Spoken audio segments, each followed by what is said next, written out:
am so fucking tired.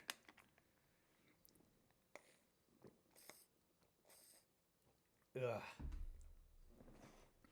I had to actually make coffee. Oh, already got rid of them. Okay. Just make sure. Okay.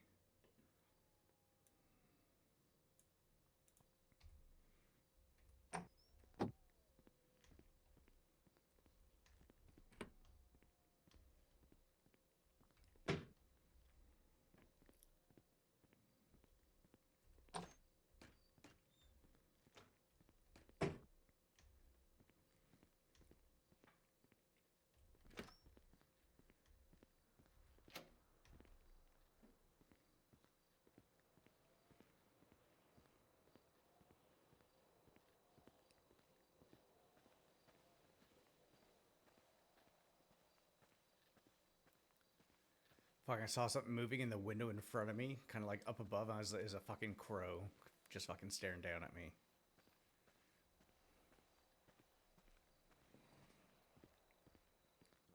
I just couldn't find my slippers.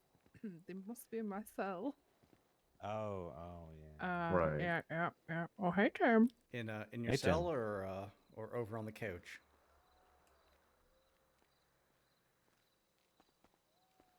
Well, that's an entrance. Fuck this shit. I hate you all.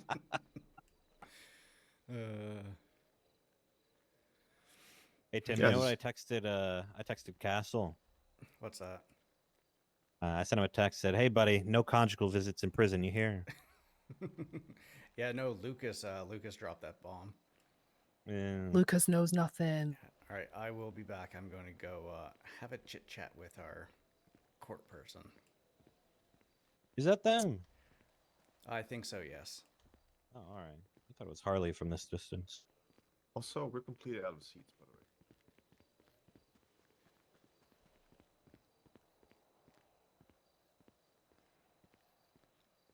How's it going?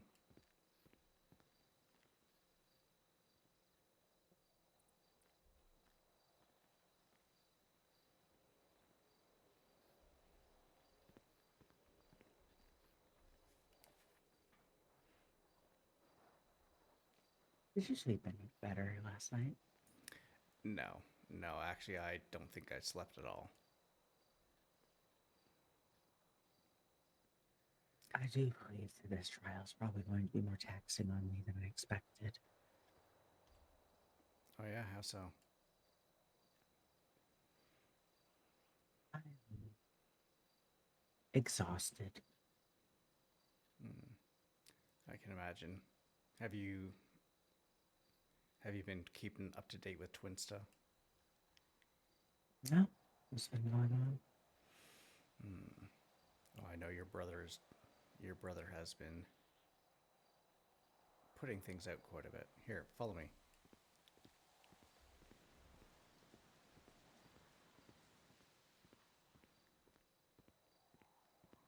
We're not going to go into the cell block, but we're going to go somewhere a little bit secluded.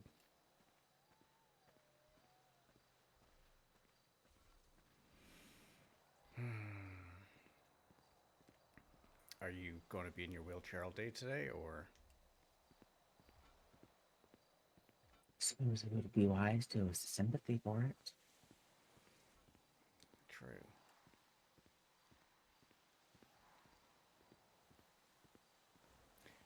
Well, yeah. Since you are able to do some walking, because I don't know if you've seen the courthouse before, there's definitely some stairs. But as soon as we get into the courtroom, though, feel free to plop it back down.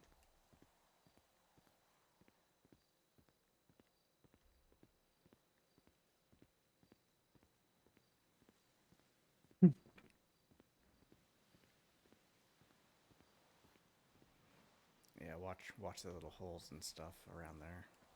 Oh, I know. This area I've stashed quite a few phones.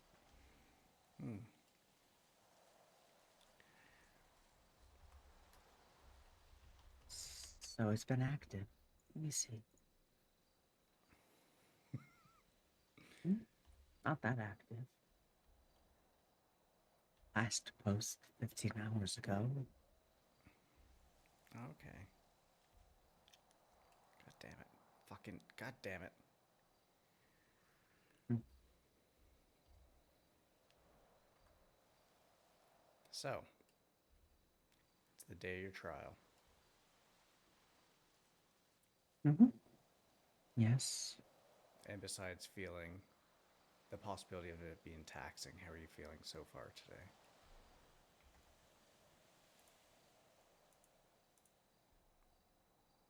Unsure. I have not decided.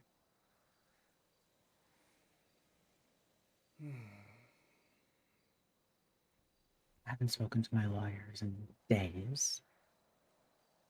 Oh yeah. I'm Have you curious if tried they'll even reaching out? show up.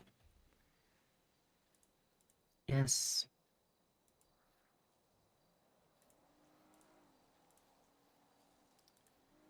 Of course, I can't click on the right fucking things. Okay, yeah, because the only person around right now is Franklin. I believe that is the person that is doing the prosecution. Wrong side, unfortunately. All right. Go ahead and put that phone away and leave it away while we finish talking. Because there is a sergeant that is on duty right now. Not sure if you had seen him there. I saw them. Ignored them.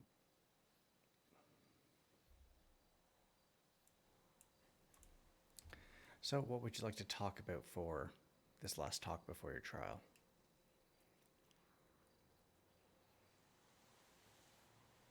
I know that you said that you were going to tell me something that you haven't really told anyone else, that no one else knows.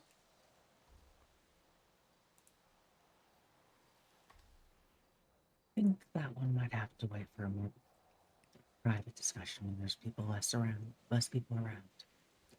Okay, that's fair. I won't be around tomorrow. I think after tonight, I think I'm going to stay in bed or crash out on the couch.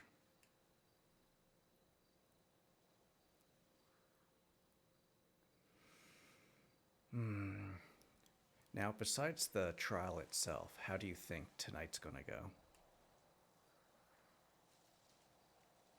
I don't think anything specifically fiery or extravagant is going to happen. You don't think your brother's going to interfere?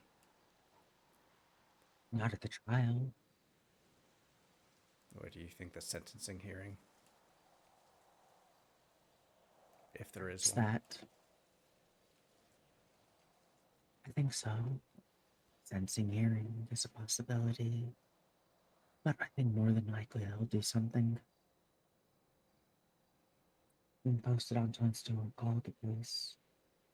I don't believe any of those gangs who hold grudges, or at least pretend to, will do anything. I think the trial will be simple, normal one. How many people do you have speaking on your behalf? None?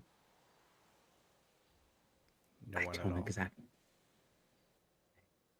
Much of a social butterfly, I said, so didn't exactly gain any friends.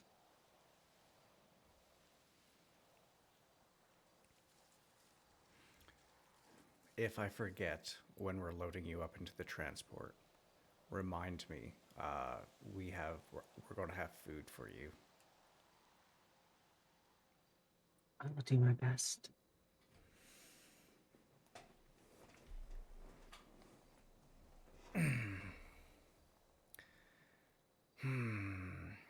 But yeah, so what would you like to talk about today? We have a little bit of time.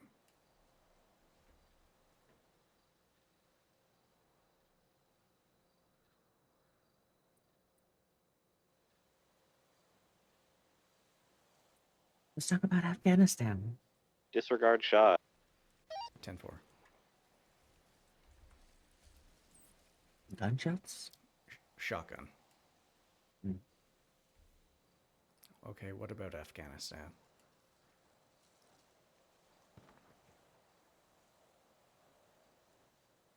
Code 4.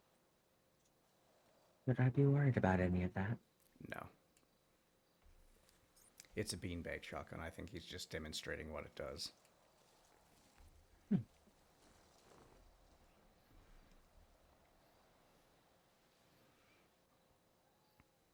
Tell me about some of the people you knew who died.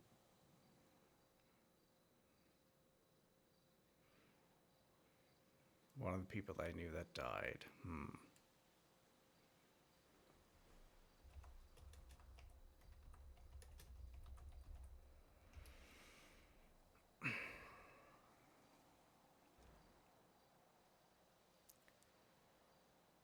Let's see. There was...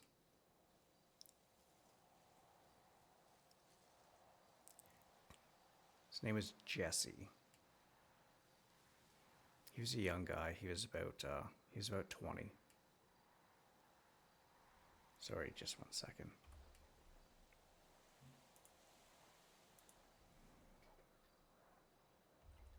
Charlie 22, radio check. 10-2. Yeah, once you got your stuff, you can go ahead and make your way onto the yard. Sergeant Hauser is in the is around with a couple of the sirens. I'll be back over there in a moment. Alrighty, I'll just be a few seconds in the locker room. His name was Jesse. He was about 20, 21. I can't really remember. But no, he, nice guy, skinny. Not really someone you'd pick to be in the infantry. And yeah, and he ended up stepping on an IED. And quite literally, there was not really too much left of him. There was anti-personnel mines on top of 2 anti-tank mines. So I'm sure you could imagine how that would probably go. Something that's meant to destroy a tank, detonating underneath a person.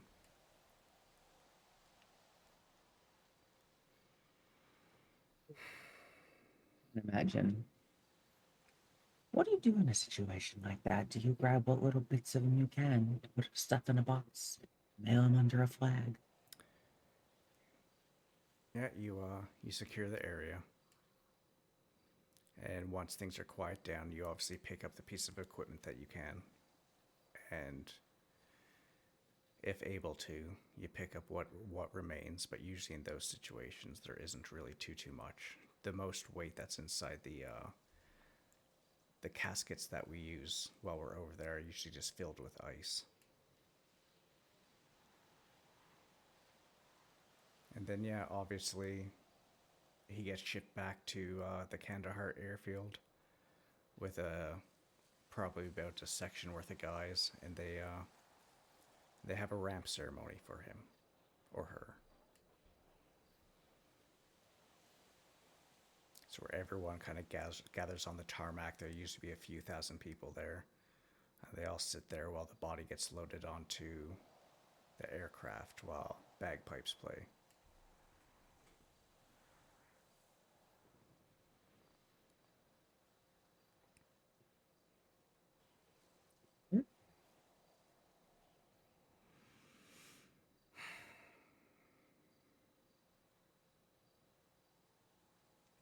Why that question?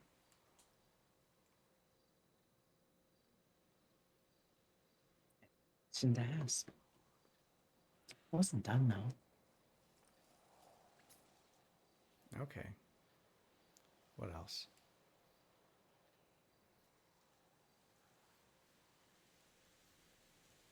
If you Do died we have out someone in there, the armory right would now? that have been how you wanted to go? Just walking and then Charlie 33, are over. you in the armory? Negative. Just give me a sec. Someone do a real quick check to see how much is in the armory budget. I know it got re-upped. I just want to check to make sure we have enough for the firearms. I've already purchased them and marked them and put them into the locker with the other ones. Perfect. Appreciate your time. Yeah, there's 4 in there right now. because the only other person I think might come on duty is Lucas, but I don't think so. So I didn't want to burn up the budget. But there's about 5,500 left, I believe. Okay, perfect.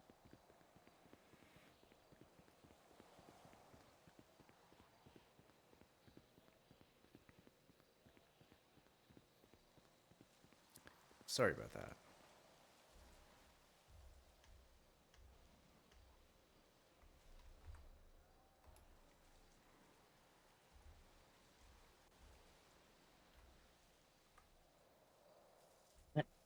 If you died out there,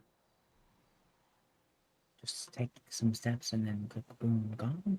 Mm-hmm. Is always always a possibility. But is that how you would have liked to die out there? All right, Charlie 22 is 1041. Welcome aboard.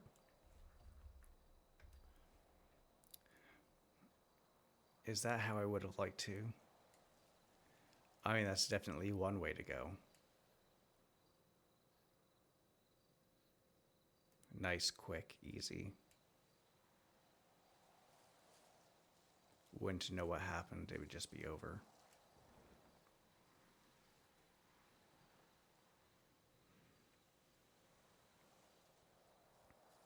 Where am I meeting someone? No? Gunshot. You can go into the yard. Sergeant Hauser's out there with Lottie and another one of those sirens.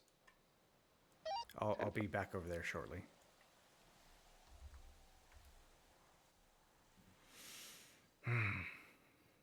So yeah, Do we you need got. to deal with something? No, that's okay. It's just we got some cadets coming on duty, so they need a little bit of direction.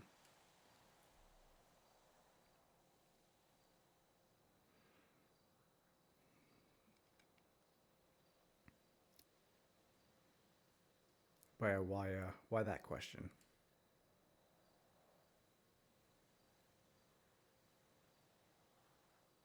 I want to know what sort of death you've experienced.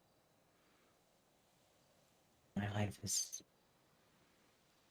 been surrounded and dictated by death. No, I've definitely seen my fair share. I think probably one of the worst ones would have been, there was these two younger people. They're probably about 10, 12 years old. They, because you see, usually all the locals know where not to go, where to stay, because they know where people planted stuff. Well, they went wandering into an area that I guess they didn't realize something was there, and they ended up losing their legs. Almost their life. Is actually one of our medics that saved them.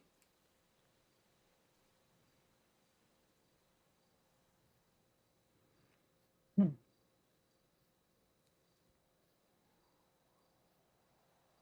Do they have serial killers in Afghanistan? I imagine they do, but I guess because they don't have the media networks and everything, it's hard to know. You see, I don't know. It's kind of like, it's like people that unalive themselves. Obviously, here in North America, it happens quite a bit. But over there and in third world countries, it doesn't happen all that often. Because day to day is all about survival. That's what their whole life is pretty much. It's like, gotta survive, gotta survive, gotta survive. They don't have a lot of these other things happen to them that kind of push that on people.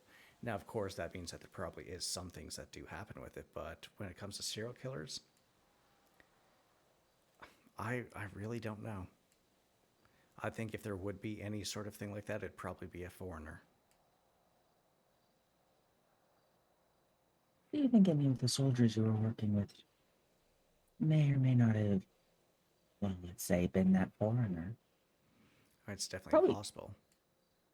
Seems like to me it'd be quite easy.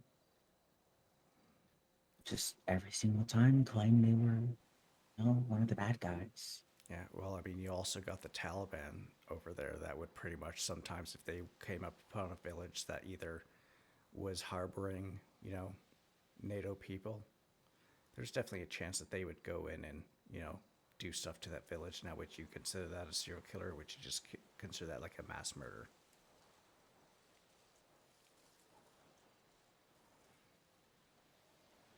suppose there are specific differences and reasons why someone's called a serial killer or a mass murderer. I mean, patterns. I mean, they could have patterns too, where it could be something as simple as you did something that went against us, and you're there for the foreign invaders. That's still kind of like a pattern. I suppose, but I think there's a certain level of personal, a lack of a personal touch to that probably makes them not fall under the camp that I'm being accused of. No, that's definitely true.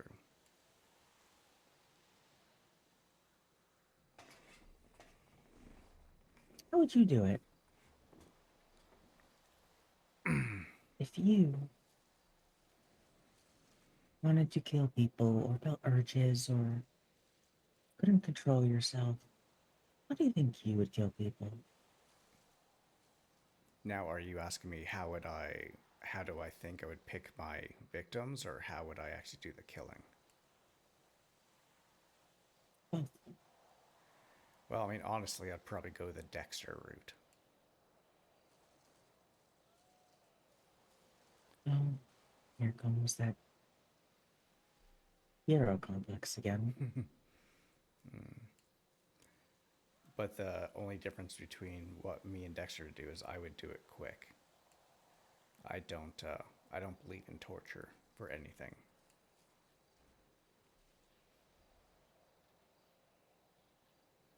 It'd pretty much go in, maybe a bullet to the back of the head, and dump him in a ditch somewhere. I mean, if I really wanted to dispose of the body, I wanted to really get rid of it, I'd probably freeze the body, get a wood chipper, toss the body into the wood chipper, have it sit there, and then go pick up all the pieces, put in the garbage bags, put them into a fire, take the ashes from that, go into a lake somewhere, and just kind of dump them in the water.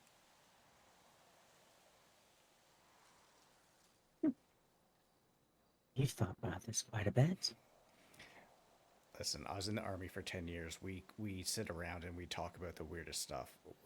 I would sit there and come up with a zombie apocalypse plan for almost any place that I lived, even though zombies would never actually happen.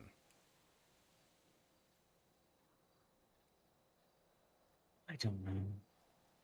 I think one could make a very salient argument that we are living a zombie apocalypse with as many husks of people walk around. You mean like digital zombies? People who have no value yet still walk this earth. Well, I mean, value is like everything else. It's always subjective. I mean, what do you consider of people that have value or people that don't?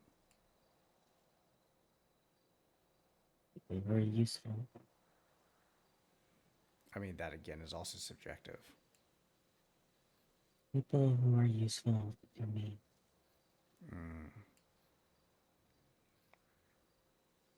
Well, I mean, then technically, yeah, I guess probably like 99.9% of people in the world would probably be a zombie then. No. No? I like modern amenities, and a lot of things would have to stay the same for those to stay modern. Supply lines and factories and computer chips all have to stay active, but there are still enough people who, if they were simply to die, would have no effect. Millions of them, perhaps a billion. Can't say. I'm not an expert on logistics and maintaining a modern.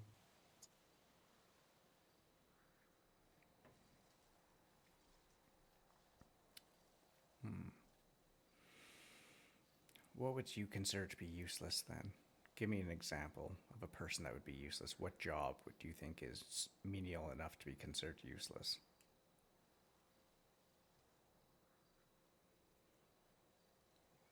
Specific job or a broad stroke? Broad stroke. Like, say, what do you think about first responders? Say, law enforcement. Those that keep me safe and others who are needed to maintain certain level of comfort for myself. Useful. Those who don't, not.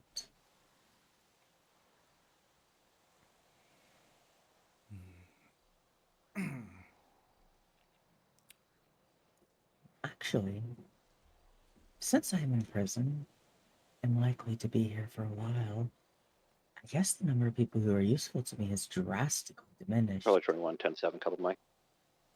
10-4.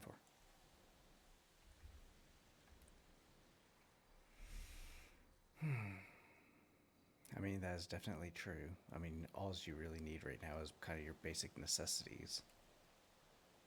Make sure you get food, you know, get some water, showers.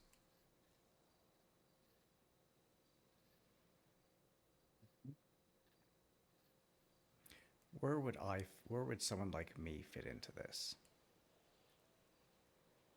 A current, but ideally temporary necessity.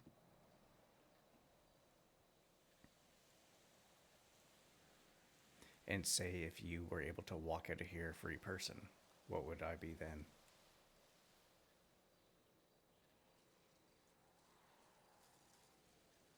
I suppose we might have one more talk, but past that,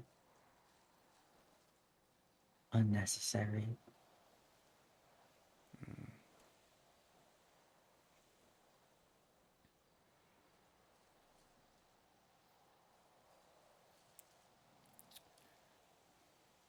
If you were told that you are going to be executed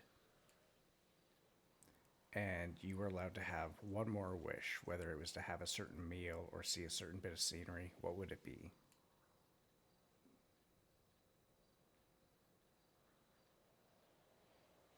Something small that could actually be granted, not something magical. Yeah, something realistic.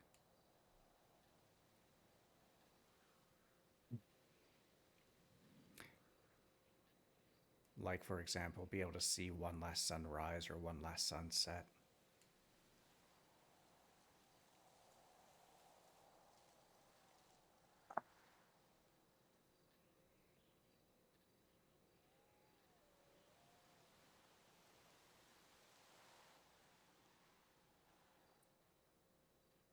I think there's a videotape still somewhere back home.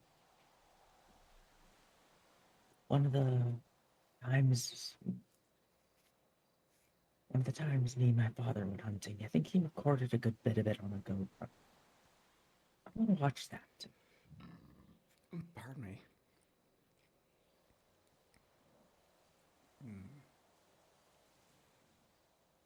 Would that be so that some of your last memories of you being alive would almost be like you being with your father, and then now you're going to go join him? I mean, I know you kind of think that we're just going to blink out of existence, but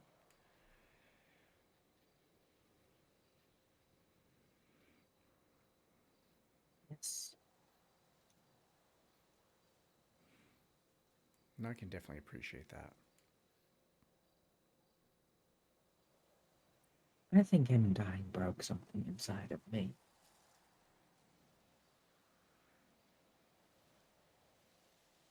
Oh yeah, what do you think it broke?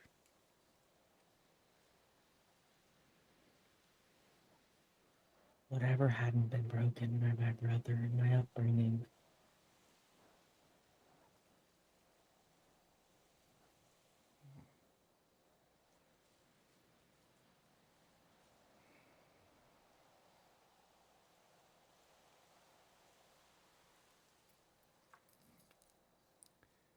And then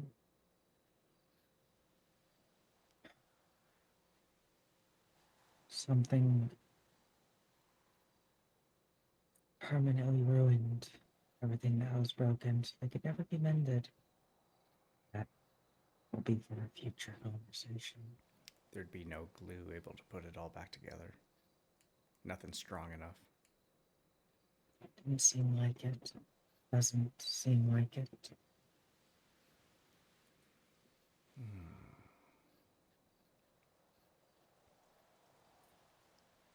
You know, I went to a therapist once for a short time. In this city or somewhere else? somewhere else. I also went to a therapist here. Who did you see here? Something malarkey. Oh, okay. I remember her telling me that her husband was a ranger. Ellie Malarkey.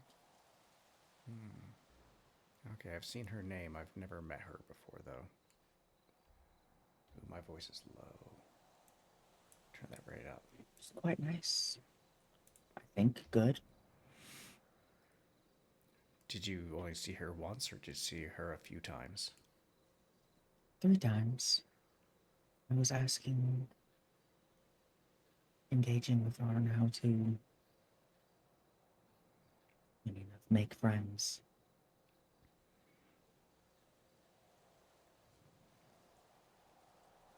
Okay.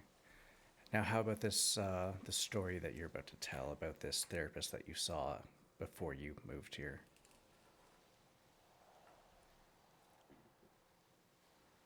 A few months. Well, in a small town, there's limited therapists, and they all tend to fall into the same vein. Deeply religious, believe God will fix anything. Someone just believes hard enough. Mm. Some of their ideas to help me were listen to some religious Christian rock, give myself over completely, ignore everything I think, just believe them. Doesn't seem like much of a therapist, does it? No, not really. Especially if they're talking to someone who isn't religious. But I'm guessing, were you in the Bible Belt, or? North Carolina. Hmm. Also, Yeah. Definitely not the way I would go about it. It's like I don't get the whole fear a god or else you're going to go to hell. It's like that just doesn't. It's like you should just be a good person for the sake of being a good person, not because you think that if you're not a good person, you're going to go somewhere else.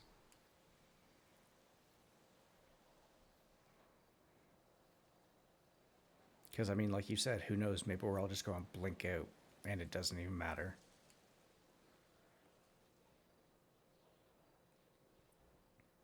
that is something, maybe the general act of living there, hearing the discussions, have gone to church, or maybe the therapist. That's it. I don't believe it's so, but there is an afterlife. I am so utterly terrified. Yeah, I can definitely see that.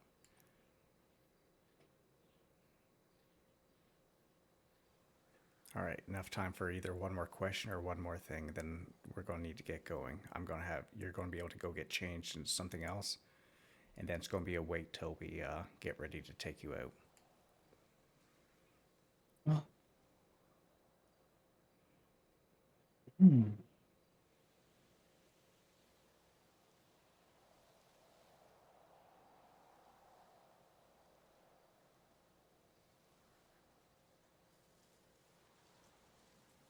Have you watched your wife's favorite movie recently?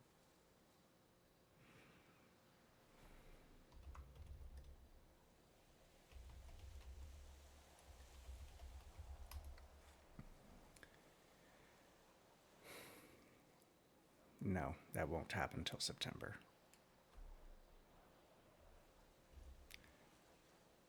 All right, let's Birthday or passing? passing. All right, let's it's time for you to go get changed, make sure that you don't have anything you shouldn't have on you, and yeah, and probably in I'm going to say about 45 minutes we're going to be moving you and prepping you to move out. Oops, here. Take it.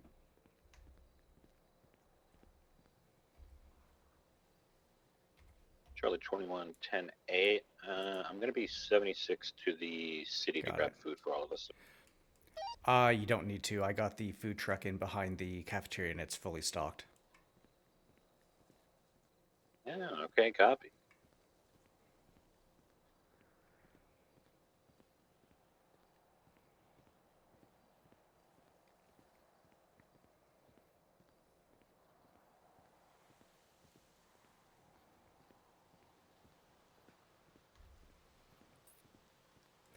Do you have the ability to make food, or do you need me to come around and assist with that? Nope, I can make food. 10-4.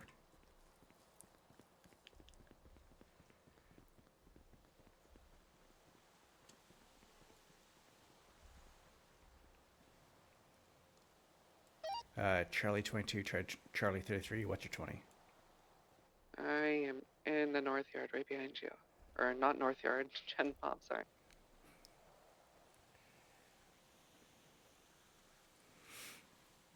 How's it going? It's going pretty okay. I was just standing in the cafeteria reading up on some SOPs. Okay, nice. Do you have any big questions with regards to today at all?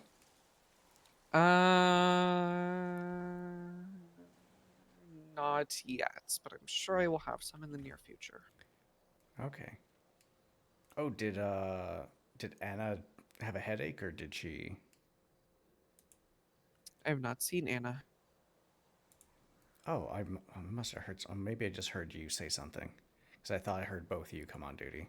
Okay, that's No, it's that's just fair. me. So you are going to be getting a weapon today. Oh, yay. Yeah, everyone's going to have a weapon. Yay, weapons. And so a big thing with this. So obviously, how are you used to with regards to if you need to shoot someone? What things have you been taught before with your when you're engaged with DOC before?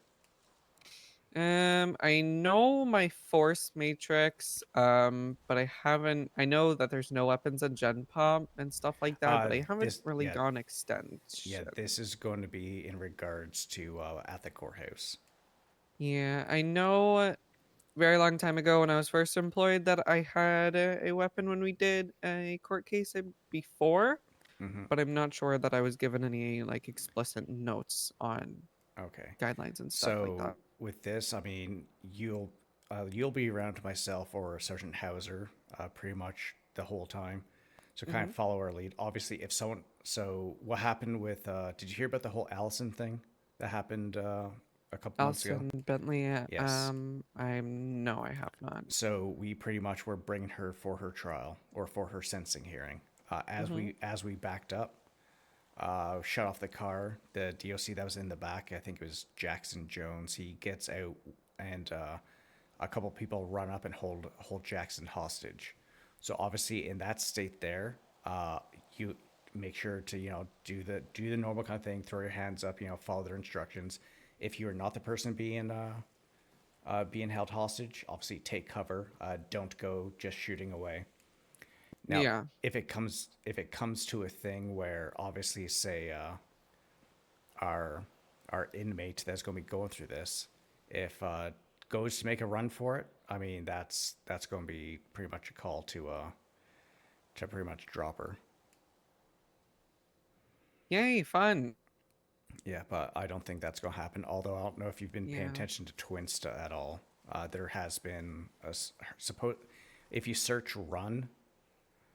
There's a person with the same kind of like the name as her, heavy scarred on the right hand side.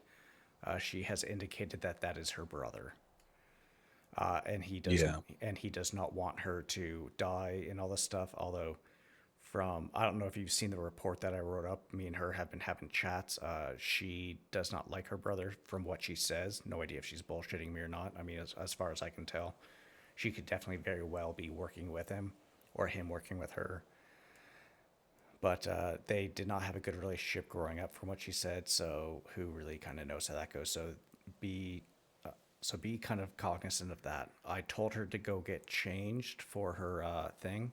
What I would like you to do before we load her up is I want you to take a picture of her in the getup that she is wearing, and put it into the DOC group chat. What I'm going to do with that is I'm going to send that over 311. That way, everyone involved will be able to know that, just in case something does happen and we have another Allison situation. This Gotcha. way, Get a picture of what she's wearing to the court case? yes, because she is Gotcha. allowed to wear, normal clothing. Gotcha. And also, for you, Chad. So I have one of her phones is inside that one report that's just for her phone. Yep. I just took another one off of her, and I think someone's been trying to text her or something like that. I don't know if that's something that you wanted to look at or because that one that's in the thing was unlocked. Yeah. There's no pin code on it. This one I think does have a pin code. I haven't looked at it at all, but I'm going to go put this into the armory as well. She actually willingly handed it over again. Yeah. And is that Jasper walking around? I believe Yeah, so. I think Yeah. I seen him earlier. Okay. Yeah. Let me see the locked phone. Maybe give Pines a call and see if I can get that cracked before the trial, just so we have an idea. Is that her in the wheelchair over there? Yes, that's her. Yeah. Have you already told her to change? Yes, I told her to change. Also, just so Okay. you're both aware, she is able to walk a little bit. Her injuries have healed up a bit, but I think especially for the trial with standing for so long, I think she will need it for sitting down. But yeah, That's fine. Gotcha. Do you want me to go check her outfit and get a picture of her now? no, that's okay. I'm thinking We can take the picture like right before we actually load her in the van. yeah, because I'm thinking Alrighty. we're going to start moving her. I'm thinking we're going to put her we're going to have someone staying with her. We're going to put her between the outside area between the 2 yards and the cafeteria in that small little kind of area. Oh, it's almost like a little airlock. We'll have her there at about 22. That way, about 1:45, we will have her loaded up. I'll make sure everyone gets their weapons. I already have the ones assigned to them. God damn it, give me one sec. Hey, Anna, how's it going? What time is this Yeah, case good. Yeah, I'm actually just out of the prison now. Is it okay to sign in on duty now? Go ahead, sign in, and we are standing in the yard. In just about an hour. Yeah, all right, no worries. All right. at? Okay. All right, now Anna's here. God, I don't know why. I swear I thought I heard two of you say going 1041. It's probably just my old age. Oh, there's another twins to post. From her. Does she have another phone? I mean, I know Apparently so. she has phones everywhere. I think last I Yeah. heard she has like 15 or Oh, something yeah. like that. She was over by 5 and is now wheeling over to cell block 6. Alright, well, it's time to go get a phone. Grab that. Yeah, I'm not gonna lie, it's probably gonna be too late. It's gonna be in the locker, but yeah, we'll go up and Alright. You wanna take a jog over there? yeah. And what do we do when we go into one of the cell blocks? Call it out. Perfect. Which cell block is this? 5? 6. 6. I was not close enough to see the numbers. Charlie 22 plus 1 COs entering cell block 6.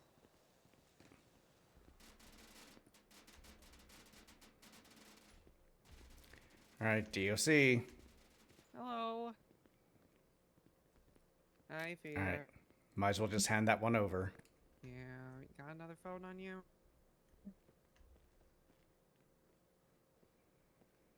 Search me. I do not have it. You don't have a phone. Search. Alright, I'm gonna go ahead and search you then, okay? Let's just see it. Nope, you do not have a phone on you. All right. Alright. Just make sure we don't have any phones, because those are contraband. I know you're aware. And of course, there will be consequences when we start finding phones again. Yeah, Alright. go ahead. Charlie 22 plus 1 COs exiting cell block 6. Yeah, you don't need to say CO. So when it's just 2 COs going in, it's just your call sign +1. The only time that you would say anything else would be like Charlie 99 +1 with 1 inmate, or Charlie 99 +1 with K9 or something like that. Gotcha.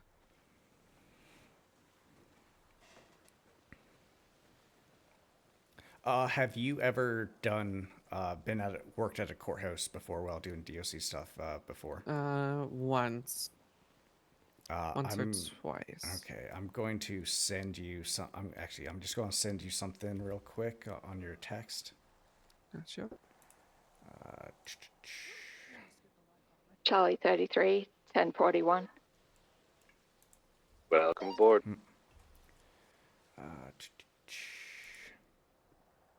Shall I meet you in the yard? Yeah, firm. If you need to get any gear, just grab the gear and then come meet us in the yard. Oops. Anything? No, she was already gone. Nope. 10-4. There. You know,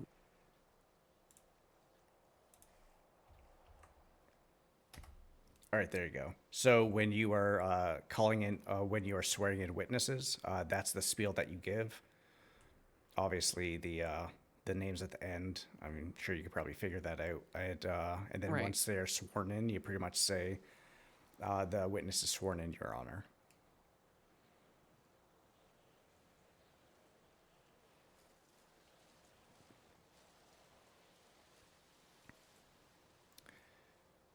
I think what I'll do is I'm going to have you doing that part there, just because you do got that confidence towards you, and I think you'll be able to nail that out of the park pretty easily. alrighty. And I that'll have go. to do it 12 times. I'm not sure if you're going to need to do all 12 because I know there has been some depositions. Nice. So yeah, probably won't be that many. Gotcha. Are you good with the with who you're going to be we're going to have them swearing on, or do you need assistance with that at all? Yeah, I've picked one. Okay. Perfect. All Alrighty. right. Jasper's kind of staring at us. Might as well go and chit chat with him a little bit. Hey again there, Jasper. How's Hello, it going? guys. What up, gang? How you doing today? Yo. I love your sandals. Mine? Yeah. Well, I mean, you're the only one wearing sandals. Well, I had to double check, you know. With socks. Yeah, Yeah. with socks. Listen, it's sandy up here. What do you expect? I don't want sand between my toes. Not this sand, anyway. I mean, not between your toes, but I mean, it's okay for all the other skin to have sun on it, especially tattoos. You know, the sun is the worst thing for tattoos, right? Why are you trying to make me feel bad about myself? I mean, The hell, Tim? I think you did it. You did yourself enough of that earlier 2 today. months after Women's Month? That's crazy. Oh my god, that's insane. Oh my god. Oh crap. Can't God believe damn it. you. I'll be right back. He's Yeah, you excusing think about what you himself. did.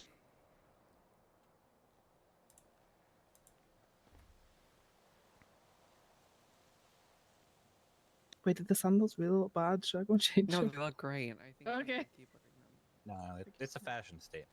It Thank is you. a statement. I didn't want to wear pants. So I Hi. like, ripped one and then like Hey, Oh, Penelope, just- how's it going? made it into a Hi, skirt. 'Cause what's up? bad bitch shit.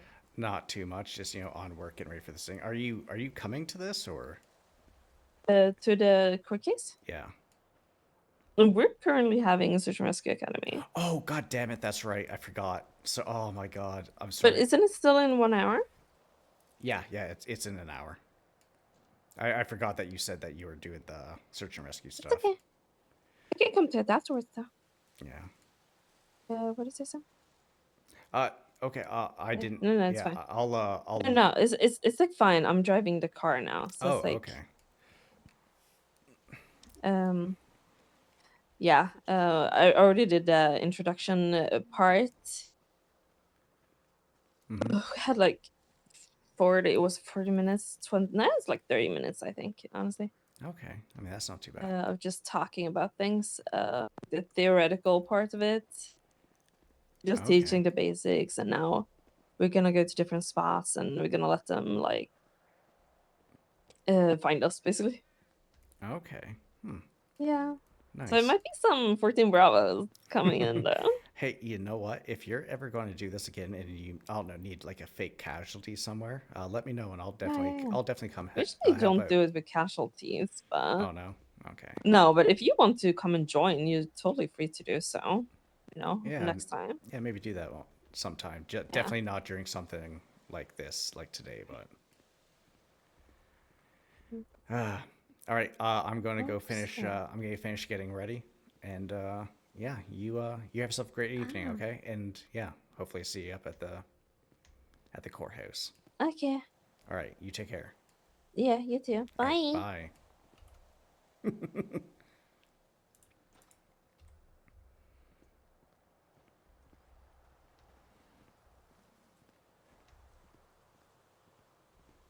Help guard the prisoner. Well, I ain't doing you're all here that. for murder. What? Allegedly. Allegedly, and you know, it's not Right. not. Well, yeah, right. How's it going, Jasper? It's We just wonder. Hey, is I 6 think you bowling gotta stay bucks here enough now. for a knife? No, that's unfortunate. For Can a we- knife? Can we do beekeeping? Yes. Wait, why do you need a knife? To cut. I've got a loaf of bread that's not cut into slices. Oh my god, can I get a slice when you get that knife? Wait, what kind of bread? Village Room 176 Whole wheat. LSSD for the phone. 10-4. Sorry, what was that? Oh, wait. What kind of bread? Oh, whole wheat. Oh, ew. No. Yeah. Whole wheats? Is that your favorite, or is that just what you have? That's just what we were able to concoct with that.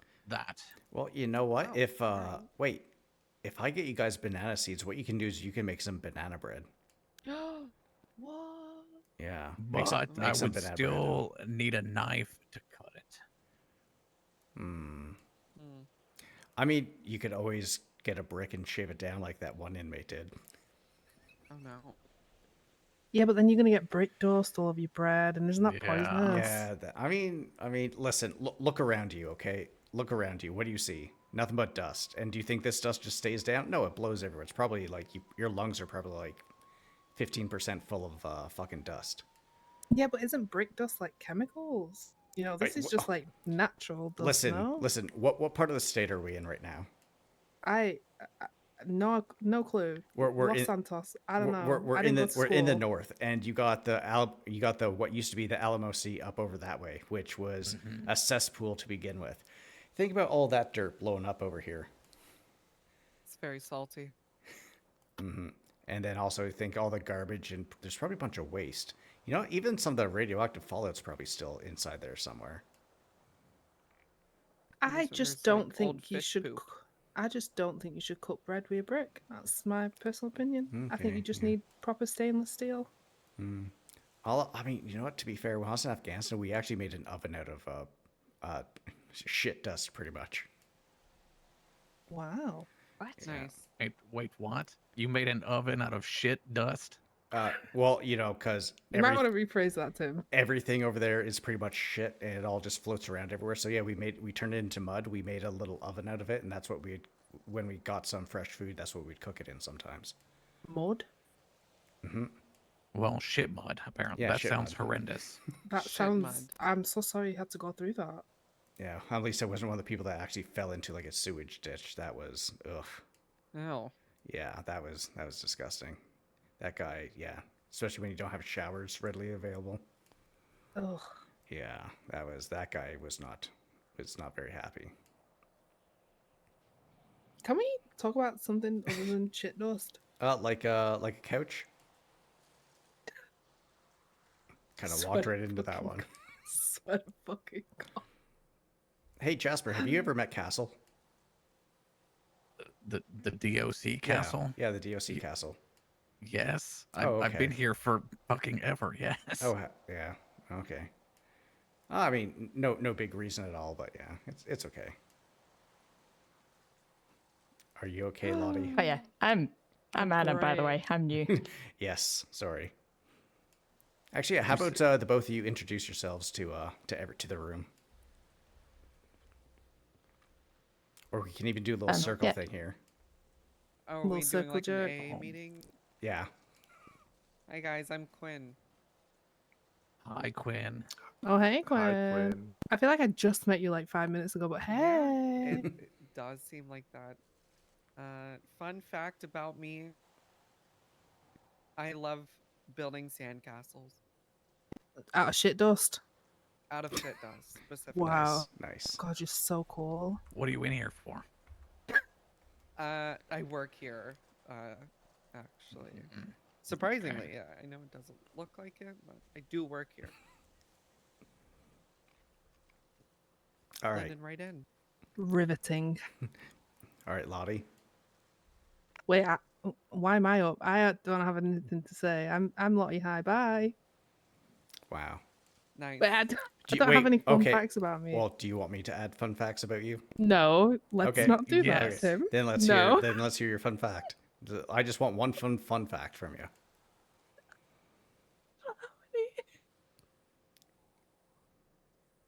I don't. I don't have any. Okay, how about why are you in here?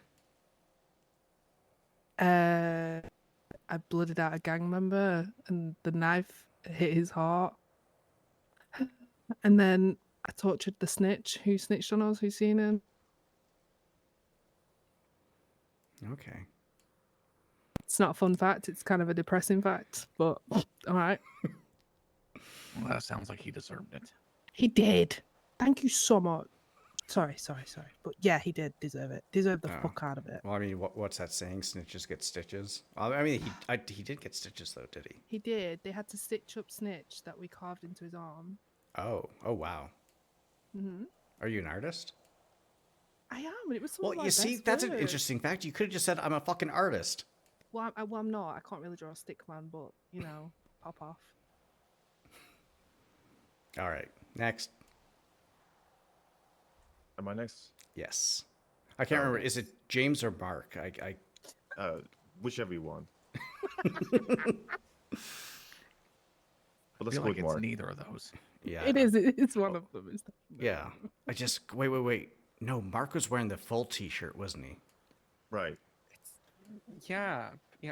Okay. All right. I'm just gonna shut up now. James. Pop off. God damn it. This is Mark, by the way. I'm Mark. Hello. Fun fact. Is Do you want there me more? to tell them? Yeah, fun Do you want me fact. to tell them the fun fact? Got Oh. you. Don't worry. Okay. He gets no bitches. Oh yeah, I That's remember a that. really fun fact. I remember that conversation.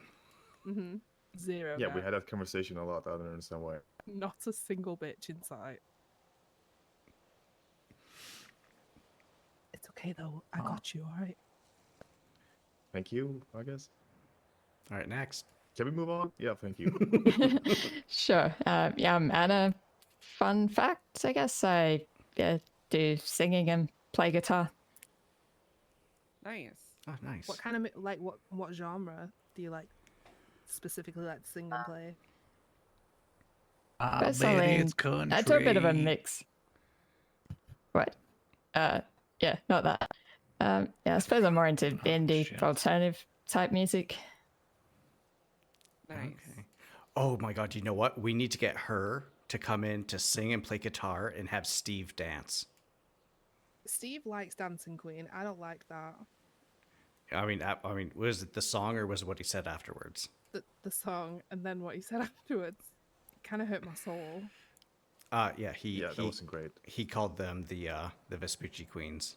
No. Oh. He said shout out to the Vespucci Queens. Oh, shout out to the Oh, Vespucci no. Queens. But in his defense, he thought we was friends, so. I guess Tim Wright, and I am from north of the wall.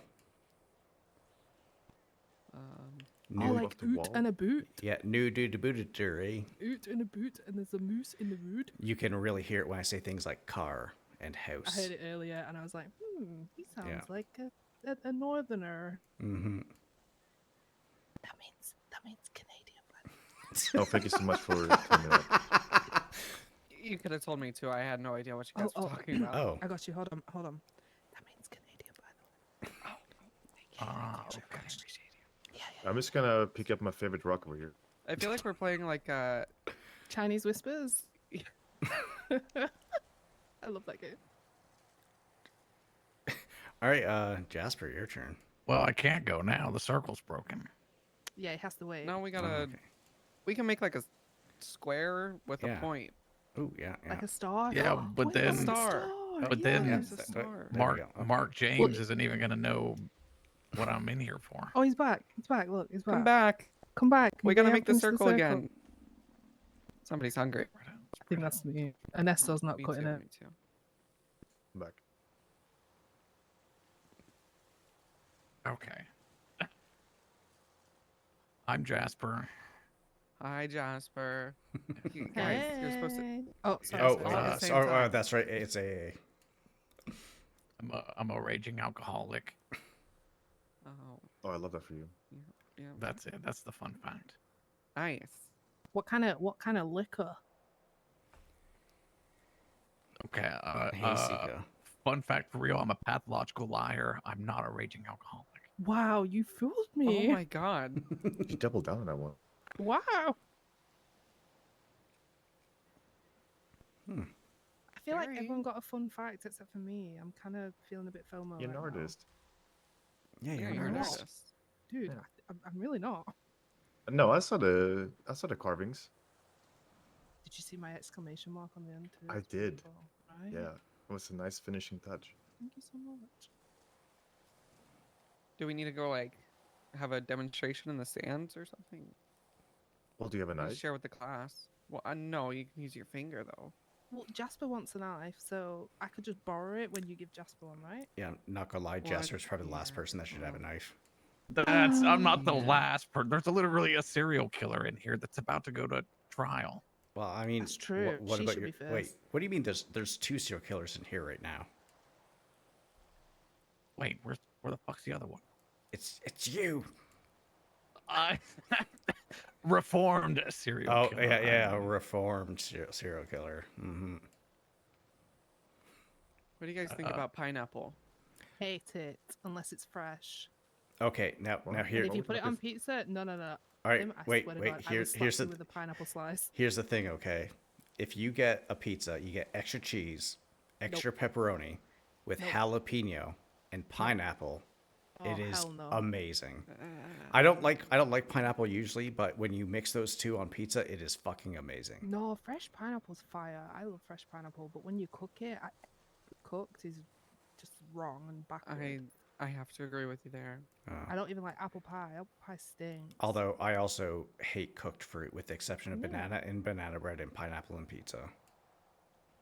Banana bread's really good. Have you ever had banana on toast? No. Wow. That sounds crazy. No. have. Let me listen. If you put chocolate spread on the toast, like just like any kind of chocolate spread, slice the banana, put another slice of toast on the top, cut it into triangles. Wow. Or So just like good. peanut butter if you don't like chocolate. I'm allergic to peanut butter. Well, yeah. That's you can unfortunate. have your chocolate.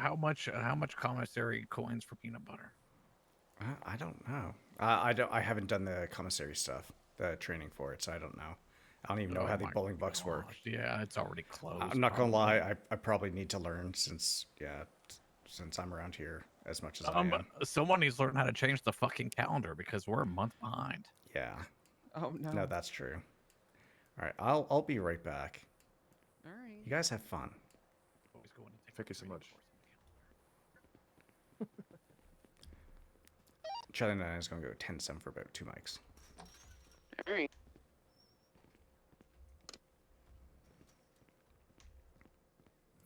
If the two of you start feeling getting a little uncomfortable or anything, just make your way behind a gate somewhere. Gotcha.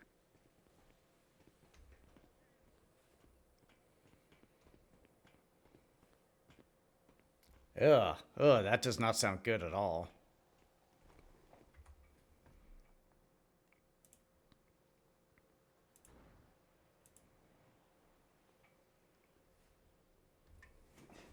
All right, guys, I'll be right back.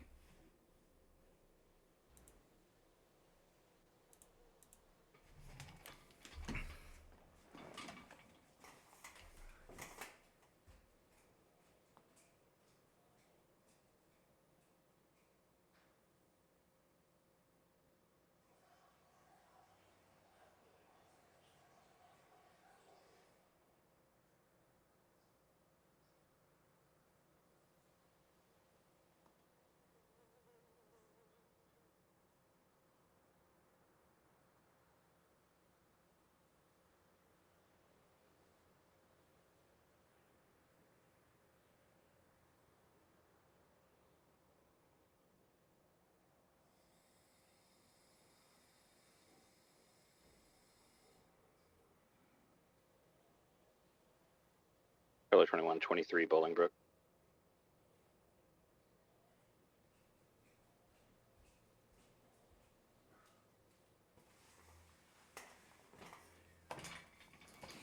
Ugh. I am back. Oof. Ow. I feel like I'm getting arthritis with my old man hands.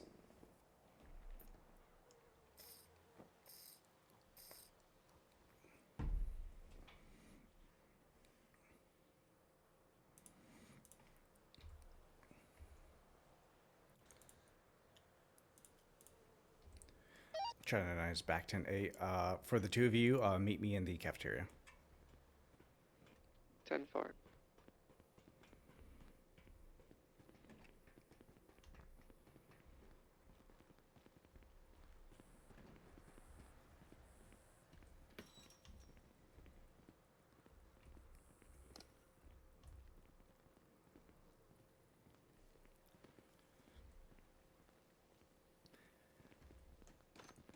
Yeah, we're just going to go over a couple things before tonight. All right. We're having a talk hey- about jelly. Oh. Hey, Tim. Mhm. If your equipment is looking a bit rough, like how soon should you replace it? I would say, like, are you like below, say, 15%? Like, does it look like pretty, like really fucking rusty? Yeah, it's a bit below that. Okay, then I would say go and get it exchanged. You can do that once we finish up with this thing here. Quinn, what I would like you to do is with the dispatch. Uh-huh. What I want you to do is put all of us into one group and put it as a 1091 prep, and then just put City Hall at the end of it. All right. I don't think we went over it at all last time, but yeah. So if you need a hand, just ask.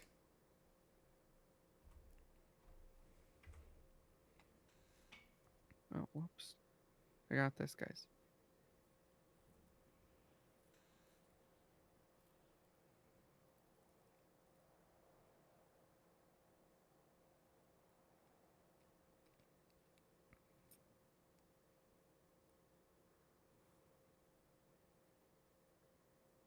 All right, good. You can throw chat in there as well. Oh, gotcha.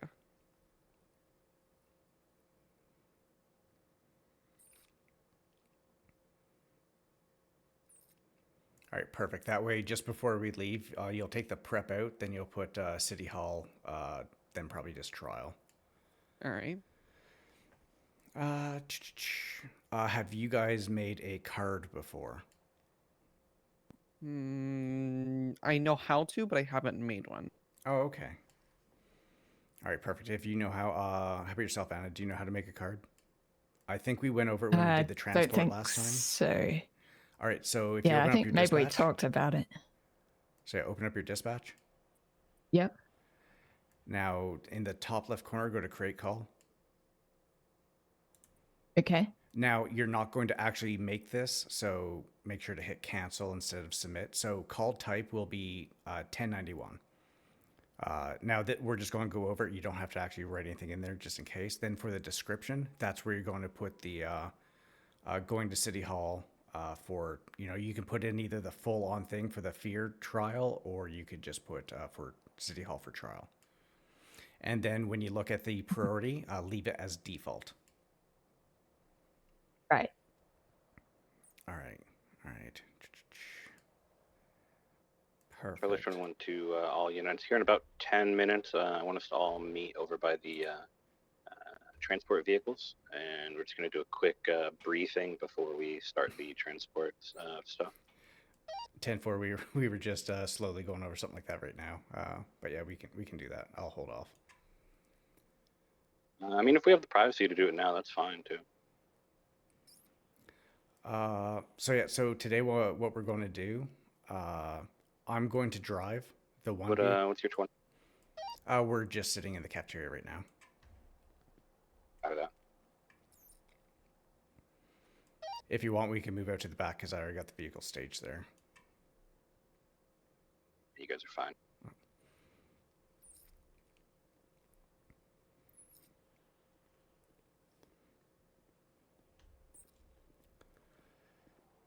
Hey guys. Hey. Hello. Hi. So I guess what have you gone over so far, Tim? So I had Quinn update the dispatch to put us all into a thing and just put prep for the 1091.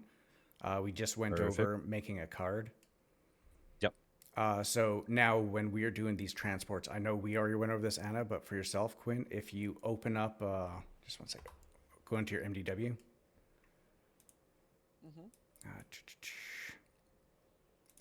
Go to DOC notices.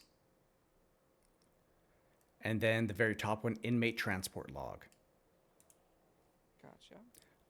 So right there, you can see how all that stuff is done there. So we do these for all transports we do, whether we're doing it for community service or we're going for a trial sentencing hearing or any of those kinds of things. So if you would like to, I would like you to fill that out. If you need to see what Fÿrr's name is or how to spell her name, because it is all sorts of fucked. I got it. Oh, you got it? Okay, good. Yeah, you can fill that out. Once you're done that, let me know, and we'll just kind of go over one more thing that has to do with the weapons.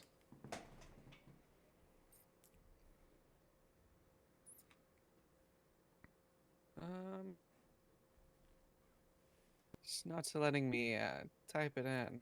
Oh, is that one of the things that you need to be a full CO to be able to do, Chad, or For notices? for the for putting in for the transport log. Potentially. Okay, all right, I'll just do that then once we finish up here. All right, if you go to DOC reports and start typing in armory, the very bottom one should say DOC armory. Go ahead and open that up. All right. And start scrolling down on the left, and you'll see how things are done. So if you scroll all the way down to the left, I created one for what we're going to be doing for today. So when everything is still blank, so it's just a white square, that means that that weapon will, pretty much be out. It hasn't been returned yet. Once the weapons get brought back in, that's when they get the blue check mark. The only person that can edit that is the person who created it, so I'll have to do that. But this is just to make sure that we're not missing any weapons or someone didn't go off duty with it. If for some reason you do need to go off duty while we are doing the trial or anything like that, make sure to hand off your weapon and the ammo to someone. Gotcha.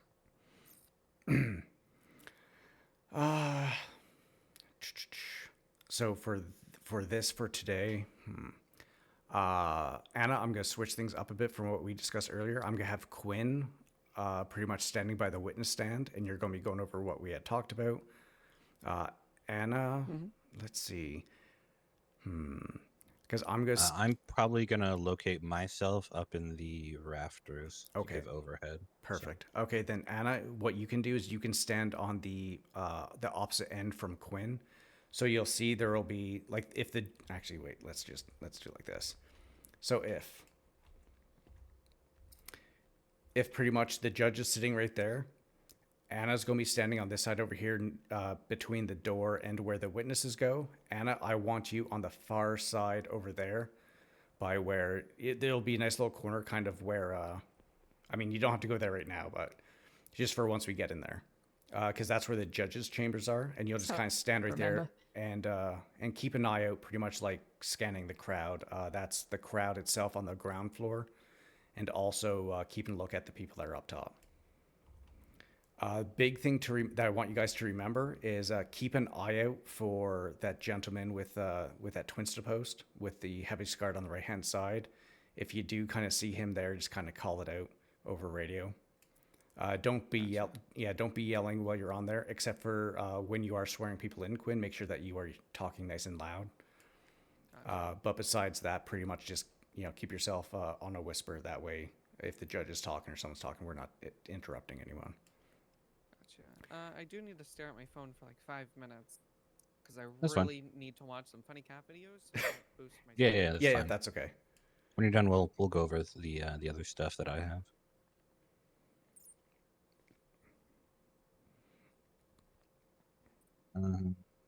But since PD Academy is happening right now, it's going to be pretty light for security. So we're gonna basically make up a large chunk of that. So Yeah, I we got think to be on our toes. I think I was told by someone today that that the docket got pushed a little bit just because the PD, so they might be finishing it up before it starts or around there. But Potentially, yeah. Looking at Even then, it'll yeah. take them time to filter in, that's anyways. true. So, and yeah, looking at the looks like we have a couple officers that might be able to attend. But yeah, yeah. But as far as transport goes, we're probably not going to get any assistance on the actual drive. But once we're, we start going, we can let the officers that are already at City Hall know, and they'll secure the outside area where we unload. okay. And that's the main part that I'm worried about, anyways. Is Yeah. that so? I'm not too. Were you there for worried the about Allison thing, or transfer. were you not I there? wasn't, but I am very privy to it. Okay, yeah, the stairs going down, because that's where the person was hiding when they jumped out. It was like there in the bushes, apparently. Yeah, I didn't even see it even after Jackson got held hostage. I was still just kind of going like, what the fuck is going on? And then I turned the corner. I'm like, oh, there's a gun pretty much on my face. Okay, yeah, I'm gonna get the fuck back up here. Yeah, so I don't want to unload until we have more or less boots on scene, areas secured. So if that means we have to do a couple laps, then so be it. But I think it'll go smoothly. We'll just let them know when we're heading down. They'll run out, secure it, and then should be fine. Okay.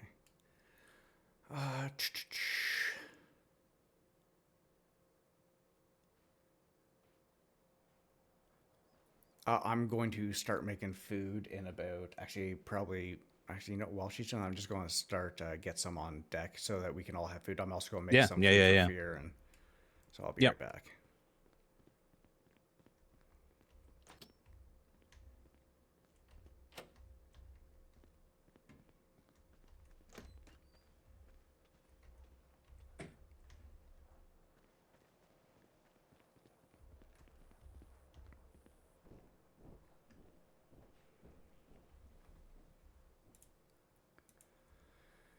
Let's see here. Let's go with 5.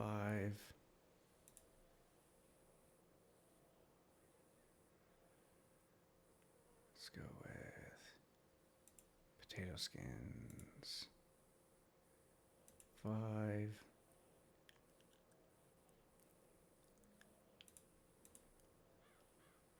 5. 5.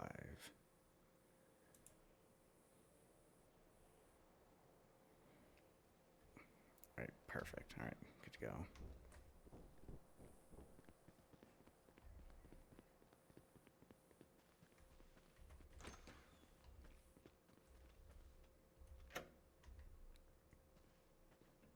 Actually, you know what I'm gonna do?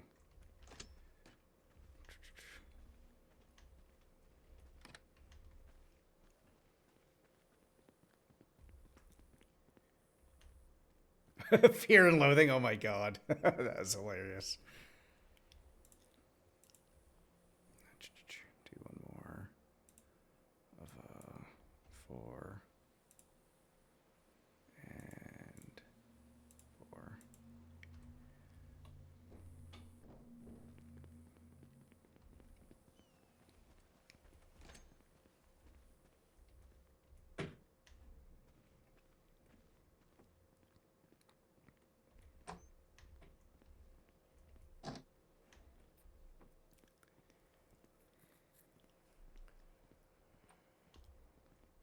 Should I get my equipment, by the way, now? Yeah, yes, go exchange your equipment, because yeah, if it is under that amount, Sorry, then yeah, it'd probably be. Can you remind me where the room is for? Yeah, follow me. Because I saw the one with just the laptop before, but I couldn't remember where the main one was. Oh shit, how's it going? Hi. Good. Fine. All right, yeah, come on. I just ran out.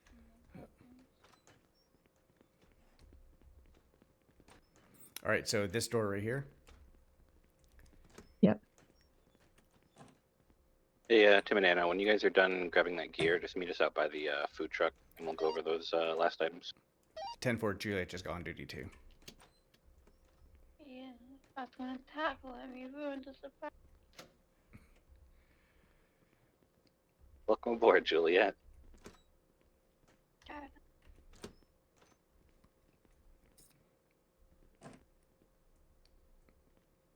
Yeah, just come on in. Don't worry about those two right there too much. All right, so make sure you I'd say probably copy so that you know how to label your equipment. Yeah, that's right. Just so it can be very quick. And here, just one second, I'm gonna give you my labeling guide, my labeling thing.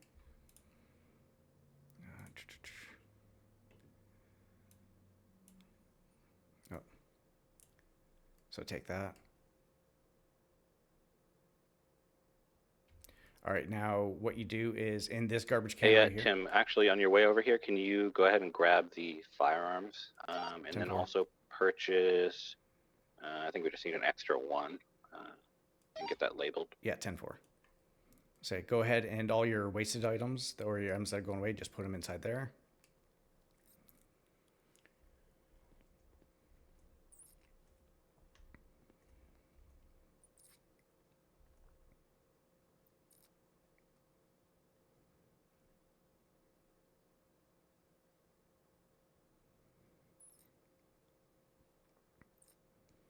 All right, once you're good, then go ahead and talk to her and go ahead and get your equipment and quickly mark it. Actually, let me do that. I'm going to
Yeah, okay, that's done. All right, pass me back the things.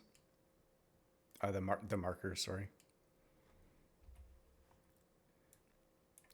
And now, because I just purchased a firearm, where can I not go? Into the yard. Perfect. All right, so what I want you to do is meet them out behind the cafeteria where the thing is, and I'm gonna go grab the other weapons and meet you guys out there.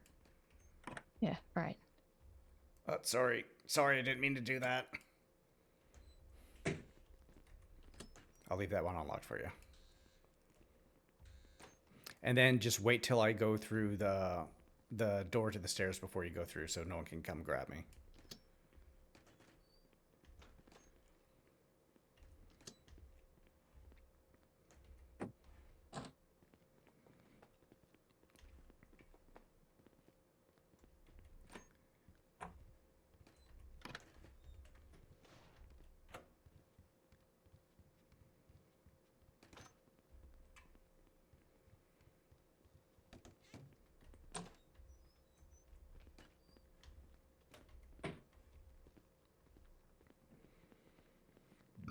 Ooh, pardon me. Sorry about that.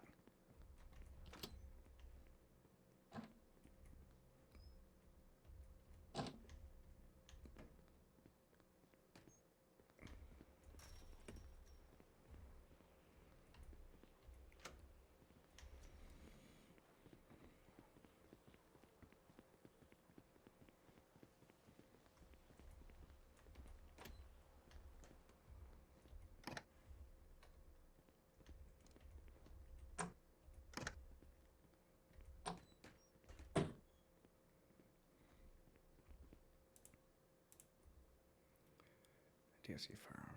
Okay.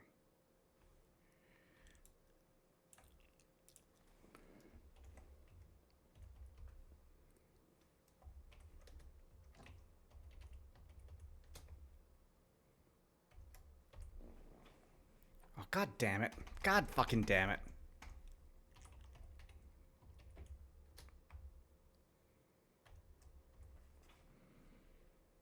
Okay, boom, there we go. Armory.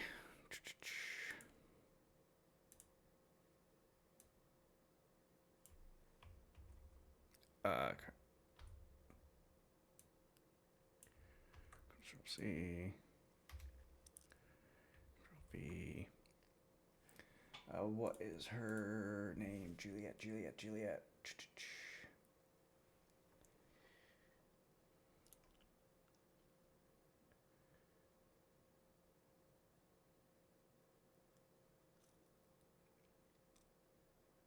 There we go, Juliet Bean. Oh, god damn it. Fuck off. Why am I so inept when it comes to just doing things as simple as copy paste? Control V. 5. Okay, there we go. Submit. Right. 5. Oh shit. There. 2. 3. 4.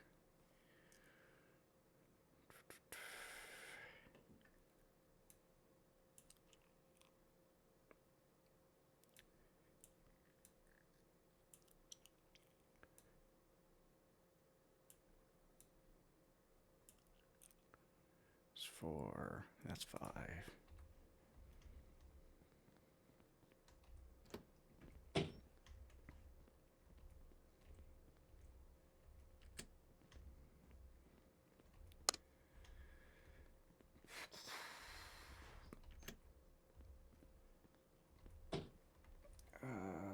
Where is that? I'll just do this real quick.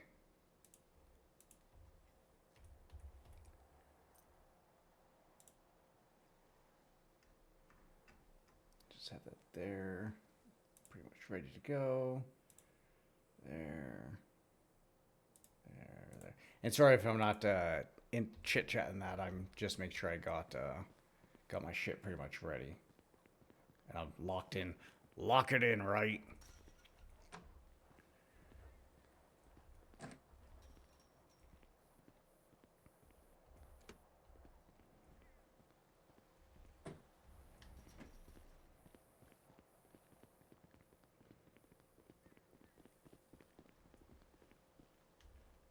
Oh my god.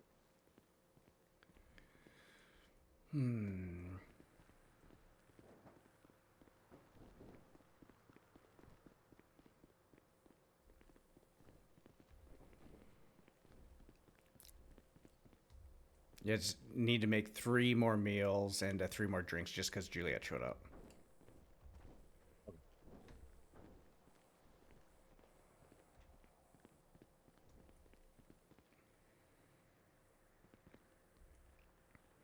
All right, Quinn, pop quiz. Uh-oh. What did I just go grab? The firearms. Okay, so what does that mean? That you're not allowed to gen pop anymore. Okay, so perfect. So, who's going to be coming in the transport with me, Chad?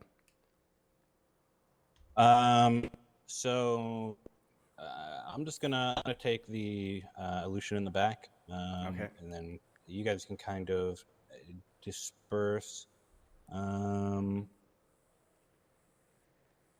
Who's gonna be leading? Actually, you know what? Quinn, you could take the illusion at the front if you'd like. Oh, okay.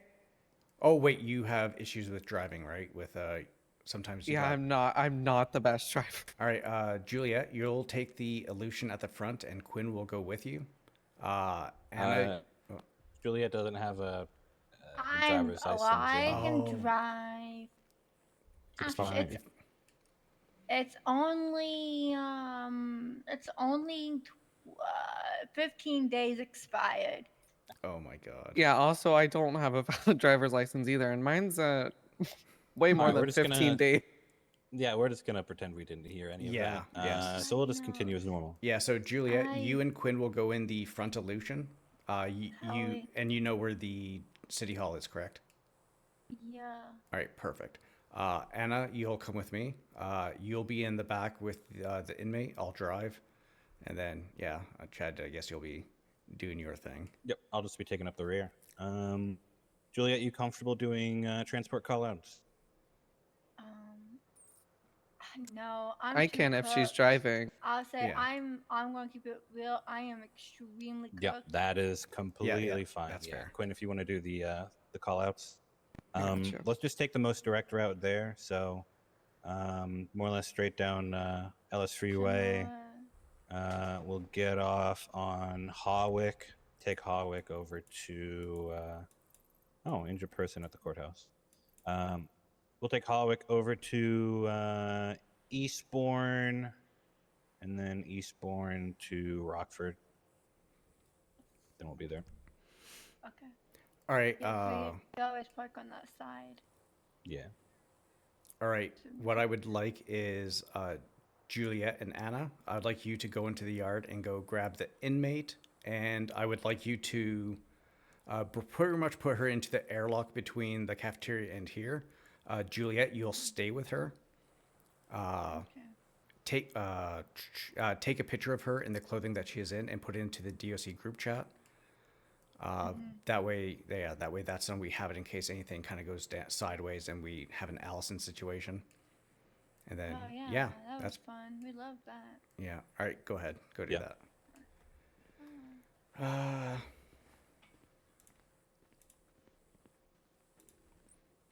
All right, Quinn, I'm going to hand you your weapon.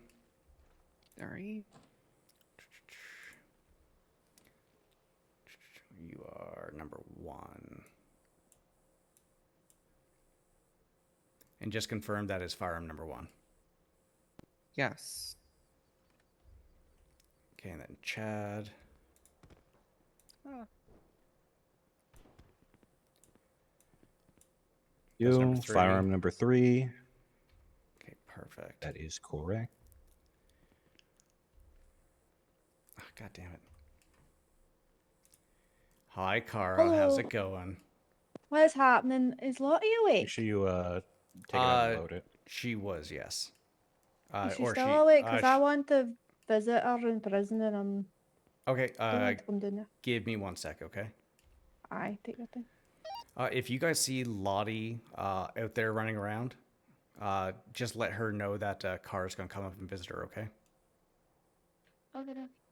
And just let me know if she is awake. That way I can tell Cara I'm on the phone with her right now. Thank you. Are you all going down to the courthouse? Yeah, we are. Charlie yes, so you 33 probably plus will. That's 1 fine. She'll entering give me cell a, block she has my 6. number in her phone anyway. She'll give me a ring from the fucking phones. All right, perfect. Cheers. Thank Yeah, you. You take care, Bye-bye. Cara. Bye.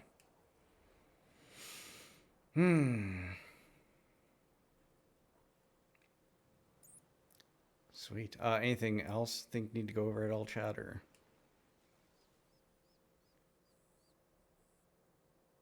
Because I don't think there's anything else. Nothing that I can think of. Charlie 137 plus 1 going in the shower.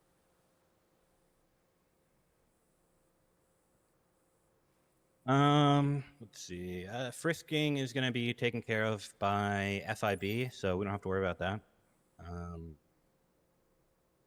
Basically, our main concern is going to be safety of the inmate as well as safety of anyone that is in the well. So that's our main concern there. Okay. Definition of the well. The kind of fenced-in area where lawyers and totally judges and remember she's everyone not a is. lifer. Gotcha. Charlie 33 Yeah. plus 1 exiting cell block 6. Totally remember she's not a lifer. Did you say you found her or you couldn't find her? Brain said, oh, she could be in the lifeboat one, but then I remembered she's on a lifeboat, so now we're entering cell block 5. Charlie 137 plus 1 entering cell block 5. She should be pretty easy to see. She's in a wheelchair. Yeah, but we don't see her in the yard, and don't see her in cell block 5 either.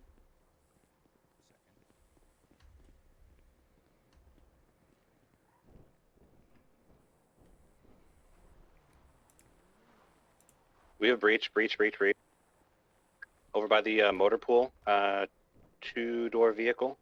They're where the warden's camper was.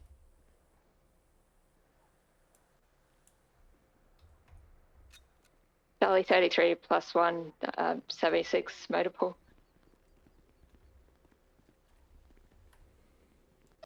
Get up onto the catwalks. Yeah, you guys on catwalk. The inmates that are awake are all against the fence back by cell block 4.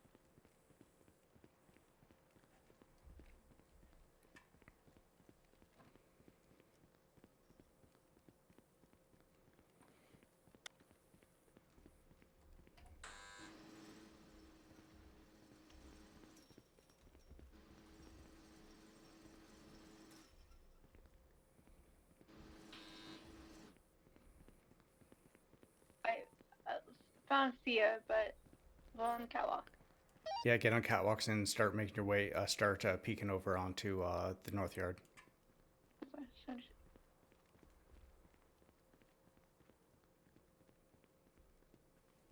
All right, we have them up against the fence, hands up. We're gonna move in. We're gonna cuff both of them. We're gonna search them, search the vehicle, and we'll go from there. 10-4.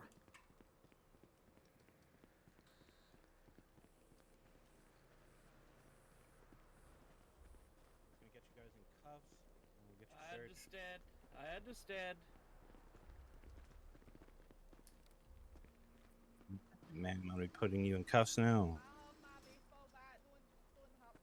Oh, I guess I'm grabbing you, sir.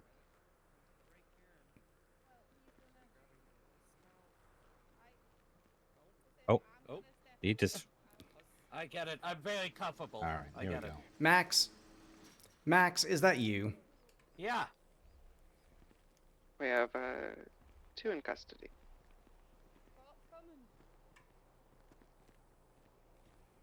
The 2 on catwalks. Go ahead and check on that injured person. Is our cops coming? We'll see. It's gonna be searching, yeah. Is this who I think it is? God. Kara. I'm sorry. We didn't mean to get here. I was just coming up to visit Lottie at one stage, and she's not even here. God damn it. How'd you guys even get in here? Look, We took try to show off and done a fucking jump, and we ended up fucking in the middle of here. I swear to fuck. I'm so annoyed. How did you even fucking manage it, Max? I don't know, but admittedly I didn't think we would be able to get out afterward. Look, I jumped a lot further than I thought I was gonna jump. Why do you still? Why do you still? Don't Lotties. even know. God damn it. Don't talk about that. I still live with it. 19. All right, you guys on the catwalks. You can go ahead and wait. Is there an injured person? Did you find them or? I'm just now getting back to the yard.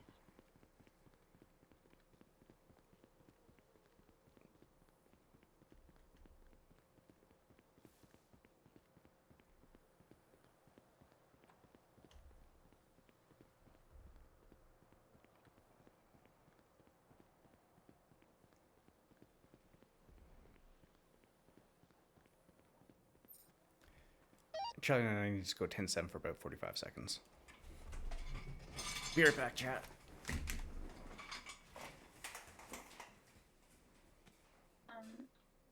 Are you ready for me to get Fÿrr into the airlock between cafeteria?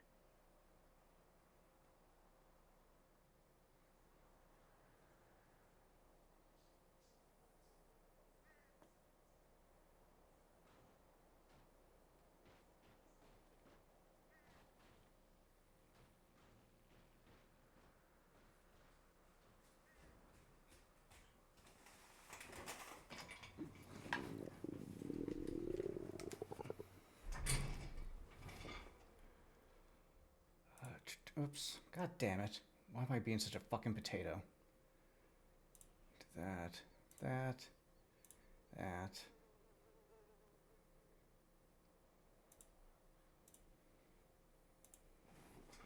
Oh yeah? Hopefully you enjoy. Alright, trying 99 is back 10-8.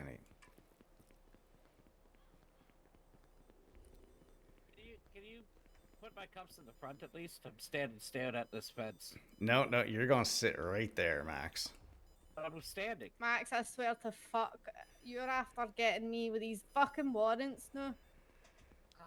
It was a cool jump though. You do have to admit it was a cool jump. Go over Wait. Where'd you guys land? Because I'm not gonna lie. Inside?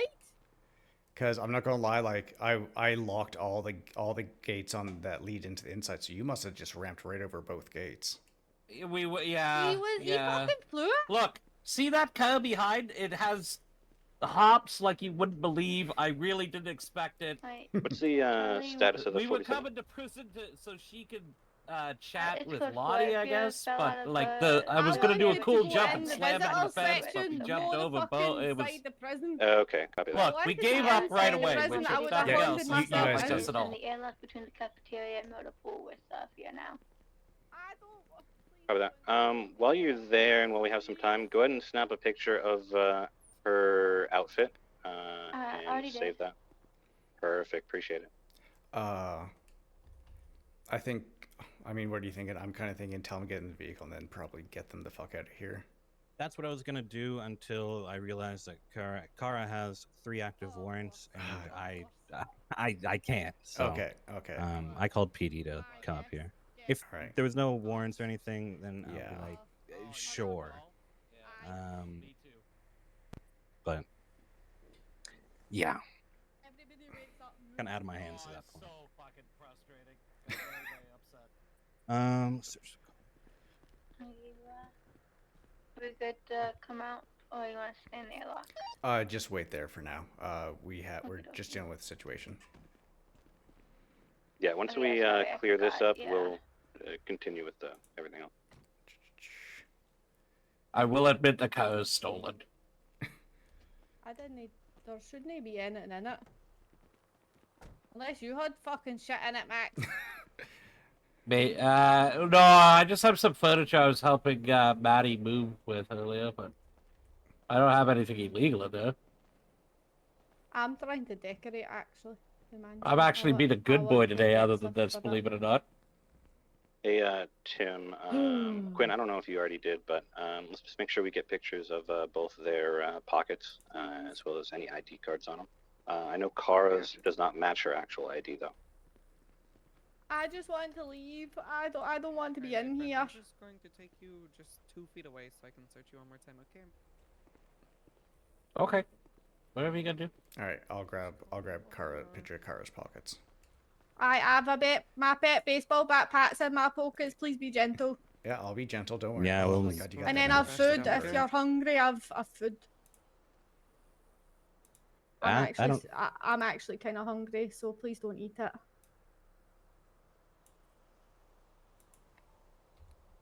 All right, got the picture of her pockets. What do you mean? Are the cops coming? Yeah.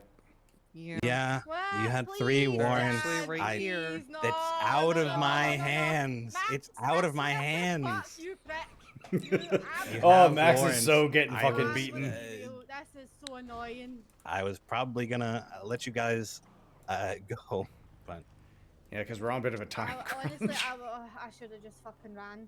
Fuck this. Yeah, That's this is what what I- happens when you Nah, that's cooperate and give yourself up nicely. Nah, I'm done. How's it going? Hello. Hello.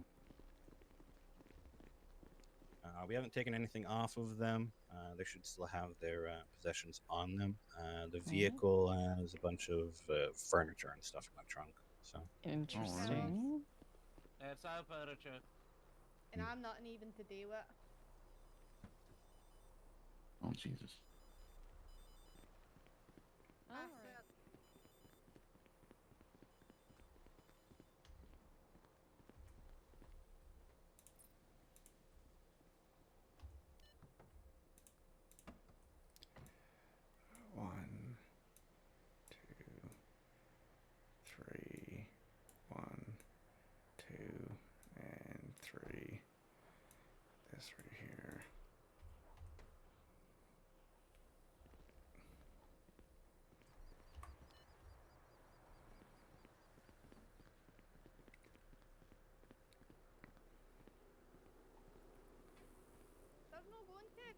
me fucking ring the cops.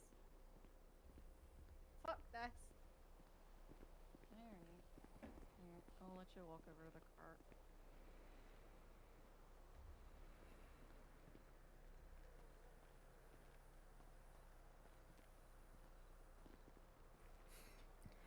Oh, poor Kara. Oh man. Oh, I feel so bad for her. But Max always liking to have fun. I'm gonna research you. Do you have any items on you? Gonna stick a probe, impale me, or pleasure me, or something? Oh, well, I got a lockpick, but that's it. Okay. I'll be honest, as far as charges for trespassing, Well, you may as well fucking put trespassing on me. I think I feel really the fucking other guy bad. This deserves was an the unintentional filth nonsense trespassing, thing. Yeah. Don't fucking send me to Alright. jail for years because I fucked up. Come on. Yeah, just whatever you want to do with that. Alrighty. We'll see. Appreciate you guys.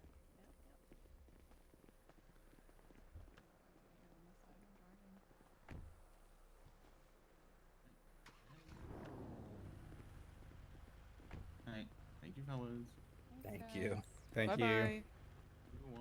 And good luck on the gold Car keys. sorted. I hope the murderer gets off.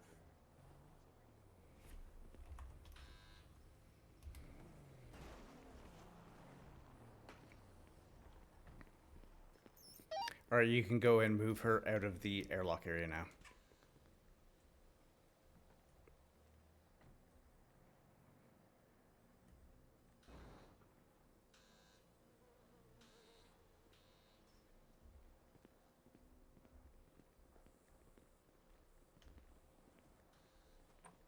Charlie 127.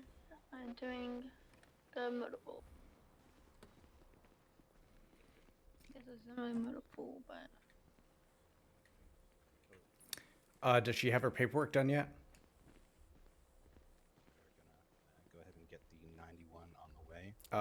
Julia, have you done the paperwork in yet? a Or? second, I will let you guys know when we're about halfway, and if I could get officers I to have it secure now. the All right, unloading can- area, Yeah, check can bushes, you- stairwell, can and you get her everything, paperwork just make done sure real that's quick? secure. It'd be much appreciated. yeah. What's the state ID again? I don't remember. All right, and I'm gonna hand you your firearm.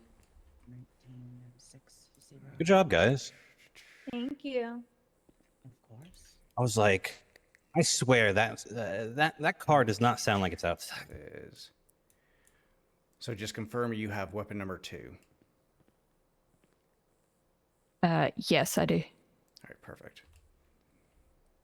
All right, Juliet.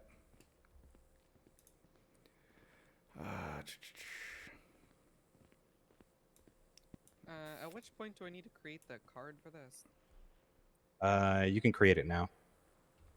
Yeah, there you go. There's yours. Title it 1091 City Hall. Alright. Uh, I am Yep, number that's 5, fine. Yeah. and the paperwork is sent for her. Perfect. Okay, before we take off, I would like everyone to kind of grab their food for them right now so we don't kind of forget. I'll grab some for Fÿrr. Where's the food at? It's in the French solution. Once we got that, everyone kind of load up. We'll get ready to take off.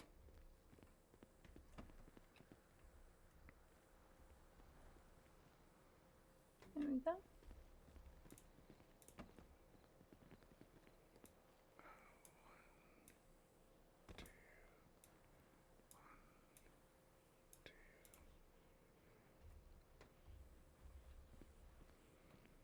We don't see them, so we can put them out. We'll just never see them. Yeah. I'm That's gonna hope that insane. works. All right. All right, Anna, get in the Perfect. back. Get in the back with Fÿrr. Yeah.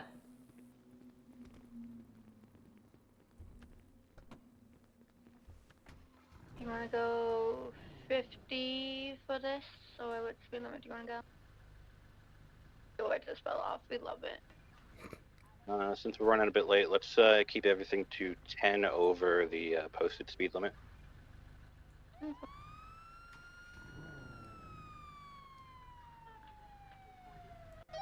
Are we waiting for any PD, or are we just leaving? Nope, just us. So we can go ahead and kick it off. All right, and Anna, just make sure to kind of keep an eye on Fÿrr. Make sure that by the time we leave the parking lot, that she's still back there with you. Okay. Yep. Yeah, all good. I would hate to fall out of this vehicle somehow. Yeah, particularly on the highway or something.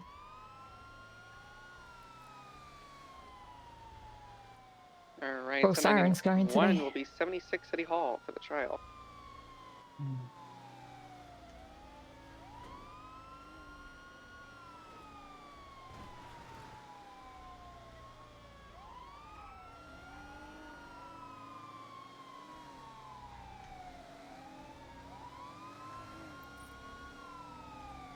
How's it going, Fÿrr? I believe I pissed off this woman named Lottie. Oh? Yes, I bruised her ego quite a bit.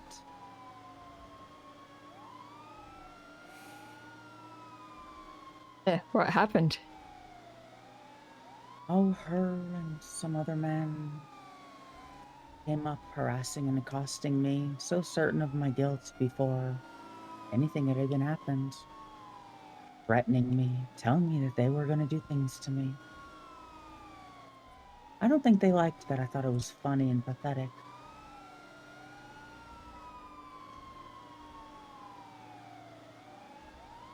Did they do anything to you, or were they just talking? Oh, of course they did nothing. I do believe my indifference towards them was more harming than their threats were to me.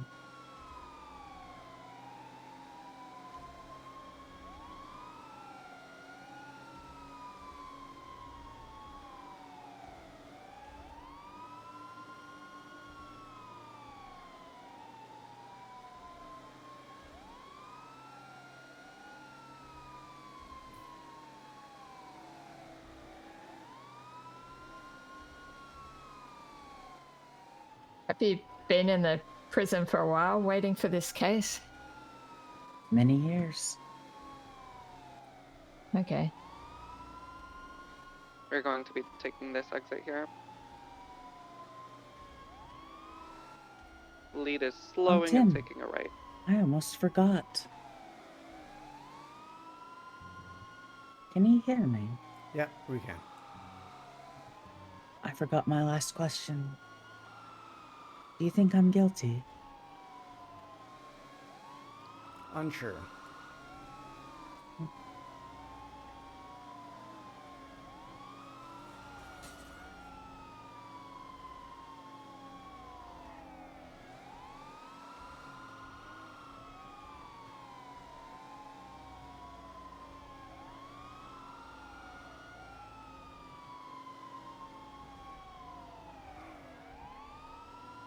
I headache. We're slowing and taking a left here. Yeah, how are you feeling about the court case at the moment? You nervous at all?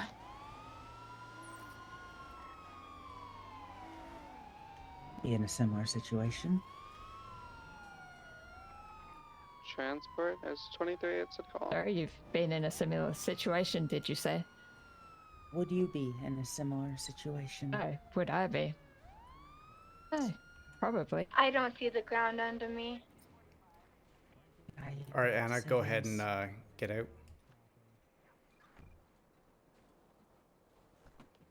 We get siren check on the paddy wagon. And go ahead and grab her.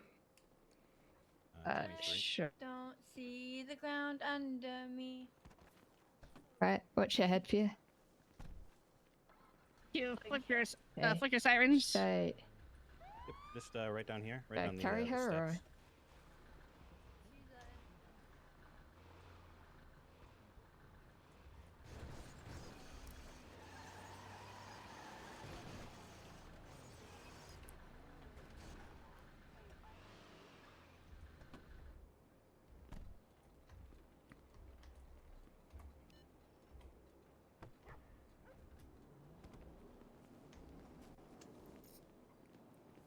Quinn, you able to help her out?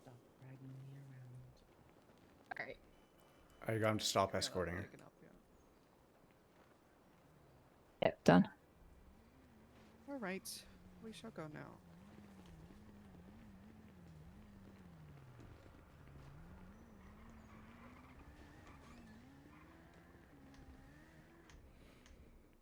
All right, just make sure load her in the cells real quick, and then Right, Quinn or back just have her in the hallway. Run up, check with the Ready judge, for her make sure upstairs. they're ready to bring. Oh, are they Okay, ready they're for her ready? upstairs? They're They're, bringing they're, it. they're ready for her. Alright, they're ready. Is she I able to? copy that. Oh no, Charlie she wants can't to walk go right now, to right? Wheelchair, so we're go just to the helping top. her up the stairs into All right. where she's going. Thank you. Yeah, me neither. We're gonna set you down here. There's a lot of people that have already been deposed. The witness Let's see what we can pull. The adjusting cuffs to the table. Yeah, I'll adjust her cuffs. You know Rambo? Perfect.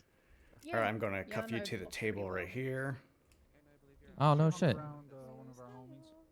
See, tell him Rambo. She's afraid of something bad happening. I said nothing ever really happens bad in this courtroom, as far as I know. I don't think anything bad ever happened. All right, make your way over here. Fÿrr. What I brought up. Yeah. Place down my chair. Yeah. Anyways, yeah, before you nothing get in there, I really, got your food the for you. cops got this. Don't worry about it. Everything's fine. Just real quick to reiterate to everyone, make sure you have your secondary on channel 9 for the actual court case security radio comm. What a nice guy. Yeah. 10-4. Can you move to the side a bit, please, James? Which side? Where am stuck I? right now. That. Yes, Alright, hold that on. way.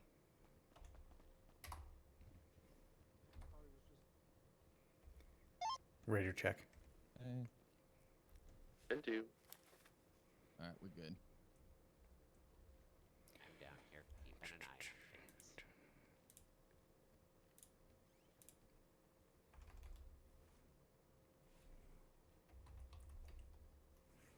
Things banding together to make sure this goes as planned.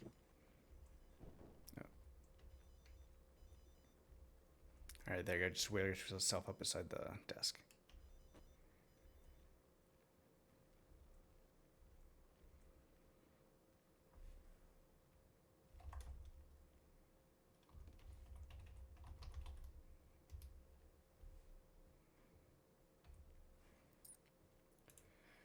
Oh, hey, how's it going?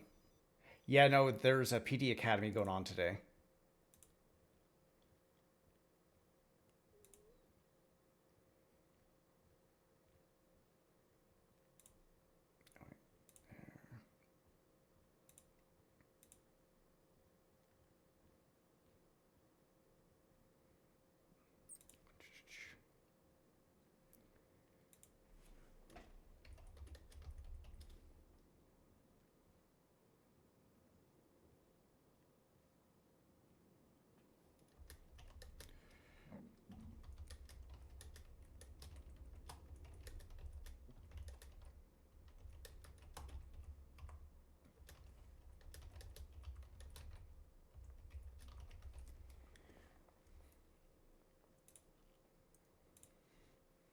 Thanks.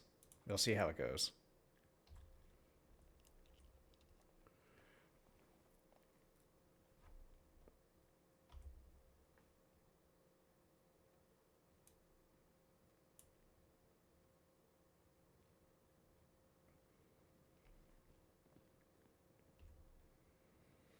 Did I send you all of the questions, Ophelia?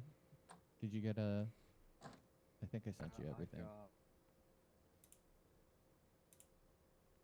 I've got Pines and. Yeah, Charlie 33 needs to take a quick nap. We send you the rest here. 10-4.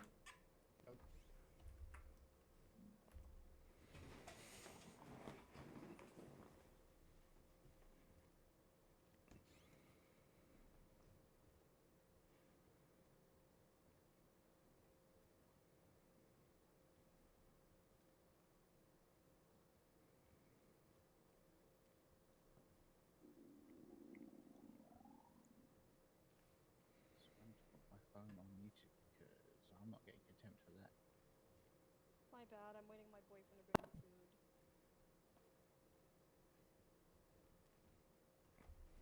I've never gotten contempt. Yeah, I say I'm not. I'm getting kind of contempt embarrassed. because I didn't mute my phone.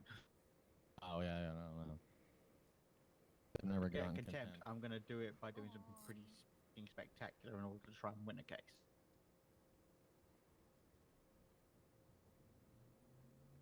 Doing as many trials as I have without one contempt charge makes me feel like a pussy.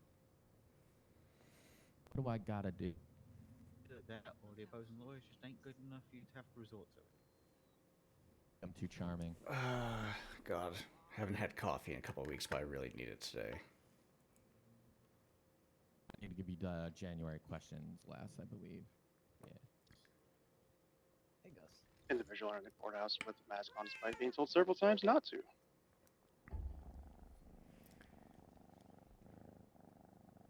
Sierra 50 advice. She's on the prosecution side in the back corner.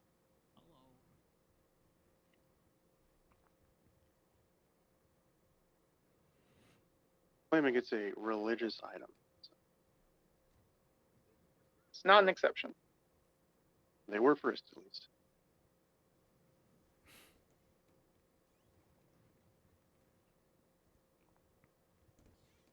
That about covers it, and if I missed anything, you know, we fucking wing it. Just, I mean, that's what I'm best at. I'm going to be keeping a hawk eye out for objections and also then formulating questions based All on. right. Is everyone here who needs to be here? You're here? Did they bring her? Everybody on the state side is present, Your Honor. All right. Defense. here. Do you have your Albert. defendant and your two witnesses? I'm pretty sure we do. Pretty sure. Yes. Okay.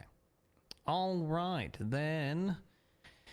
If everyone is present, I will call the matter of the state v. Fÿrr Phosphøphÿllite to order.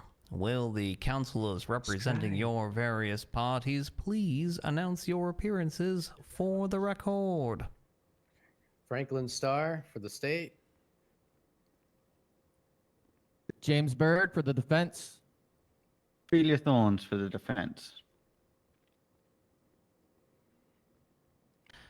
All right.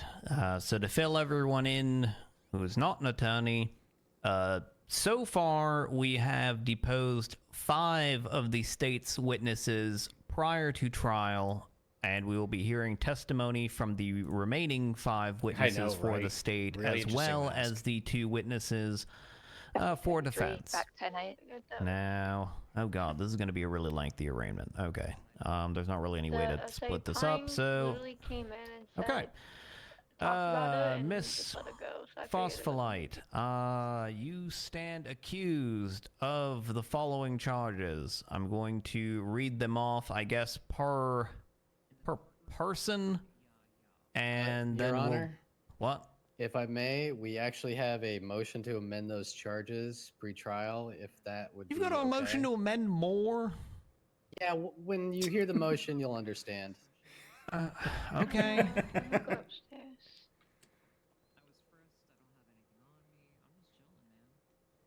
In the Hills Butcher incident report, the master report, on the Micah Rain attack, 52221, there is a report attached of her medical report. Yeah, it's going to be... Micah Rain gonna SW, be a medically induced long, coma, number long trial. 52215. As of 19 hours ago, and due to our inability to motion prior to 24 hours of the case, there was a medical update which we feel meets the prong of minor mayhem. Considering that, and considering the 2 additional charges of minor mayhem that the defendant is facing for Doris Daisy Drew as well as Sadi Kai, the state, are motioning to amend to change the 3 counts of minor mayhem to 1 count of major mayhem. We feel that this is similar in nature to a victim dying before court and a charge being upgraded from an attempted murder to a murder.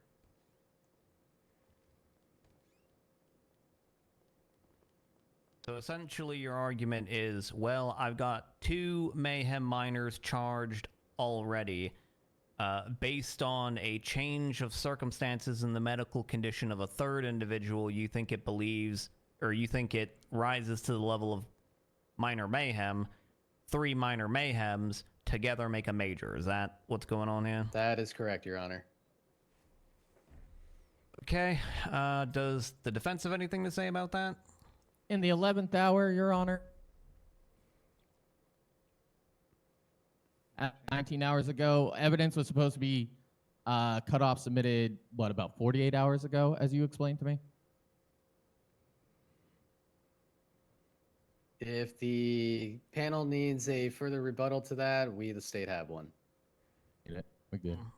I don't think I really need a rebuttal to this one. Basically, your argument is that 19 hours ago there was a change in circumstances as to Miss Rain's medical condition, which you couldn't have known about beforehand.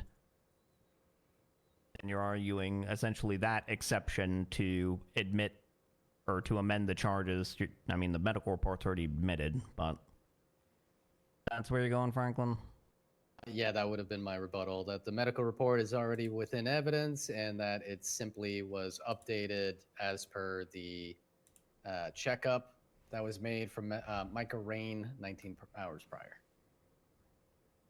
This was not an attempt for us at 11th hour. The panel will confer. Give me a moment.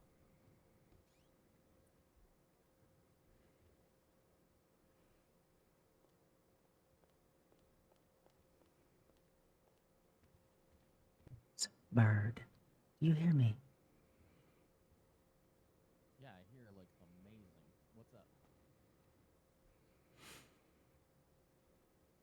Is it not considered a conflict of interest to have Roland Sharp on this panel? Yeah, helped hire me to the... Okay. Yeah, no, it was brought up. Can try and bring it up, but It's already been discussed, though. No matter. it was informed. I thought that was her brother for a second. With us, so we can try it if you want.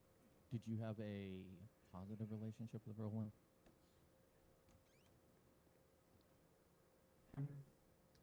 Positive enough, but I also know he was close to Sadi, and if he believes I did that to Sadi, then he will be very biased. I don't believe he'll have any ill will over anything that happened with Saudi. I suppose I withdraw my... I think we can motion for the concern, but I think it might, if there's a bias there, it's a helpful bias. I'll follow your lead. Do as you wish. We can on that. I'm going to be called to the stand. Do you know? I know your intent was not to do it.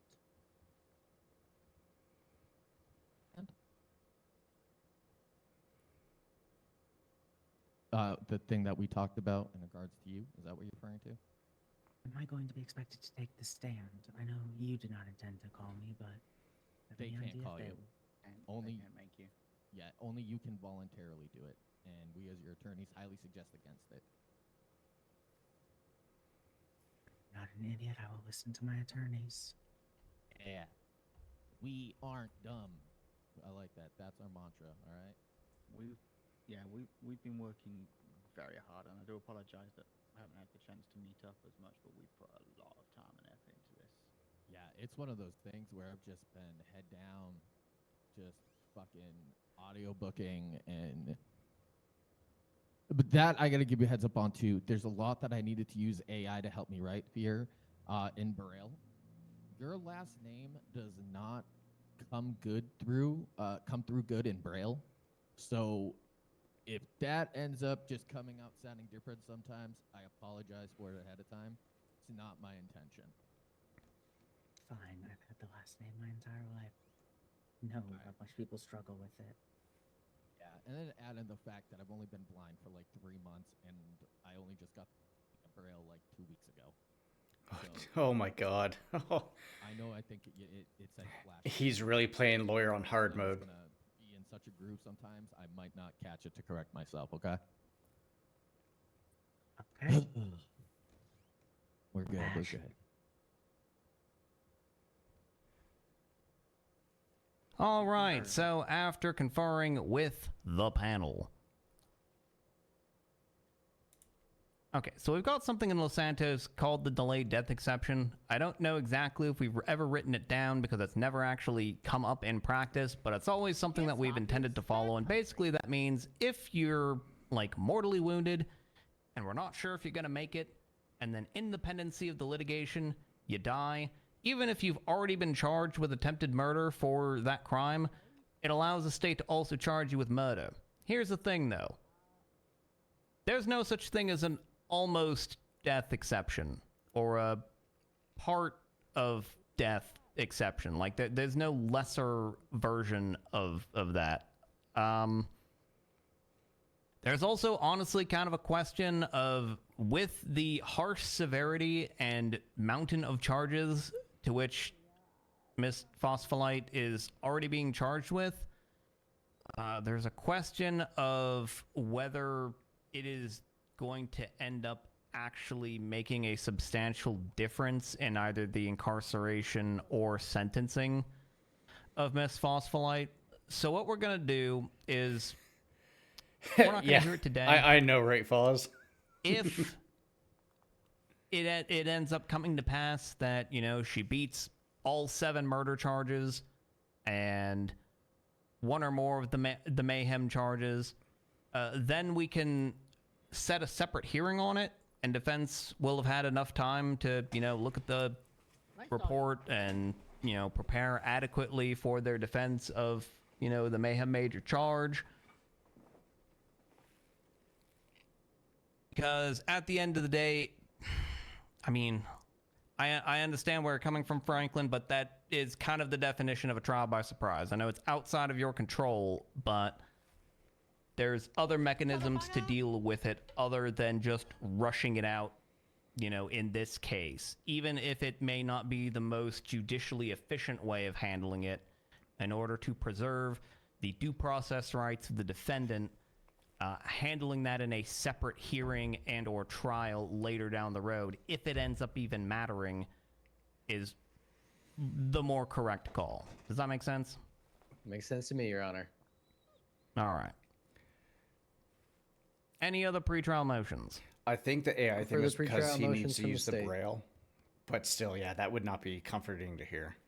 No further pretrial motions from the defense, Your Honor. What do you mean further? You didn't even make one. Yeah. No, at all. All right. Okay, let's get on to this extremely lengthy arraignment then. Okay, Miss Phosphøphylite, for the killing of Stacy Recht, you are being charged with 1 count of murder and 1 count of robbery. To the count of murder, how do you plead? Not guilty. To the count of robbery, how do you plead? Guilty. Sorry, was that guilty or not guilty? Not guilty. Okay. It's going to be the same for everything. Okay, so you're just doing a blanket plea of not guilty to all of the charges to which you are being accused of? I suspect we're going to be here for a while, so let's do that. Blanket plea. All right, blanket plea, not guilty to everything. Gotcha. You know, it's a little more dramatic to do it one by one, but God, there are just so many charges. So... Enough drama. Yeah, I'm sure there'll be enough drama on the court case as it is. All right. Opening arguments, opening statements. I'm assuming both parties wish to make them. You got them prepared, ready to go? Yes, Your Honor. All right, then we'll start with the state. Tell us why we are all here today. Yep. Yeah, I've got it. Your Honors, esteemed members of the Los Santos City Courthouse. Yeah, no, like, I think Joy is like probably to one preface of the this best opening judges with that there a could be, but warning yeah. To any and all who are present here today. I mean, like the Stephen Alexander ones were crimes and fucking incidents long, which we will be discussing but in this hilarious courtroom too. are some of the most vicious and heinous acts which have ever been committed within the city's boundaries. Any who are faint of heart or cannot handle themes of mutilation, self-harm, or animal torture should remove themselves from this courtroom at this time.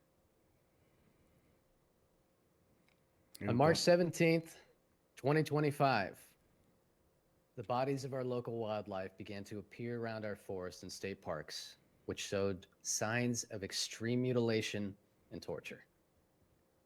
Deer, whose entrails had been decorated around the scenes with clear intent. Cougars, who had been gutted and their unborn cubs hung as if they were art pieces for display. It wouldn't be until Sure, you March thought person with 29th, mouse mastering with it. 2025, that the first murder victim, Stacy Recht, would appear. The scene of Stacy's murder would share many themes and commonalities to these horrific acts against animals and would lay out the beginning I mean, do you of a have one series person of who could murders stage just throughout inside the Vinewood courtroom Hills. doors? 7 FIB Sierra 50, I'll would stage die right inside. by the hands of the murderer known as the Hills Butcher. Each There's someone death on the becoming defendant's more side wearing violent, a mask that needs to be removed. methodical, I'll take care of and abstract with each killing. The victims, all members of our city who loved, lost, and contributed to our little community in their own ways, would be carved like animals and displayed as if the killer wished for us to look upon their work in reverence. Stacy Recht, first victim, who had barely had an opportunity to find her place in our world, was taken, killed, without a sign that she even struggled. Her heart was carved from her chest, replaced with that of an animal's. Antlers were nailed to her head, and her face was stitched into a sad smile. Citation, not on her desk scale. Jilly Markovic, a beloved EMS, would be next. Again, she was taken, PD from killed FIB, they're without a claiming it's not a struggle, mask and vehemently refusing. her heart stolen from her. They could leave the courtroom. Her face was I will escort stitched them out. in the same sad smile. Kai Otani, a self-proclaimed explorer, would be taken from us just 2 weeks into his adventure here. His body would be found displayed like that of the American Gothic painting, a pitchfork sewn into his hands with Jilly Markovic's heart pierced atop it. Well, I'm not going to cite you, but you were being Amber escorted by Harper, police and who had just been hired at Bloom and Harvest, excited to make her first delivery of flowers, only to find that it was the killer she would be walking into the hands of. things have changed. So I'm letting you know. You can take If a things, call, or okay, you if can things have changed, I'll Robert take it back. Scott, a proud American and the only victim who was able to fight back. And for his attempts, his limbs would all be removed and his face would be smashed in. Paul Jones PD from and FIB, Lucy they took it Calloway off. They're claiming that they were would just die warned it together, was a citation. strung up by their feet and gutted in a display meant to reflect the painting The Corpses of the DeWitts by Jean Debain. It wouldn't be until the 19th of April that the first indication of who this monster in the shadow was. A trash can containing the stolen possessions of Jilly Markovic was decorated with the blood of defendant Fÿrr. Soon after, Fÿrr would post her own selfie to Amber Harper's Twinsta account. She's gone on the balcony. After receiving a phone call from Elias Winchester to inform her of this fact, Don't want to get on that. Fÿrr would be conveniently kidnapped during this phone call by the person who she claims is the real Hills Butcher. Her brother, Orion Phosphøphÿllite. This will be the crux of the argument that the defendant and their counsel will be using to shift the blame for these horrific acts. However, we the state are confident that we will be able to prove once and for all that Fÿrr is the one solely responsible for the planning, the execution, the staging, and the mutilation of all of these victims and animals, as well as the victims who have survived Individual her coming in attempts who had a on medical their mask lives. on, he may put it back on when he gets inside. Thank you for your time He and was due told not to. consideration in these matters here today, and we look forward to putting this to rest, along with the souls of those whom we have lost. There's a description, blue shirt, backpack. Paper, black backpack, city necklace. Sierra 50, I have visual.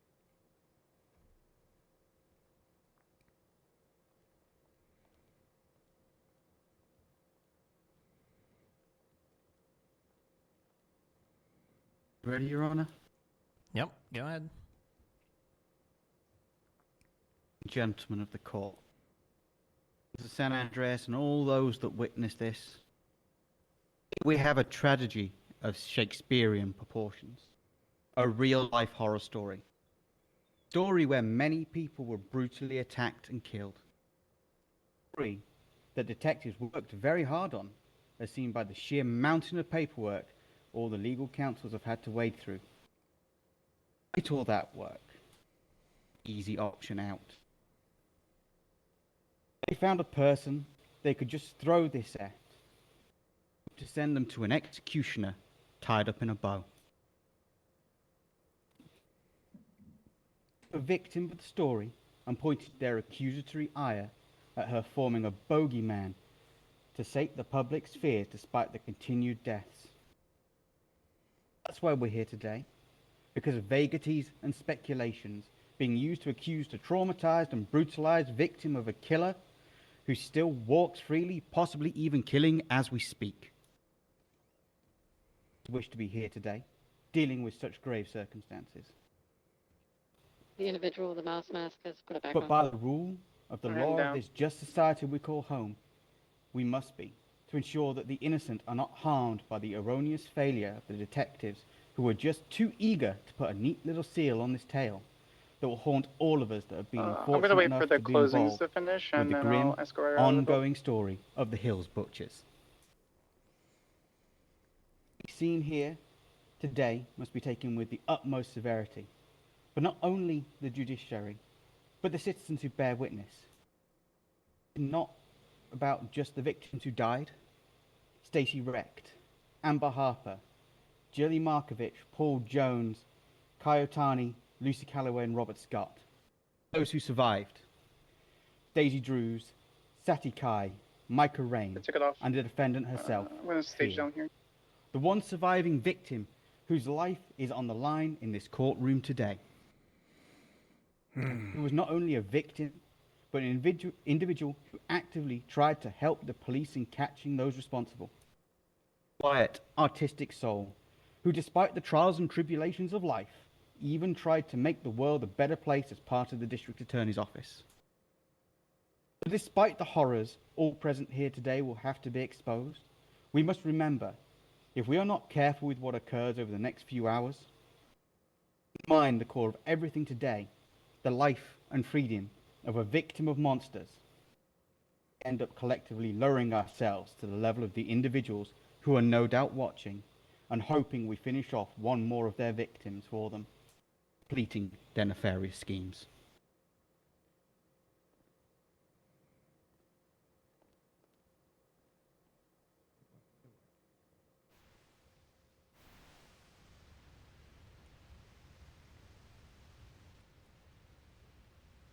Go ahead and call your first witness, State. State calls Doris Stacey Drew to the stand. Doris, please approach the stand.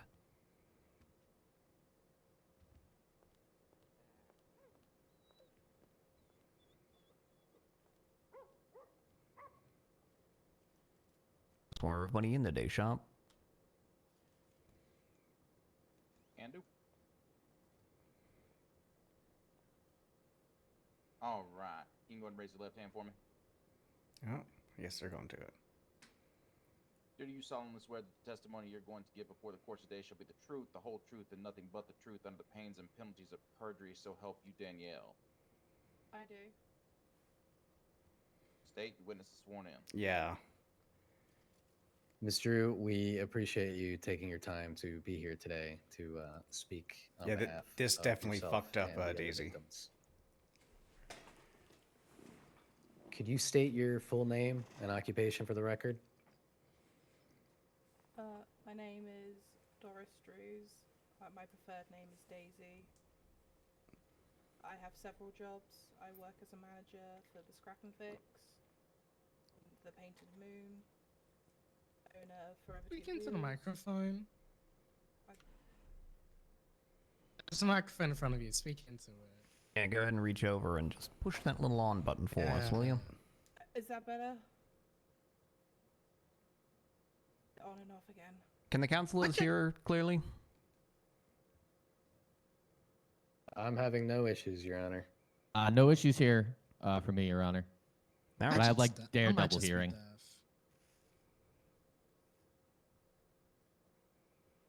Please continue, Miss Daisy.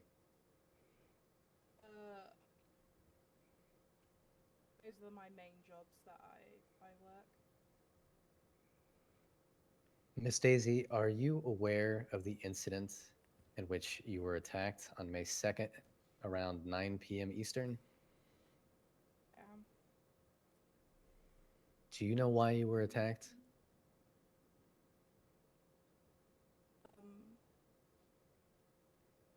Weeks prior, my fiance had received threats from a number saying that they were going to make art of me and give me a beautiful death. And for the record, who is your fiance? My fiance is Bree McNabb. Can you give a description of your assailant? It was dark and they were wearing all black clothing, a black mask. But they, from what I could see, they did have a feminine figure. Oh, At any point in time, were they driving a vehicle? Yes, when they drove up to house, they were in what I think was a blue-colored Mesa type vehicle. Can you tell us about the injuries that you sustained as a result of this attack?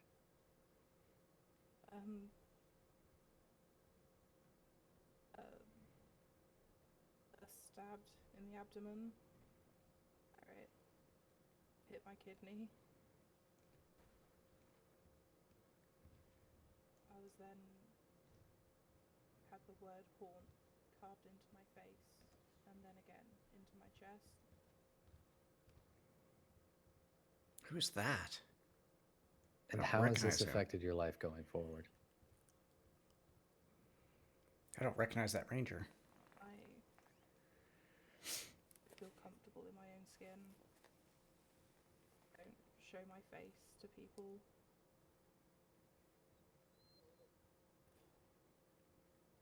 I'm waiting for the test results for the reduced function in my kidneys.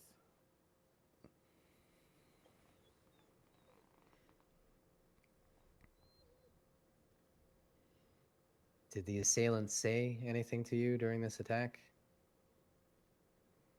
They said a few things. Mostly spoke to my fiance over the phone. Are you aware of whether or not your fiance had any communication with defendant Fÿrr prior to this attack? I believe a couple of text exchanges that happened prior after Fÿrr made the threats to harm me and her. You're stating that it was Fÿrr who made these threats? The text messages that made the threats came from Fyr's phone. Thank you, Miss Daisy. No further questions. Kidnapped.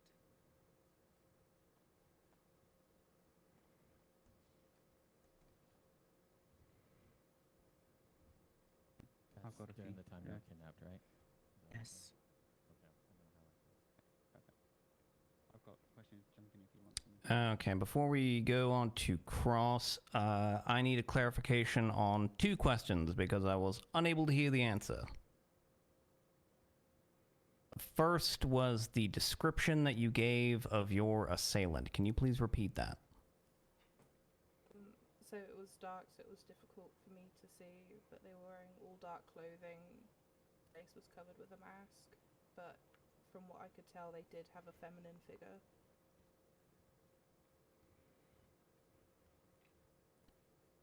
All right, and the second answer that I didn't get was the question of whether your assailant said anything to you. There were a few words exchanged. I don't remember them specifically, but most of what was said was over the phone to my fiance.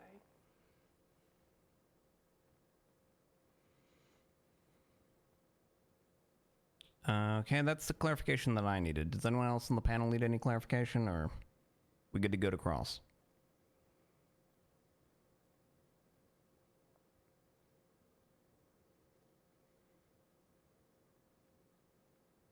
All right, cross-examination it is. Take it away, defense.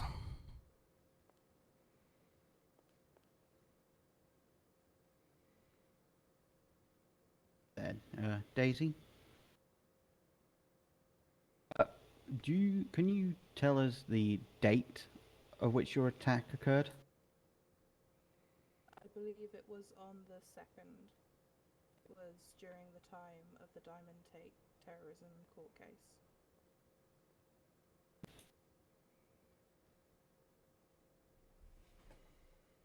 Is that the same date that the text messages were sent to your fiance or partner? No, these text messages were sent to my fiance, I believe, 1 to 2 weeks beforehand.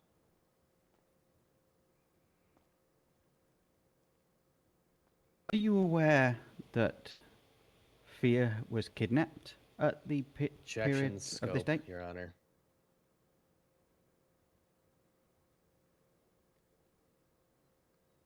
Rebuttal? Sure. The scope is within the date of the text messages being sent from the defendant's phone. This is well within the scope to ask this question. Rebuttal if necessary, Your Honor. Let me discuss this one with the panel. I like that. I like it when both sides are able to kind of go back and forth like that. It's nice. And I like that now that the courtroom is really quiet. Because I know when I was doing the Steven stuff, like the courtroom was like dead silent except for a couple times when some people, it's like, I think when you have big trials like this, it's one of those things where you hope that everyone just wants to respect kind of what's going on, like what everyone's here for, and just kind of like kind of keep your mouth shut. Unless someone's about to try to do something, like if there are going to be people that were going to storm the thing, but it seems like the Be FIB... advised, someone with a chancla is entering. We've told them to keep that thing holstered. Is he with a shotgun? All right, after conferring with the panel, we have decided that this question is outside of scope. Nothing said on the direct line of questioning had to do with basically Fyrr's status at the time. Understand where defense is coming at from this one, but establishing this fact by just questioning a witness, especially when a state's witnesses, probably isn't the way you get this on the record. Understood, Your Honor. I'll get it on there. Appreciate it. Okay, Daisy. Person that approached you, did they give you a name? So, while speaking to my fiance on the phone, they did use the name. That name was? It gave the name Ash. You're familiar with? Someone just ran in there without being frisked. Mouse mask. Yeah, she just threw something. Yeah, she's just thinks she's sticking it to You the man. described your attacker as Through a cup. female figured. In this courtroom that would match the description of female figured? Several people that would match the description of female figured. Would that include myself? Include yourself. Justice Van Dorst as well? Say so.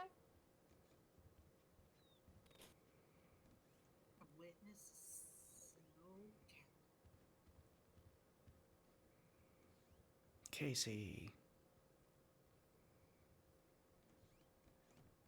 I think.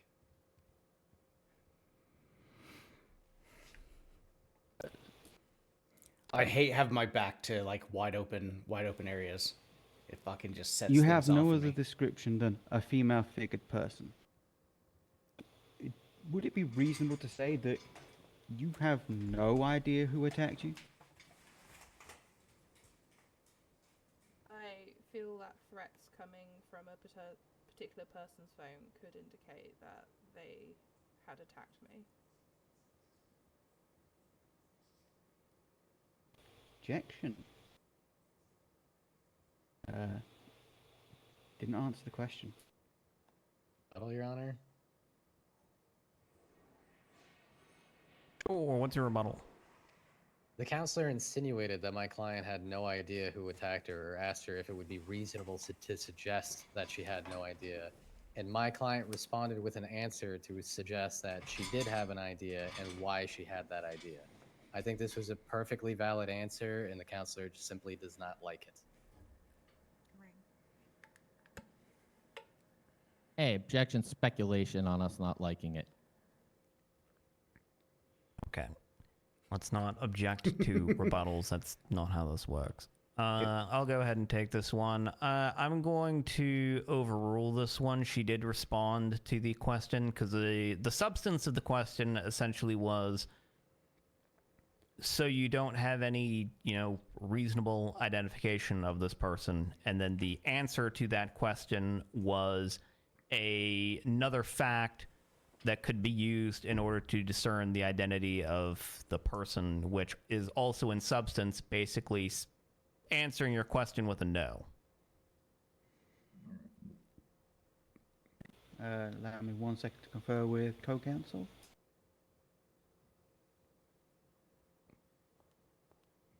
Anything else? That's pretty much everything I was looking for. Nope.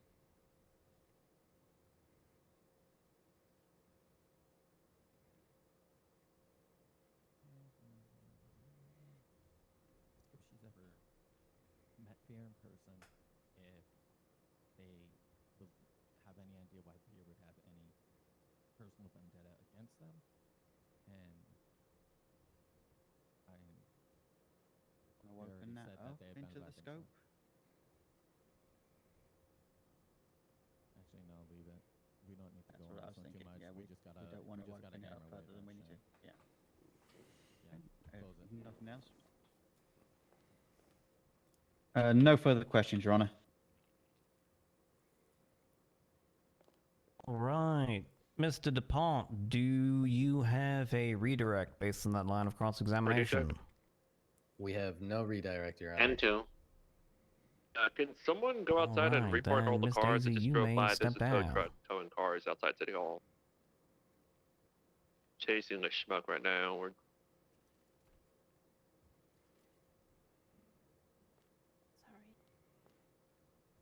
Do you have any other witnesses for me, Mr. DuPont? I'm gonna Yes, go check quite a few. the We DOC call file. Ashley It Smith to the said stand. that people are towing cars outside. All right, Officer Smith. Copy that. Appreciate it. Would handle the cops for questioning. Or we can tag in and out. Yeah, we can do. I say I'll All right, keep an eye Ashley, out go ahead and try raise your left come hand up for with me. some stuff based on what Franklin asks. Keep a little running note. Do you solemnly swear that the testimony you will give today shall be the truth, the whole truth, and nothing but the truth under the pains and penalties of perjury, so help you aim house? I swear. Oh, that's Seraph. I recognize that voice anyway. Your Honors, before we get started, can I consult personal notes on some of these questions? This is the events going over a month.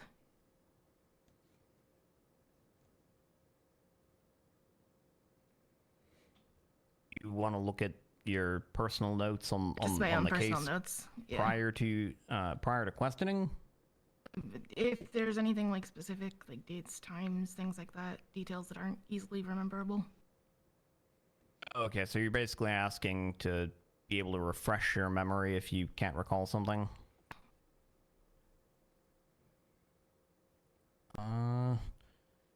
know. What do my panelists think about that one?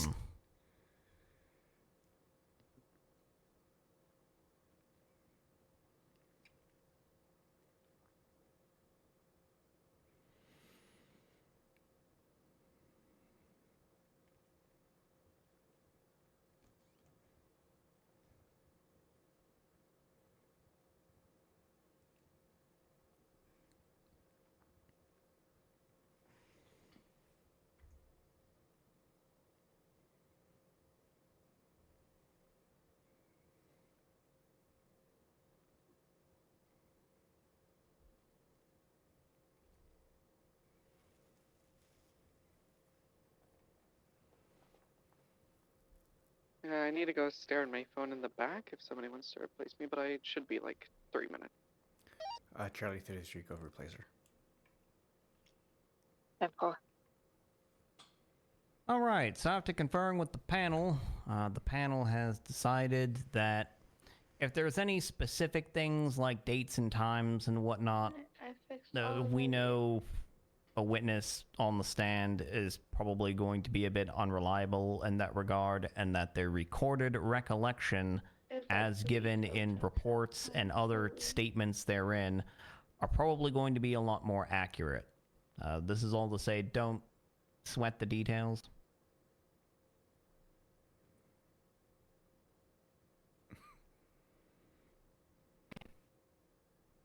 Actually, a divergence as to how most people do it. You see, the way it works mostly in court is if the witness cannot remember something, but they have a transcribed recollection of it, they are allowed to refresh their memory with the transcribed recollection. And that's how that's supposed to work. I wonder if he knows But that he's we'll still proceed talking with on what the panel has decided. Because I know like cops like IRL, they can refer back. Go to ahead and start the questioning, Franklin. Just to remind everyone, make sure to keep your mouth open nice and wide before you speak. As well, leave a little bit of time for the other counsel to be able to object before answering questions. Miss Smith, could you give your full name and your occupation for the record? Ashley Smith. I am a senior officer with DPPD and a senior detective with CID. Ms. Smith, could Oh, I didn't know she you was CID. explain the extent of your involvement within this investigation?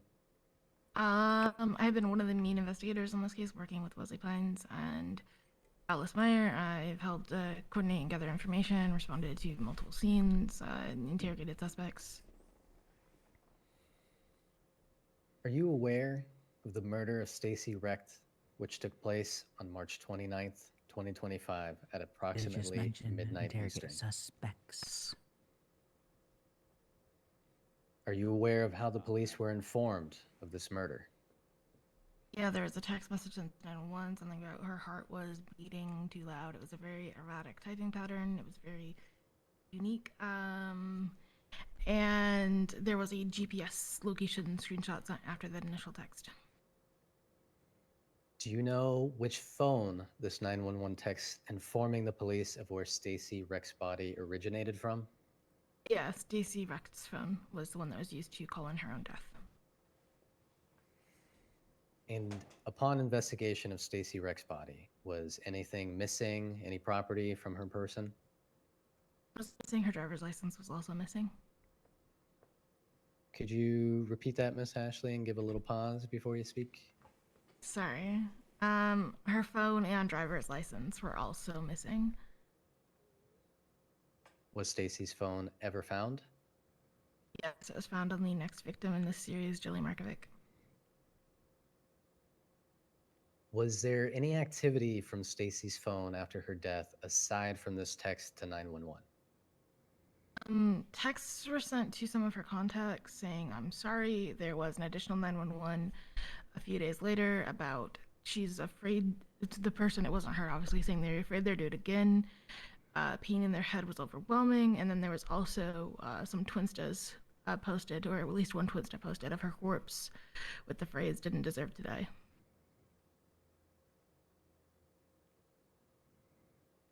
At any point in time, had the victim's public MDW profile been changed in relation to the murder? Yes, her MDW photo was changed to a photo of her dead body on scene. Do you know how these changes were made? Fÿrr's MDW made the changes.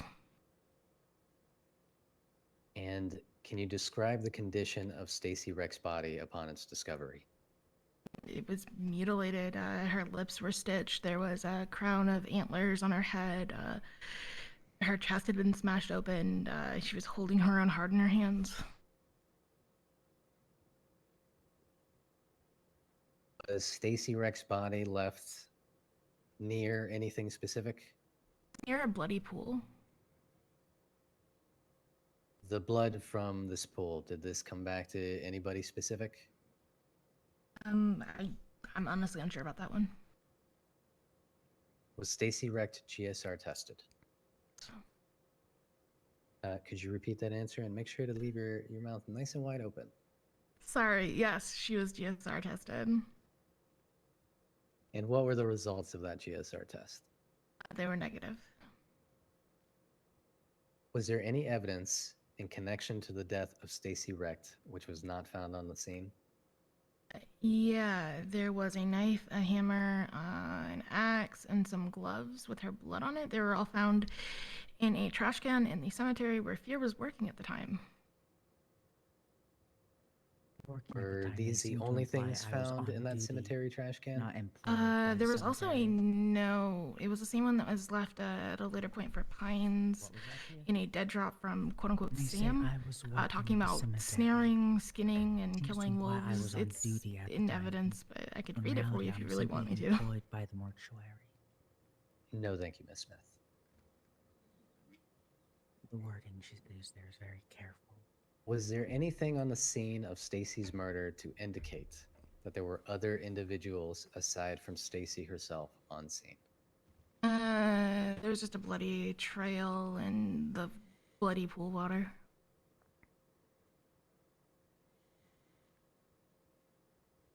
Thank you. I'm going to go ahead and move on to the scene of Jilly Markovic. Miss Smith, are you aware of the murder of Jilly Markovic, which occurred April 4th, 2025 at approximately midnight Eastern? Once again for us, Miss Smith. Sorry, yes, I'm aware. I'll try to remember to pause. Are you aware of how police were informed of this murder? A 911 text from Jilly Markovic's phone. This 911 text, did it share similarities to the one which was received in accordance with Stacy Reck's murder? Yeah, there was the same kind of repetitive language, very distinct and similar typing style. Do you know which phone this text message to 911 belonged to? To Jilly Markovic. And what was the condition of Jilly Markovic's body upon its discovery? I was mutilated. Her face was sewn up into a sad smile. There were coyote heads mounted to her arms with rebar. Her heart was suspended in the middle of her chest. No, sorry, not her heart. An animal heart was suspended in the middle of her chest with fish hooks. Her heart was missing. Her chest had been crushed. It was... Oh, and there were sewing needles under her nails. Oof.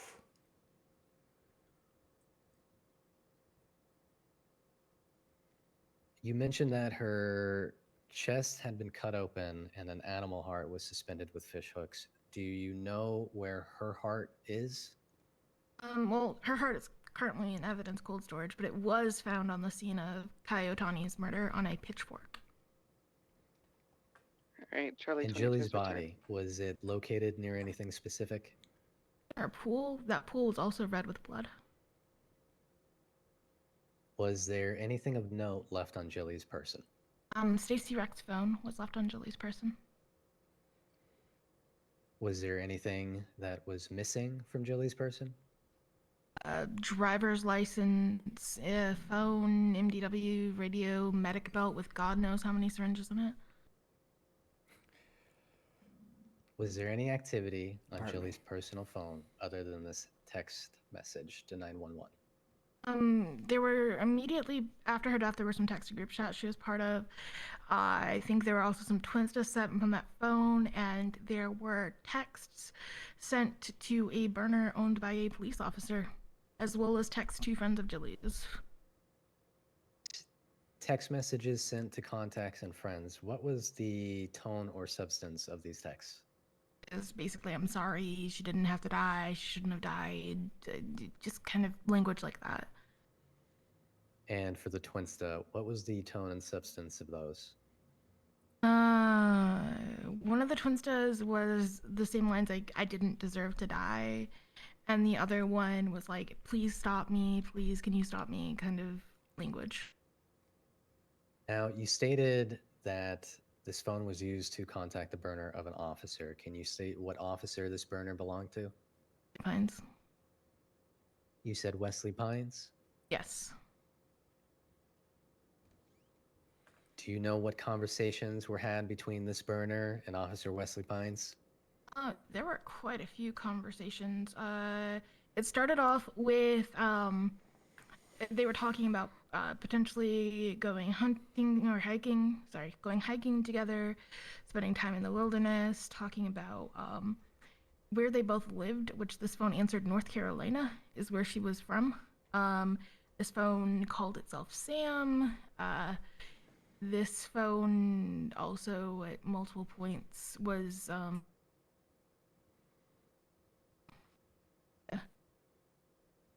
that's all from this specific phone. Miss Ashley, you said at multiple points this phone, but then the microphone cut out. Could you repeat that? That's because I wasn't 100% what was used on specifically this phone. But I know that this was the one where they started talking about hiking and all that. Now, you stated the individual using this phone to text Wesley's burner stated they were from North Carolina. Are you aware of where defendant Fÿrr is from? Carolina. You said North Carolina? Yeah.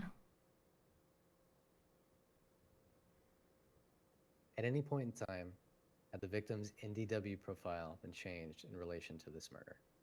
Yes, it was changed to, you know those you can't download a car ads? It was changed to text that looked a lot like one of those that said something about like she was a helper, but she didn't help enough. Do you know how these changes were made? Fÿrr's MDW changed his profile picture.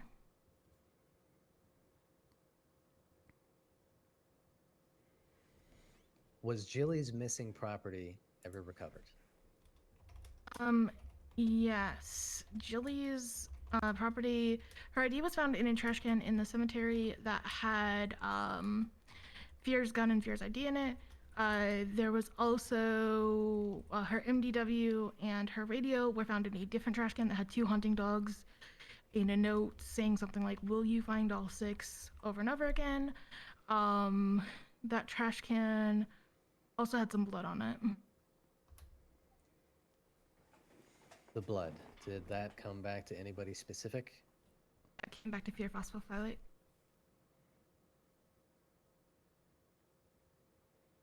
And do you know the specific date and preferably time that this trash can outside of Infinity Apartment and the property within, as well as the blood, was found?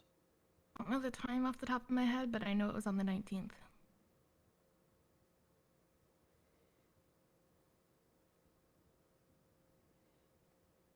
Now, specifically, sorry. That's okay. There were animal parts used in accordance with Stacy Reck's murder. Yeah. Were there animal parts used in Jilly's murder? Yeah, there were some coyote heads on the scene. Describe the use of those coyote heads. So there was some rebar that was impaled through her arms, and there were coyote heads there, and there was also a heart from it. You know, I think it was a rabbit, but I would have to check. That was suspended by fish hooks in the middle of her chest. It kind of looked like one of those, you know, the Sacred Heart statues. It kind of looked like that. Just a floating heart in the middle of a chest. And was there anything on scene of Jilly's murder to indicate there were other individuals aside from Jilly on that scene? Yeah, there were footprints and outlines of a cooler box.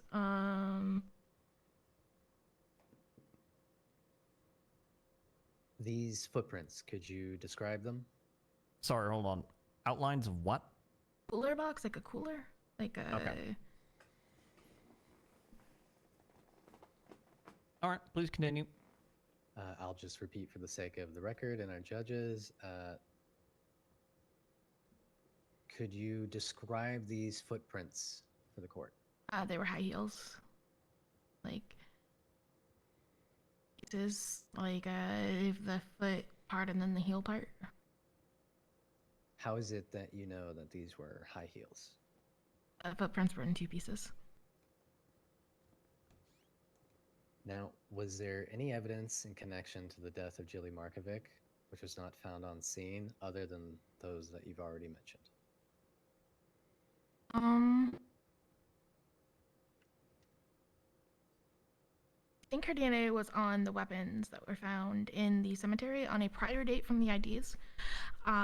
So there were weapons found in the cemetery that came back to Jilly, back to Kai, and back to Stacy. And there were also gloves and I think a note in that trash can as well. The weapon is an axe, a knife, and a hammer. Okay. I'm going to move on to the murder of Kai Otani. Miss Ashley, are you aware of the murder of Kai Otani, which occurred on April 12th, 2025 at approximately midnight Eastern? Yes. Are you aware of how police were informed of Kai Otani's murder? There was a 911 text from Coyote's phone. It was like something about will die, oh, my head is hurting, like something like that. Did this share any similarities to the previous text 911 received in relations to these murders? It was the same kind of repetitive language, random capitalization, erratic tone.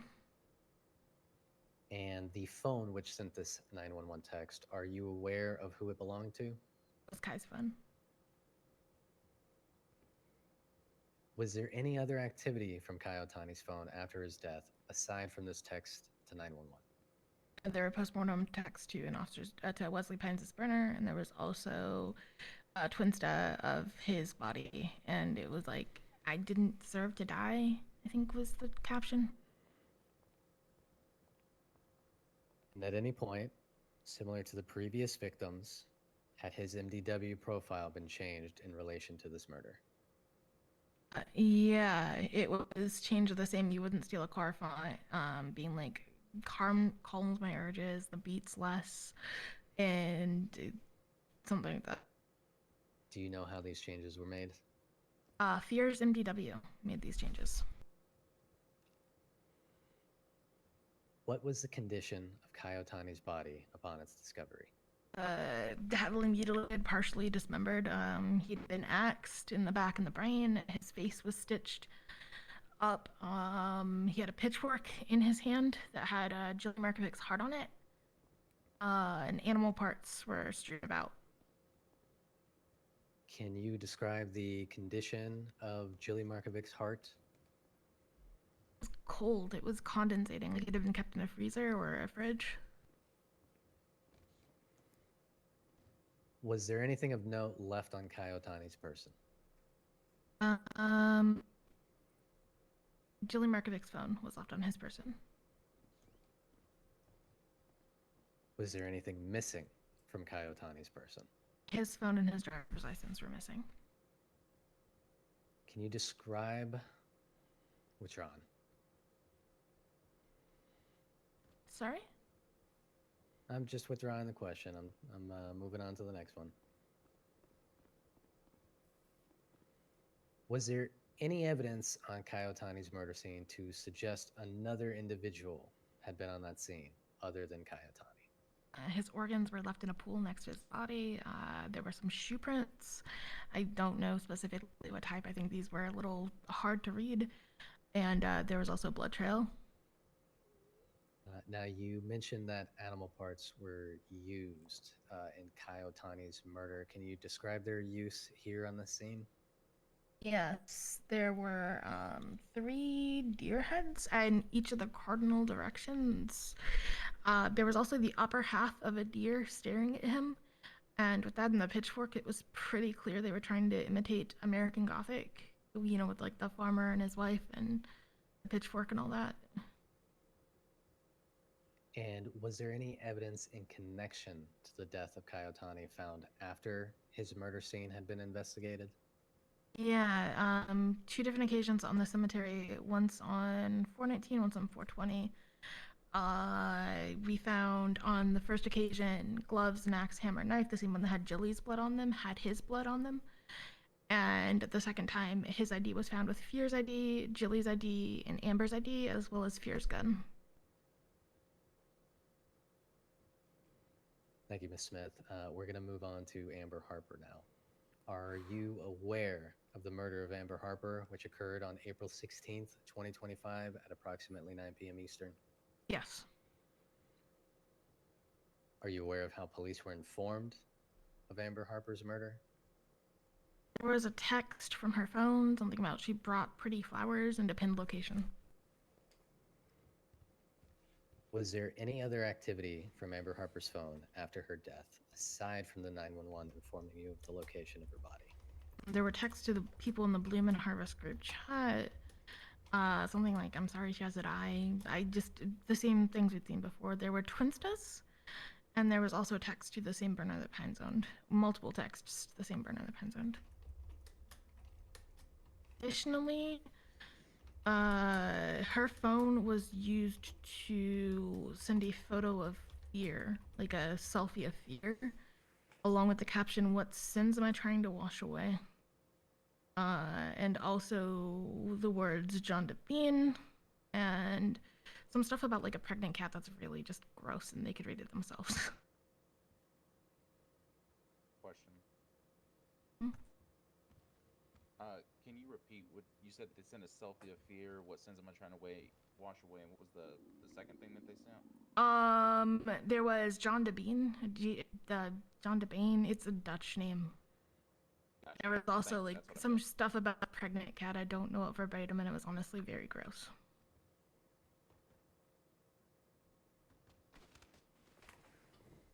And similar to the other victims, had her MDW profile been changed at any point in relation to this murder?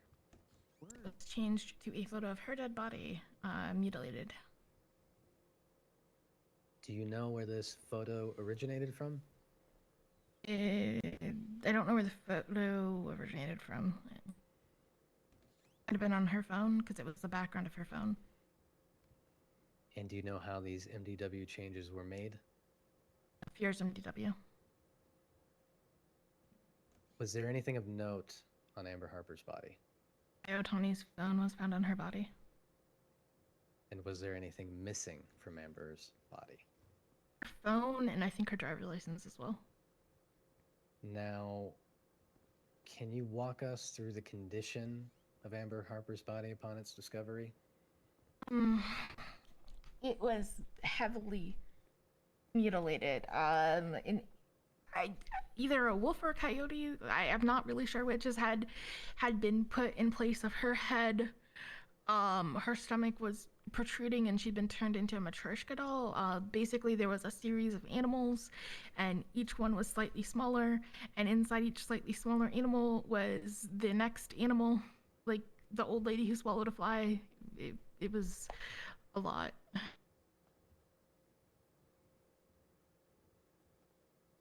This surgery, shall we call it, were there any signs of the condition or ability of the person who performed this on Amber Harper's body? It was pretty skillful. Like, it wasn't somebody who's never been around human anatomy. Like, they definitely had a grasp of what they were doing. Was Amber's body located around anything specific? It was near a pool.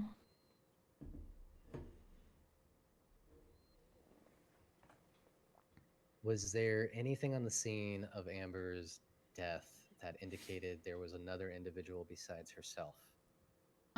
There was an EMS syringe. There was some fake orange hair that matched a wig that we found later. That wig was in an updo style. There were her organs were in a pool. There were footprints on scene, and there were also cooler impressions. Now, the animal parts which were found on the scene, can you describe the condition of these animal parts? So the headless bodies were inside of her body, and then the heads were kind of like laid out in a trail almost leading to her. The heads which were laid out in a trail, was there anything of note of these heads? I think they were preserved and slightly cold. And was there anything on the scene which could indicate how those animal parts had been stored? There was a cooler mark. And was there any evidence in connection to the death of Amber Harper found at this cemetery in which other victims' DNA was found? So her ID was found along with Fyrr's ID, Fyrr's gun, Jilly's ID, and Kai's ID. Thank you. We will move on to Robert Scott. Miss Smith, are you aware of the murder of Robert Scott, which occurred April 20th at approximately 1 a.m. Eastern? Was that a yes? Sorry, that was a yes. Are you aware of how police were informed of this murder? We got a text from Robert Scott's phone. It was like, "Will you find her?" Did this share any similarities with the previous text 911 had received? The victim's phone, and it also had the same kind of repetitive language and kind of like the pounding motif, I think, was used, and that had been used in a few previous communications. And was there any additional activity from Robert's phone after his death aside from this 911 text? Texts were made to Pines' burner, and there was also a Twinsta, something why he didn't deserve to die, I think. These texts from this phone to Pines' burner, did this person identify themselves as Sam? Yeah, so the thing about when they sent these texts, every time they picked up a new victim's phone, they would just kind of continue the conversation like it had never left off. Like, they weren't really acknowledging, oh, hey, well, once or twice Pines would be like, is this a new number? But, like, they weren't really acknowledging that it was a new number. They were just continuing the conversation on this newest phone. But they called themselves Sam on this phone, I believe. Did they address the murders in this text message exchange at any point on any of these phones? Yeah, once or twice they directed Wesley to the location where they'd left a body vaguely. They also occasionally asked him if he knew about a murder that they hadn't directly told him about, or knew like the location of a murder they hadn't directly told him about, because they were testing him to see if he was a cop. Like, there was a lot of conversation about like how killing humans and animals helped alleviate the beat, but animals weren't as good as humans. Now, similar to the previous victims, had Robert's MDW profile been changed in relation to the murders at any point in time? I don't think Roberts was changed.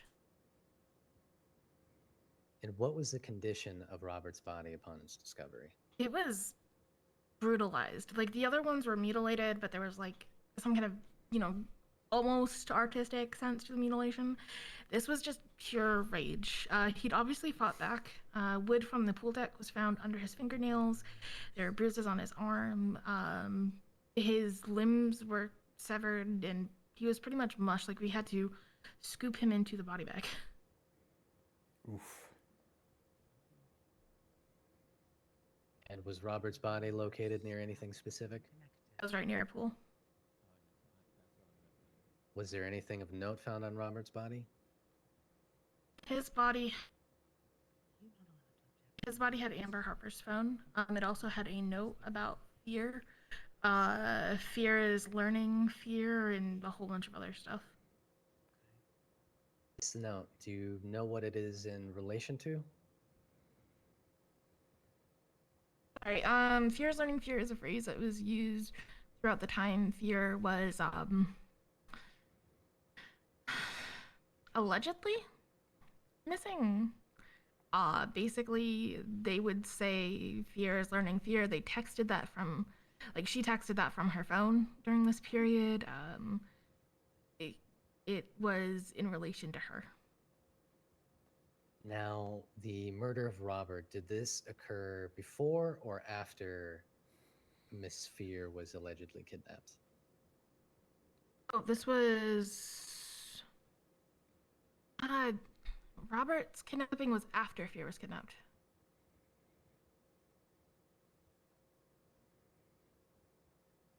Sorry, Robert's murder was after, I think. Was there anything missing from Robert's body? His phone was missing, and so was his ID. And was there any evidence to indicate there had been anyone on scene other than Robert? There were some footprints with a long stride, bloody, and then there was a bloody pool nearby, and like the pool blood. And was any evidence recovered in relation to Robert's murder other than the scene of the murder itself? We found his phone later on Lucy Calloway, and we found his ID papers in Fÿrr's wallet. Oh, you brought up Fÿrr having been allegedly kidnapped, so I would like to touch on that. Are you aware of report number 50716 in which a phone call by Elias Winchester was made to defendant Fÿrr? Could you repeat that for me, Miss Smith? Yes, I'm aware. Do you know why Elias Winchester called Fÿrr? Called her because a selfie of her was posted from Amber Harper's phone, and Amber Harper at that time was known to be a murder victim.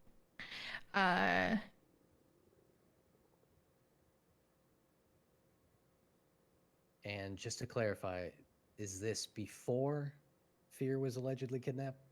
This was posted before Fÿrr was kidnapped, and it had a caption that seemed to be referencing an earlier post that Fÿrr had made on Twinsta. Do you know the substance of this earlier Twinsta that Fÿrr had made? It said rain to wash me away, and then I think it was like an hour, a couple hours. I'm not exactly sure on the time frame. It's in evidence.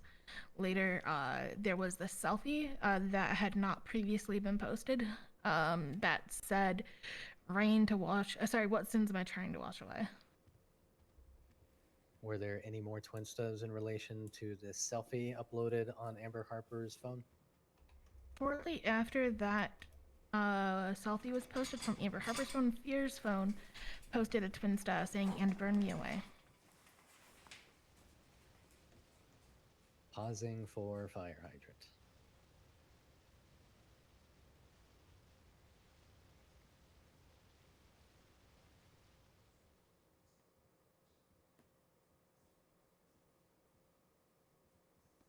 Did Fÿrr state whether or not she made the post from her own account, which were in relation to the selfie? Fÿrr claimed that she did not make those posts. She said she had no knowledge of that selfie ever being taken, and that she had not made the Twinsta posts. And did you ever subpoena the contents of Fÿrr's phone? Was that a yes, Miss Smith? Yes, sorry, that was a yes. Were there any indications from this subpoena of the contents of her phone that the selfie originated from Fÿrr's own phone? There was no evidence in her gallery of this photo being taken. And are you aware of what happened to Fÿrr while Elias was on the phone with her? While he was on the phone with her, Fÿrr said, it was weird, so it stuck with me. She said, "They're telling me to put the phone down now." There had been no previous indication of distress. There had been no previous indication that anyone else was with her. He just started telling her, "Hey, I'm gonna come to you and make sure you're okay." And then suddenly from her, it was, they're telling me to put the phone down now.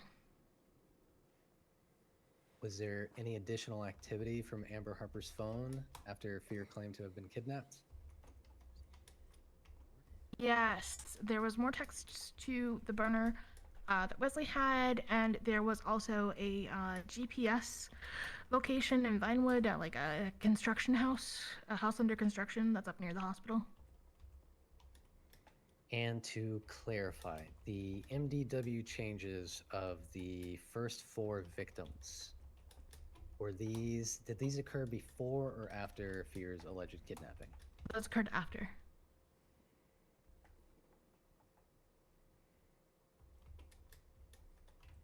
Was anything of note found at the GPS location which was received from Amber's phone?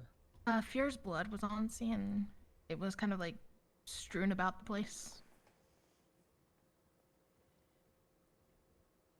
And for additional clarity, did this alleged kidnapping take place before or after the trash can which contained Jilly Markovic's property and Fÿrr's DNA was found? This took place after that was found. Is there any evidence in connection to Fÿrr's kidnapping found at the cemetery? ID was found and her phone was found. This was from the ping from Amber Harper's phone. The house ping might have been from Fÿrr's. It was one or the other. Now, have I you said received... it's a lot of information. That's okay. Have you received any indication or statement as far as who kidnapped Fÿrr? Fÿrr claims that she was kidnapped by her brother, Oren Phosphøphÿllite. I even had her spell it out for me. There is no record whatsoever of this individual having existed at any point in the state under that name or under any spelling variations of that name with or without the accented letters. Are you aware of any other interactions between Fÿrr and her alleged brother before or after this kidnapping? So after this kidnapping, there were some text messages allegedly back and forth between him and Fÿrr, including one where Fÿrr used the wrong phone and texted the message that was supposed to be from the alleged brother's phone using her phone. Ouch. And then Your they Honors? quickly switched burners. Yeah, I want to objecting to that being speculation. I can rebut. Go ahead. We quite literally have in evidence, which I was about to ask you to bring up onto the monitor, an image in the main bit called Text Exchange Between Fÿrr and Brother, in which this is very much the case. I feel that this is speculative at this point because we have evidence of this.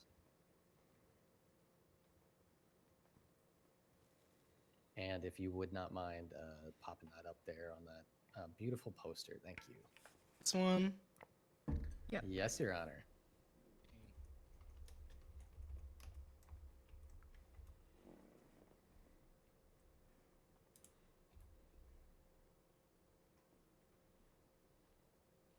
Can someone read out what it says? For me, please. I can't see it. Okay, so the objection on the floor is speculation.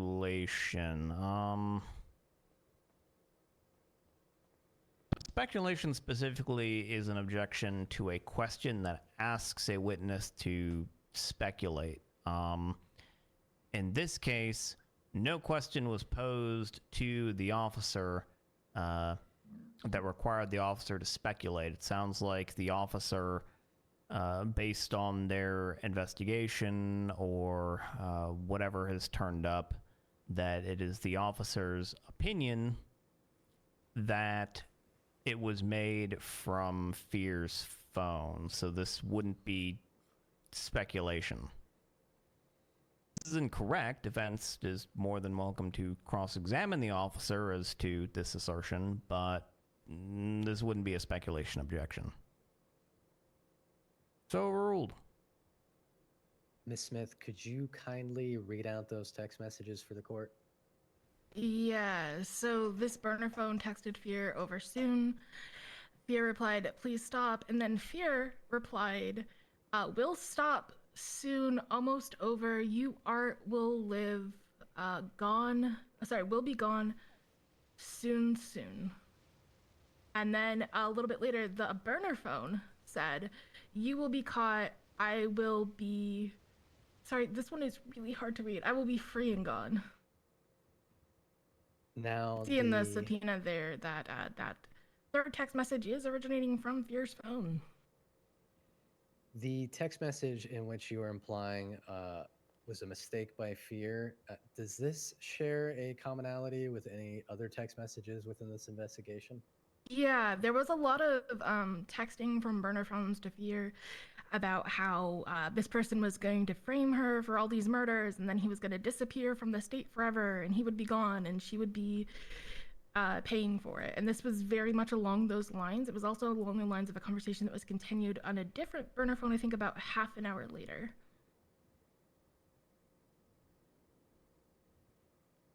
Thank you, Ms. Smith. Okay. To move on to the murder of Paul Jones and Lucy Calloway.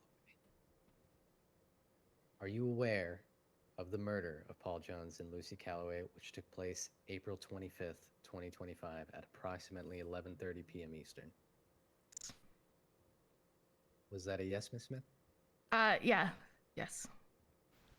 Very briefly, I'm going to ask for a quick pause.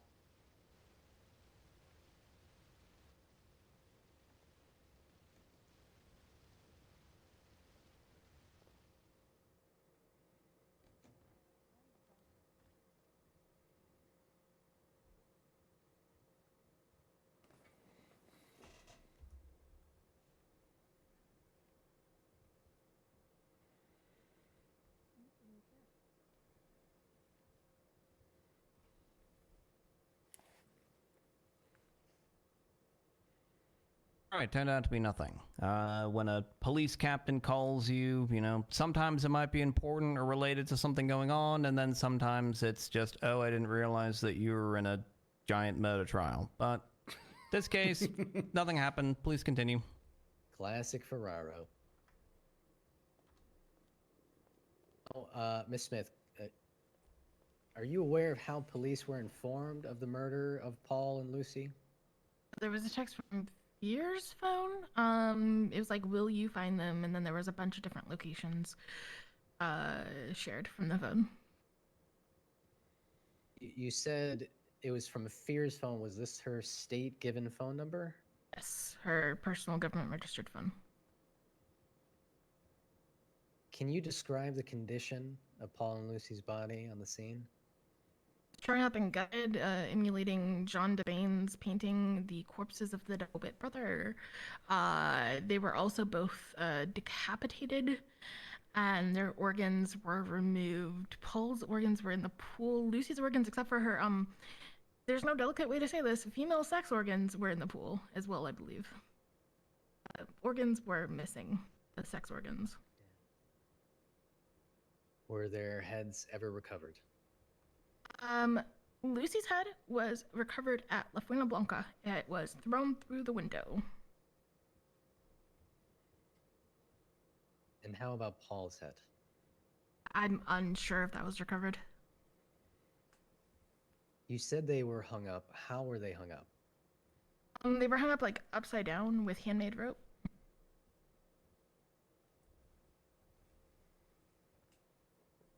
Were their bodies left by anything specific?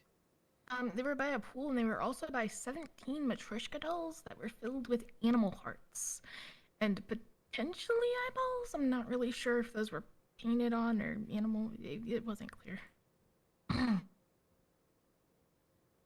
Was there anything missing on Paul or Lucy's body? Lucy's phone was missing. I think her ID was missing as well, and I think Paul's driver's license might have been missing. And was there anything of note found on Paul or Lucy's body? Yes, Robert Scott's phone was found on Lucy's body. Now, the animal parts which you have stated were used in this scene, can you describe the condition of these animal parts? They were slightly chilled, like they'd been transported in a cooler box. And was there anything on scene to indicate how these animal parts might have been stored? There were bloody outlines of cooler box. Like, I think there were multiple at various locations on the scene.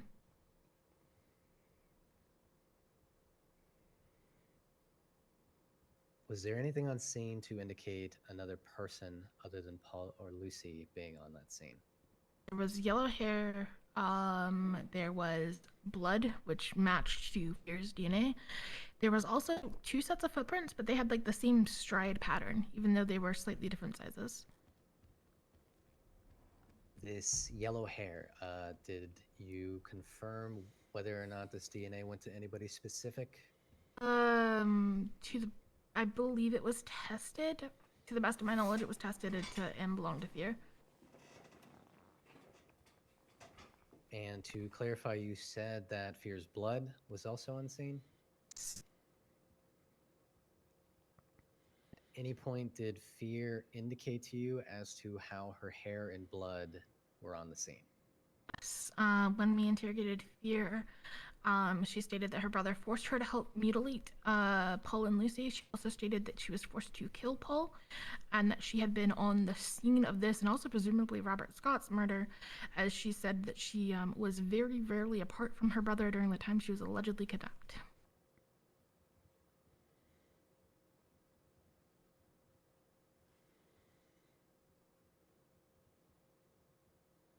To the best of your knowledge, has Fÿrr ever expressed an interest in the arts? Yes. She talked about when she was in school, she was the more artistic one, and she was always very interested in art and things like that. She also mentioned to Mecca Rain at one point that she was interested in art. Did she ever mention to you any interest in hunting? Yes. In addition to her many publicly available Twinsta posts about hunting, she told us that she grew up hunting. She was taught to make snares by her father, that she spends quite a bit of time out in nature doing that.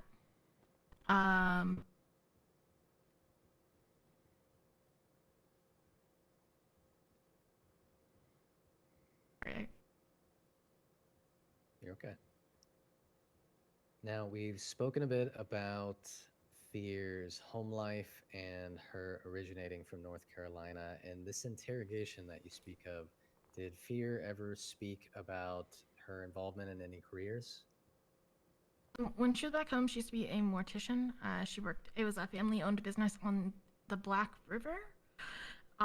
She said that she worked there, at first when she was younger, it was in more administrative capacity, but then as she grew older, they made her work more and more hands-on in the mortuary itself.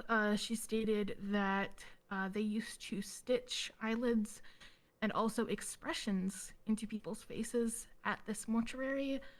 She also stated that she has done reconstruction work to a degree, or at least assisted with reconstruction work, and that her skill level was such that with just a little bit more training, she could basically run her own mortuary.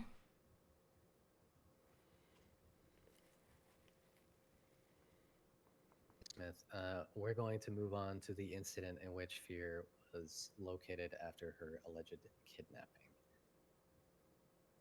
Smith, are you aware of the incident in which Fÿrr was found on April 26, 2025 at approximately 8:30 p.m. Eastern? Could you repeat that for us? Yes, I am aware. Where was Fÿrr located? She was found in the same kind of in construction site that her blood had been found in previously. Was there any evidence on the scene which could be connected to the previous murders?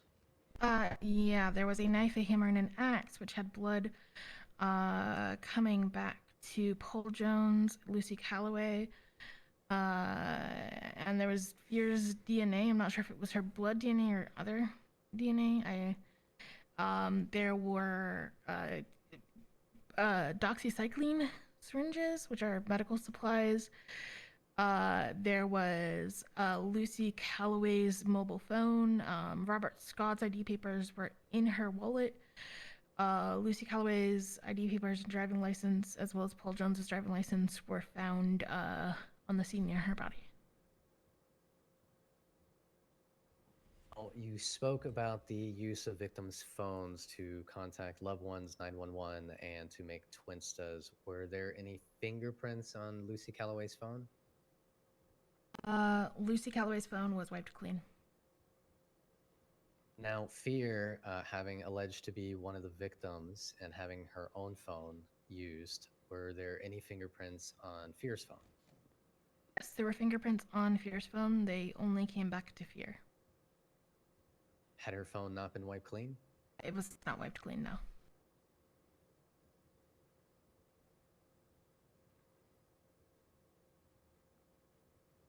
Was there any other evidence on scene which had been tampered or cleaned?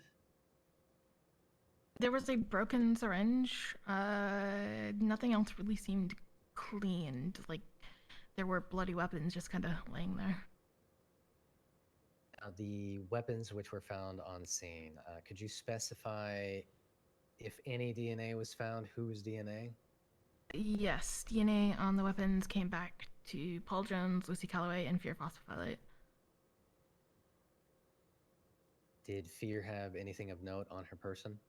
Robert Scott's ID was in her wallet. Not sure what else she had in her direct possession, but it will be documented. Phones were on her person as well. They were either on her person or directly near her, one of the two. And Fÿrr, could you describe the condition she was found in? She had some shallow cuts. They were later determined to be self-inflicted. Some of them had been sewn back up in a way that suggested she had done the sewing herself. But she was unconscious at the time that we found her. Was she restrained? I don't believe so. The location in which she was found, to the best of your knowledge, did the police have to force entry? No, it was an open construction site. Was Fÿrr ever transported after having been found? We took the EMT and we documented her hair color and her shoes there. And upon waking up in the hospital, was Fÿrr ever questioned or interrogated? Yes, we had a Good. interrogation with her the night she woke up at Sandy, the sheriff's department. Anything of particular note within this interrogation that you have not yet I mentioned wish I here? could hear what they would have said, what they said.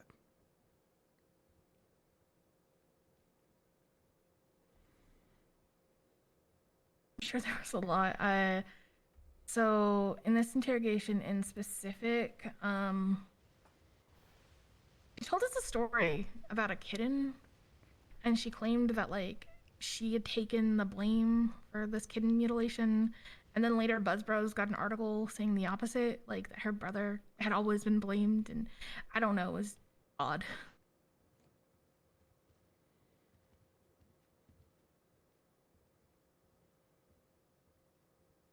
Now, you described them, the animals which had animals inside of them. Could you remind me of how you described them? It was like a Matryoshka doll, but in texts, they were described by Fÿrr as she was pregnant with animals. This theme of pregnancy, did this come up at all in the interrogation when she was questioned? Yeah, her sister had been pregnant and had died, been murdered. Second interrogation, Fÿrr told me that she didn't ask for permission to get pregnant. That her sister didn't ask for permission to get pregnant. Do you know the circumstances of the death of your sister?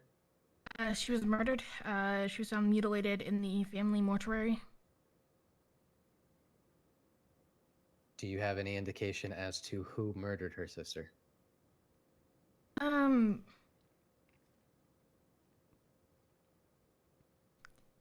We don't have solid evidence, but all signs seem to point to Fÿrr being the one that did that.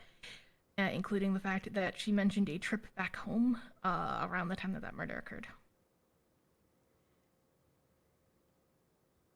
Thank you, Ms. Smith. I am now going to move on to the attack on Micah Rain.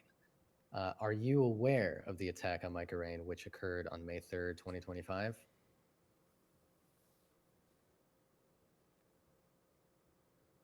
I'm aware. And what was the extent of your involvement in this incident? I was in the room with Wesley when he got a phone call, and Micah Rain was on speaker on that phone call, as well as an individual claiming to be Sam. I responded to the actual Sisyphus Theater as well. And for clarification, this person who identified themselves as Sam, had they had any contact with officers in any other regard? It was the same person that had been using burners pretty much throughout this case. I'd also had a previous phone call with them on a different phone. I do not remember. I think it was on Fÿrr's phone. Yes, Fÿrr called me from her phone using the same voice changer as, and the same exact pattern of speech as was done in this locker room conversation. Very distinct pattern of speech and a very distinct voice changer. And were there any other instances of individuals using voice changers contacting the police? Yeah, victims and the police. They called Wesley, they called Bree, called somebody else, but I can't remember off the top of my head. Like, been documented who. Oh yes, they also called Etta Hawthorne, from 2 different burner phones, asking her the same question. Had her hearts. The first time they asked her, it was just general taunting. They asked Kiki Pendragon the same question, from the same burner, and then the second time was when Brutus was being mutilated. Brutus the dog. They called Etta, and they were asking her the same question again. Heads or hearts.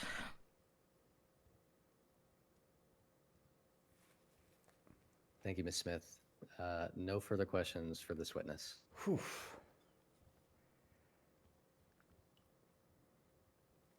All right.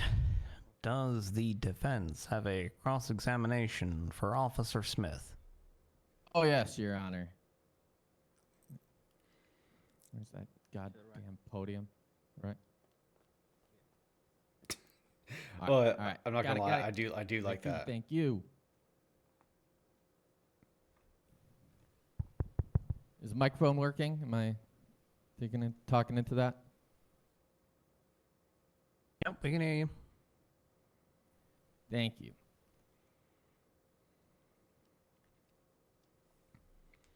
Officer Smith, do you recall the date that Fÿrr photosynthesis?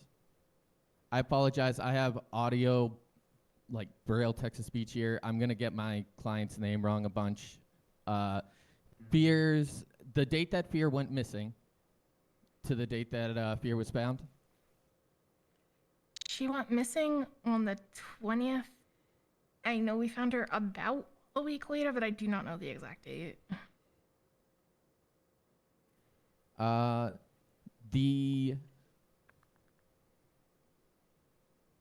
Stacy Recht incident, where messages were going to them from Fÿrr's phone. It's not occurred during the time period that Fÿrr was missing and kidnapped? Sorry. Sorry, Doris Daisy Drews. Just let him get through. Can you just repeat that question with the right victim's name, please? So, Doris Daisy Drews, she'd explained, and as you saw in your investigation, messages came from Fÿrr's phone to her fiance. Did these messages come through during the period of time that Fÿrr has been missing and kidnapped? I'm going to object at this point to scope. At no point did the state bring up the incident involving Doris Daisy Drew. Bottle.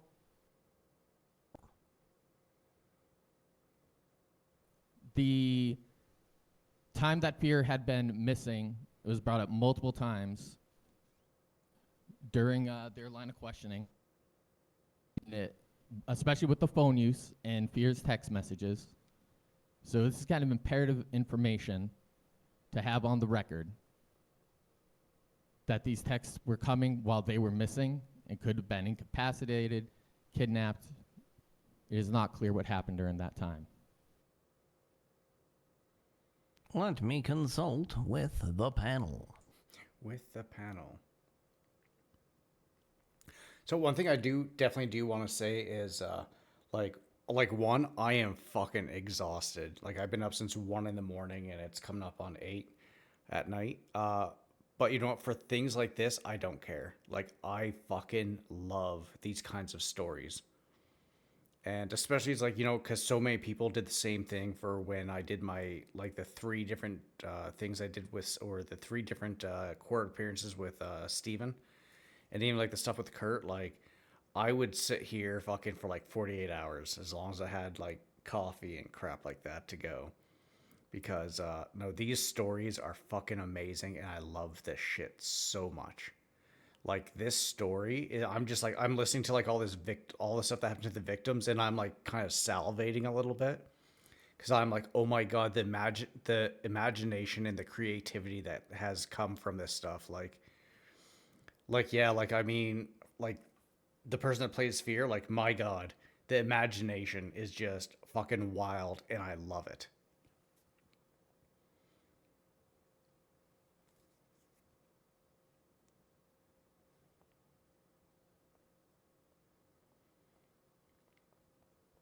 And I'm also really happy that the courtroom is dead quiet. Like that makes me really happy because everyone is just sitting here listening. But also at the same time, it's also like, oh my god, like that was just like the last 45 minutes was like one person. I was like, oof, we still got like 5 more to go after this officer. But still, don't care. I fucking love this shit. This is amazing. I'd sit here all fucking night. The only thing is the food. We're definitely going to need food runs.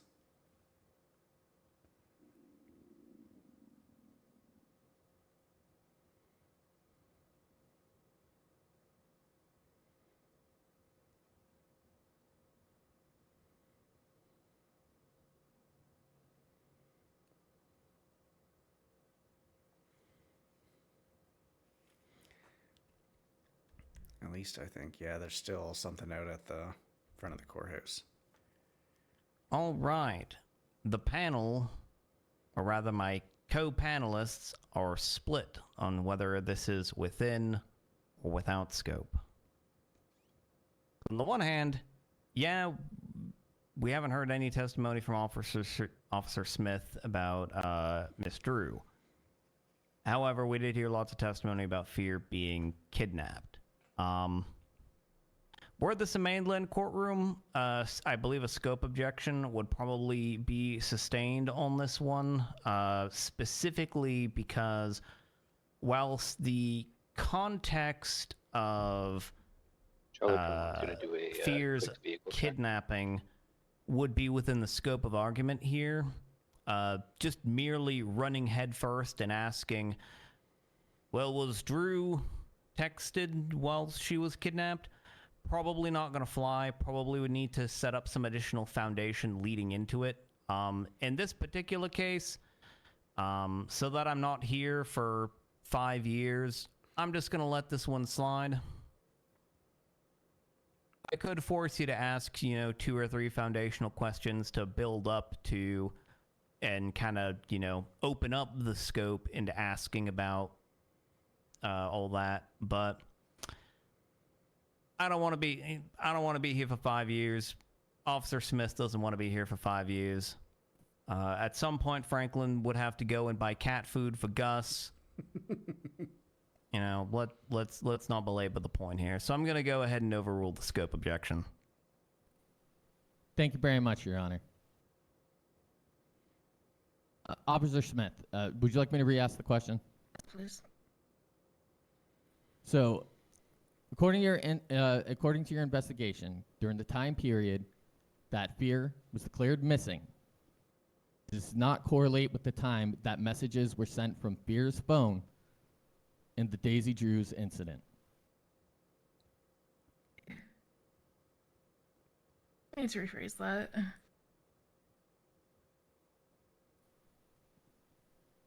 During the time period that Fÿrr was missing, does this not fall in the timeline of where messages were sent directly from her phone to Daisy Drews, or Daisy Drews' fiance, whatever? I don't believe Fyr's phone was used to contact Daisy Drews' fiance. In your investigation, the MO of the killer, they always will use the phone from the prior victim to either contact or put on the body of the next victim. Is that correct? Yes. In the timeline of most of the time. There were a few exceptions. In the timeline of events, was Fÿrr not taken prior to the Daisy Drews incident? Fÿrr was taken prior to that incident, yes. Then Fyr's phone being used to contact the victim would fall in the MO of the Hills Butcher, correct? The phone that was used also fell in the MO of the Hills Butcher. Now, in regards to what you were discussing in Jilly Markovitz's death scene, find nothing else on the scene of that crime that would point to any other individual being there at the time of that death? Markovic?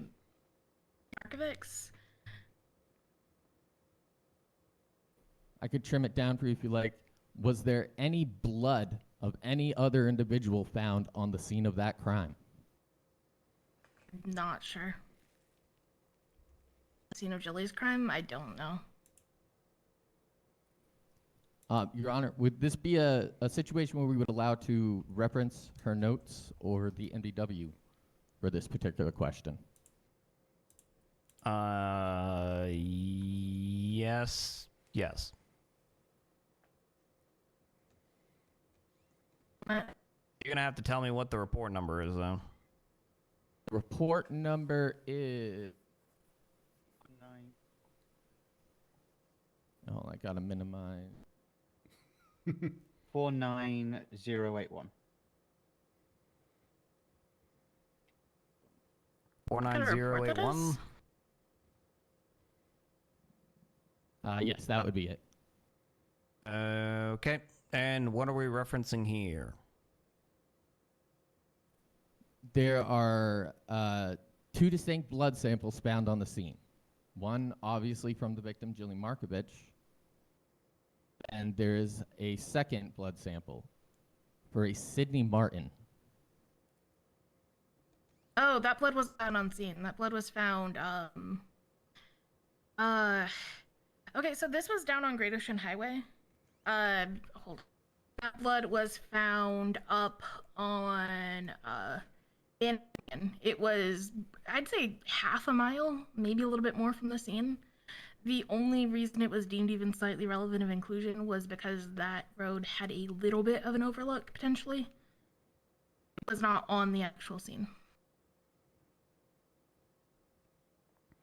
I mean, what was the decision to include it in the report for being on the scene? It wasn't on the scene. It was found on Banham Canyon. It was included only because Banham Canyon is one of the next nearest roads to Great Ocean. Not on the scene. And why were you investigating, like, over by that road in regards to this scene? Because geographically it's above, and you could potentially look for cop lights and things like that on Great Ocean, but it wasn't really close enough to have an actual view of what was going on. Kind of casting a wide net.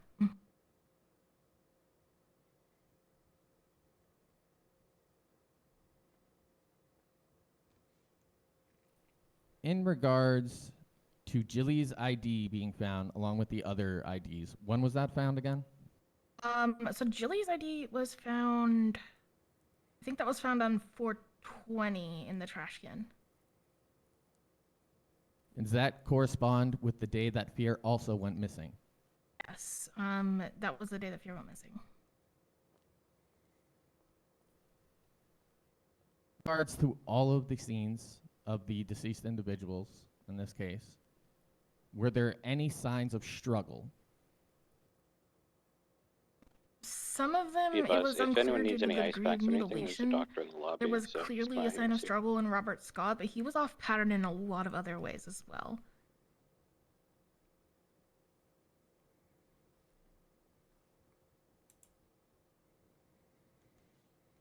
And with Robert Scott, do you recollect that there was a note found on the victim's body? What that note said? Something like Fÿrr will learn Fÿrr and a bunch of other things along that line. In your experience as an officer, do you typically find that criminals would leave notes with their own name on them behind at the scene? City, yes. City, they twinsta 311 after they do this shit. So yeah, quite often criminals will link themselves to murders or other crimes intentionally. I mean, even just recently, we had someone directly telling us that they did a murder. So yes, in this city. Goddamn Vlox. Okay. Now, in regards to any of the scenes, was there ever an eyewitness who could place Fÿrr at the scene at any of these crimes? Yeah. What scene? Placed her on scene. Her own scene? Yes. I mean, in regards to the scenes of the death of any other individuals aside from Fyrr's own scene of being a victim. I mean, Fÿrr told us herself that she was at Lucy Calloway and Paul Jones's murder and that she murdered Paul Jones. Were there ever any murder weapons discovered on Fyrr's possession?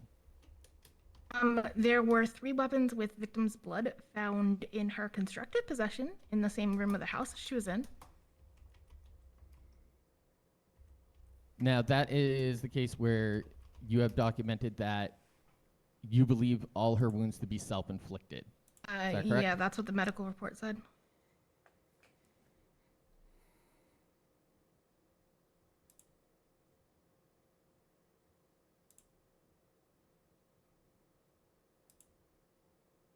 But I'm listening to the audio of my questions here.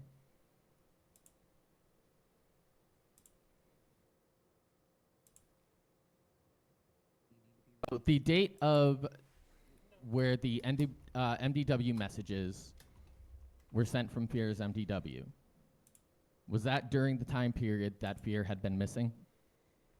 When the profile pictures were changed? Yes, for the victims. That was during the time that Fÿrr was allegedly kidnapped / missing.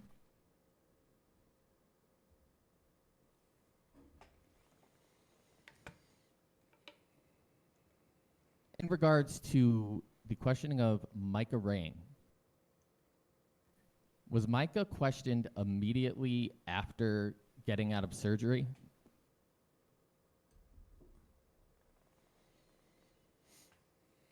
No, because she was in ICU.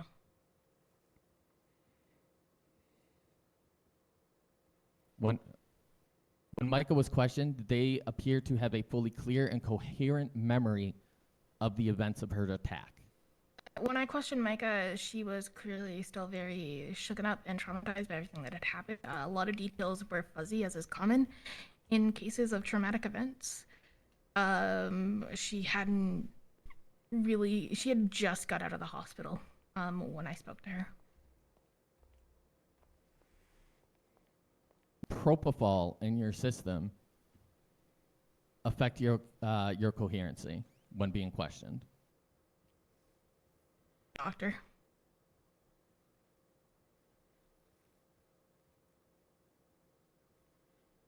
Now, in your interrogations with Fÿrr, Fÿrr had openly admitted to recently seeing her brother. Is that correct? Yeah. She stated that she had been with her brother, who she conveniently could give us no identifying details or state ID or government name of.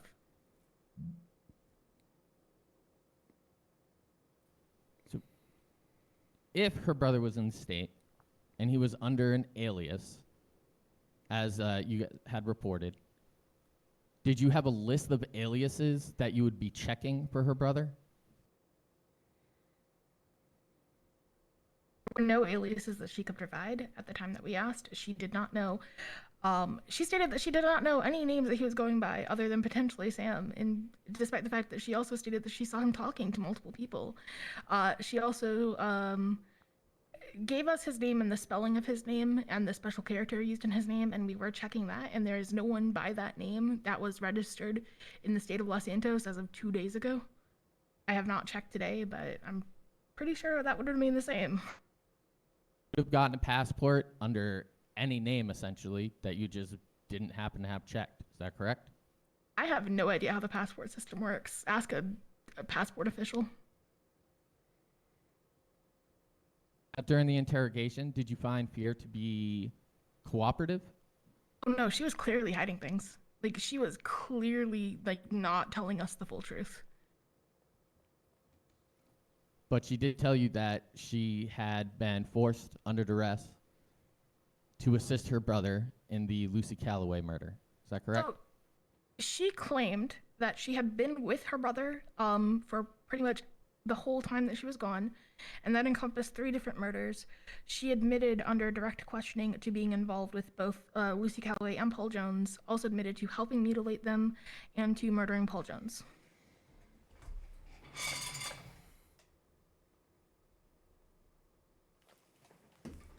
So, supposedly with her brother at the time that Micah Rain was attacked. So Daisy Fÿrr was attacked, not Micah Rain. My mistake.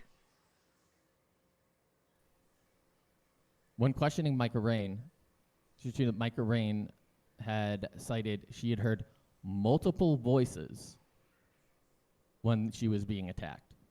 That would be because she was on speakerphone.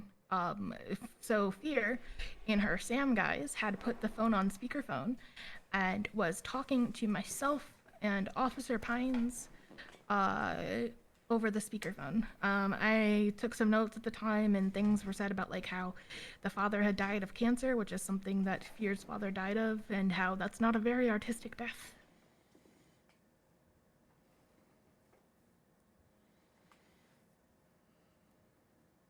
During interrogation, do you recall what Fÿrr's responses were to you inquiring if she committed the art scenes / murders?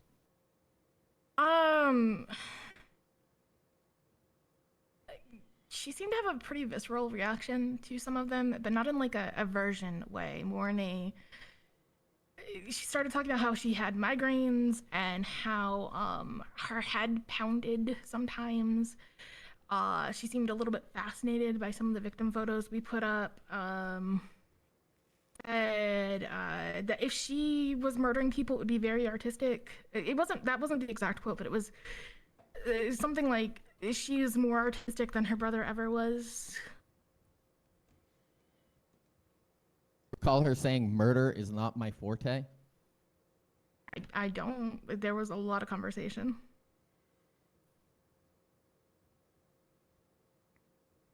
Information that Fÿrr provided during her interrogations ever followed up on? Yes, we tried to find this supposed brother figure. We found absolutely no evidence of him occurring. We did what we could to look into the North Carolina stuff, but that being so far out of the state and any statute of the state, there wasn't much follow-up that was available other than, like I said previously, she told us this story, and she told it twice, about how when she was 13 years old, she had a kitten, and her brother murdered and mutilated the kitten. A little bit later, there was an article that was sent to Buzz Bros from the same newspaper that sent us an article about her family being murdered and she being the last one left alive, that said that she had never been blamed for that kid mutilation and that she had always been clear of guilt. while discussing this with Fÿrr in the interrogation room, did she ever show any signs of violent or aggravated reactions? Yes. Or did she remain calm? She got very aggravated and very agitated at multiple times throughout the second interrogation. When we were being a little bit less cordial with her, she started slipping into the same pattern of speech that we have heard on the phone from Sam at multiple points. She also, like I said, told me in a very aggravated tone that her sister had not asked her permission to get pregnant. I mean more in signs, but like, did she stay relatively still, calm the whole time, or did she get frustrated and move around and start lashing out?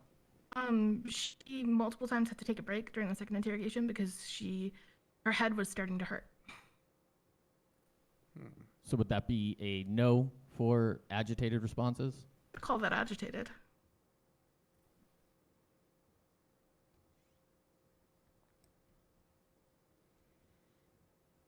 Oh, she also got. Well, no, I don't actually want to talk about that in open court. Good. Never mind.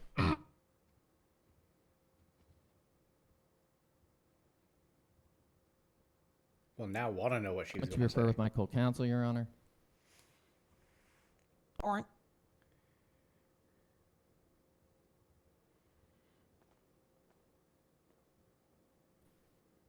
All right.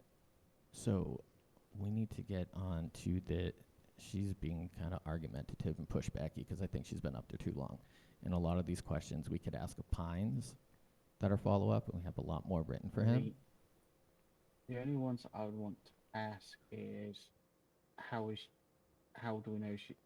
a linguistics expert? So much dumber than Ashley.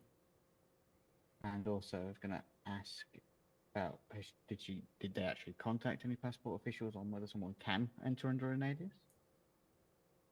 Also, if they interrogated other people and why they're not on the evidence. The second question seems a bit weird. I want to ask her if it's not possible that it easily could have been Fÿrr just trying to talk back to her brother in the same way that he would understand with the same insanity, like level of insanity in that communication. That one as well, yeah. Basically the only move I have for that. I've been thinking heavily. We need to address in that. Let me cross notes with you. We got on the record her phone being directly used while she was gone. Kayatani's death, whatever. Never seen on scene.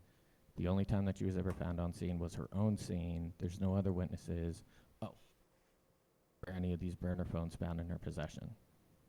I do want to get that thing about the other interrogations and where they're, because they're going to build the foundation for Ash and that. Doubting that they're hiding other evidence. Sure. All right. You want me to finish that, or do you want to ask any of those?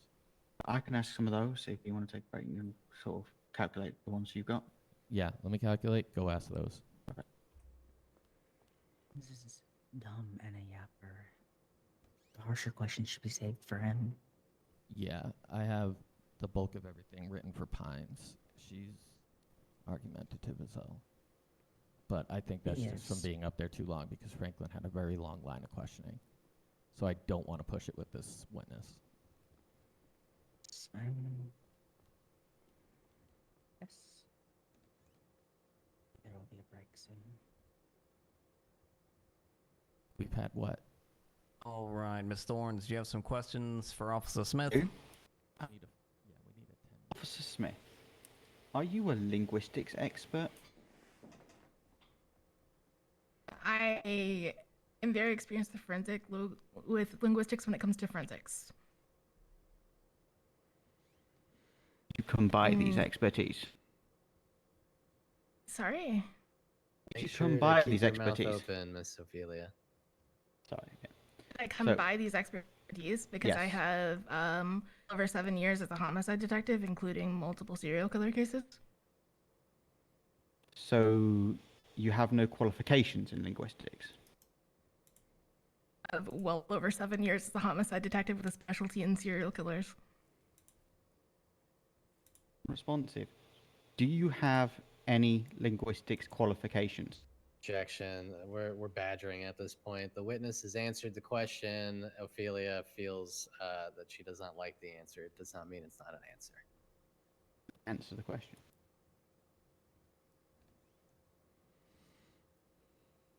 Can plead the fifth. I'm gonna overrule that objection. She has answered the question. Now, whether 7 years as a homicide is actually linguistic qualifications, that's for the court to decide. But as far as Officer Smith is concerned, she believes that 7 years as a homicide detective with a specialty in serial killers constitutes qualifications in linguistics. But again, ultimately, that's going to be a fact for me to decide. So we don't really need to belabor the point here.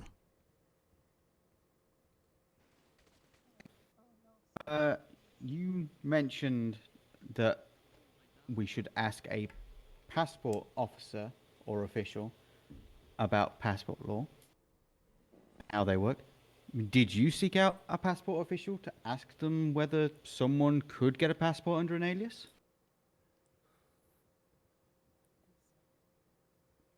You find me one, I'll ask him. You seek one out?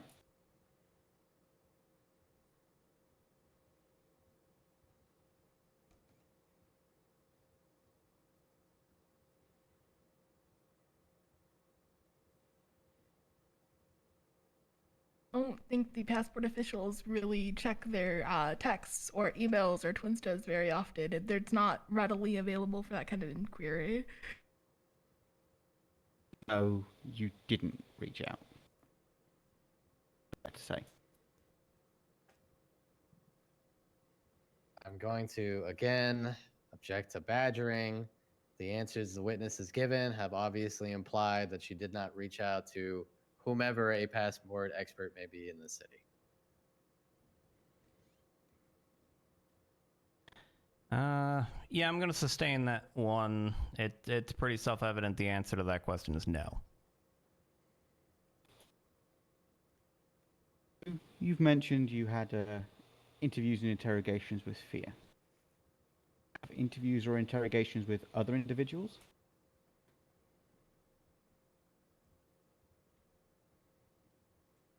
In general.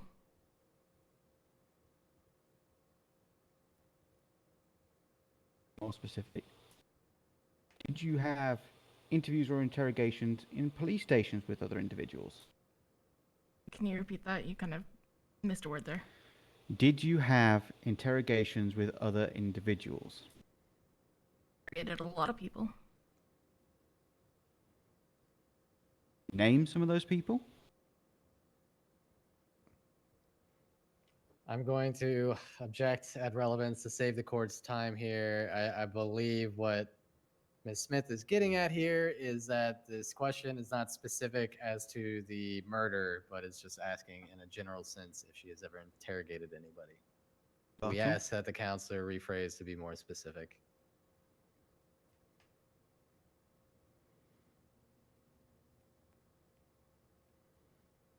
Yeah, I'm not entirely... I see where you're coming at with this one. I do think you need to be a little more specific with this question. Like, are you referring to... Be more specific. Yeah, go ahead. Do you interview or interrogate anyone else you may have believed to have been a suspect? Suspect is a strong word. We did interrogate 2 persons of interest. Those interrogations in evidence on the docket? I believe one of them is. The other one, there were some corruption issues with the recording. So, if there's some of that missing, are there other reports missing from the docket? No. Sure of that? We did everything that we could within the window that we had to provide as much information as physically possible in this case. Like 150 plus reports. I will pass over to my co-counsel now.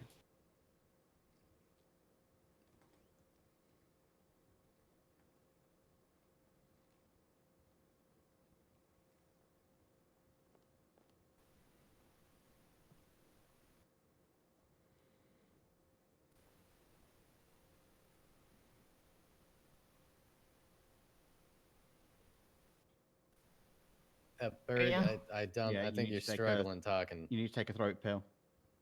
Tap that mic a few times. There you go. You got it.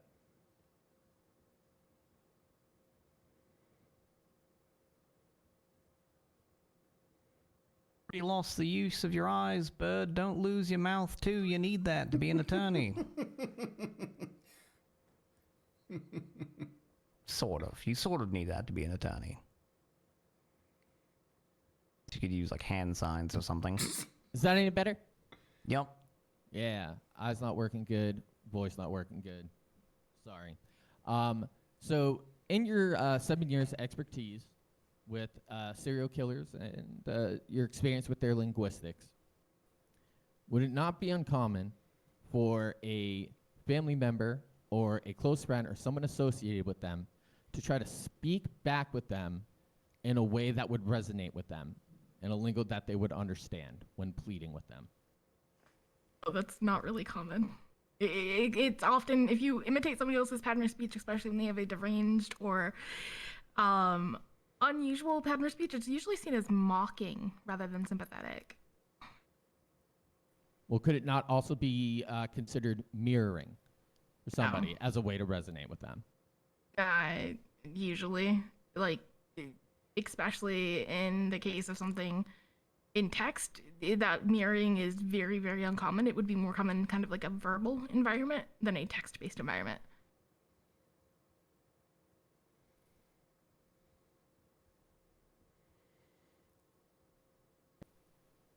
I think that's all you've been up there long enough. That is all I really have for you, Officer Smith. Thank you for your time. I greatly appreciate it. We're done with our questioning with this officer. All right. Franklin, do you have a redirect based on that cross, or? Single redirect, Your Honor. Ms. Smith, you brought up in your testimony against Bird and Ophelia that Fÿrr claims she had migraines with an interrogation. Is there any evidence in this investigation which would indicate the murderer suspect having a similar issue? Yeah, they often talked about their head pounding, beating, the only way to stop that being murder. A lot of things about my head hurts or head hurt, make it stop. That was a very common motif throughout this investigation. Thank you. No further questions. It's all the time. And defense, do you have a recross based on that singular question? No, Your Honor. All right, then, Officer Smith, you may finally step down. Thank you, Your Honor. Probably the longest questioning we've had of a singular witness. That was almost an hour. That's a new record, yeah. You're welcome. Speaking of that, Your Honor, can I ask for like maybe a 5 to 10 minute recess for anybody who might need to use the bathroom, get food, etc.? Sure, let's all take for that. I'd love to stretch my legs. I'm gonna take a break. Right Anyone who side. leaves is gonna have to be first before they return. Let's take a nice solid 5, and we'll reconvene at As much as I would love to stretch my legs, I believe I 33. Do we still have food in one of the illusions outside? She's so valid for We should, but it's gonna be going bad soon. So if you need it, grab it now and they're frisking everyone. yeah, eat it quick.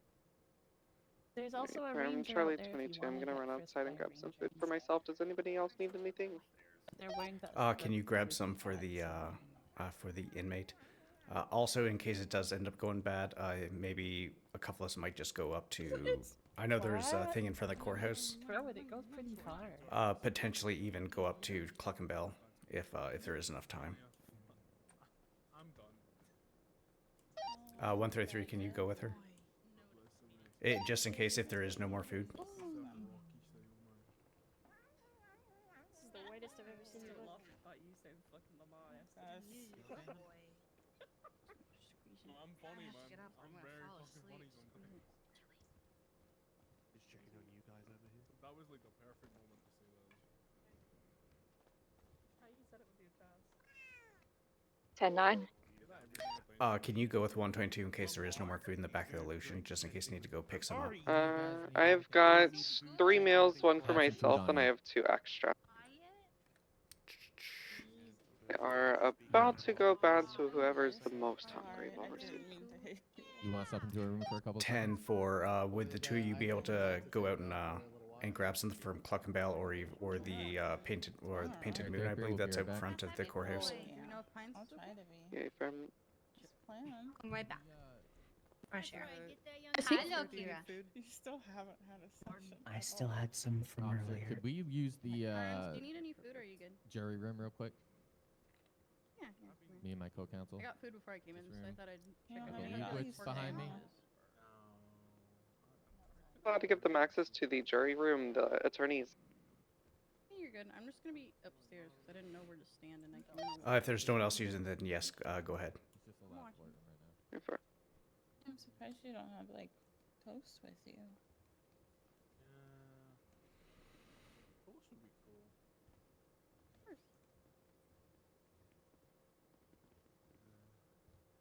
I'm too lazy. Elias. Oh, hi, Kara. I'm going to see if any. Tim, do you need food? If you can grab me maybe one meal, that'd be appreciated. Thank you. Okay. Do you want to take one of these meals off of me that are about to go bad?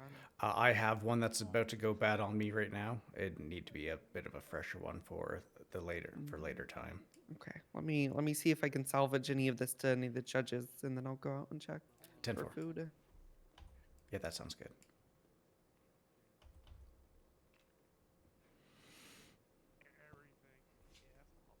Multiple witnesses in. Think I'm guilty. Sure, you know what? Why not? How are you feeling? How are you feeling about it all so far? Some almost going bad food.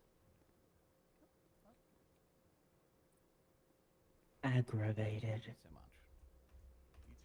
Anything in particular? Treasure this almost gone bad food. A lot. Overwhelmingly.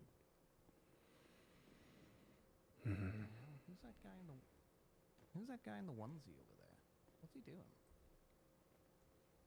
They didn't answer my question. Which one was Charlie that? 22 and Charlie 33 are Yes, gonna run again, in outside this to the food break. truck. You think I'm guilty? I'm still. All the evidence you watched. I'm What's still. on the screens? I'm still undecided. Can you explain away what's on the screen?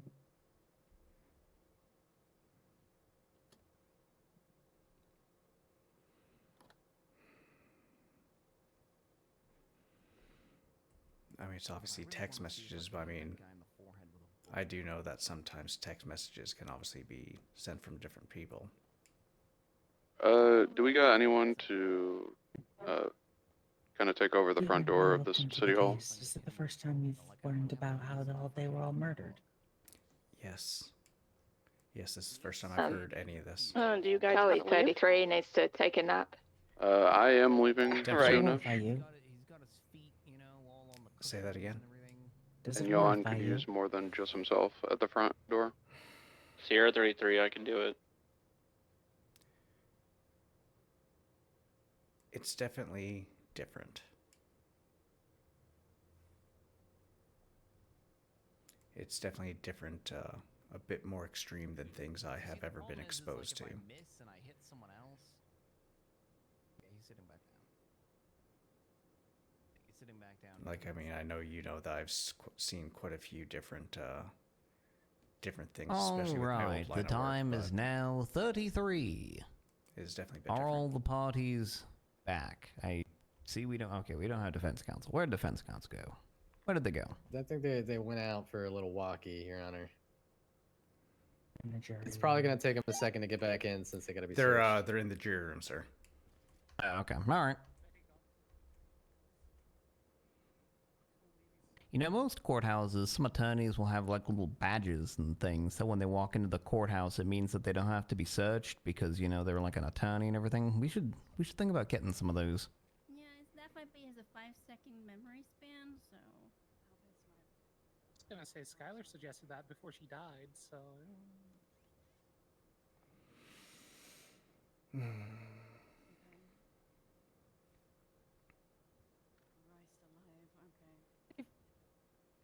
feel like if you get killed by a homeless person, all of your suggestions get pulled out of the suggestion box and you have to start over. Great memes, Gemma. Good to see other. You're very like your memes are top notch, I'd say. Thank you, Franklin. I kind of offended you didn't make one for me when you shot me.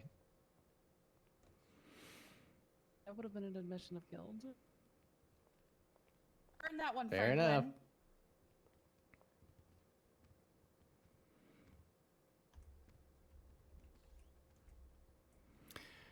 I did not realize that it was your entire family that had passed away. Well, I still have a younger sister out there somewhere, I hope. Probably would have worked something together with the Samuel L. Jackson Say What Again. So, as young as she ran away. That's She's true. dead too. Behave, Frankie. Was your sister the individual that you talked about with regards to the two coffins?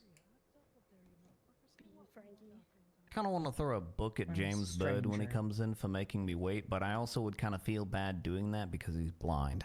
Yeah, do it. He won't see it coming. Give him like a 5-second warning, Joy, so he can try to dodge. Oh, What happened to his eyeball? oh, that took me a second. Fuck. A bird pecked him out. Wait, he's blind. Yeah, he's blind now, apparently. They were apparently like plucked out of his eyes by some people holding him hostage somewhere. Wait, how do we know he didn't just forget where the courthouse is? Like, is he like walking into a wall somewhere? Ophelia was with him. Presumably Ophelia could, lead him like a seeing eye attorney.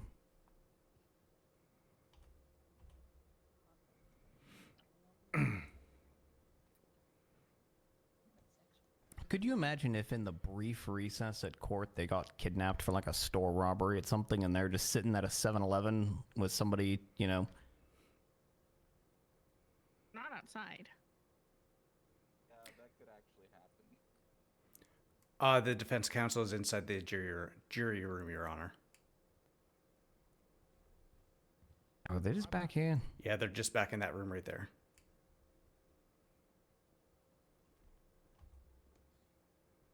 So, you guys come here often? Vandors, do you still throw poop? Who said that? Ew. This is very important. Who said that? Vandors, when am I putting a crown on your head? No! VQ on top. Oh, ooh. What the hell? What the hell? Missed. Yeah, you needed to move a little bit closer for that one. Crossfire. Sorry. All right, is everybody back who needs to be back now? Do you still have your witnesses? Yes, all but Patrick. But Patrick said they would be back, and I don't. And you're not need defense Patrick. anymore. You're state Sorry, now. I'm defense pilled. My bad. So your witness is here. We have one. I think the other one's We've got Okay, one. I believe the one's getting food. Yeah. Getting food, perfect. As long as you know where they both are. State, do you have your witnesses? Yes, except for Patrick, who will return shortly, but we don't need Patrick right now. Okay. Then let's go ahead, put this court back into session. We finished up with Officer Smith, so we're moving on to the next state's witness. Who are you putting on the stand? The state calls Wesley Pines to the stand. Deputy Pines, approach my stand.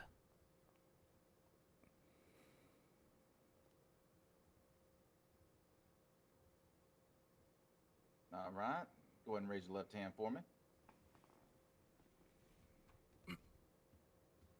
Perfect. Do you swear and affirm that the testimony you're about to provide shall be the truth, the whole truth, and nothing but the truth, under the pains and penalties of perjury, so help you Momo? Try yes or no response. I swear. Witness has been sworn in. Microphone correctly. I usually have a Sally problem with that. 33, back 10-8.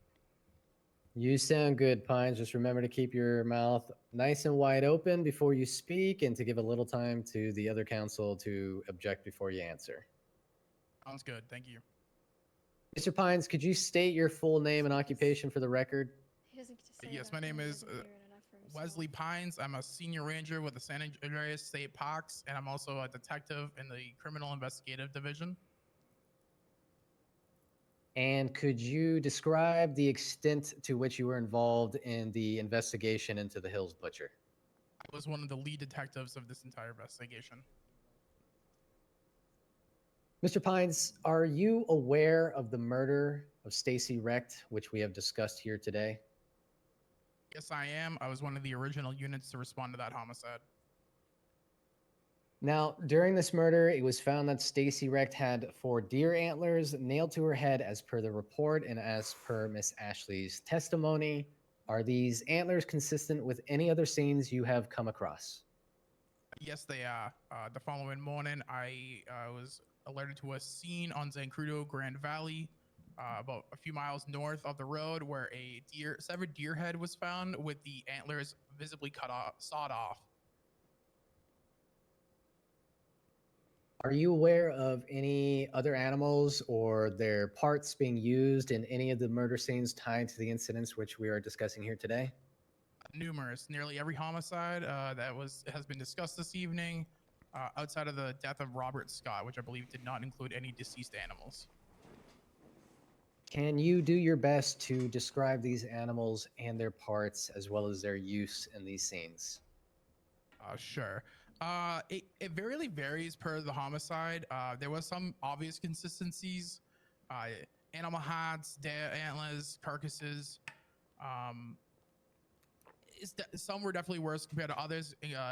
For example, the homicide of Amber Harper, who had multiple animals inside of animals, which were stuffed into a cesarean section style incision that was in the abdomen area.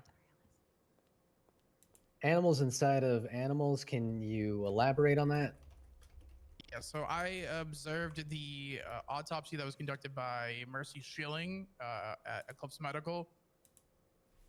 We kind of termed the death the Russian nesting doll murder.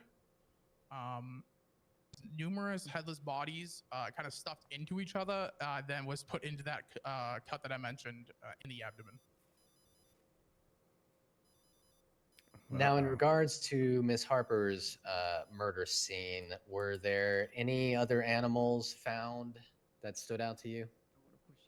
Yeah, there was quite a few of the clove-toe poisonous frogs that were kind of stabbed into the horns that were made a crown around the wolf head that was sewed onto Miss Harper's neck.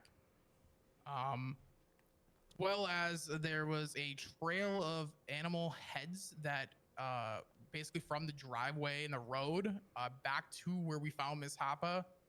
That included I believe it was a Charlie rabbit, 33 needs to try take a nap again. one of the He's back coyotes, soon.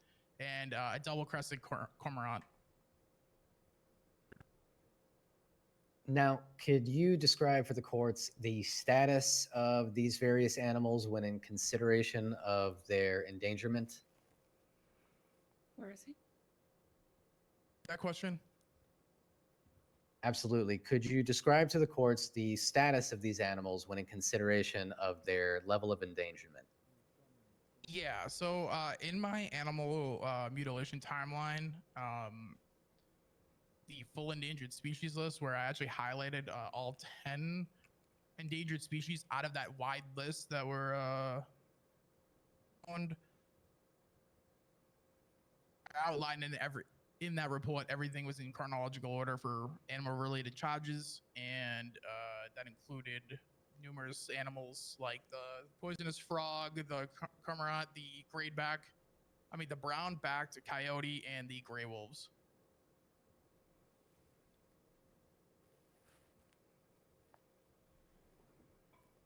Can you walk us through some of the scenes in which you found animals harmed or otherwise mutilated outside of the murder scenes? Objection, vagueness. Can we be more specific and not be here for 5 years? Rebuttal, Your Honor? Or I don't know if counselor is asking me to bring up specific scenes. I'm just looking for a general summation of any scene. Don't believe it's vague. I'm asking for something pretty specific here in regards to the animal mutilations.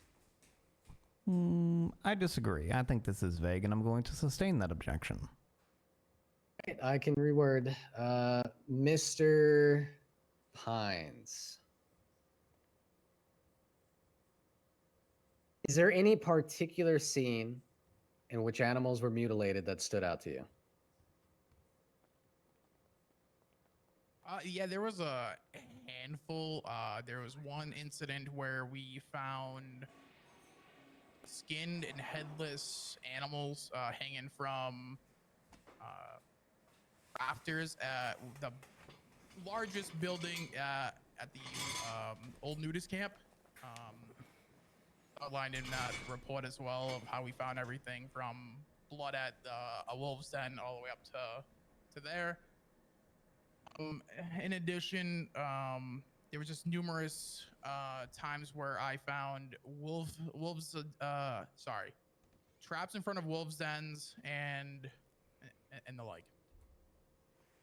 Approximately, and to the best of your knowledge, how many different scenes of animal mutilation were there? So I believe in that timeline, there is 72 reports, animal control reports that were kind of companion, or lab reports that were companion, a close to 50, and that is an approximate. Did any of these scenes of animal mutilation share any themes with the murders of the victims? Yes, there was a lot of headless parts that would then, or like organs missing, like hearts that we'd find from animals. You'd come across bunnies and or rabbits and mountain lions, coyotes, wolves even, and that their hearts would then be found on different scenes.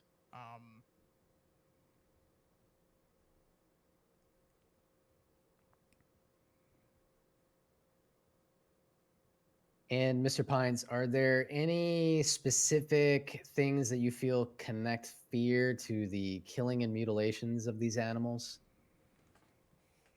Yes. As it was mentioned with Officer Smith, that I had contact with named Sam, which is the alias that Fia was going off of. Communicated with me. I went by the aliases Will. I tried to gain their trust. Throughout that, they included to me that they killed Stacy, that they killed Jilly, and also about wolf snares that were at Mount Gordo. I actually went up there one night during a operation, and then was directed by that individual via the burner phone 33 to back go 10-8, but to still having some headache spot issues. where Jilly was murdered and look into a mailbox and get a laminated guide of how to make those traps. I had to say, I don't know where Jilly was murdered because I was trying to not let it be known that I was a law enforcement officer, and then was directed there. Would anyone have had knowledge of the location of Jilly's murder who wasn't directly involved with this investigation? No, they would not. That was not public information. Okay, thank you, Mr. Pines. I appreciate it. I'm going to move on from this rather upsetting portion of questioning for the time being. I would like to now turn to Sadi Kai's attack. Mr. Pines, are you aware of the attack and kidnapping of former District Attorney Sadi Kai, which occurred May 1st and extended to May 3rd? Yes, I was present for that statewide manhunt for her rescue on May 3rd. Are you aware of how the police were informed of Sadi Kai's kidnapping and location?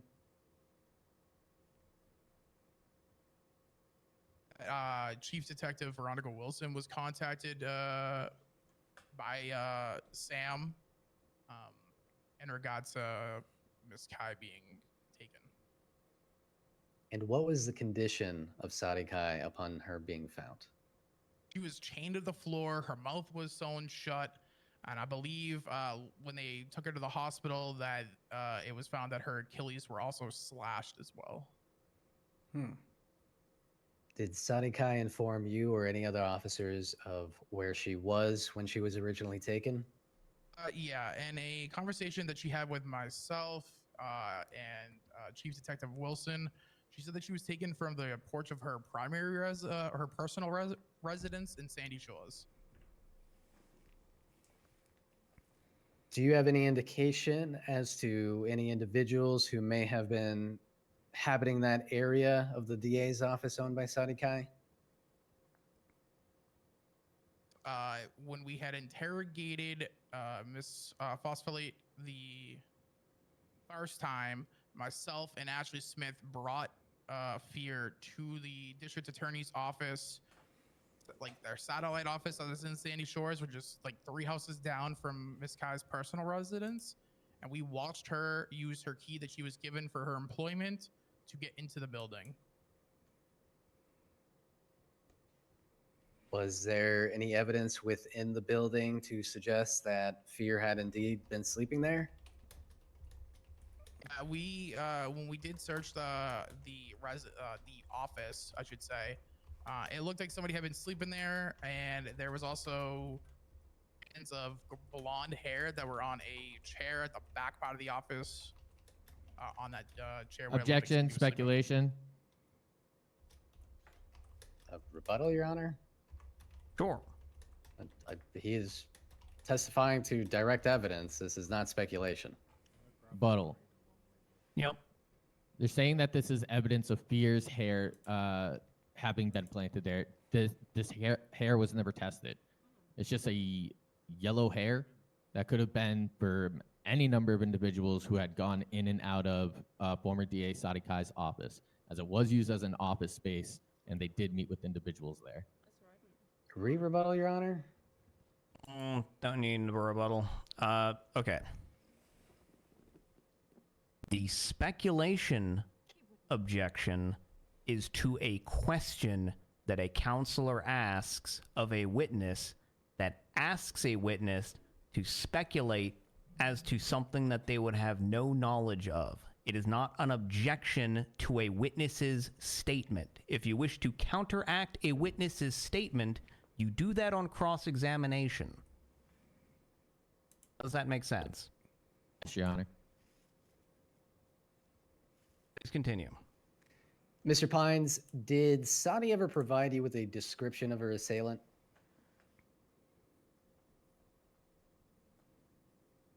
By you, I mean, yeah, absolutely. Did Sadi ever provide you or any officers with a description of her assailant? She said that they had the very similar shoes or the same shoes as Fÿrr. And then later, she actually did say in a conversation after that that it was Fÿrr and did have a animal skull mask. Did Sadi indicate whether or not she had a conversation with this individual? Oh. Actually, I scratched that. Yes, they did have a conversation. Asked to use Sadi's access as the district attorney to delete reports, delete subpoenas, delete or change profile pictures. And did Sadi Kai grant this access to the individual she identified as Fÿrr? No, she did not.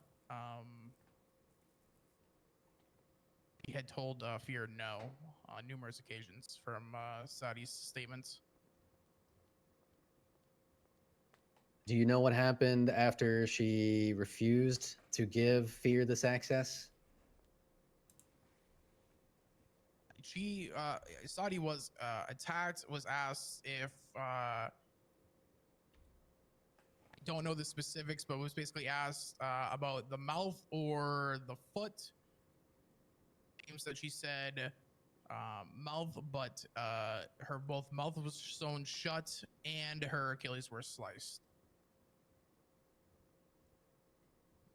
Was there any evidence found in relation to this scene outside of the scene itself?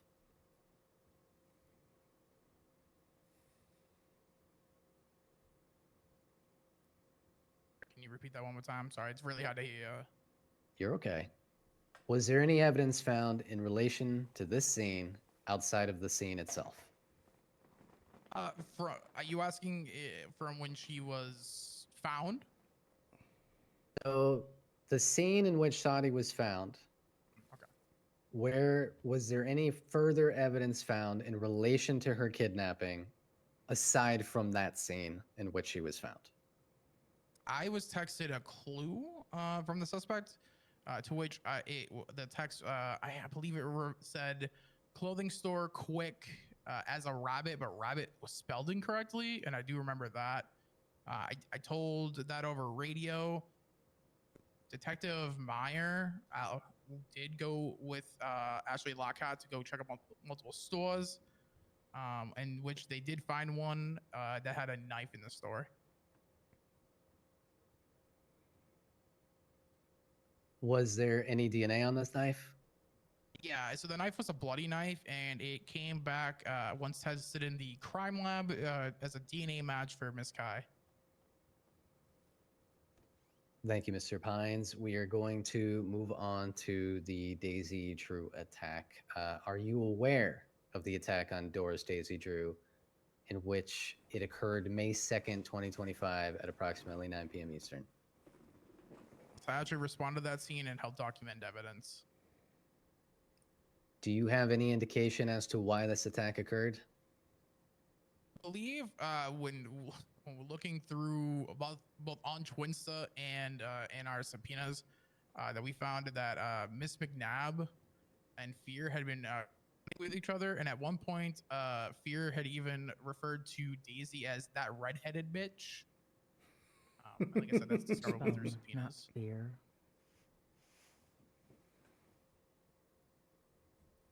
Did Daisy give a description of the individual who attacked her to you or other officers? It was a female in all dark clothing and had a mask on. Do you know if Daisy was transported at all from where she was discovered? I believe she was the last seen actually leaving this very courtroom, and then was found at El Barro Heights area. Transported from there to from here to there. Thank you, Mr. Pines. I will now move on to the scene in which Micah Rain was attacked. Are you aware of the attack on Micah Rain, which occurred May 3rd, 2025 at approximately 10 p.m. Eastern? Aware. Do you know where Micah Rain was preceding the attack on her life? She was working at the Vanilla Unicorn. And are you aware of whether or not Fÿrr was ever spotted at the Vanilla Unicorn while Micah Rain was working that night? She was spotted by a few individuals, including Decker Gahn, Ron Ripley, and herself. To talk to or seen Fair. Is there any evidence that you have which could corroborate the claim that Fÿrr was at the Vanilla Unicorn other than these eyewitnesses?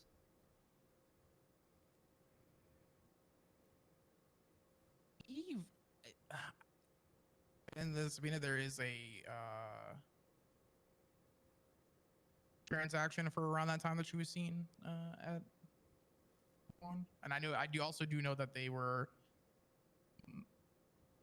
noticed her with no mask and no face, but that she did look slightly different than her Twinsa profile. Wait, no mask and no face? Your Honors, could you put the image which is in the main docket, Vanilla Unicorn 70s night Fÿrr transaction, up on the monitor? Slow down. Say that one more time. Vanilla Unicorn 70s night. Picture on screen. All right. Main screen, turn on. Get signal. It's Mr. Pines, is this the transaction you were speaking of? That is correct. That is the transaction. And the bank account number, which is highlighted in green there, is that the one that belongs to Fÿrr Phosphøphylite? Yes, it is. Now, moving on to the attack. How were police notified that this attack on Micah Rain had occurred? So there was an injured person call in the Elboro Heights area, and then I know that LSSD Lieutenant William Cole and Deputy, Oakley Knox responded to, and then myself and a few others did find out that seeing the Twinsta post of Daisy looking injured and bloody on Twinsta.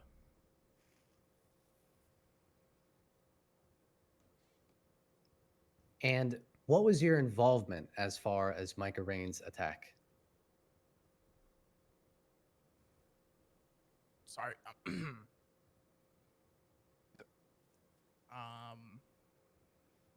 Repeat that question. Absolutely. What was the extent of your involvement as far as the Micah Rain attack? Rain attack. So I think I answered the previous question. I was confused, a bit nervous up here. I was answering that about a different attack. Sorry for the record on that one. For Micah Rain, actually was on a phone call with her. I got a phone call. Answered that with Detective Smith there with me. And it was Fÿrr or Sam using the voice changer.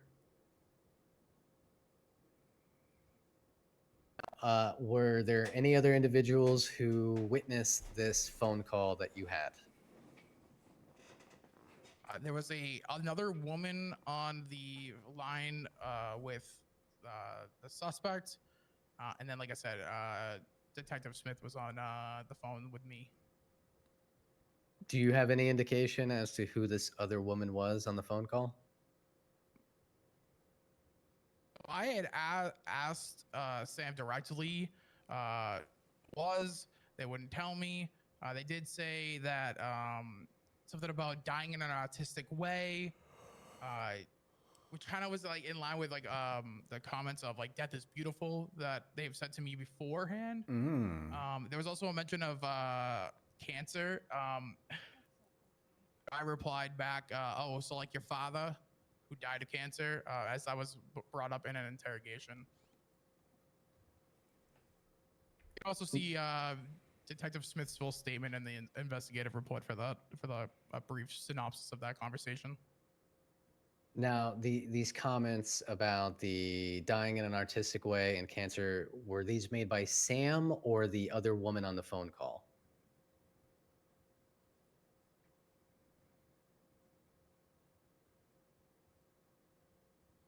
Could you repeat that for me, Mr. Pines?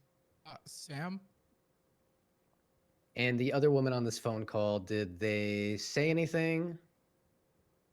On asking what their name was, they were threatened that if they did, they were going to get hurt. Eventually, identified herself over radio. Basically, I was getting taunted for a while, and then identified herself. The call immediately ended after that.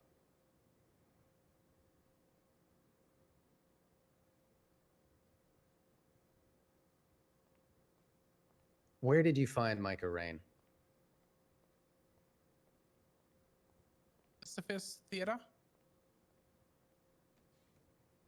And was there any evidence on scene where Micah was found, which might indicate who had done this? At the theater itself, not to my knowledge. I don't recall anything. Was there anything on Micah's person which would indicate who had done this? I guess that she had multiple stab wounds. Yeah.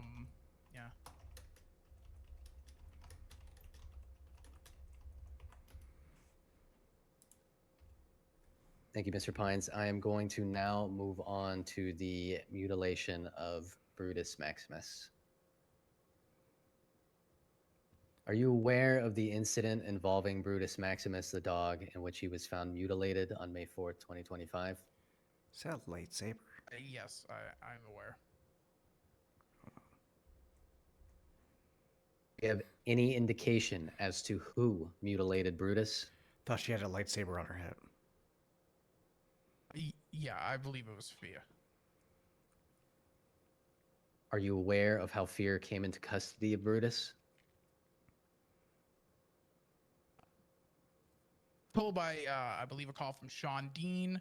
I was given Miss McNabb's number, which then I called and confirmed with her. And what did Miss McNabb say? Seen Brutus get into a vehicle with with Fÿrr, near the Ramathon on the Salt Flats. Were there any other eyewitnesses to corroborate McNabb's statement that Brutus got into a vehicle with Fÿrr? Yeah, Dakota Vantino Black, I believe is how you pronounce that. That was also with Bree at the time. This vehicle that was identified, is there a description that was given? I was told it was similar to a habanero. Which I do know that came back in bank records that Fÿrr had rented one at around that time from the Ramathon rentals on the Salt Flats.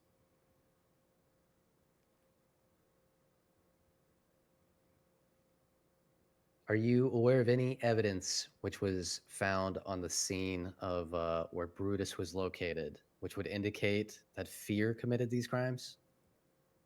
The eyewitness testimony that we are in the statements that we had gotten, there was blood found on scene that matched Fÿrr when it was tested in the MDW database.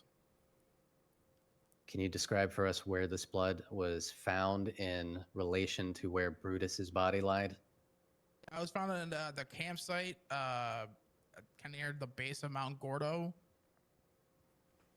where his leg was chopped off and he was really mutilated and attacked. Thank you, Mr. Pines. No further questions for this witness. Oh, wow, that was shorter than I thought it was going to be. All right. Does the defense have a cross-examination of... So are you Deputy Pines or are you Ranger Pines? Pines. Senior Ranger Pines. Pines. Senior Ranger Pine. Yes, we have questions, Your Honor. All right. Here.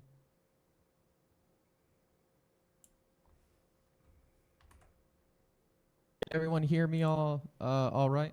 I'm doing good. Am I connected to the mic? Sound good to me, Bird. Thank you, Franklin.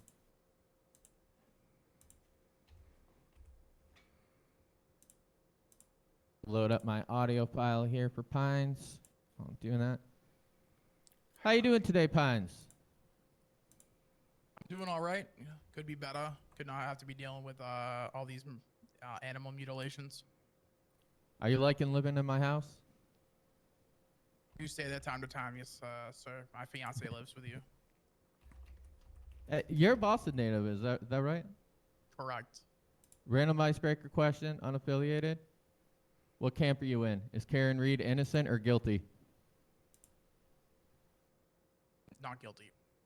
Ooh, so you're of the camp of negligence, police cover-up, and corruption? I like that, Pines. I like that a lot. All right. Now, you were the main investigator on this case. Is that correct? One of them, correct, yes. Well, exactly when your investigation began.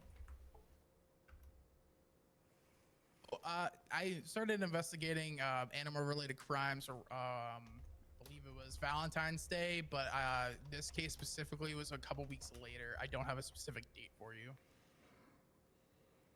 Were there a lot of animal mutilations around that time in February? Like I select one or two. One where I charge an individual that's unrelated to this case with animal cruelty major. Yeah, Josh. You've had a number of leads that you followed in this time, no? Which was Mostly my just hunting Skinwalker related character. incidents. Like a description of the offender of the animal crimes at this time that you were operating off of? You'd be non-responsive, but can you elaborate? At this point in time, were you just out there sort of looking to catch somebody in the act, or did you have any sort of leads or a description or a profile that you were working off of to find a suspect? Mostly just piecemealing, finding things on patrol through my basic enforcement. That we come across, you know, an animal here and there that maybe just didn't look really without foul play. Substantial. Now, at what point did you begin to link the animal mutilations to the alleged Hills Butcher murders? With the homicide of Stacey Wright, and then finding the mutilated, no, sorry, not the mutilated, the severed deer head down the road in San Crudo Grand Valley. I believe that's where I started to be like, that's really interesting. It's very close. It's very similar with the sawed off antlers.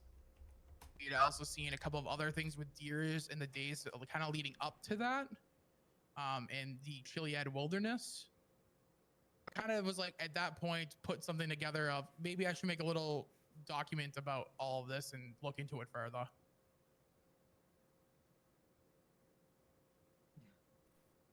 Something is in the general area, you could technically consider that as evidence of a crime that happened in close proximity to it.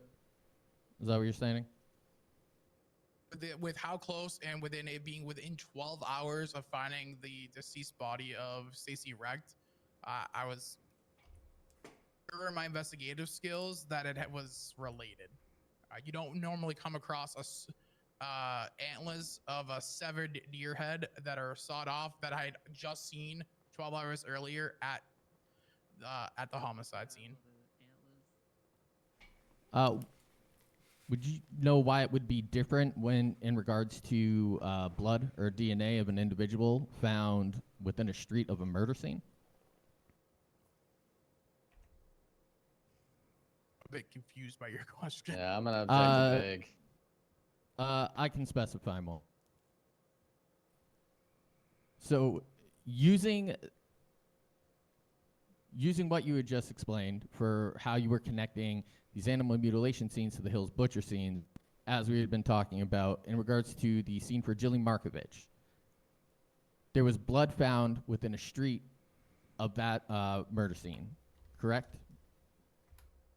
Ooh, my knowledge, especially when you were questioning Detective Smith, I was not actually present at the homicide for Jilly. Let me see here.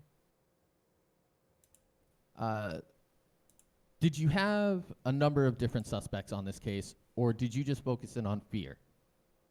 I'm going to object to scope here. I'm also going to ask at the conclusion of this objection if we can have like a 3-minute recess. You have a rebuttal. The recess? No, if you need 3 minutes. No, to the objection.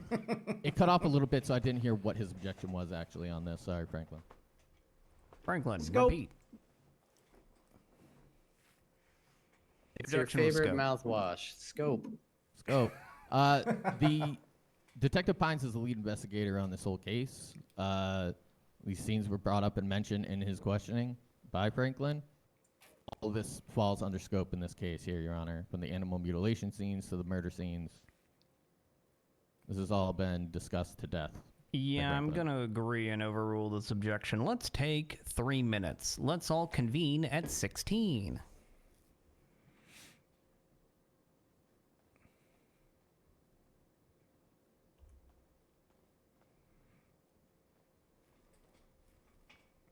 Got a few points to bring up. You got. He specifically stated that Sati said that Fÿrr was wearing an Can you, how are you guys doing? That gives us actually full. It's stuff yeah, to bring up better in the now. statement. Okay, can you see if 22 has, if Quinn has that food? About Actually, she's coming over here. Sorry, what was that? No, that's okay. How are you doing, Quinn? I'm chilling. UFC units, be advised, the All right, woman thank you. with the white hair and the white suit on the defense pulpit, just keep an eye on her. She was a potential suspect and more or less just a person of interest, so just keep tabs on her. 10-4, I believe that's Ash. Yeah, Ephraim, that is that person. I know earlier she walked out and came back in, but I haven't seen anything further than that. Yeah, Ephraim, I don't think anything's gonna happen. Just person of interest, keep eyes on, tabs on. Did Sati name 4 individuals? Ephraim. She names 3 and 1. Has anybody done a check on the vehicles recently? Alex, Fÿrr, and Yeah, Ephraim, Charlie 1 did a check at this point about 30 minutes ago.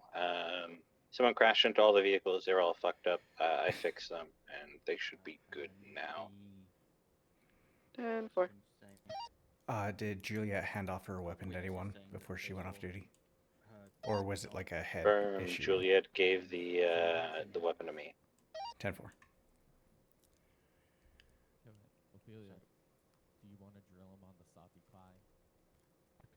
I also want to talk about So I just want to remind everyone, you are under no obligation to stay at this trial for the entirety of the time. If you want to or need to go off duty, please do. It's completely fine.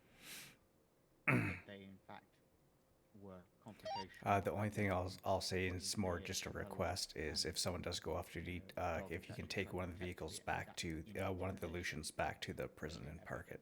Because we won't have enough people if one more person goes off duty. They had stated to Pines. Yeah, that's a good show. Otherwise, can't do that. It's completely fine. We can leave it here and pick it up later too. 10-4. No biggie. But when I met them and when I was turning myself in before they arrested me, the officers were taking orders from these death omens. Quite literally. Yeah. Have a bit of that in my clothes. All right, we good, Your Honors. Let me structure these questions here. Go ask him about the Sati Kai stuff. All right.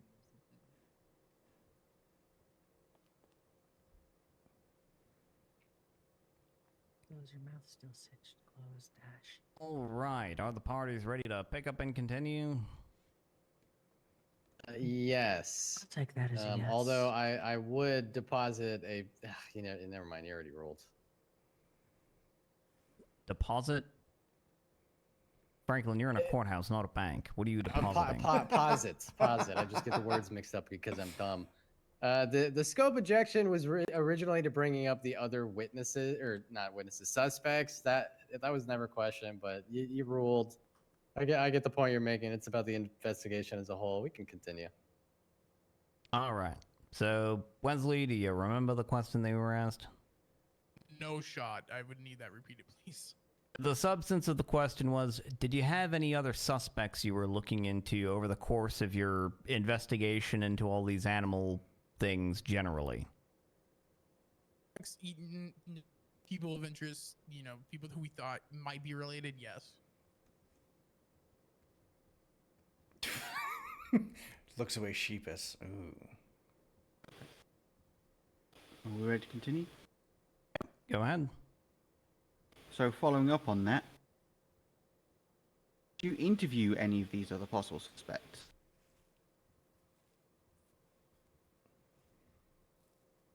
Can you? I did not hear that after that. Okay. Can you repeat that?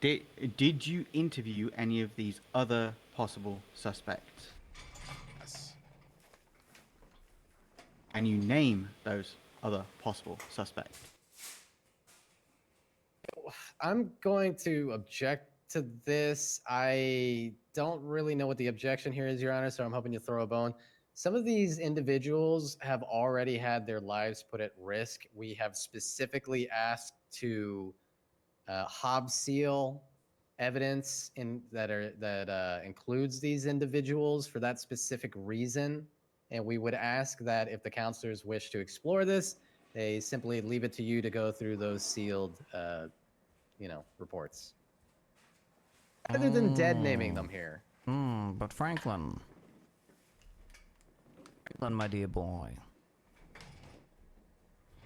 what happens at trial to a sealed witness or a sealed report? Okay, Your Honor. No. Answer the question. What happens? They're unsealed. Yep. Orf. Joy's really kind of laying the hammer down with some of these things. So who are some of these other suspects you were looking into? The two defendants that the defense has called today. Not defendants. No, just yeah, you're the defendant, Bird. It's the two witnesses that you called. What you meant, I was just making sure to clarify for the record. Understood.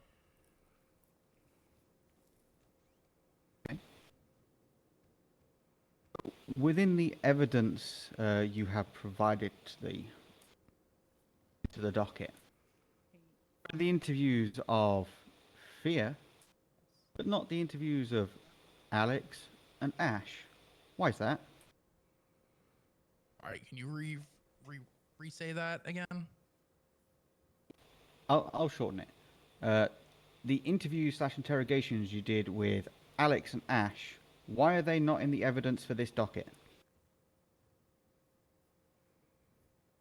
At least one is in evidence. I believe that, like it was also said by Detective Smith, that one of them had a issue, like a technical issue, provided. To the best of my knowledge. Wait, hold on. Give us a second.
Hey, it's me.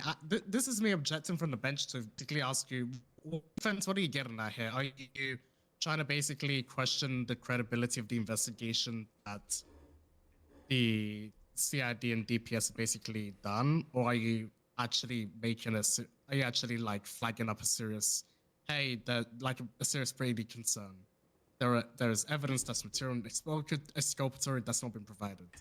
In so order to which translate for Van Dorst here, are you asking these questions because you are trying to allege a Brady violation on the part of the prosecution, or are you trying to sow doubt into the investigation and or show that there are other persons that could have been involved? Because if you're trying to raise a Brady issue, that's something that you wouldn't really question a witness for. That's something that we hash out in like a sidebar. But if you're trying to, you know, cast doubt because, look, there's these other people who could have potentially done it or something, then yeah, that's questioning. Van Dorst is just concerned that you may be trying to raise a Brady challenge by questioning a witness, and that's not really productive.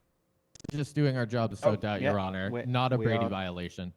No, we're bringing up the credibility of the investigation and the actions of the detectives in that investigation. Gotcha.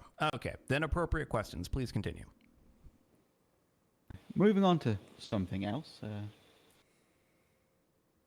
In your testimony earlier, that Sati Kai, in her statement, said that Fÿrr was wearing an animal mask. I would like to direct your attention to the recorded statements of Sati Kai, where she says no such thing. You often get reports. Do you often misunderstand reports? There were over 170 reports in this case. I've tried to make myself knowledgeable on almost everything in this case, but nobody's perfect, including myself. So if I made a mistake, misinterpreted something from the report, it was not due in a malicious manner. Okay, so you made a mistake reading this report. Continuing with the statements of Miss Kai, who was unfortunately not here to further iterate on them. She does state 3 names and a possible 4th name that was not documented. Sam, Alex, Fÿrr, and another name. How much further did you go to investigate the names other than Fÿrr she gave? The names that you mentioned, can you clarify that for me so I can properly Sam, Alex, and, as was stated, another name. Alex is sitting right behind Bird that you as a witness. So obviously we looked into that. We believed was Fÿrr. The indication of, yes, we looked into things further. We obviously have as well. Okay. Now going to the situation with is it Brutus the dog? Yes. The witnesses that told you about Brutus getting in the car with Fÿrr, are you aware of them having any form of gang affiliation? Objection relevance. Otto? What's your rebuttal? It's bringing in to question the motives of the witnesses giving the statements that they did. Re-rebuttal if needed, Your Honors. Sure, let's hear a re-rebuttal on this one. There has been nothing put forward by our side or theirs or anything available within this docket or evidence to suggest that there is any motive by 2 witnesses who were at a public event and saw Fÿrr abduct Brutus to suggest that there is any relevance to their affiliation with gangs or anybody else or otherwise. Rebuttal to that. Let's do one more, why not? Things including their affiliation and the actions that we're going to go into was in fact brought up and stated in the final interrogation with Fÿrr in the evidence.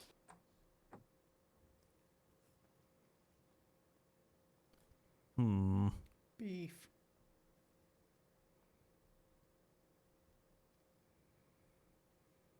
I'm going to go ahead and overrule this objection. This is one where... Were we in a court elsewhere using someone's, criminal history and or gang affiliation to impeach their credibility for truthfulness is a fairly common thing. That kind of gets into the weeds of trial practice and procedure, though, so I think a simplistic way of emulating that is just to allow questions of this nature.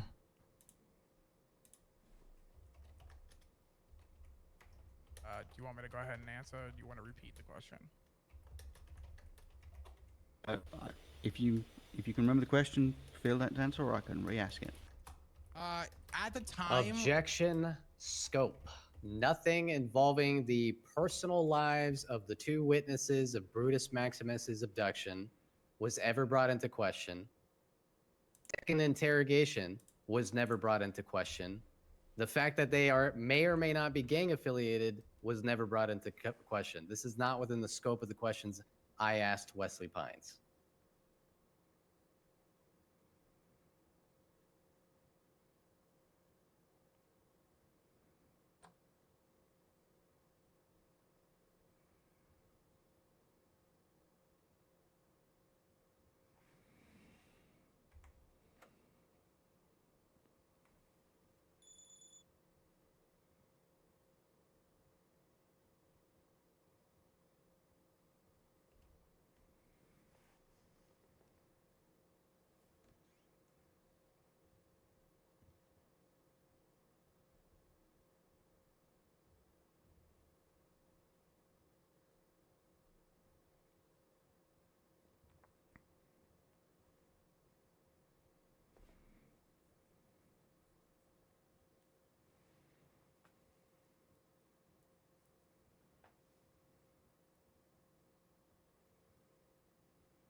But yeah, like I was kind of saying in that thing, it's judges and lawyers, no matter how good or bad people think that they do in in servers. All right, we've most got a people aren't split really panel. lawyers or judges in real One life. saying yay, one And saying it is such nay. a hard job to do.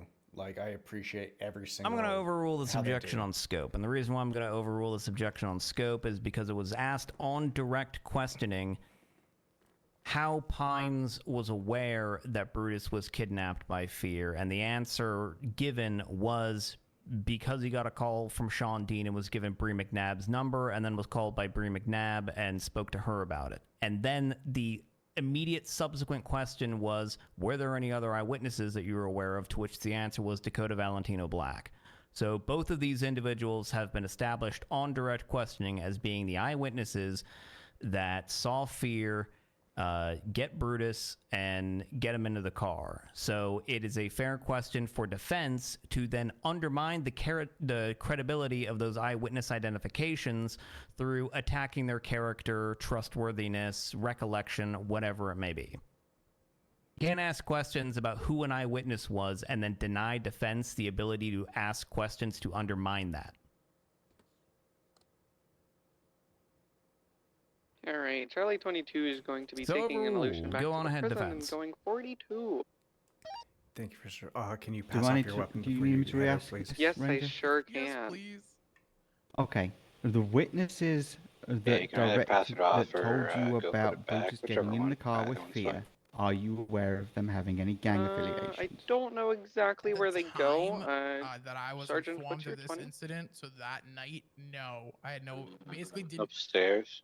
To be honest with you, I basically did not know who Miss Which McNabb one wants was to take at my all. fire?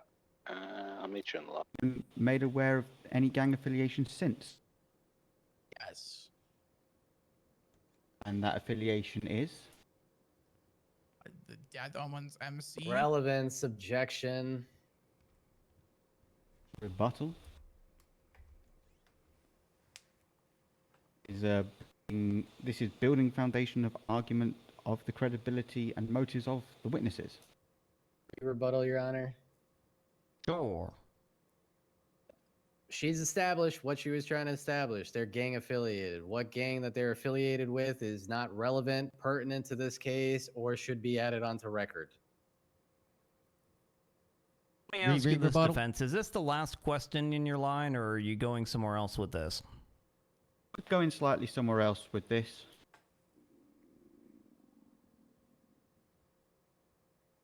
Okay. If you're going somewhere else with it, I'll allow it to continue, but I'm going to cut it off if it seems like it's spinning your wheels. No, that's fine. Re-ask the question. What gang are they affiliated with? They're a part of the Death Owens Motorcycle Club, which is a club. Aware of any incidences of altercations between the Death Omens and Fÿrr?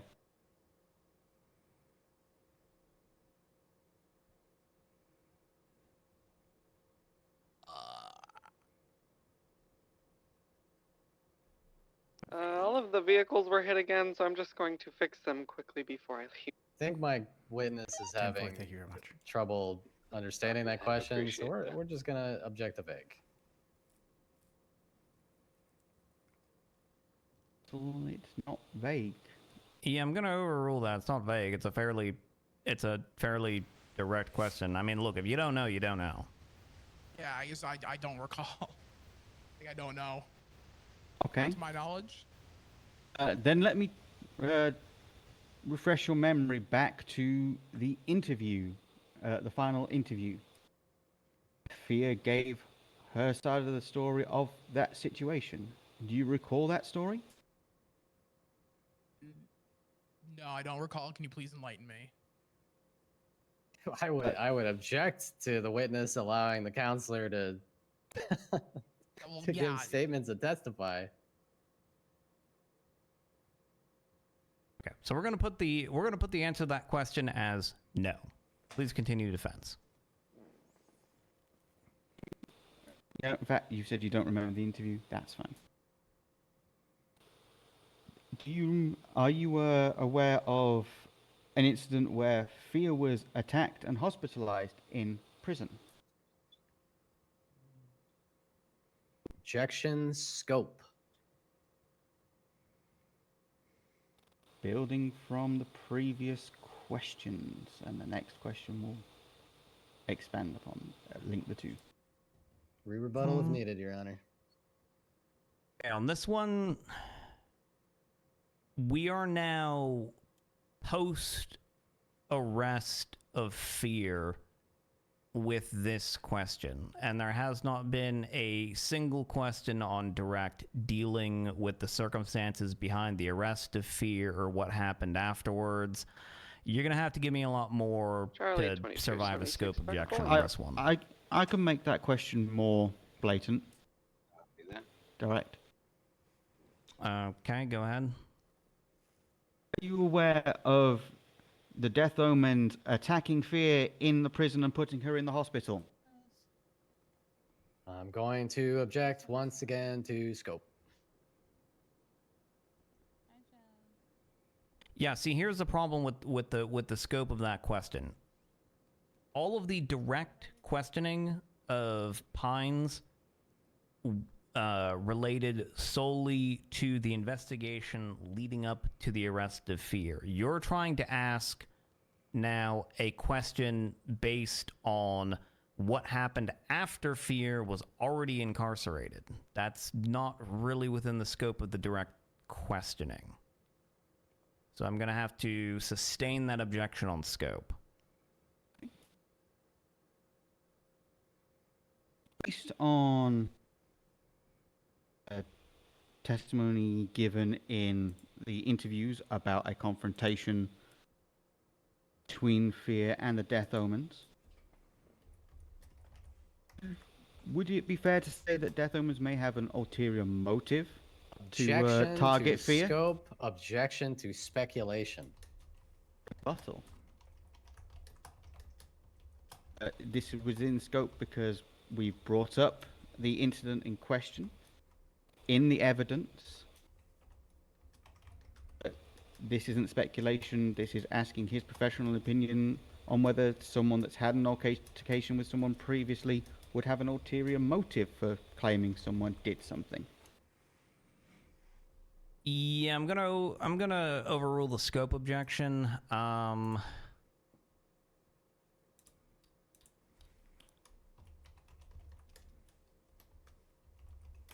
My panelist has a question. One moment.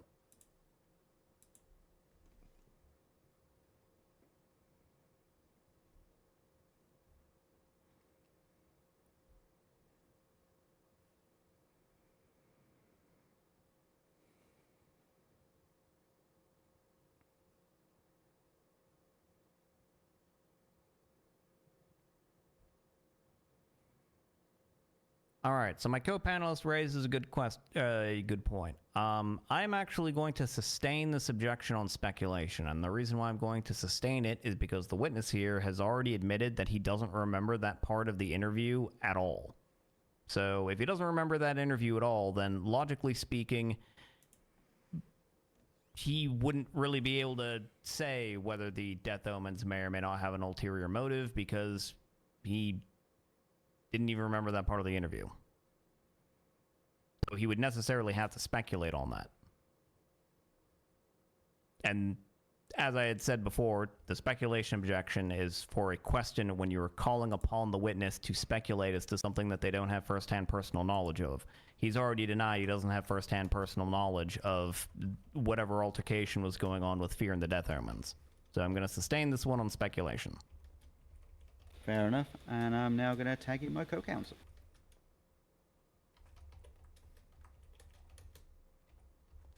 There you go.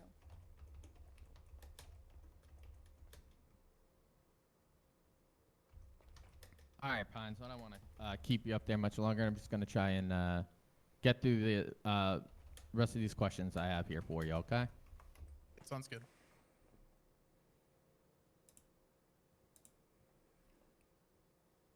Got my audio file.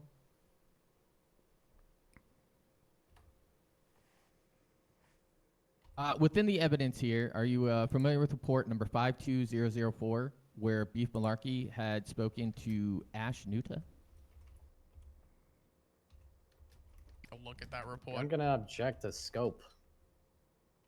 Yeah, not objection, rebuttal. Sure. He has testified that he did in fact view and or interrogate Ash and Alex here. Rebut to this, Your Honor? Sure. They're specifically talking about a conversation involving, I believe, unless I'm misinterpreting James's question here, Beef Malarkey and Wesley. I don't believe that was ever brought up.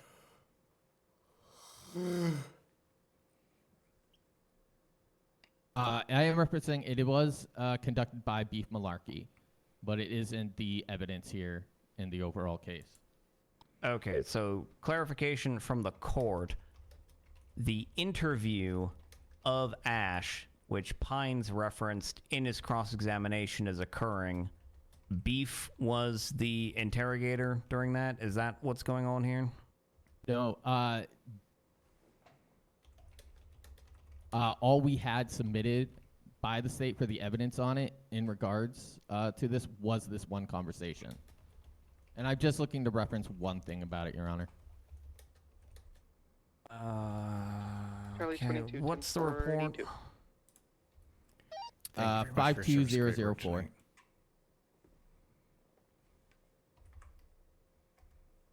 Close report. Judiciary. Give me a second.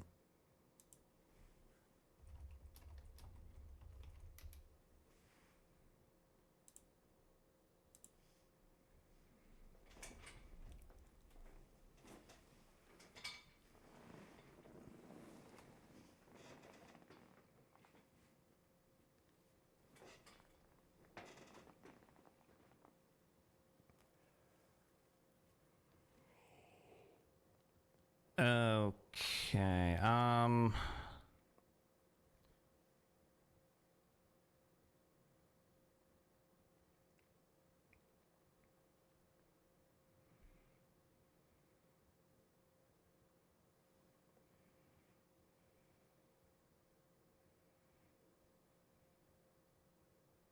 Okay, so both Wesley and Ashley were, I mean, they're listed on the report, I guess, for notification purposes. And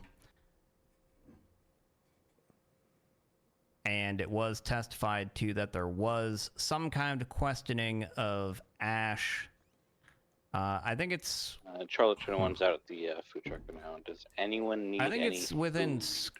scope, but it doesn't appear that Wesley was actually involved in this at all. He was sort of notified of it. So, like, you're going to have to be very particular with your questioning here. Your Honor, since if he someone is not also familiar ask with it, the I really defendant don't if want they to draw need it out. anything to eat or drink? I'll withdraw my question. Do you need Well, any he didn't more food or actually drink answer here? whether he was familiar with it or not. Is this a report that you've actually read? Yeah, I could do with one meal as well. Are you familiar with the Pines? Sorry.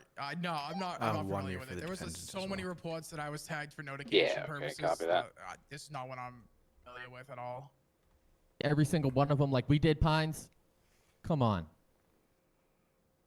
All right, I'm going to withdraw that question. There was a lot of reports on here. At what point, what evidence had you collected that had put Fÿrr specifically and directly on your radar in this case? I wish I had laser eyes. That'd be so cool right now. I'd have to look back to my specific notes of what like those kind glasses. of Those fully are led me to there. But she had been a person of interest for a while. In regards to some of her Twinsta posts, that kind of corresponded to some of the messages that had come through my burner phone with Sam. I acknowledge that she doesn't look as really beautiful as she normally does. I've only been known because of that. Was Fÿrr ever found to be in possession of any of these phones of numbers that were being communicated with by the killer?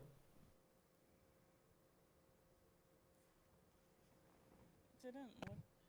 Recall. It didn't look great either earlier, Danny, but I knew it was. Was Fÿrr ever to be found in direct possession of any weapons that were tied to any of murders or attacks of any of the individuals in this case today? Correct possession, I don't believe so, but I know her Holy, oh my God, you're so hot. found on scenes and such, including the Brutus situation, which I mentioned earlier. Any witnesses that put Fÿrr directly at the scene of any of these murders or attacks, aside from the one base for Brutus the dog and her own attack?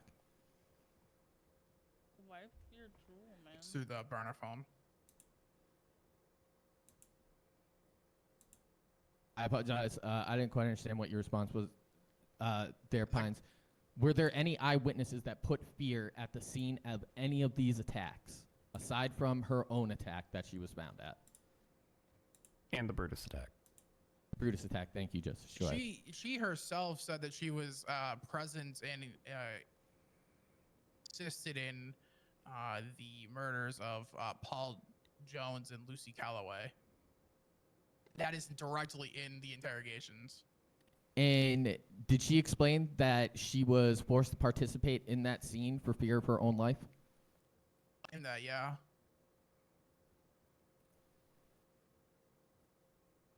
Any blood or DNA connected to Fÿrr at any of these murder or attack scenes aside from her own?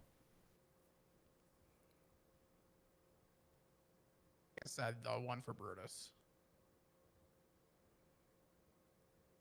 Activity ever considered to be an option in your investigation? That. I fully hear your question, so can you please repeat that? Remember to keep your mouth open, boys. Was gang activity Sean. ever considered to be an option in your investigation? No, it was not.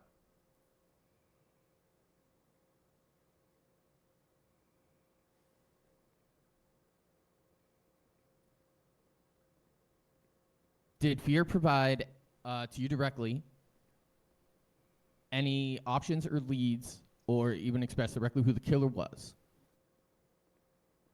I believe I previously said she tried to claim her brother was the one doing it. And you did follow up on these leads, that's correct? Yes, things were thoroughly investigated. It's not also was Fÿrr not also a suspected victim of the Hills Butcher themselves? Briefly, but was also considered a suspect even when she was recovered. She was placed in police custody even at that time.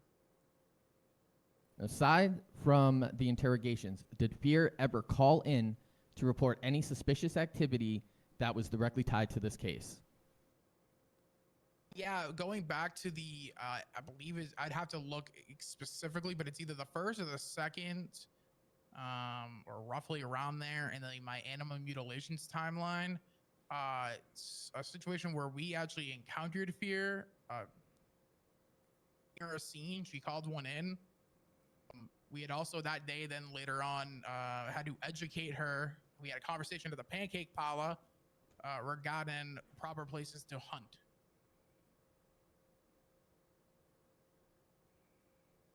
That's all I have for my questions for you, Pines. Thank you.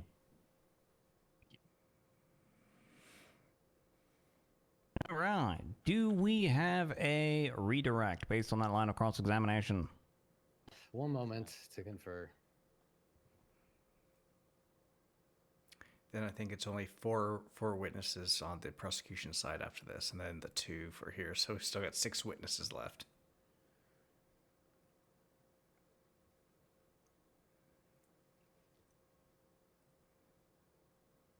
Yeah, I'm not. No redirect for this witness, Your Honor. This Captain trial. Pines, you're done. You may step down. This trial is blowing the Stephen Alexander one out of the water. Who's the next witness there, DuPont? The next witness for the state would be Dr. Patrick January. Did you just close your eyes and spin in place and then say whoever it was that you saw first? No, I think so. I didn't close my eyes. What was with that little twirl then, huh? Looking for somebody with red hair, and I started. Anyways. Go ahead and swear him in. Nope, yep. Go ahead and raise your left hand for me. Fraud is going up. All right. Do you solemnly swear that the testimony you're about to provide shall be the truth, the whole truth, and nothing but the truth under the pains and penalties of perjury, so help you, Dayashi? I do. Ooh, that's one I don't know. Sworn in state.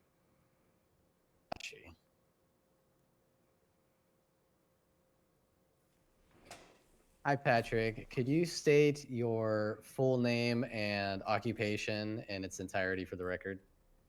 I am Dr. Patrick January. I'm a trauma surgeon and forensic psychologist. And before we begin, how much have you familiarized yourself with this case and with the reports within, including the medical and interrogations? I'm familiar with it. Okay. We are going to start at the beginning with the first murder victim, Stacy Wright. Can you describe the condition of Stacy Wright's body? Oof, I just had a headache.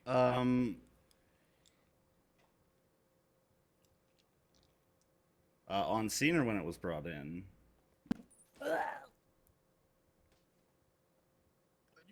Sorry, guys. What happened? Okay. Gussie, you good?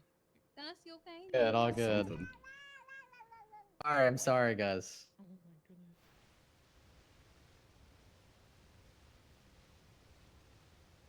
goodness. So the body was arranged in a statuesque manner, looking like it was offering a heart.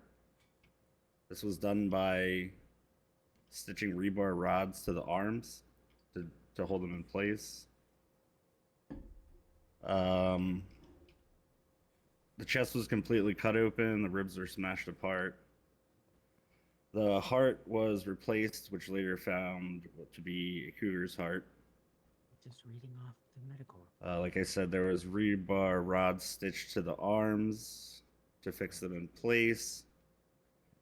There was 4 antlers nailed into the skull, forming a crown. The face had a sad smile stitched into it, and a clean cut in the neck, which was... Your Honor, can we object to this? I don't mean any disrespect, but objection to the relevance on this. These things have already kind of been outlined. If we're just going to be reading from the report, do we really need to like ask detailed questions about all of the scenes if we're just going to reiterate information written down? Happy to respond, Please Your do Honor. it. Sure. I'm also going to pretend that Bird objected to asked and answered rather than... Relevance. I did. You said relevance. No. Asked and answered. Okay, there we go. All right, Franklin, what's your rebuttal? This line of questioning has never been asked of this witness. This witness is an expert witness and has been established as an expert witness in the medical There you field. go. It is pertinent to this case to go over these details and ask the expert witness Thank you. their opinion and their perspective. Oh, my ribs. Ow. Oh, fuck me. More than happy to break it up into the what about her face? What about her head? What about her arms? What about her torso? What about her hands? What about her feet?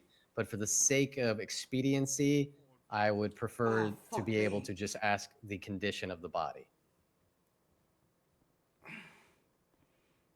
Okay, With so expediency. for the condition of the body, like, is this a question basically just building foundation to go into something later? Is that what you're doing? My ribs just cramped No, right this up. is to, well, yeah, this is to establish quite literally the condition of the body, the scars, the damage, the decorations, in order to build foundation for the themes that are shared between all of the victims. 6'9". Okay, as long as we're using this to build some kind of foundation into later questioning, then I'll allow it. But if it's just to establish the condition of the body, you already did that with Officer Smith and the reports that were submitted as evidence. Pardon me. So, all right, go ahead and continue. The knife wound to the neck was what was determined at the time to be the cause of death. A stagnation due to the knife wound. Were there any apparent signs of a struggle? There was not. And was there anything specific about Stacy Reck's body that stood out to you that you had not mentioned so far?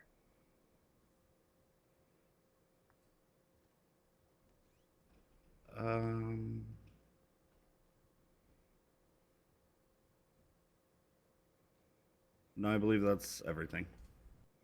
Moving on to Jilly Markovic, can you describe the condition of her body upon receiving her?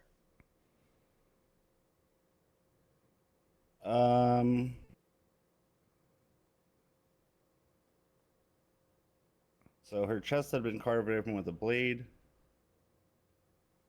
The heart was removed. The hands were sawn off. Needles were placed under the nails. There was rebar in her back.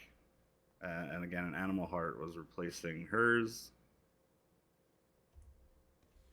Her mouth was, again, skillfully stitched to a sad smile. The chest was crushed,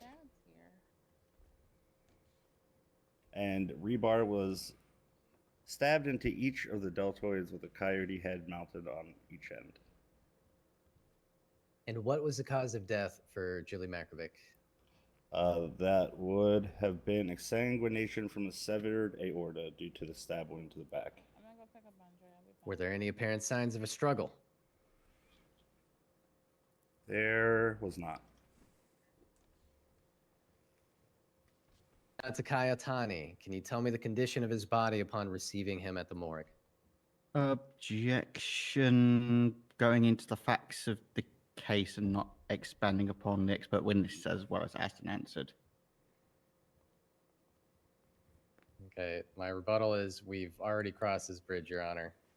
Can we keep it to the questions that that the expert witness is adding to rather than reiterating what we've already done?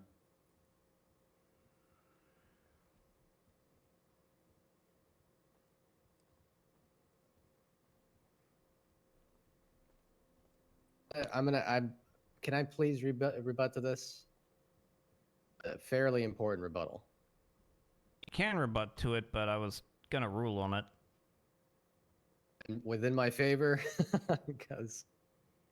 Yeah, like, look, I'll allow Franklin to ask a singular question about what the condition of the body was, as long as the questions that stem from that are things like, you know, he's been asking, was there a sign of a struggle? What was the cause of death? Cause of death, that's not something that we've gotten into yet. So as long as the subsequent questions following from the condition, like, that's fine. I don't mean to seem repetitive in these questions. However, the condition to which Ashley Smith spoke to was the condition which the body was in on scene, not when the body was examined. This is going into a medical expert's examination of this body, and whether or not there may be themes that were missed or details that were not observed simply from peripherally Smith's perspective, we feel that this witness will be able to offer. So I ask again, once again, Dr. January, can you describe the condition of Kai Atani's body? The body was... Well, there was an axe wound to the head, a deep cut to the top of the head. There was cuts all over the torso, a large axe wound in the back. Right hand was stitched to a pitchfork. A human heart was found on the pitchfork. Approximately 24 hours, 2 weeks old, the heart was. Legs bisected from the body. The upper organs were intact. Intestines were damaged when the body was bisected. Could you describe bisection for the layman? Cut in half. What was the cause of death for Kai Otani? It was the axe wound to the brain. Is there anything withdrawn?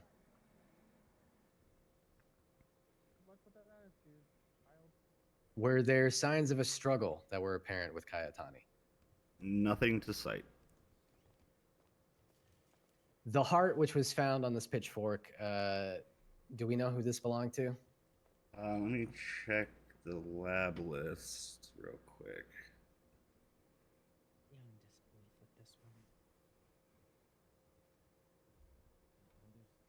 To talk to him about his expertise as a forensic psychologist. I don't believe Not a so. biased statement. I don't give a shit. To Amber Harper, can you describe the condition of her body upon being received at the morgue? Hey, heads up, I don't know if you guys know, but you got a gray and color hatchback circling the area. 4 times occupied vehicle, hotbox, everyone blocked out inside. Let's see. 10-4, thank you. Decapitated with a coyote head. CR50, I'm gonna move out to the... A crown of thorns. Yeah, I'm out here in coyote head. UC Buffalo, so I'm keeping an eye on things. Copy. Charlie 21 is also There going to was move up front just as a show force. C-section style stitching to the stomach. Contents inside. What's that, like, That's- fast as that shit, actually great doesn't color matter. hatchback called? nothing It's to like do a with the modern body. one. There's pricks to the right hand, similar in Decoy? size of a thorn of a flower, potentially a rose. No, not that one. Novak. All not organs that except one. the heart were Canjo removed. SJ. This includes, No, but is it not looks like a limited to, Honda lungs, Fit if a Honda the Fit was large and small cool. intestine, kidneys, gallbladder, bladder, liver, spleen, pancreas, uterus, tubes, and ovaries. Is it not the club? The heart was untouched. Hey, club, there you go. And all the Club XR. Is there a cause of death for Amber Harper? I'm a little upset that there's a lot of vehicles that just end up Decapitation. being similar. Were there any signs of a struggle? There are not. I know Moving on nothing to about Robert vehicles Scott. at Can all. you describe the condition of his body upon being received at the morgue?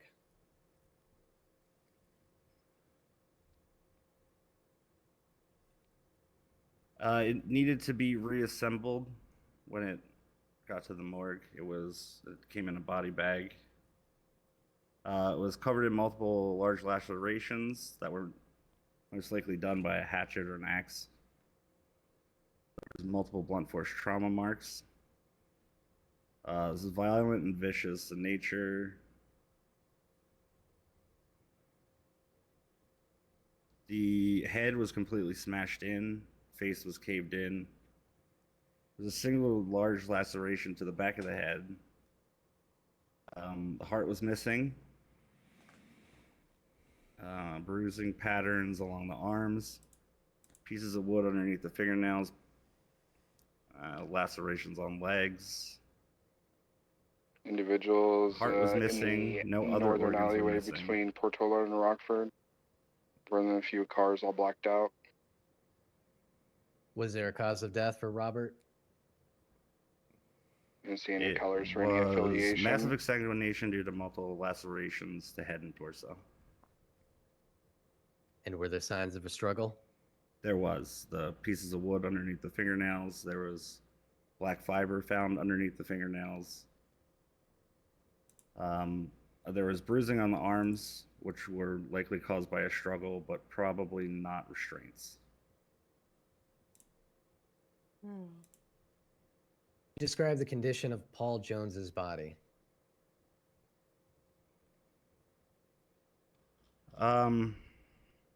Gray and color Sultan. Paul Jones Just pulling was up. missing his head, One time's occupied. severed at the neck. Yeah, don't worry about that. I don't chest think was they're wearing cut masks. They're on open. the phone though.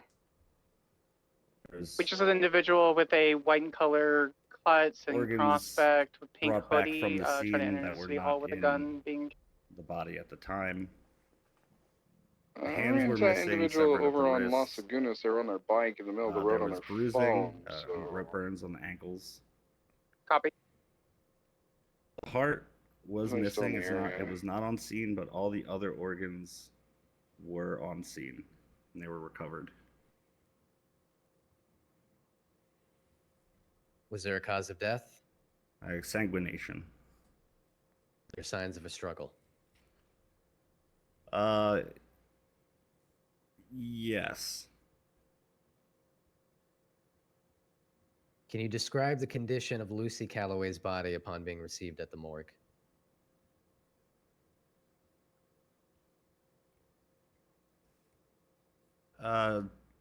Much like Paul, a missing head, decapitated at the neck. The chest was open. All the organs were brought back to eclipse besides the heart. There was scraping to the back with dirt inside of the scrapes. The hands were missing. There was bruising on the arms. Heavy bruising to the ankles, rope burn. Lacerations to the thighs. Great Sultan, one time's occupied, left the area. Unsure if they're still on the phone. Yeah.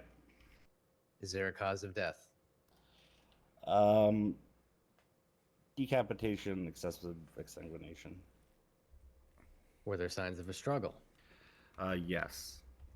The bruises on the arms and the What dragging. in the fucking militia was that what seemed Granger to that be just drove dragging past? scrapes with the dirt in it.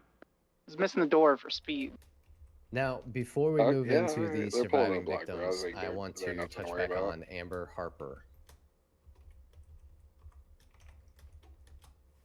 Are there any foreign objects or bodies found on Amber Harper's corpse? Yes. There was everything found on the body was orange synthetic hair, a coyote was inside of her that contained a headless double-crusted cormorant, which Pink hoodie, contained a white headless cut brush gentleman rabbit, walking back which up to the front. contained a headless tiger salamander, which contained a wingless butterfly.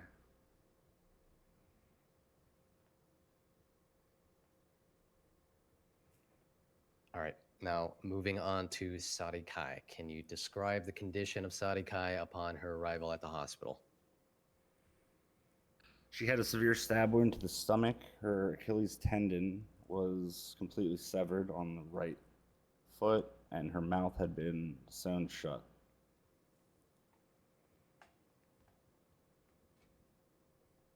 Can you inform us of the extent of her injuries? The patient where she was stabbed will most likely have permanent nerve damage. The Achilles tendon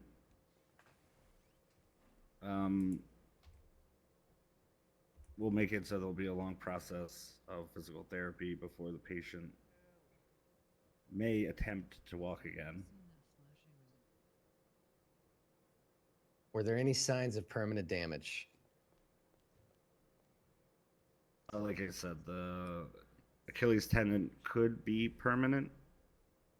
It all depends on how it heals and what physical therapy can help in the process. The nerve damage is, will be permanent, yeah. Can you describe the condition of Doris Daisy Drew upon her arrival at the hospital?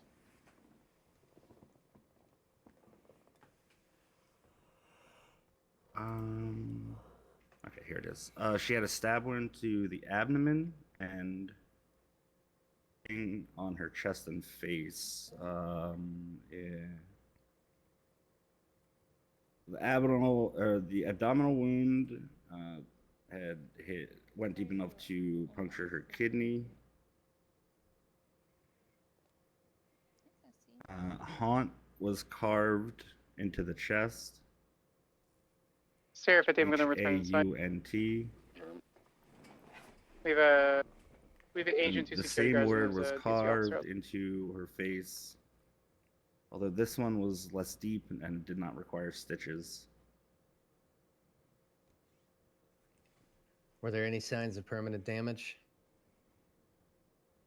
The scarring from the blade wounds will be permanent.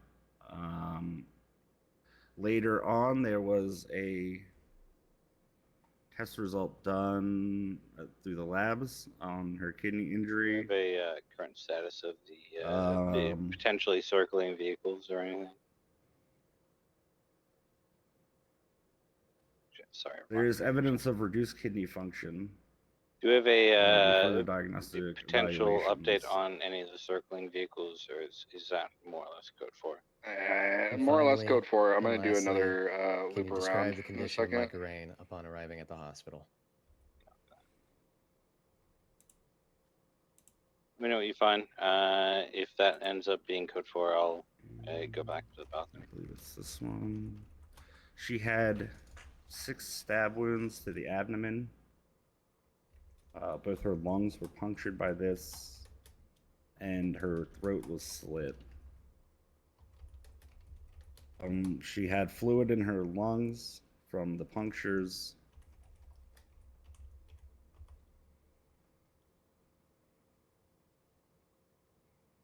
There was one of the stab wounds had made a small laceration to the kidney.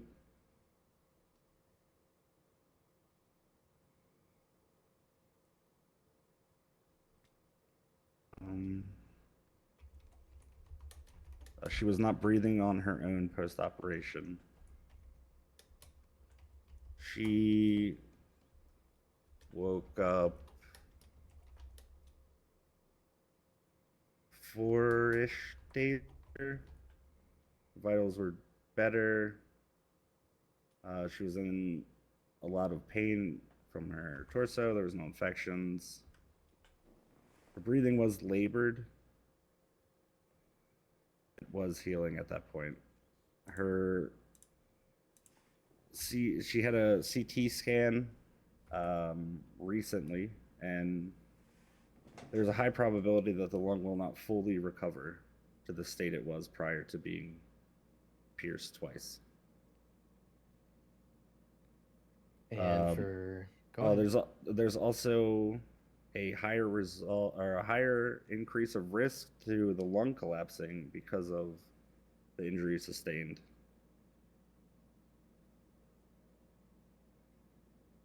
For my final question, Dr. January, did you see any themes or commonalities shared between the bodies? Heavy use of animals and stitching of the mouth. Also taking victims' hearts and heads. Yeah, Sparks, if you want to go back out front, you can. January, no further questions for this witness. I prefer to have a stay inside. cross defense. That's an order. No, it's not an order. Yes, Your Honor, I do. Copy.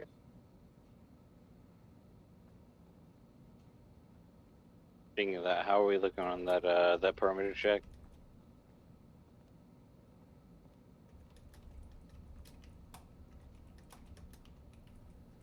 Dr. January, you were brought into this case to be the forensic psychologist, is that correct?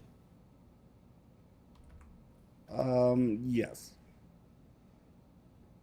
Tell me, in your practice, are forensic psychologists typically brought in to observe interrogations along with PD and prosecutors?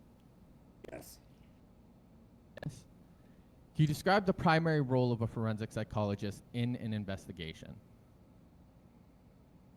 Before a suspect is caught, is to make a psychological Somebody's pointing out to the profile building right of now. Looks like a highway person. Never mind. who that suspect may be, using evidence Stevens. Already found. After the suspect is caught, it is my job to find if they're fit to stand trial and whether or not they are able to be reintegrated into society. So forensic psychologists are typically not supposed to assess until later down the line in the process, so as to help avoid a bias from the party employing their services?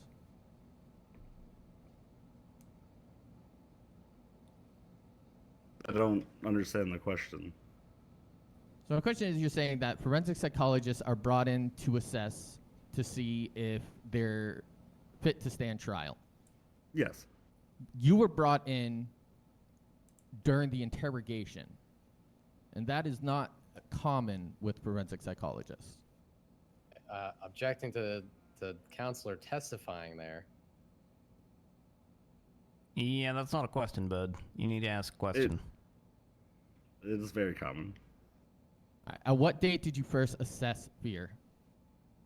Oh, that would have been, let's see, May 4th. And at what date did you write the profile for the Hills Butcher? That I'm unsure of because I had that off of the MDW as I did not want to put it into the basic psychiatry portion where all the psychs could see it. Unsure when I started that. I keep a watchful eye on Twinsta and try to parse what's going on with certain individuals. If the court would allow, could Dr. January reference the MDW to see when he wrote his profile on the Hills Butcher? Sure, but from what Dr. January is saying, he started that off the MDW and then put it onto the MDW later. So the date at which it was entered into the MDW would be different than the date upon which that profile was started. So when you were writing this profile, Dr. January, did you already have Fÿrr in your Fÿrr in mind as the suspect according to the investigation? When I first started it, no. Now, aside from It being was some weeks later that I had Fÿrr as one of the people I thought it may be. Now, aside from being the forensic psychologist, you're also the medical expert witness on this case, correct? Correct. Just for the record, how long have you been a medical practitioner? Geez, coming up on 7 years? So 6 years. Are you familiar with rocuronium bromide and its use? A paralytic. Are you aware of how long rocuronium bromide typically stays in a person's system? That depends on the individual.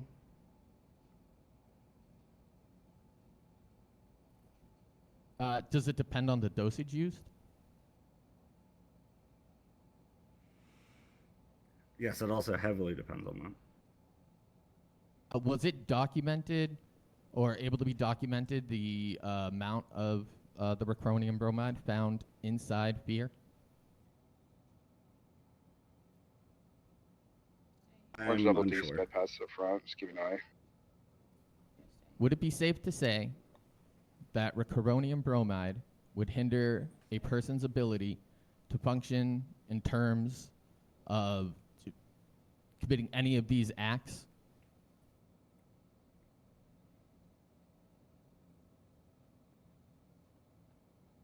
If there was no other medication given after the rocuronium bromide, the person would have died. What if the rocuronium bromide was paired with a number of knife wounds to their body, specifically 15?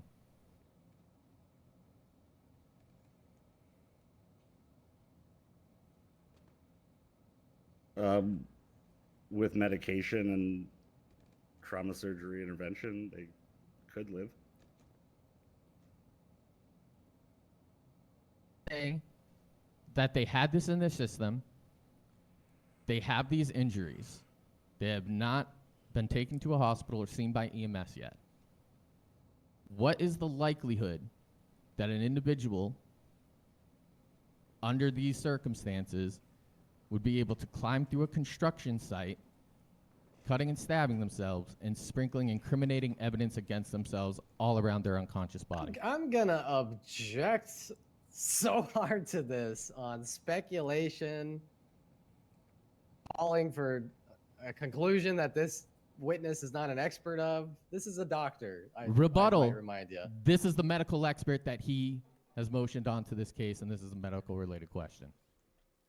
Ooh, okay, so this question does call for speculation.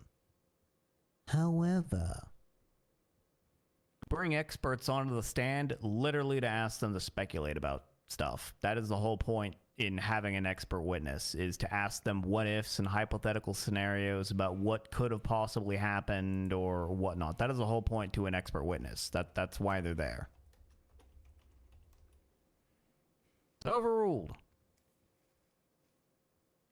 Depending on the dosage and severity of the stab wounds, well, even so, I'm going to say no, because they would be recurrent bromide paralyzes you. It stops your lungs from working. They would cease to breathe. Dr. January, let me confer with my co-counsel to see if I have any further questions. I like that red hair. That's really good color red. What are they? Based on the level of injury that Fÿrr suffered, would that be psychologically traumatic? Would that level of trauma then be cause effects when being interrogated, such as PTSD or stress? Okay. Figure out your wording for those. I have one more question I just remembered.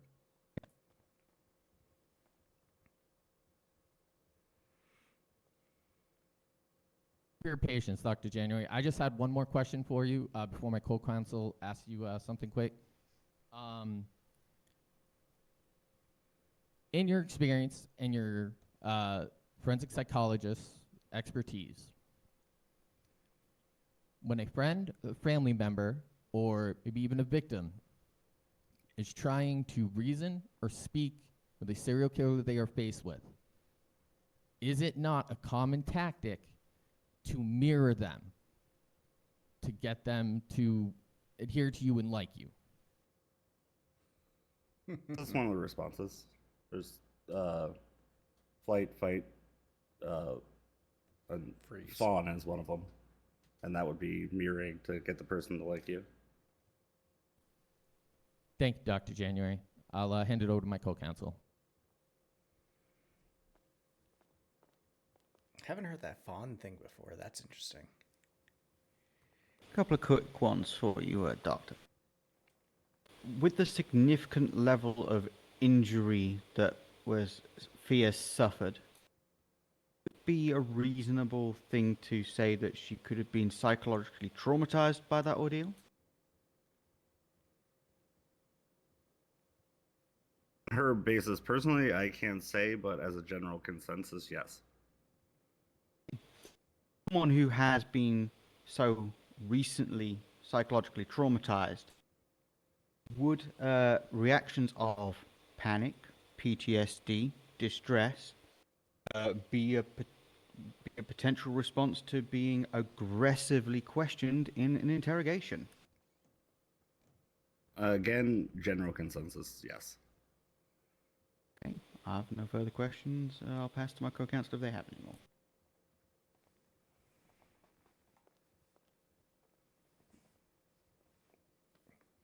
I did have a few, but I think I want to leave it alone because I don't want to further. That's good. No further questions. Damn it, I was too All right, slow. Franklin, you got a redirect based on that cross exam? So many redirects, Your Honor. Good Lord, we will never leave this place. No! Let's go home, Franklin. Come on. Dr. January. Yes. Reflecting back on that question in which James had you speculate on whether or not a person would be able to do a bunch of physically demanding chores while dosed with recronium bromide, would an individual be able to do these physical feats before dosing themselves with recronium bromide? Yes. You're saying that dosing yourself with recronium bromide has no effect on the past, as if this is some Back to the Future-esque sitcom. Classic. Now, it was touched upon that you had created... Objection. Back to the Future wasn't a sitcom. It was a movie. Anyways, it had been touched on that you had made some... Bird is correct. It was a movie. He's right. I was hoping you to say that. Sorry, go ahead, Franklin. Okay. All right. Oh, fuck, that's hilarious. Jesus Christ. It was referenced that you had made psychological evaluations based on the interrogation as well as the investigation itself. So I would like to touch on these. I'm going to bring up a psych profile using reports from the Hills Butcher case, number 52745, due to it being the less meaty of the two. can you describe to the court your thought process when creating this psych profile? At the time of starting to notice very odd posts on Twinsta, I followed the account and started to pay attention to the way that they type their Twinsta posts, the different pictures that they had put on there. Where is any of this stated?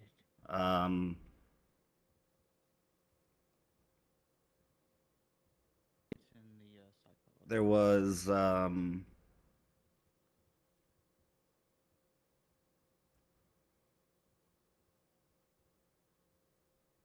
there was a lot of similarities to where the pictures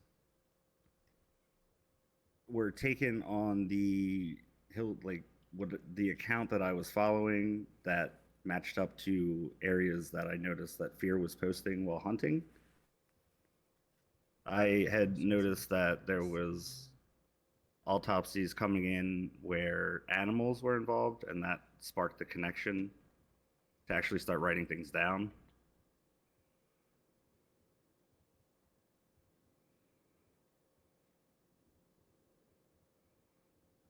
And I just basically kept following that Twinsta account, looking at things that they were saying, how they were saying it,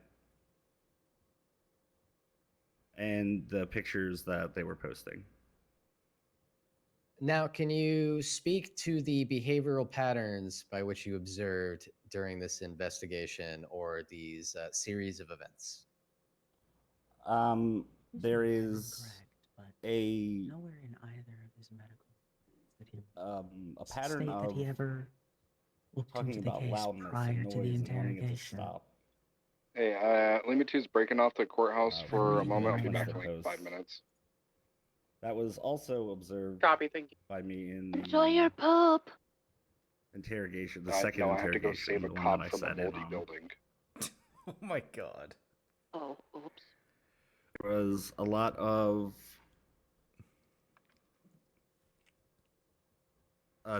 there's a lot of dead animal posts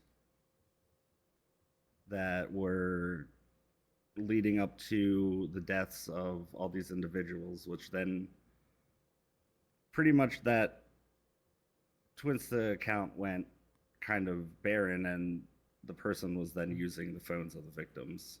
And the same type of text patterns, the same I want to make it stop, things of that nature were appearing. You have a section here which is entitled Psychological Traits. Could you speak to that? So a lot of this was before I sat in and got more insight to We did have a bias. the interrogation, what I saw there. I saw it more of sadistic game, more so than what it seems to turned out to be, that is art in the eyes of the defendant. Definitely a desire to control narratives. There's many posts from the original burner account and the ones from the victims that were apologetic and almost, they're the suffering victim in all of this. The disregard for societal norms I noticed from a lot of animal killing, but a lot of very isolated pictures on that account out in the middle of nowhere where no one really is.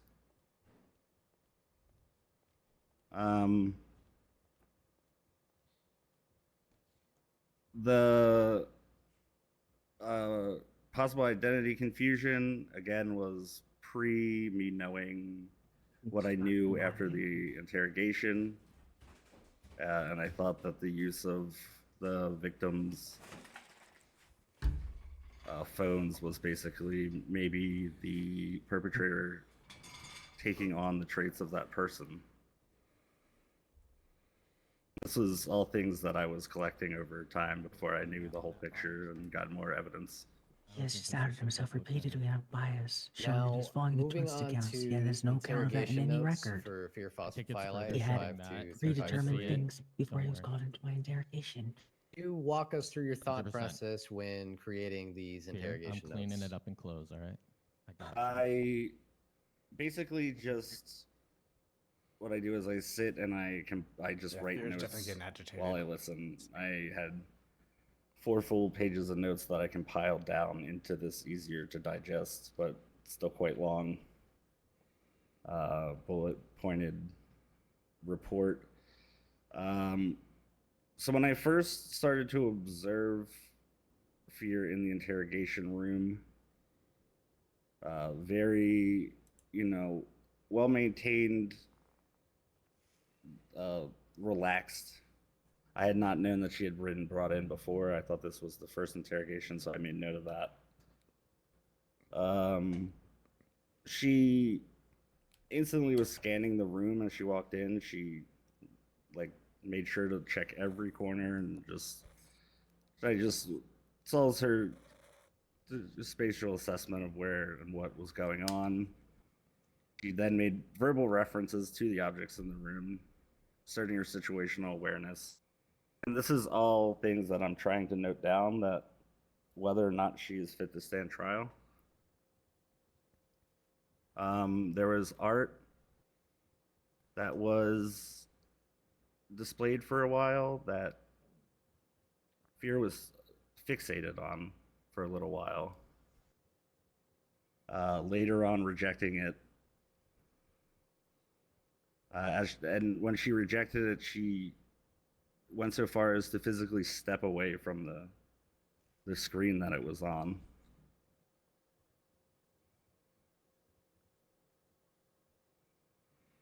She definitely did not like the term butcher. Every time that came up, it got her more and more angry.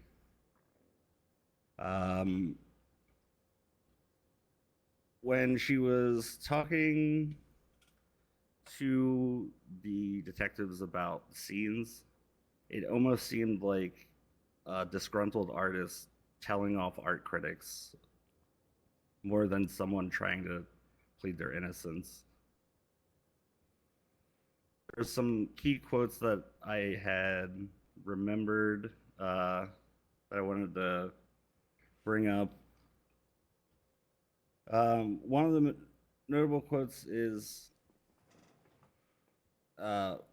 murdering people is not my forte, and I believe that is because Fÿrr doesn't see this as a murder. Fÿrr sees this as a transformation into a living art piece. I do like that one. Another one that she brought up, or when her brother was brought up, she said, "I'm more creative than he ever was." Again, trying to argue to those art critics that she is a good artist.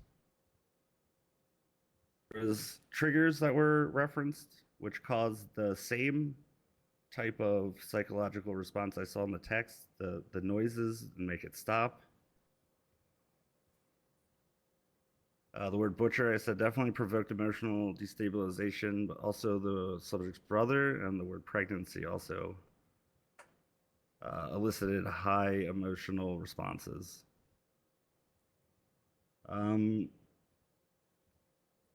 From the little time that I had, I noticed a high functioning control over verbal and nonverbal cues. There's definitely narcissistic tendencies. I put possible schizotypal because, again, I don't like to diagnose with such little time.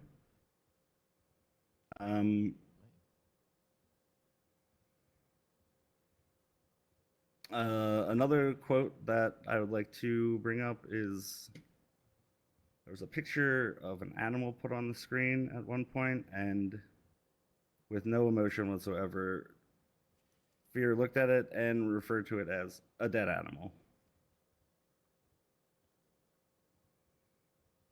Any hunter would do so. She has a skewed worldview of what she is doing is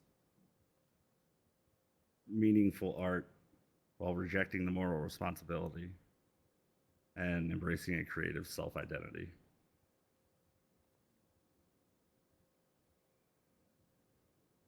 You, Dr. January, and for my final question, after your evaluation of this interrogation and of Fÿrr, do you believe that she is fit to stand trial?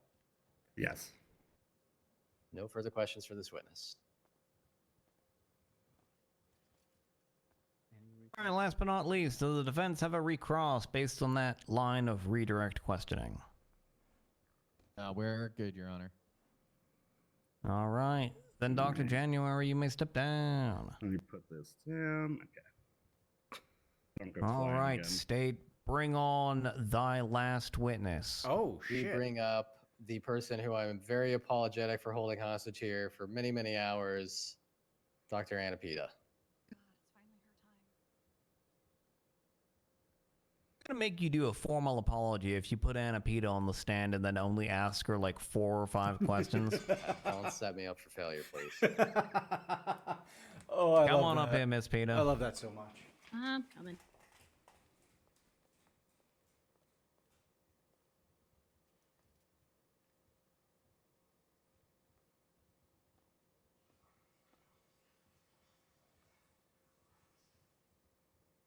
Yeah, I didn't know if you wanted to stand or sit. I'm sorry.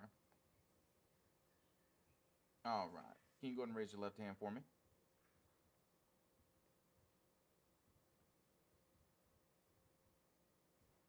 Or right hand, whichever you prefer.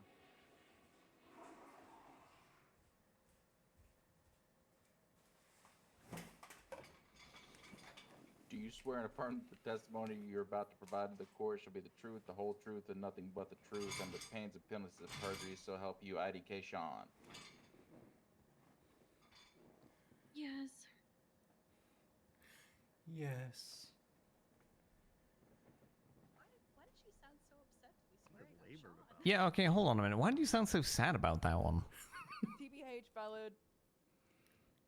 You know what? I agree with what Piper said. Valid. Move on.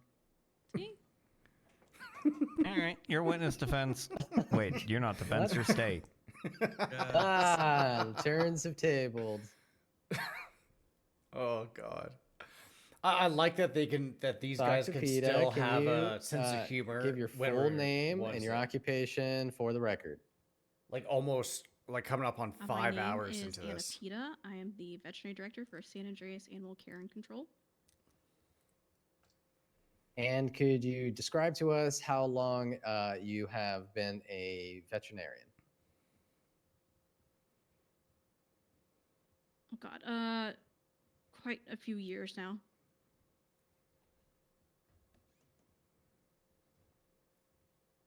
Okay, Miss Peta, are you aware of the incident involving Brutus Maximus the dog in which he was found mutilated on May 4th, 2025?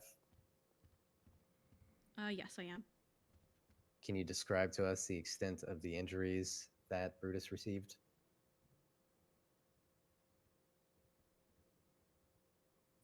Brutus was brought in with multiple injuries. First was So a far, severed it's a front left horrible thing leg. that happened to it. There was also 2 injuries to both back legs where the tendons were severed. And then he also had a large gash in his stomach wall and his stomach lining where his intestines had fallen out. And what sort of medical interventions needed to be made on behalf of Brutus?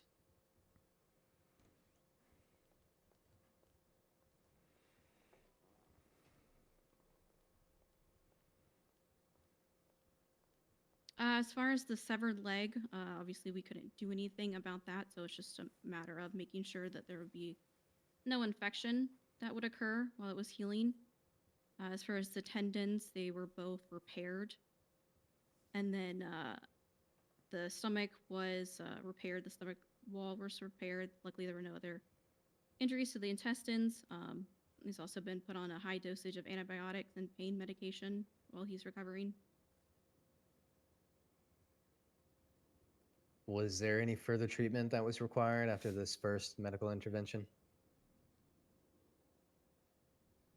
Yes, like I said, he's going to be on a long-term schedule of prescription for antibiotics and pain medications. He's also going to be on a long-term physical therapy plan. And what sort of assistance, if any, would Brutus require in order to live a semi-normal life?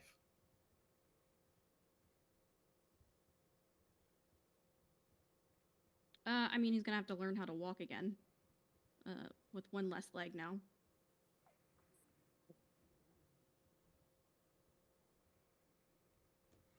These injuries and this experience, could they have an effect on an animal's personality? 100%. What sort of effect can they have? It could be Lima 2, I'm going to fear, be back in the area of the courthouse. aggression that could come out of it. Copy, We thank you. worked really hard to work on his behaviors that he's had in the past. Also, to answer your And, question, now Beef, this yes, I just did. might be a reset for that. Good job, dude. No, I saved the people in Del Perro. I didn't take a poop. Oh, It's okay if other you it's a instances private channel. Revolving this No, case, I will in which gladly animals were exclaim when I harmed. poop. Thank you, Lima. Your professional perspective on these instances as a whole?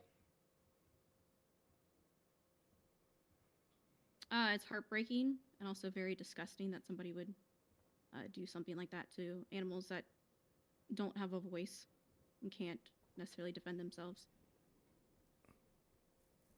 Could we say no wolf can't defend itself? Thank you, Dr. Pita. We appreciate you for holding out for this long trial and speaking for us today.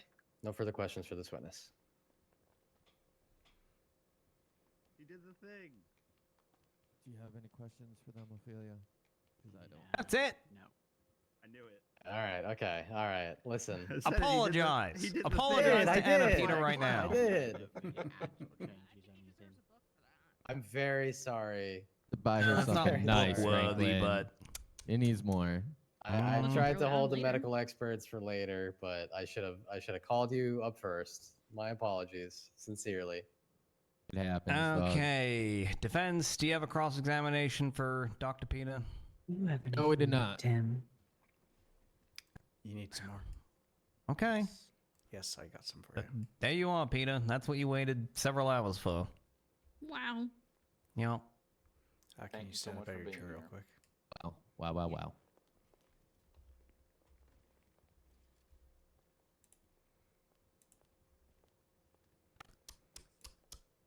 Mm.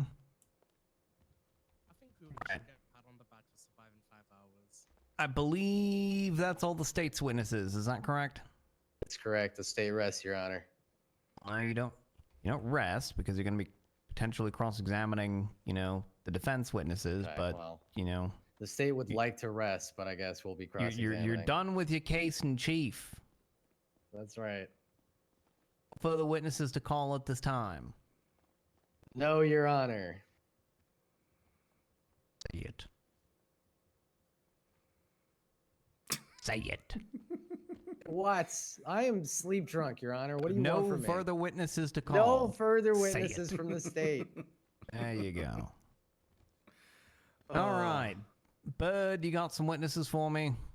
We do. Before we get into God, that, if you bring these witnesses up and you also only ask like 8 questions. I had a handful of them. Well, I was gonna say if we could motion, because it's been a long trial, and it behooves everybody, and the last 2 witnesses are able to.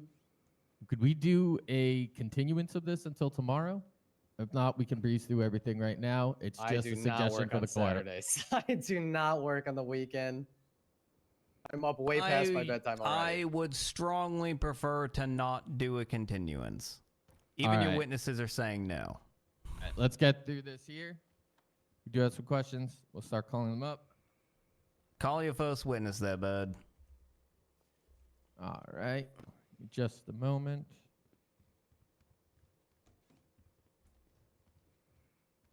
First witness is going to be Alex Rigby.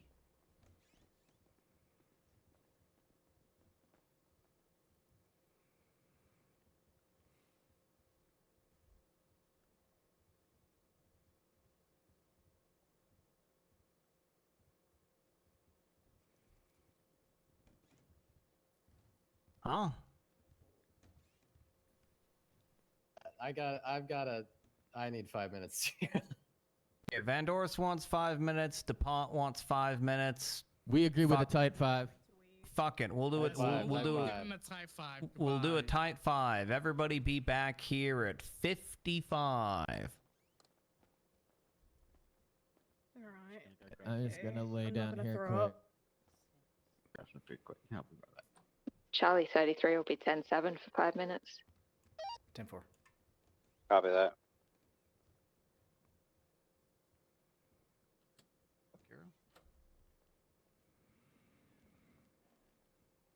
Fÿrr, have you ever met Alex before?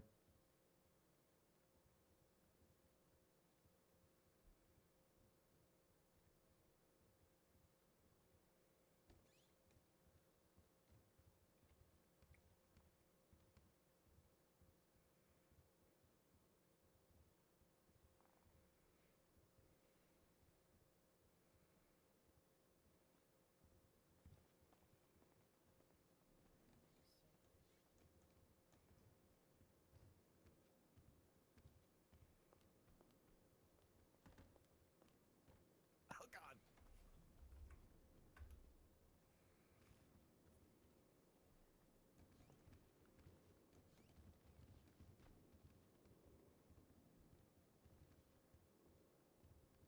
Right, right, excuse me. Yes, yes,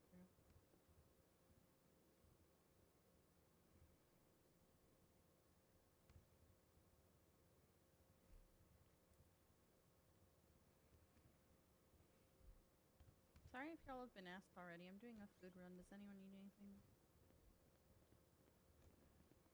Just got food. Decided. Oh my God.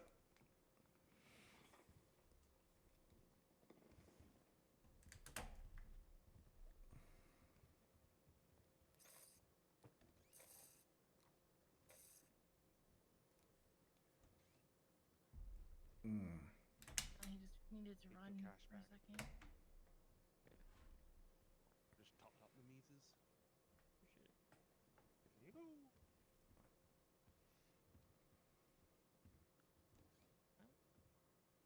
There we go. Oh my God. I love the attitude he had for like redirecting that, being like, they're a motorcycle club, but anyways.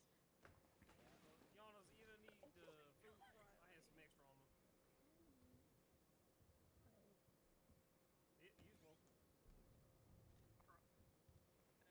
She went and got changed. Was like, I'm gonna be comfy for this shit.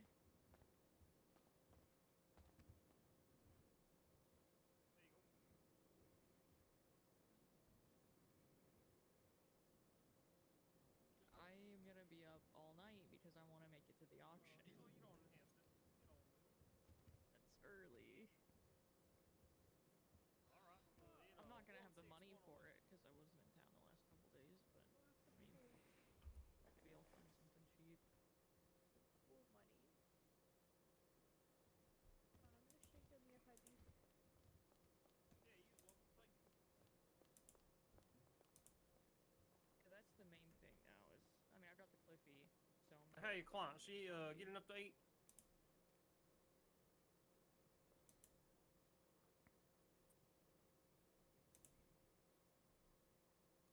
You need any food with it? I don't think I can hear client. I can hear you. Neither can I. I'm hoping to maybe find a decent four-door at one of the auctions.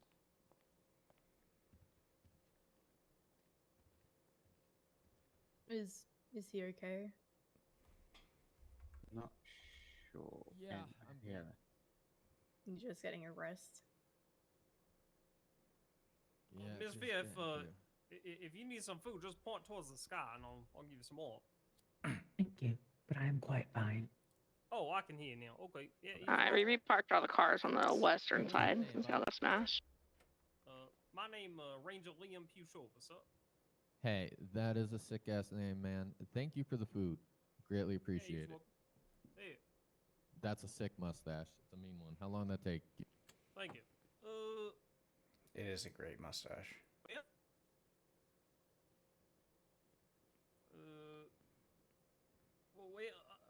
I've been growing it since I was born, I think. But Since birth? a Oh month shit. ago, well, yeah, because I don't think it was there when I was born.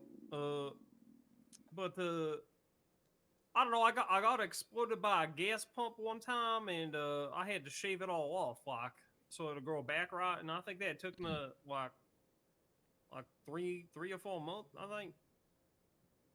I can never grow anything beyond like this perfectly styled stubble. It do It's a look bummer. real fancy. Like I thought it might have been like you might have taken a marker to your face or something out on account of how perfect it is. Are you saying that No. real facial hair? Yeah, that just naturally grows that way. You brush it up against mine, I can feel that thing. It was thick as hell. Huh. Why is it a different color from your hair though? Is it? Yeah, black to me, and your hair white. What do you call that? Oh, Charlie yeah, it's 33 like back tonight. the weird genetic family disorder. My hair naturally Does grows seem in as if white. any vehicles that have been routinely in the area Alright. fucked off Yeah. for the most part. So it's like Yeah, you ever it see people that are sound good. blonde, but then their roots are just like black for some reason, and then it just Oh. changes? Yeah, it's like that. All right.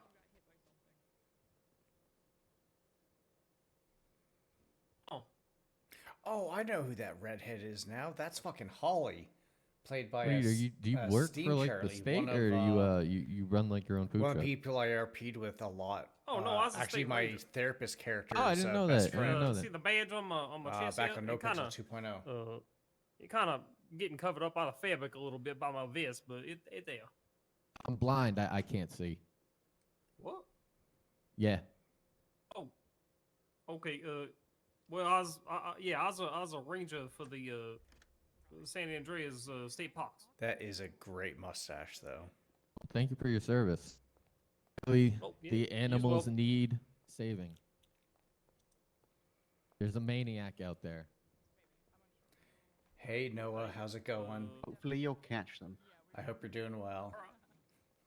I've been awake for almost 24 hours now. I am so fucking tired. But I love this shit. I would stay up for like 70, what needed to make 70, the population not grow out of 72 control. hours to fucking watch this shit. What? So you're saying essentially it's possibly a And good thing I that this wish killer is going so around much out that there I could killing have been a these fly on the populations. wall for all this stuff happening, cause... You want that in my closing? Yeah, no, 8 Lima 2, I'm going to drop off of this. Yeah, no, I I'm love just this playing, shit. man. Like, Copy this that. is, Thank you this for is joining. fantastic. I had no Y'all need me idea as about this go Fÿrr show stuff on. It's been a long one. until earlier this week. So Thank you. I've had about 6 and a No, half, it almost wasn't a real 7 question. I hours was Sarah just 50 saying. Penny of was in- one-on-one Discord. talks with Fÿrr in prison. Okay. Like, Y'all has been I also active wrote for a up while. reports. I'll do a 5 quick hour little thing drive, here. 6 hour, something like that. Like, 10, 11. like 12, look at 5, these going on reports. 5. Yeah. Y'all's doing a This good is job. this is from 2 days. I appreciate that. And that's not Yeah. even everything. I think that's only about half of what we discussed. Is our Type 5 But done? with Tim and the Here way for that Tim Tim. is he omitted a lot of stuff out of his report just because some of the Hey, you stuff that too, he Ranger. talked to her Appreciate it, about, man. he really probably shouldn't have talked to her. But in Tim's head, All right, he we'll begin really as doesn't think soon he'd as ever had a Van chance to talk to Dorst someone like this again. So he wants gets to get as over much as he her can. panic attack from microdosing on some experimental Dutch THC. But yeah, it is Those definitely crazy Dutch. It is fucking Can't wild. trust and I them. love Back. it. I love this shit so much. Yeah, how's the Dutch delight trip? I am not high. I wish I was. God. Same. That's what a high person would say. Okay, defense. Oh wait, she hasn't even been sworn in. Yeah, Sharp. I am unfortunately completely sober. All right, go ahead. Unfortunately. And raise your hand of choice for me. Okay. Do you solemnly swear that the testimony you're going to provide today shall be the truth, the whole truth, and nothing but the truth, under the pains and penalties of perjury, so help you attack on copy? I do, yeah. Defense, your witness has been sworn in. Oh, I didn't know she was an admin. Thank you. Miss Rigby, thank you for your patience with this trial today. just have a couple of questions for you. One, have you ever met the defendant Fÿrr photo frame? Sorry, that's my AI shit. Fÿrr Phosphøphylite. Her name is hard to read in Braille. Can I talk now? Absolutely. Sorry, I have not no. I know it's great. Have you ever met any of the officers involved with this case here today? The two over there, I have. Wait, what was the question again? Today? No, have you ever met any of the officers involved with this case here today? Yeah. Yeah, I have. Which one? Or which ones?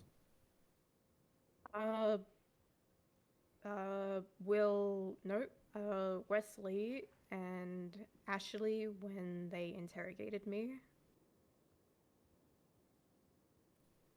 You said the name Will. Are you referring to Pines?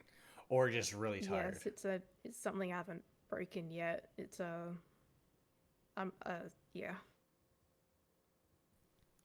Can you explain your relationship with Will/Pines?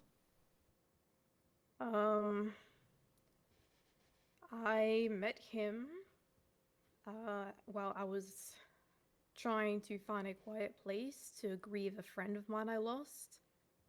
And I saw he was in hiking gear and he was hiking near Mount Gordo, and I thought ever since I lost my friend I would like to reconnect with nature and stuff like that. I'd like to go hiking and stuff. So I gave him my contact details and we spoke for a little bit before I left, and he gave me his number as Will, and that's all he really gave me.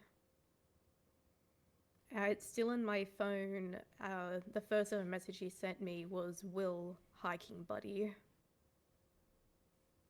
Oh. And it turns out that wasn't true, so. Ooh. How long did your relationship with Will carry on before you realized he was misrepresenting himself? About a week, 6-7 days. You described the moment that you discovered that he was an undercover officer. I was in interrogation, and I didn't realize it was him at first for like the first 20 minutes, I think. Or it was probably a lot longer, I don't fully remember, but they gave me my phone back and they asked me to read out Will's phone number. And as I was reading it, I looked at the profile picture you usually have in your contacts, and it was a man in a green shirt that looked like a green uniform, kind of like what he's wearing now, but it had like stripes on the side, I think. And that's kind of like when I realized that Will was the person interrogating me across the table was Wesley, so. Detective Pines, master of disguise. Let it be noted. Did Detective Will Pines advise you what you were being questioned for that day? I was arrested on a warrant I knew I didn't have 40 minutes before. I was actually I was setting up an RV van near Stab City, up near the trails, and I was on my own. So I was trying to call a taxi and run back to Stab City when Will pulled up next to me in the beanie, scruffy beard, the hiking pack on his back. And he still said, "Oh, it's me, Will," when we were driving because he recognized my voice. And we got pulled over one time and he was given a field sobriety test. And then we got pulled over 30 seconds later. And I offered to drive and I showed I don't remember who it was. I showed someone my license and they walked away to go run it. And they came back and they said I had a warrant. I knew I didn't because I'm paranoid like that. And so they handcuffed me. They drove me to Sandy police station and yeah, Attendant, sorry? they left me in a cell for half an hour while I was freaking out, not knowing what was happening. Did they eventually explain what you were being brought in to be questioned on? A lawyer explained that to me. They said not being charged, but arrested or detained for 3 times homicide or 4 times homicide, and that's when I really started to freak out. Understandable. Because I was just setting up my RV so me and my partner could go there to the next day. Now, did the police ever eventually elaborate as to why they were questioning you on these very severe crimes? They said I was in the area where they were supposed to find this person. And since it was in the dark and I was running away, I guess they kind of thought I looked a bit suspicious. I mean, I don't know their full mindset of why they picked me up, but Did you ever witness anything in relation to the attacks that we're all here for today? I had no idea there was even a like anything happening until they put me into the interrogation and saying 4 times homicide, blah blah blah, and I was like, what do you mean that's happening? Because I didn't see that stuff on Twinster. I don't check it that much. In your hikes with Will or on your own, did you on my see own. did you see anything in regards to like any animal mutilations? Did you come upon any scenes like that? Yes, I reported them. Good. All right, I that actually was my still next have the- question. Yeah. Now, have you ever been contacted by anyone who may be related to these attacks that have been outlined here today? I think so, yes. Uh, Yeah. Continue. I was just gonna say I put like the dates and stuff on my phone. I've got photos of when it happened and the text messages and when the calls happened and stuff, and I reported those as well. But I Still so never many people got here. reached That's out to fucking again. I amazing. had to I reach love out that. to them to talk about it, so they're not reading it from words on a tablet. Did this individual or individuals ever identify themselves by name or a moniker to you? No, but they knew my name. They had something distorting their voice, but it sounded a lot like a man. It sounded a lot like a man that had something distorting their voice, and he just kept saying, Sam, he kept saying Samio or something like that.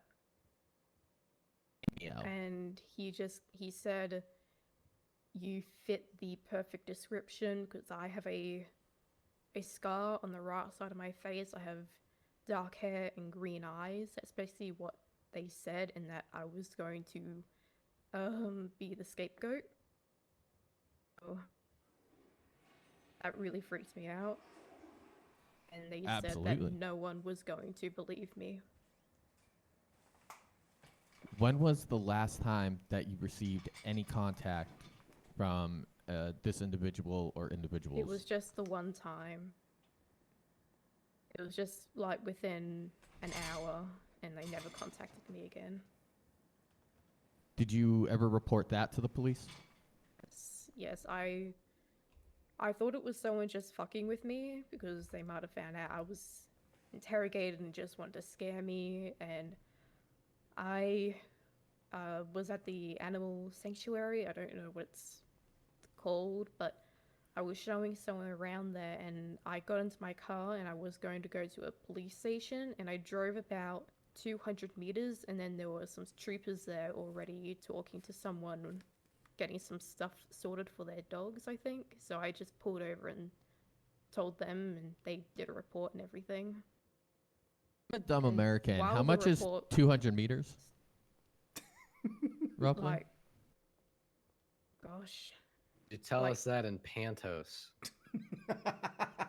No, We measure it in... What?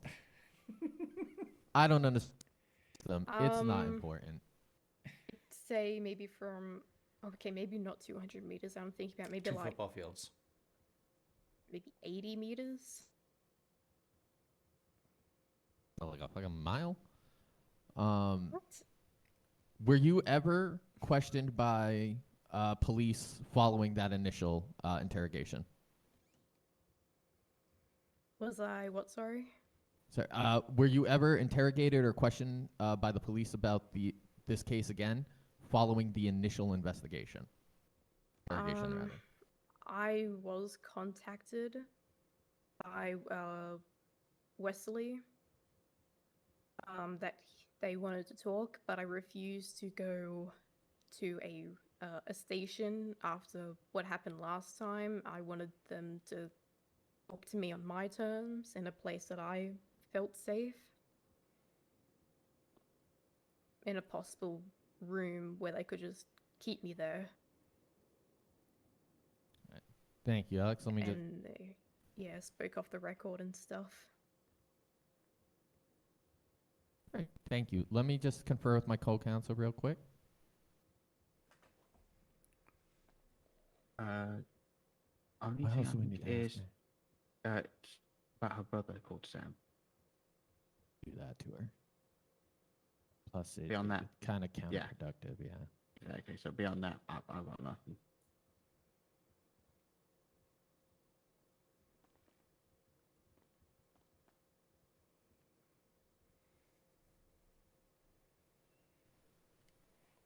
All right, thank you, Alex, for your cooperation. That's all the questions we have for you at the moment, okay? You're going to get cross-examined by the state now. You gonna cross for this witness, Franklin? Nah. Oh, All right. Well, then you're good to step down. Oh, wow. Now, I wonder how Ash is going to do this, because from what I All right, know, defense, I think give us Ash's your mouth last. is, Well, I guess not sewn your shut. last witness, your potential last witness. I don't know if you want to put your client on the stand, but you do got another witness to call. Yes, Not gonna lie, I we'd would like love to for Fÿrr call to go up. I know it Kira wouldn't happen because he's not Ash smart too, but I'd Nuta love to the for Fÿrr stand. to be up there, just to hear what she would spin. On a pair. Ophelia, or do you want me to do them? Sit, stand, how you please. You do them just in case, because I was a representative. And go raise your left hand for me, or right hand, whichever you choose. This is, All right. Do you swear and affirm the testimony you will provide before the court today shall be the truth, the whole truth, and nothing but the truth, under the pains and penalties of perjury, so help you, Occam Saber?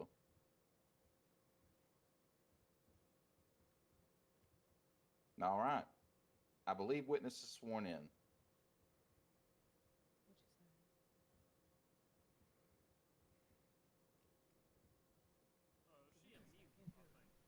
Thank you, Do you have Judge. any Sutton. idea what she's saying? Your Honor, if she is signing, would you mind translating for us? Oh, I apologize. I forgot. She requires translation services. That would have been wonderful to know like 3 days ago. Sure. Does anyone know sign language? I can help, Joy. All right. See, I do know sign language, but that's useless right now. Yeah, you're kind of blind, unfortunately. Kinda. Well, you're the same guy who said 100 meters was a mile. Yeah, of course. I mean, I guess it really is for blind people, huh? I don't know how far it is. Meters? All right. What? You want to swear in the interpreter? Okay, I didn't know if we were How to swear in an interpreter? Yeah, I'm lost, man. Good. All right. That later. Do you swear and affirm that the hand motions you will provide before the court today shall be the truth, the whole truth, and nothing but the truth, under the pains and penalties of perjury, so help you mercy me? Yes. She's not doing hand motions. I'm not gonna be doing the sign language. I'm translating That the you're sign language. Oh, I'm but sorry. Okay, let me still- show you. yeah. Okay, let me show you how to swear in an interpreter. Bad swearing. Yeah. Yeah, go ahead. All right. Oh, I fucking love this. Miss Pendragon, do you solemnly swear and affirm that you will faithfully translate the American Sign Language into English and English into American Sign Language to the best of your ability? Do yes. All right. Actually, come to think of it, I don't think you really need. I mean, she's she's not deaf. You don't have to. Well, you know, that's just how they always swear in interpreters. All right, let's get the show on the road. All right. All right, Ash. With a good majority of this case being discussed here today being about art, aren't you yourself a connoisseur of the arts?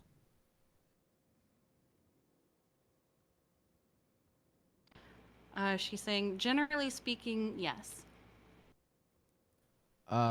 Do you fancy yourself an artist? Not traditionally. As a doctor, I took pride in prosthetics work. Oh, you were a doctor. Did you hold any other professions beside from doctor?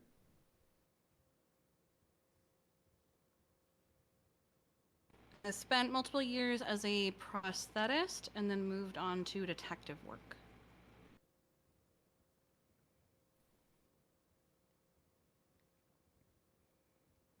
Serial killers?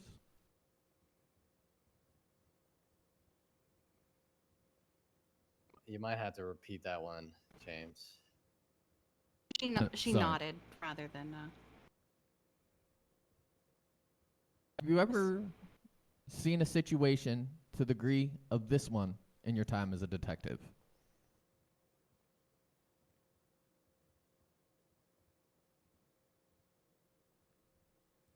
This intense close, but not to the same frequency.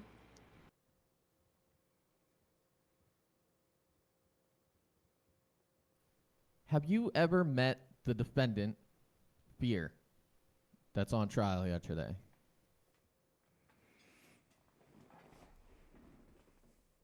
Not once outside of now in the courtroom. Have you ever met any of the officers involved with the case here today? Most of the officers involved in the case against the Hills Butcher. Could you name what officers you met with? Sierra 69 is going to be Frank going Smith, 1042 Meyer, outside. Lockhart, Wilson, Malarkey, and Stone. Copy that. Thank you for your service. You have a ride back? All our cars got towed. Were you ever questioned in anything I related commandeered a vehicle. to this case? Unless you want to give me a ride.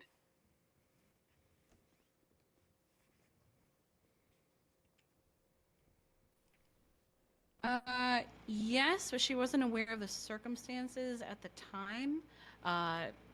She is now aware that there were multiple interrogations were in relation to the attacks. How many interrogations did you take part in relation to the attacks? You personally? It still counts. Yeah, second.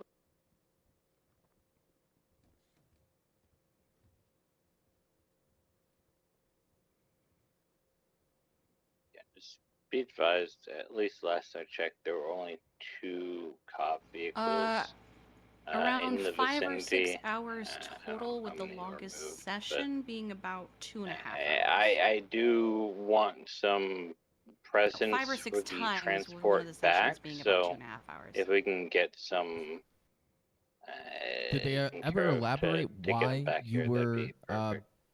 being questioned in regards to these attacks? Do you have any idea how much longer it's going to be? At this point, no fucking clue. It's a long court case. It was limited It to could being told it was an be active investigation. another hour or two, realistically. To your knowledge, did you ever witness anything in relation to the attacks that we're here today for? No.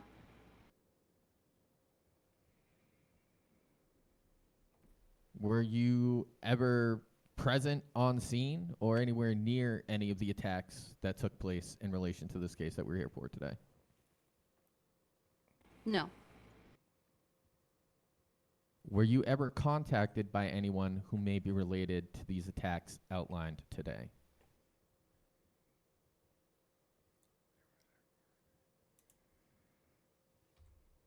Contacted by someone who went by the name of Sam via text message.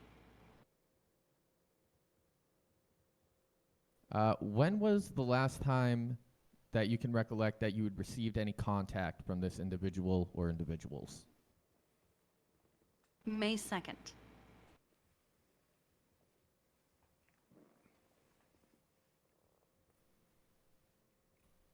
And one final question for you, Ash. How is it that you came to the state of having your mouth sewn shut?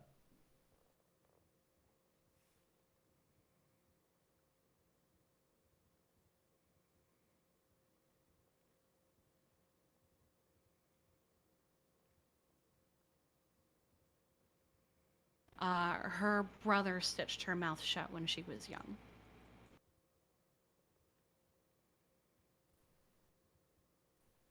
And the scar on your hand? How did you come to have that scar?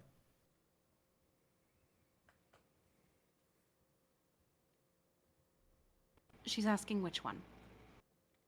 I believe it's documented on your right hand.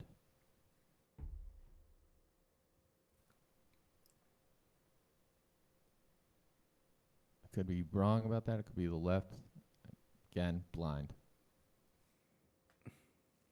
I woke up next to my dead brother with it carved into my hand. Sierra 3-3.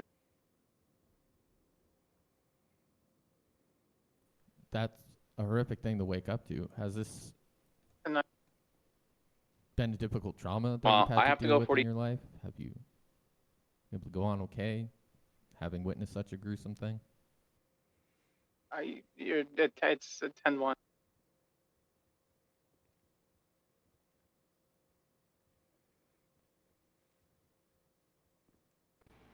It is, in fact, scarring, to say the least. I won't delve into that any further on you, Ash. That's not the point of this, but quick final question for you. Repeat what what you're shoe saying. size Do you do you need wear? to go 42?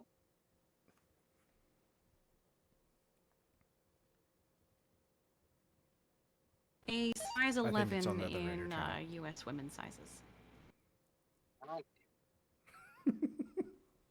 Repeat what you were Let me saying. just Do confer you with need my to go co-counsel before 42? I finish up with you here, Ash. I appreciate 10-4. your I have to time. go 42. There's nobody in the front door now.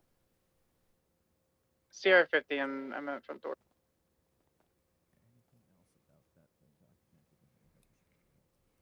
Just to sow doubt. I don't want to go too hard on it. I just want to sow doubt. If give me any no, assistance with that, not just particularly. make a note Could for radio. possibly push it a bit more. Hey, Fern, They we'll do. were Happy to assist. somewhat accusing her of committing murders, but that's it.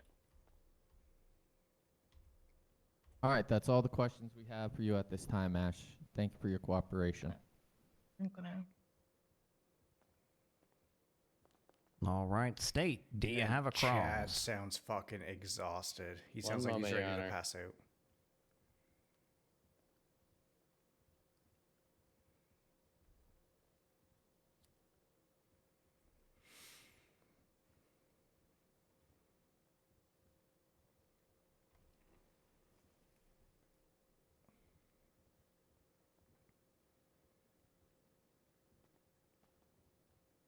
Hello, Miss Ash. Hey, how's it going? Just a quick question. Good morning. I Oh, took God. I took a Yeah, small good break to morning. do It is 1 a.m. something else on a different character, but yeah, I God. came back for this. Just and a quick question I love, for you, Miss I Ash. love Do these you things. Like after I recall did the Stephen date, Alexander stuff, that like you arrived hearing in our all this city? stuff is so much fun. Action I'm eating relevance? this story up so much. I wish I could have been a fly on the wall for the whole thing. Do I even need a rebut to Scope. that, Your Honor? She is answering. Save the answer. Save it. Save it, but she is answering it. Yeah, give me a rebuttal on this one. Oh, I'm not gonna lie. Which I've been up one, for almost the 24 relevance or hours the and I'm scope? ready to pass out. But Give me the I one on, fucking love this on shit relevance so much. first. The relevance of this is, despite the fact that it's confusing whether or not they are trying to establish this is another witness who they are both angry the cops didn't question more and also pissed off that they questioned these witnesses, and whether or not they're trying to throw their witness under the bus as possibly being the murderer. These murders took place in March. Established the date in which she arrived in the city to set foundation on whether or not she could have even been the individual who did it.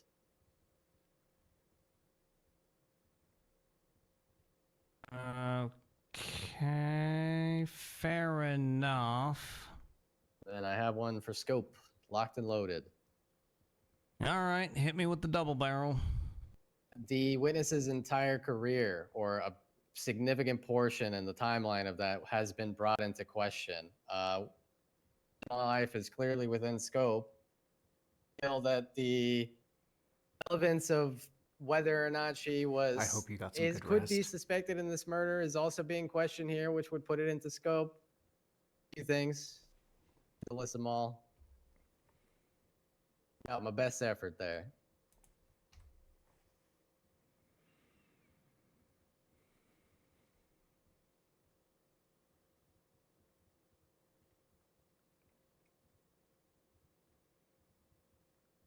Oh yeah, what kind of stuff do you have on the go tomorrow? You got some RP stuff going on tomorrow or IRL stuff?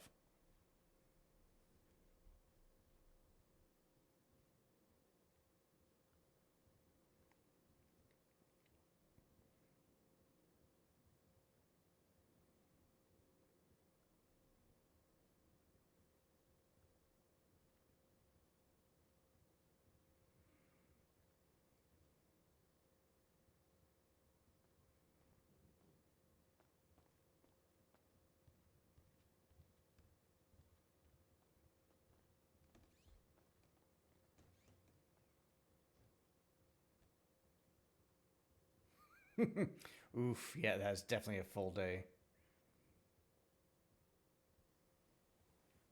And I love the canines too. Like, I mean, Pirate, who plays Pyro, is The one of my panel favorite has people on the decided server. that while this question is within relevance, it is not within scope, and therefore the objection on scope will be sustained. All right, let's pry this bitch open. Scope Bing. You spoke to Oh, poor being wording there. investigator, is that correct? That is correct. Investigator prior to arriving in the city?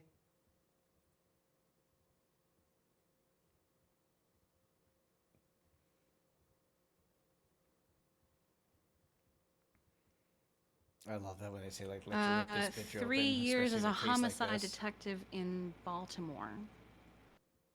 Do you continue with your investigating upon arriving in our city?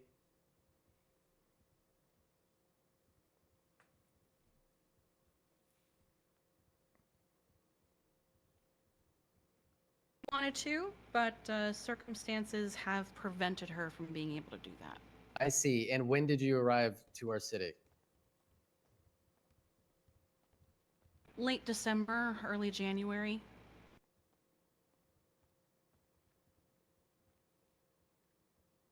Oh, man.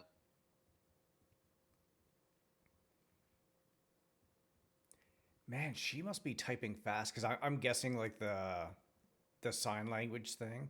She's probably typing out her answers, and just because the distance I can't see the me's. I'll take contempt for this one. Boo you, Franklin, for the Lewis Bloom argument.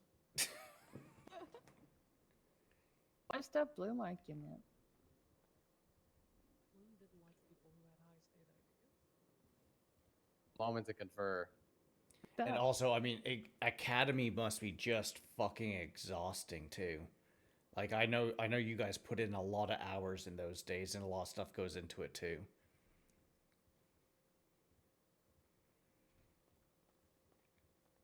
Hey, Miss Ash, when did you first get your driver's license? Objection, relevance. Like to the point where it's like your brain Relevance probably just being melts to the and- timeline we are trying to establish and set foundation with. Does her having a driving license have to do with any of what's been testified today? Same rebuttal. Okay, so here's the thing. She already testified as to when she came to the fair shores of our beautiful city. I've failed to see when her getting a driver's license is relevant, independent of her arrival, which she already stated. Your Honor, we, the state, and please excuse me and don't gasp or guffaw, don't believe her and are trying to further question to establish whether this is the truth or not.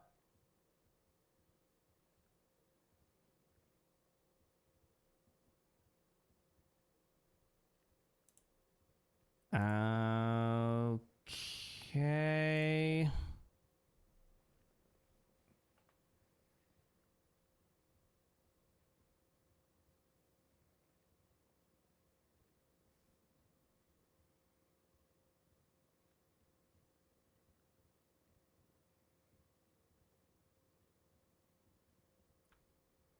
Okay. Look, in the interest of time, the court is going to take judicial notice of the fact that Miss Nota had her MDW information first entered on April 18th. Because that is something that is logged in the MDW. Fantastic. And we're going to move on. We object to that as facts, not in evidence.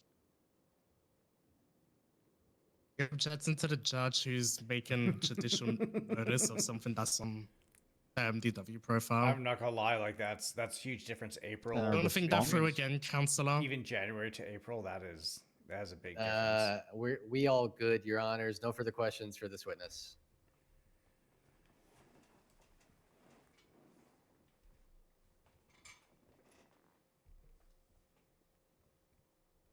Okay, defense. Do you have a redirect based on that line of cross-examination? No, we do not, Your Honor. Still so many people here. No That's fucking cross amazing. or no redirect. All right, then Miss Look at all the Nota, you people. may step down.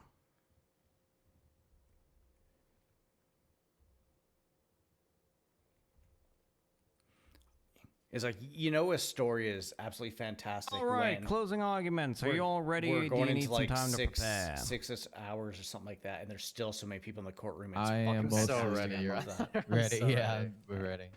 This shit All over right, with. State, you're up first. All right, guys, don't worry. I'm only going to eclipse my 40-minute statement by like 20 or 30 minutes. It's fine. Sure, we'll get out of here by like 3 a.m. Setting a stopwatch. I'm leaving the in time half limit? an hour. I'm putting on the 10-hour version of the Wii music theme song the whole time you talk. Oh, that's brilliant. No, that's a great idea. Can I motion to for the closings? Wait, which one? Okay, I'm joking, guys. Relax. This will probably Timing only it take like like last time. 10 minutes or something. I don't know. I speak slow. Wise words of Percy Weaver. God, never mind. Anyways. Oh, yeah, brevity.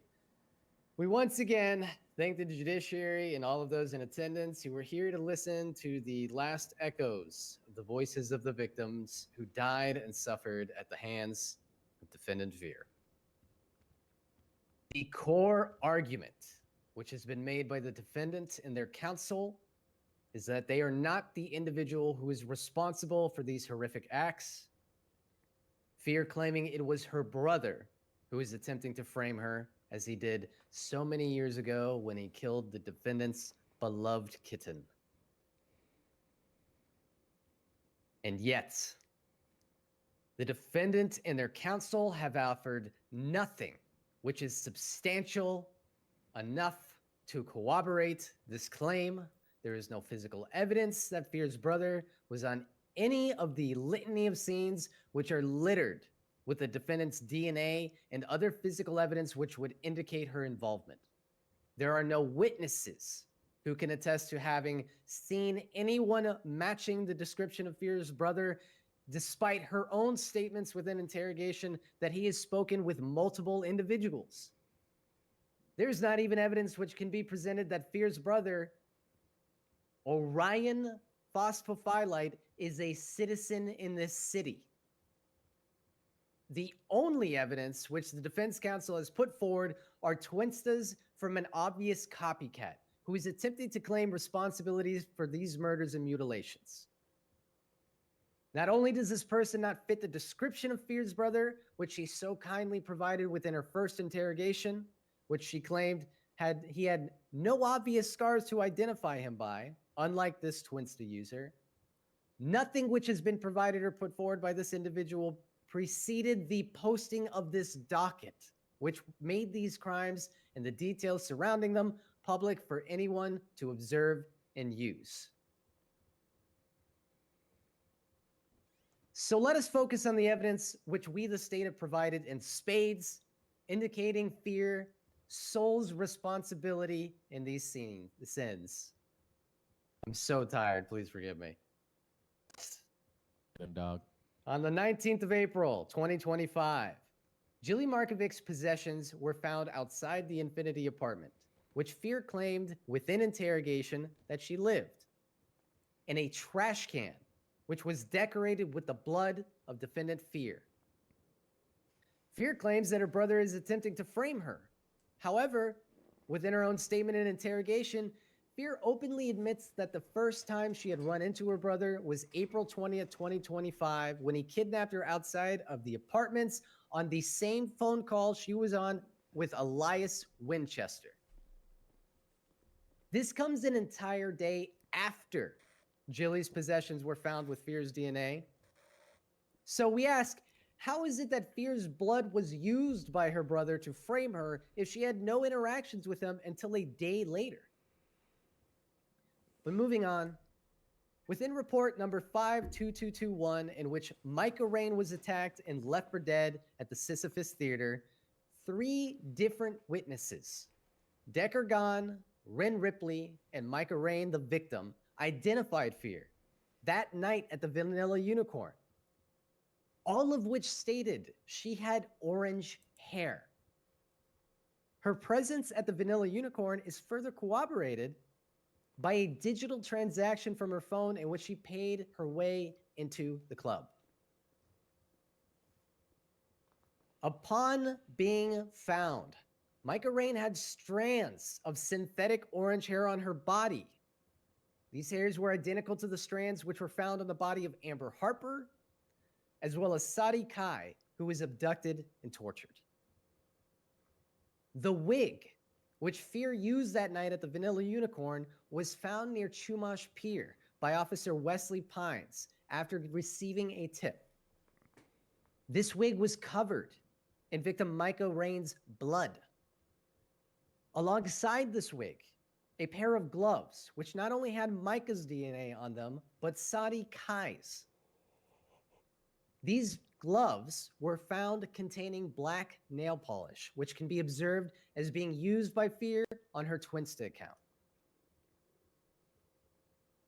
As Micah Rain lay dying on the stage of the Sisyphus Theater, staring up at the stars, Fÿrr called Officer Wesley Pines, using a voice modifier and identifying herself as Sam, as so many of the witnesses here, within depositions and within the reports has stated, were similar to other instances. Same alias which she claimed her brother was using within the first interrogation. Wesley and Fÿrr placed their phones on speaker. These were the voices that Micah Rain Still so heard many in the people, I'm background surprised. as she laid in agony. Fÿrr's and Wesley's. Within Micah's sworn testimony in her deposition, she states she remembers clearly arriving at Sisyphus Theater with Fÿrr, even making note of the bathrooms and their convenient signage. She recalls Fÿrr being there with her and becoming enraged at something, demanding Micah to stop. And even though Micah's accounts become blurred from this point, the person who is guaranteed to have been there and committed these acts is Fÿrr herself. We feel that this incident deeply connects Fÿrr not only to Amber Harper's murder, where these synthetic strands of hair were also found, but to Sadi Kai's incident, as well as the conversations between Officer Wesley Pines and the individual who identified themselves as Sam and the one text message Wesley shared between multiple burner phones. Within these text messages, the Sam character provided information about murder scenes and the killing of animals around the state, which were not open to the public. Moving on, defendant Fÿrr can be observed in at least 2 different Twinsta posts over a month-long period wearing heeled boots. These images can be found within evidence. These heeled boots can be observed as well within the first interrogation tape of Fÿrr, as well as when she was recovered from her brother's alleged kidnapping, which she staged. These are the same heeled boots which Sadi Kai identified her captor wearing during imprisonment. These heeled boots coincide with footprints which were found on the scenes of Jilly Markovic, Kai Otani, Amber Harper, Robert Scott, Paul Jones, and Lucy Calloway, which showed 2 distinct impressions, as well as originating from size 11 shoes, which have been recorded within evidence as being the size of Fÿrr's heeled boots at the time she was recovered from, again, her staged kidnapping. Now, within report number 52332, you will observe a text message exchange between Fÿrr's state-provided phone number and a burner phone, which assumes the identity of Sam, showing similar cadences in language. Fÿrr responded to this text message from Sam with pleas for him to stop. And only moments later, from her own phone, does Fÿrr reply in the exact same cadence, as if responding to herself. We'll stop soon, almost over. You, art will be gone soon, soon, end quote. It is as if Fÿrr mixed up her phones and accidentally replied, dropping the character of Sam entirely, only for hours later, this Sam character to reply, the role switching once again back to him. We ask the courts, why would an individual who Fÿrr is alleging is attempting to frame her, not only dead name his own alias to police in Micah Rain's case, admit to Sadi Kai an intent to frame Fÿrr, but provide Fÿrr with the evidence she needed to prove that it was not her through this text message exchange? It seems as if Fÿrr is struggling to uphold her own narrative, her make-believe story. Then we move on to the night that Fÿrr claims her brother kidnapped her. Hours before this alleged kidnapping took place, an original photo selfie of Fÿrr, which despite not being in any of the phone subpoenas as having been sent to another party and not being shared on Twinsta, was posted from Amber Harper's own Twinsta account. This is hours before a phone call with Elias Winchester in which he informs Fÿrr of this occurrence. How would her brother have gotten this photo, which is clearly of Fÿrr inside one of our city's very well-known clothing stores? And upon being questioned about it, and the Twinsta post made by Fÿrr from her own account, which coincided with Amber's tweet of Fyrr's selfie, Fÿrr is conveniently kidnapped on this phone call by her brother. Her brother, who before this point Fÿrr claimed she had no interaction with, somehow knowing where to find her?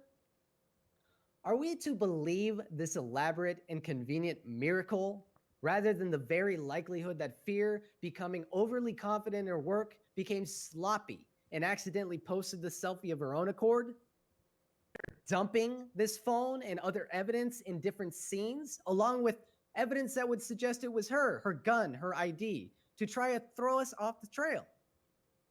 We, the state, do not buy this alibi whatsoever or the incredibly convenient timing and nature of it. We prefer to live by Occam's razor. Or are we willing to take it upon the sole word of Fÿrr and Fÿrr herself that the story which was concocted out of thin air is cemented in any proof, and that this proof just so happens to exist or have been provided to these courts? Additionally, within the interrogation of Fÿrr, there are a few key notes which we wish to point out. 1. Fÿrr describes herself as having an affinity with art. The affinity has been brought up in multiple incidents, including with Micah Rain, who states she discussed with Fÿrr her interests.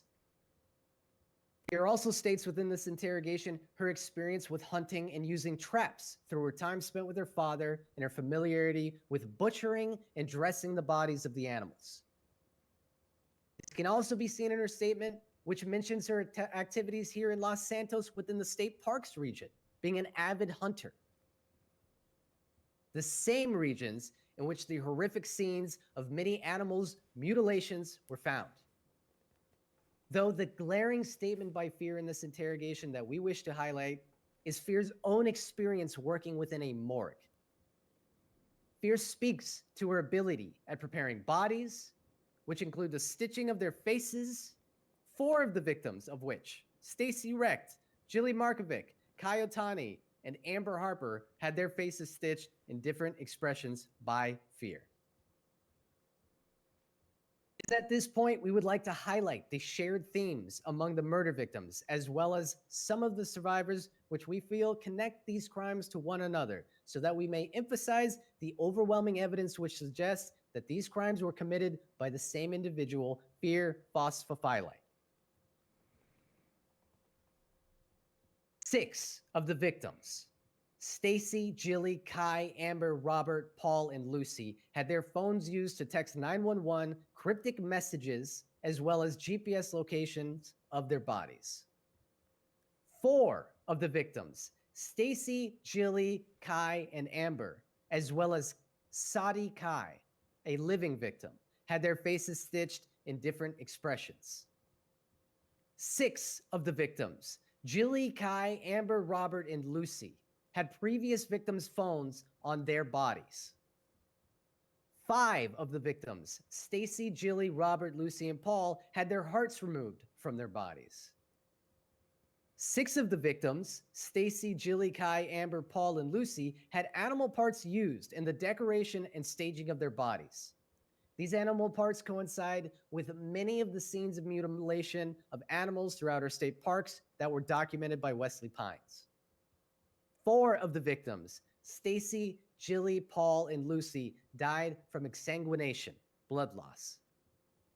6 of the victims, Stacy, Jilly, Kai, Amber, and Robert, had their personal phones used to twinsta out their deaths. Jilly, Kai, Amber, Robert, Paul, and Lucy had footprints on scene which were identical to the footwear and size of defendant Fÿrr. All of the murder victims had their blood and organs dumped into a pool, which all of their bodies were found beside. 4 of the scenes, Kai, Amber, Paul, and Lucy, had evidence of a wet box which was used to store animal parts and victim organs, similar to the box which was found on the scene where Fÿrr was recovered, that had been cleaned with bleach. The victims, all but Robert Scott, had no signs that they had struggled. All of the victims were found in or near Vinewood Hills. Would also like to call into the fact that there have been no further victims of this murder since the incarceration of Fÿrr. Additionally, despite the fact that Fÿrr is trying to use a defense that it was her brother who committed these crimes, she has refused to step onto the stand and corroborate through her own sworn testimony this claim. Scared to be caught in a lie? We, the state, believe so. Your Honor, we believe that the state has provided overwhelming evidence to not only suggest that the 7 murders were perpetrated by the same person, but that there is overwhelming evidence that defendant Fÿrr was the individual who committed these atrocities against our beloved neighbors. That this concocted story of her brother holds no weight, has no evidence besides her word, and is simply a desperate last attempt by the defendant to avoid the responsibility of her actions. And we, the state, are asking, on behalf of all of our citizens, to hold her to the highest accountability and remove her from our community forever. Thank you once again for your time and due consideration in this matter. May God bless America and this fine state of San Andreas. Praise be to Habitrash, and may the victims forever rest in peace. Amen. I love that ending. Oh, that ending was fucking so good. Bravissimo. All right, bud. I haven't seen Close Hobbit us out. trash in forever. As much as I appreciate Franklin LARPing for the state today, I'm sure he will know, being a defense attorney, it is not incriminating. You never put your defendant on the stand. Now, Fÿrr's relation to any of these gruesome murders, attacks, dismembered animals, it's only due to the fact that she has been a target of them herself. Fÿrr has not been proven to plan out or enact any of these attacks. No struggle or use of paralyzing drugs. The fact that this quiet, calm individual is capable of carrying these attacks out on their own is near laughable. No weapons tied to any of these murders come back to Fÿrr. None of the communication devices used by Sam, the Hills Butcher, or his accomplices were tied to Fÿrr.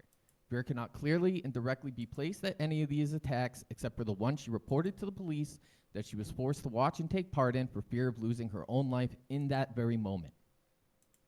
Ask yourselves, what would you do? What are you all capable of if you are backed into a corner, defenseless, looking into the eyes of a monster that you have seen commit the most heinous acts throughout the entirety of your own life? A being that you know, when they tell you you will die, you will most definitely die. Would you let your own life end for a stranger, or would you do what you knew you had to do to see another day to try and fight back and put a stop to further suffering? Fate has presented a photo book of mutilated animals to unsettle you, to drill into you over and over, bad people hurt animals. If I myself could physically see these photos, I'm certain my disdain and outrage would be heightened by the state's theatrics on this case as well. I wish I were on the sidelines of this case, spectating to hear justice be served as a person who I myself prefers the unwavering loyalty and companionship of a beloved pet over literally any human ever. Now, despite that, I am happy to be here fighting for the liberation of a misunderstood citizen who has been turned into the scapegoat for a number of crimes, possibly committed by a number of individuals, condensed into a singular boogeyman that has been crafted and branded by the law enforcement of San Andreas and the state here today. As you walk back into that room and walk through this hell, well, no longer alone, but with your thoughts with the panel, I want you to keep in mind, Fÿrr was never apprehended at any scene for any victim in this case, except for when she herself was found in a pile of her own blood. Fÿrr was profiled by a biased report from a doctor that was acting as the forensic psychologist on this case, who was told by police they wanted her assessed for being a serial killer. And later they wrote a profile based off that meeting with Fÿrr and reports that were heavily biased and directed towards Fÿrr. Despite there being, at that time, and still, no physical evidence or eyewitnesses placing her at the scenes of these murders. So what did we learn about this case? There are endless hunting violations for the treatment of animals and the way that they were mutilated. I myself, during a brief run as city reporter, reported on a handful of mutilation scenes in connection to a shipping container that goes back as far as the end of December, beginning of January. Nothing ever came of that. No investigations done on it. It ended up being shut down. Vets had no comment, nothing. But now, as Detective Pines has also illustrated, he was following these animal mutilations as far back as, early February? They strung these together to help them create their boogeyman by playing on the heartstrings of individuals to garner more public sympathy, to help secure a quick conviction with incomplete evidence, despite there being a dump truck amount of photos. When it comes to Micah Rain, she could not clearly recollect much of what she endured, aside from confirming hearing multiple voices from the assailants that attacked her. She was under a number of drugs and a very extreme anesthesia as they questioned her immediately upon waking from the ICU. Officer Smith will have us believe that she can identify all the voices that Micah Rain was referring to as her and Detective Pines because they were on the phone at that time. This is merely aggressive speculation on her part. And the claim that Fÿrr could not have been mirroring her brother in an attempt to talk him down via the aforementioned referenced text messages between the two was also denied to be at all a possibility by Ashley Smith. However, this was recanted and cited to be a very common and plausible option by the forensic psychologist and actual expert, Dr. January.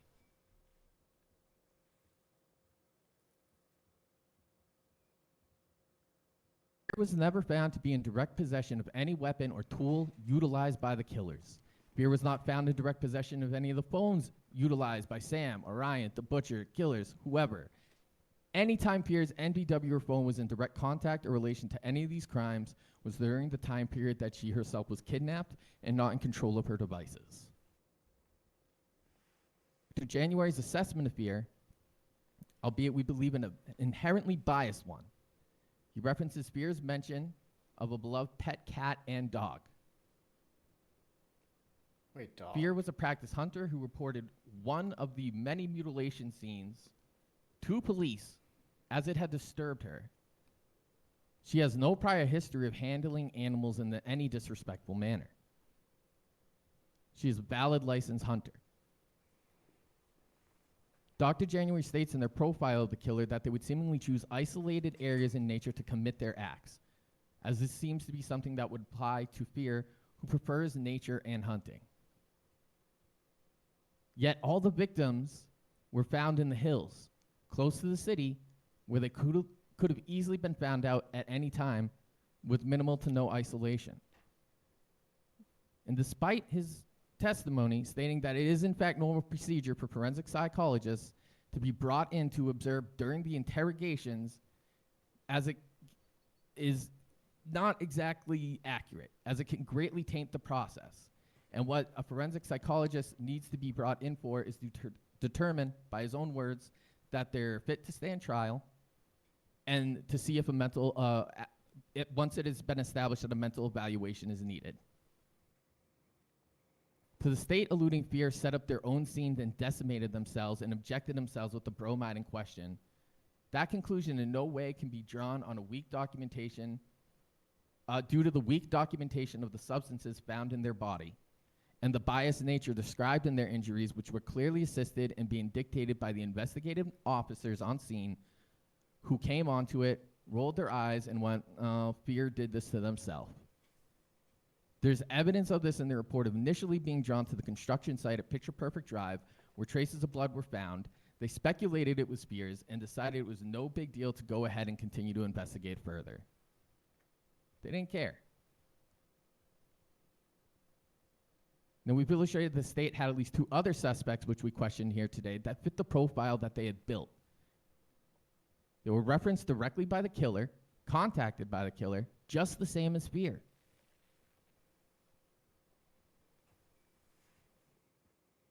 Because they were growing tired,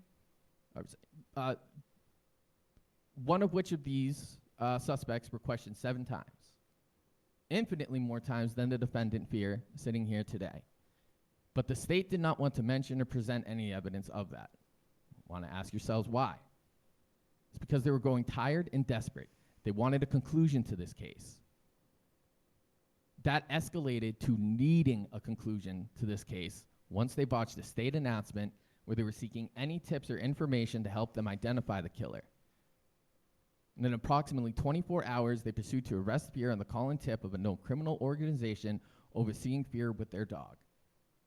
They then brutally attacked Fÿrr in prison with attacks and carving butterfly moths into her body. There are a number of individuals involved with these attacks. There are a number of these reports of mutilations and attacks that don't fit the MO of the Hills Butcher profile. Evidence was selected specifically ignoring anything that did not directly correlate to Fÿrr. They're ignoring the blood of an MC member on a death scene that has a criminal record with 5 attempted murders against a government employee. They're ignoring a possible relationship of Jilly Markovic to the Reaper's MC due to a wallet found on her person.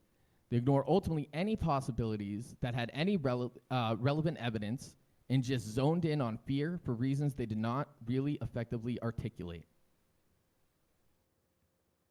Attempting to charge this person with over 200 animal mutilations, of which he is only connected to 1 by means of calling into 911 to report it. Was only ever found to be affiliated with any Hills Butcher scenes by 1 being her own attack, which officers just said, meh, she did it to herself just because. And the other scene, while she was being held against her will by one of the butchers and forced to participate in her brother's quest to incriminate her in these killings, while Fÿrr pled with him to stop, Fÿrr cannot be put at the scene of any other attack or murder aside from this one that she stated to the police, which she was forced to do to witness and participate again against her will, while also identifying the killer for them to take off the street.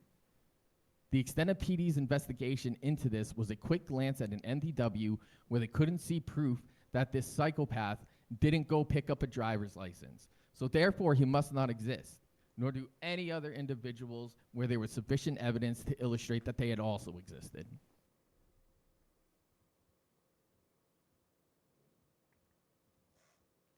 It stuck to repetitive questions, avoiding the multitudes of evidence, and strategically tiptoed around and attempted to scope slam away. Meanwhile, these animal mutilations have seemingly continued in the city, twins to post from individuals taunting police for catching the wrong person to blame for these crimes. And evidence that the Hills Butcher attacks will continue. With this much doubt and an inability to put Fÿrr at the scene of anything of her own free will and planning, aside from a dispute with an MC gang over a dog, are we going to lay literally hundreds of charges at their feet because she's an artist? Because she looks like she's 1 punch away from a free Cradle Phil t-shirt on a Hot Topic punch card? This is victim blaming at its absolute finest, Your Honor. The amount of charges the state is attempting to put on Fÿrr is comical. I myself am an animal lover, but I probably have to get a seeing eye dog if I can't afford robot eyes.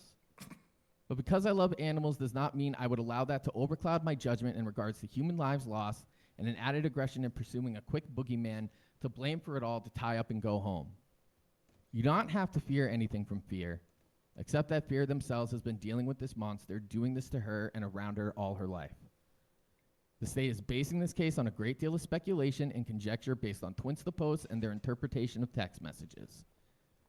They want to mention that Fÿrr went to a strip club. Fÿrr likes art.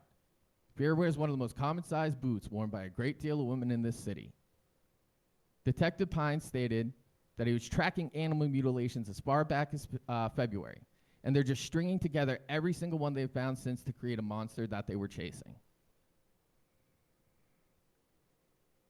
The paperwork is plentiful with photos, but weak with substance. And if these 200-plus charges don't fit, you must acquit. Thank you. Oh, I'm done. I Have love a great night. both of their ending of their things are fucking hilarious. Fuck both you, sides. James Bird. How fucking dare you say that it was a theatric on the fucking state's part when we've been dealing with this for the past fucking 2 months? How fucking dare you? Oof. There. I Go dare. fuck yourself. Okay, order in the court.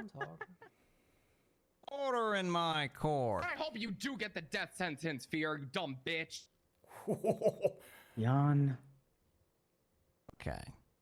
Well, all right. Calm down, everyone. All right. So as many of you have probably expected, there is not going to be a verdict given today because there's a lot of evidence to sort through, and there's a lot of stuff for the panel to consider. Aside from one charge. Because there is one charge that Miss Fÿrr is guilty of as a matter of law. Stealing your hearts? No. Ew. Is it the glasses? Ew, God no. Eh. That would be for the murder of Paul Jones. And here's why. So, in part 2 of the interrogation tape taken on May 4th, the second of the interrogations, Fÿrr admits to killing Paul Jones by her assertion under duress from her brother who forced her to partake in all of this. So we have a confession that a killing was done, and the justification offered is duress. And also we have physical evidence to place her on the scene in the form of her blood and also hair matching her DNA. So this isn't like a naked confession without physical evidence to support it. There's physical evidence to corroborate this confession. The problem, and the problem is actually twofold. One, duress is not a defense to murder, or any homicide for that matter. Ooh. You are not legally entitled to claim duress as a defense for a homicide. If someone puts a gun to your head and says, you gotta kill this guy, dog, or I'm gonna blow your brains out, well, if you want to prolong your life, you can blow the other guy's brains out, but if you're caught, you're still going to be found guilty of murder. That's how it works. Oh. Now, there is a small minority of states where they will downgrade murder to manslaughter. That is not a rule that we follow in this jurisdiction. And the case law that is up on the screen right there comes from a case long ago where the Blocks kidnapped now Justice Nord Dupre and the late Archibald Lambda and took them up to the radio station and shot both of them, fatally killing Archibald Lambda. And in that case, Baby Block, who our prosecutor for the state is very intimately familiar with, tried to assert that she was under duress by Butch Block, and Butch Block made her, you know, kidnap someone and march her into the courtroom so that they could free Mike Block, I think it was.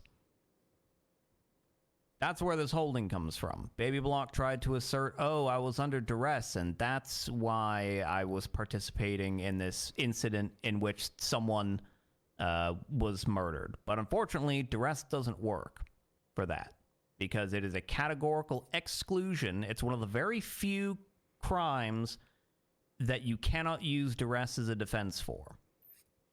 Goddamn Blocks. The second problem with duress as a defense is duress is an affirmative defense. That means that the burden is not on the state to disprove the defense. The burden is on the defense to prove each element of duress by a preponderance of the evidence. That means more evidence shows that it was likely duress versus not.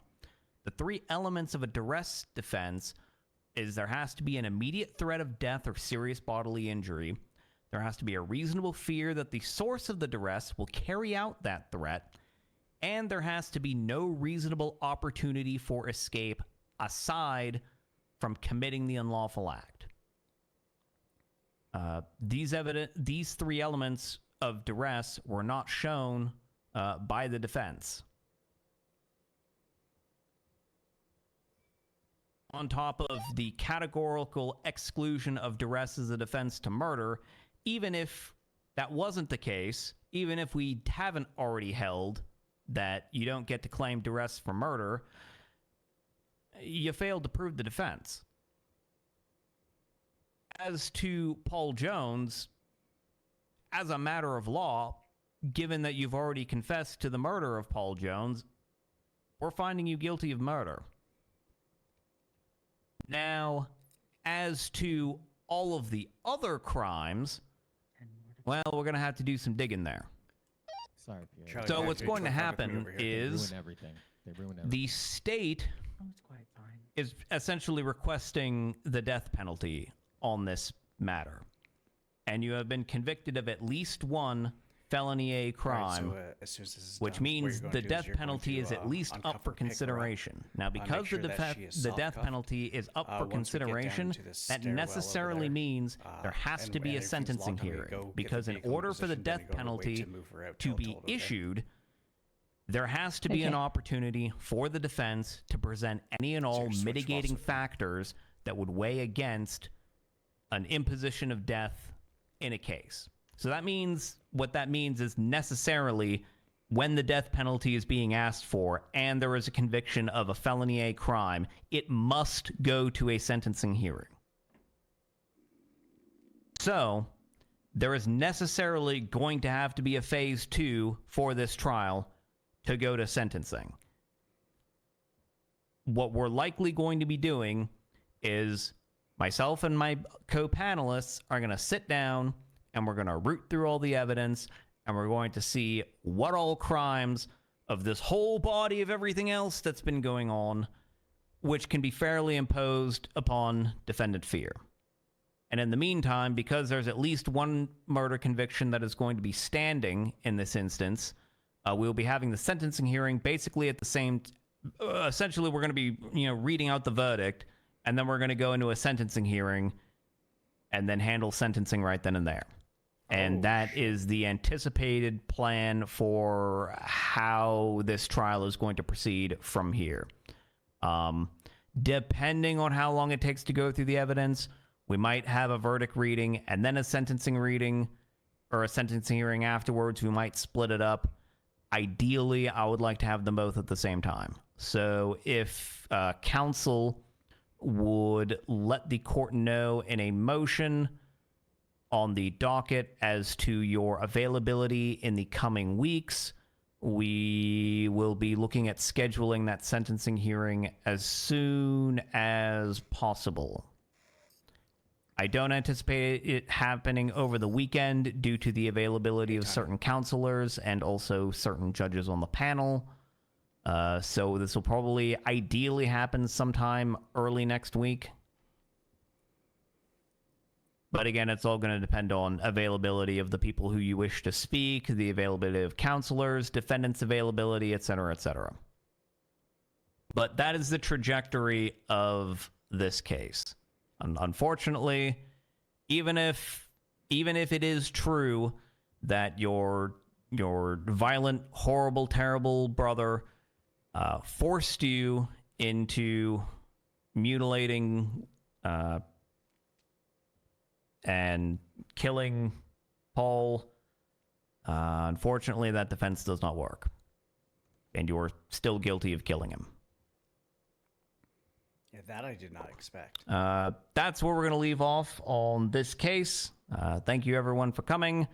Once again, put your availabilities in as soon as humanly possible because we would like to schedule this sentencing hearing sooner rather than later. It may take a day or two for us to get through all of the reports and everything and come to a consensus, but I don't anticipate that taking more than a few days at most. And I would like to not draw this out for longer, than it has to. Availability is whenever, wherever. All right. Yeah, doing With pretty that, good. this Hope you're doing case well. is now adjourned to be set for a sentencing hearing at some time in the near future. All right, I'm. Bangs gavel very loudly. There you go. I'm leaving. Bang bang. See you next week. Probably gonna get out of here soon Fall too. asleep in somebody's Are you putting the gang office tag on? that isn't mine, but I'm just gonna say I didn't know any better. Oh, that was too fun. I tried I my think best. 3 to 4 days period of sentencing. Yeah, go ahead and get her up, and we'll move her into the hallway. I can't tell. Weekend. Monday is a free I'm day. blind. Going to bed. Thank you, Your That's Honors. so true, bestie. Also going to Thank you, Your Honors. I'm gonna go. Oh, god damn it. God damn it. Fuck. Fuck.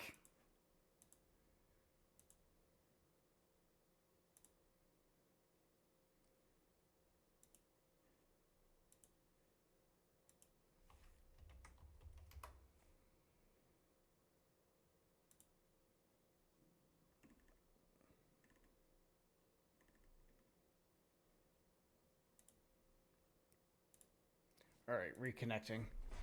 We'll get right back in here.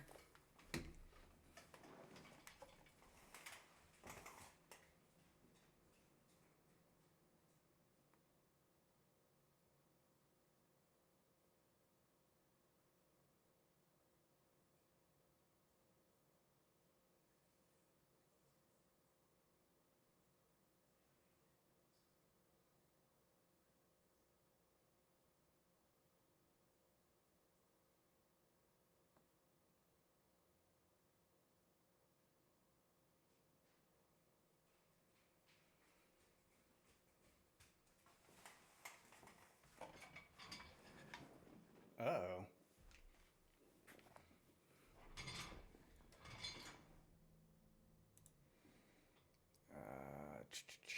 Where is... Oh, what the fuck?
Oh, okay.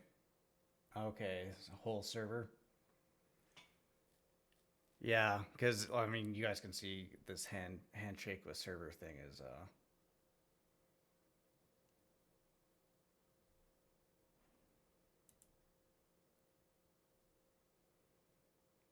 okay, yeah. Yeah, I just looked at Hazard and yeah, it's looking like a bunch of people are in the same boat.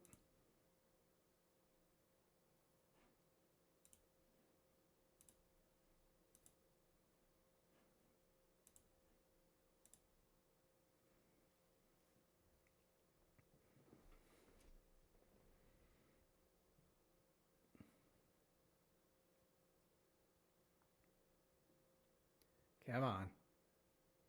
Come on.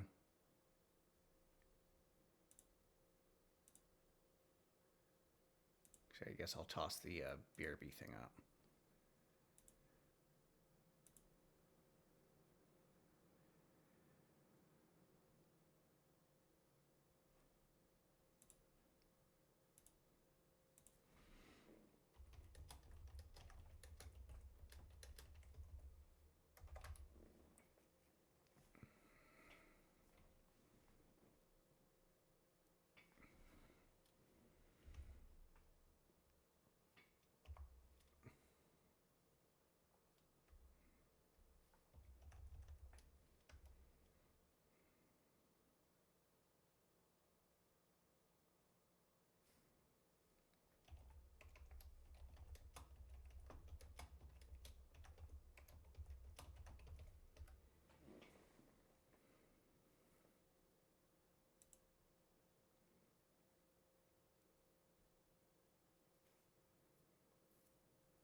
It's like, why couldn't it wait like 10 more minutes? Like 10 more minutes would have been perfect for a mass head pop like that.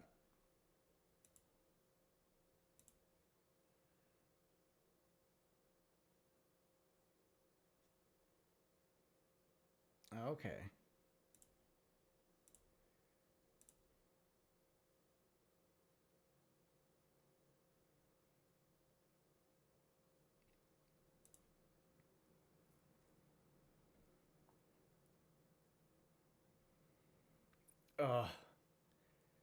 Yeah, it looks like it's gonna be stuck on the handshake thing as well.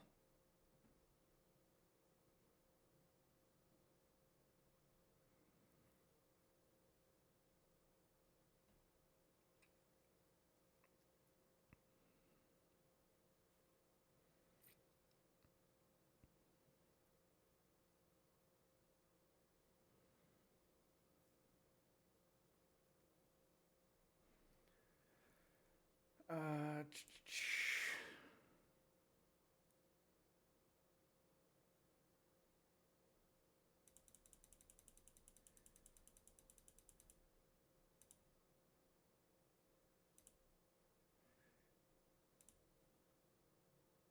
Oh, it's on loading contact manifest. There we go. Yeah, I got past it.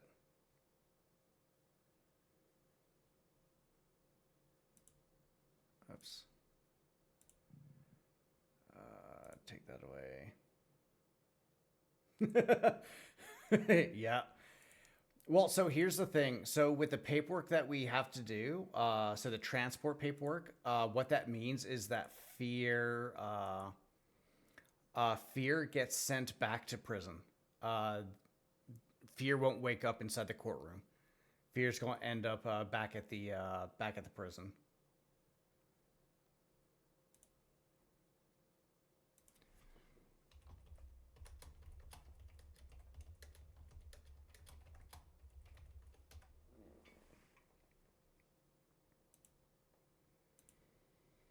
Yeah, which definitely kind of sucks.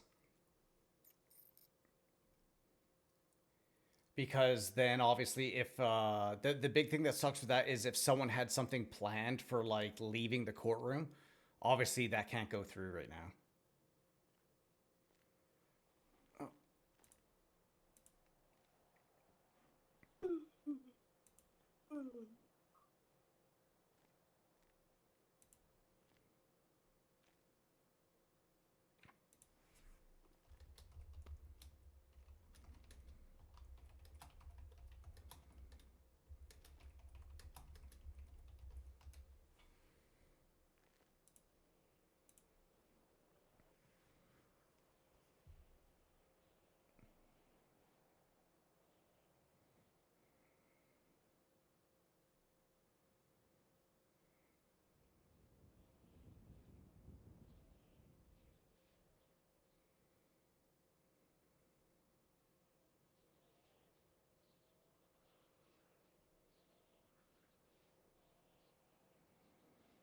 Okay, if I'm actually going to get in.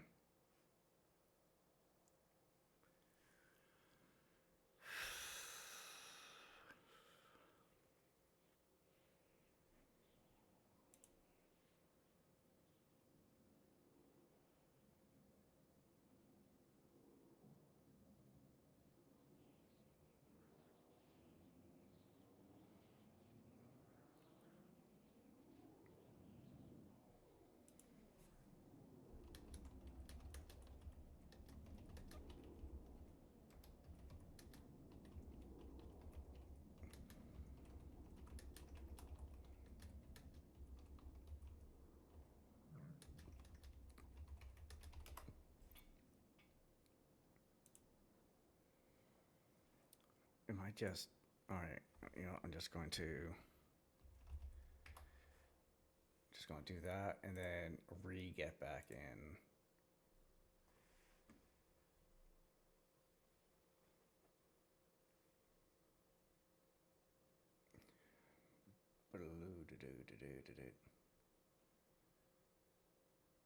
Oops, and of course, yeah, put that back up. I'll leave the BRB screen up until I do get fully back into the server. There. Click on that. Oh. God damn it. Suck on the handshake again.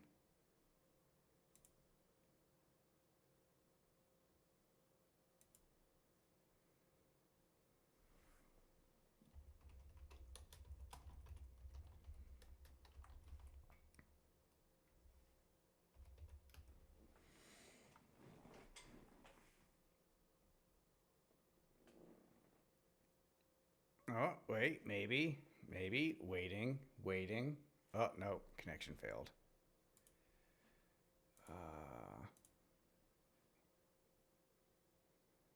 All right.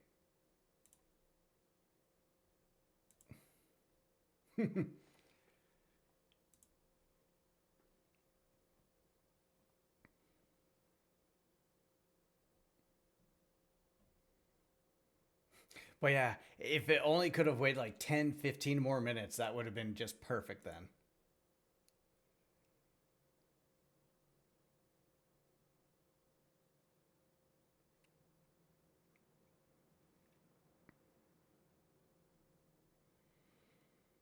All right, now it's downloading content. Okay.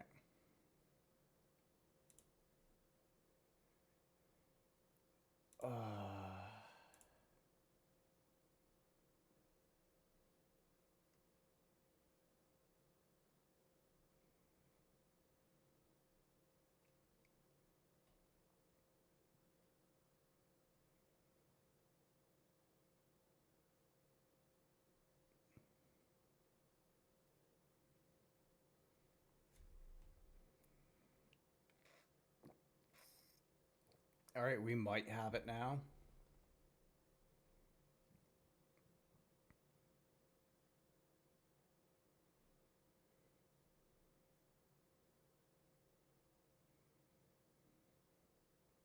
Come on. Loading add-on data files. Come on, data files.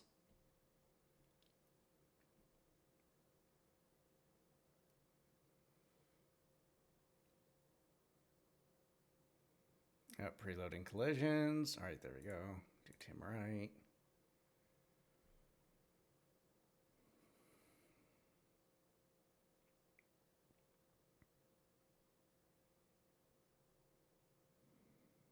All right, now we got the scroll wheel.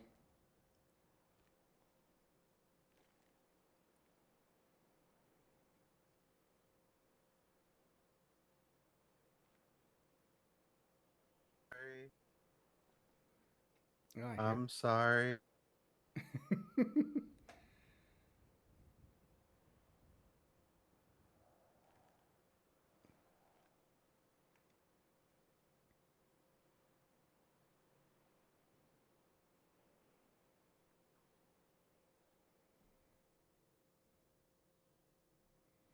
Oh my god.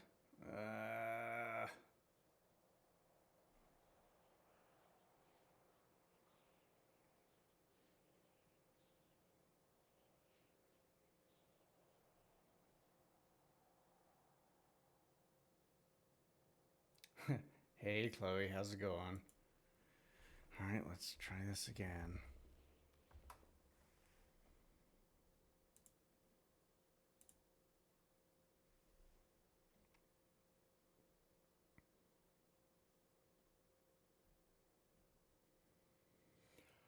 Oh, fuck, I have been up for 24 hours now. Fuck me. And I've been in the server for about, oh god, 9, 10, 11,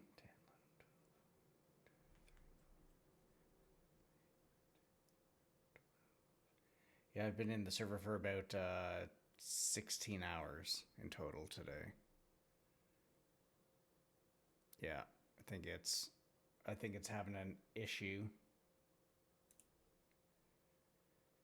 Oh yeah, looking at Hazard, yeah, everyone seems to be going through the same thing.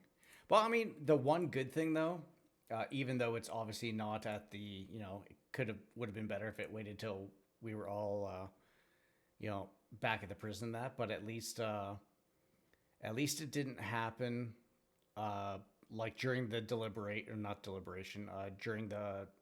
during the end part there.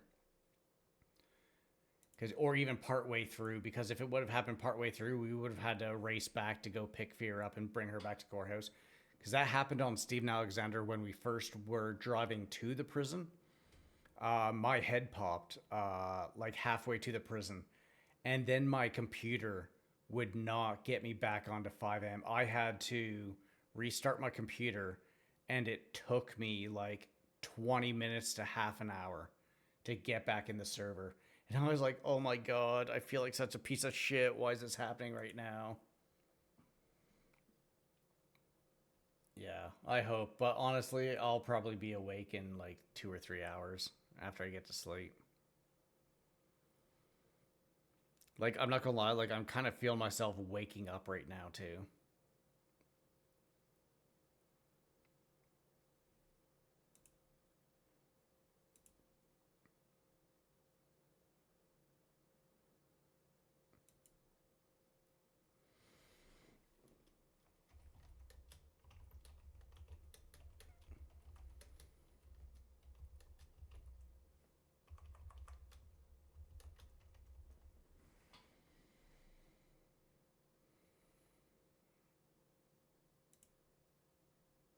You have fun at work.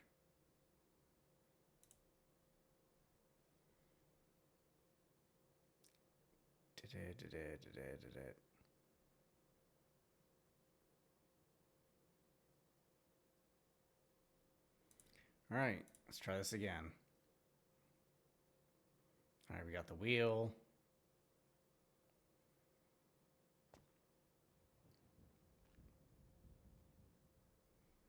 Oh, I heard footsteps.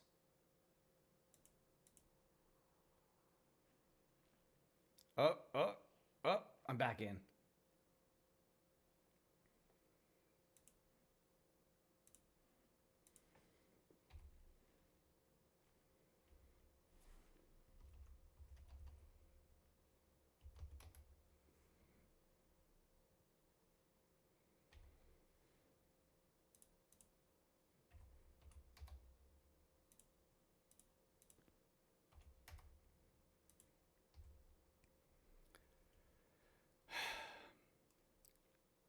Oh. Try the 99 back 10-8.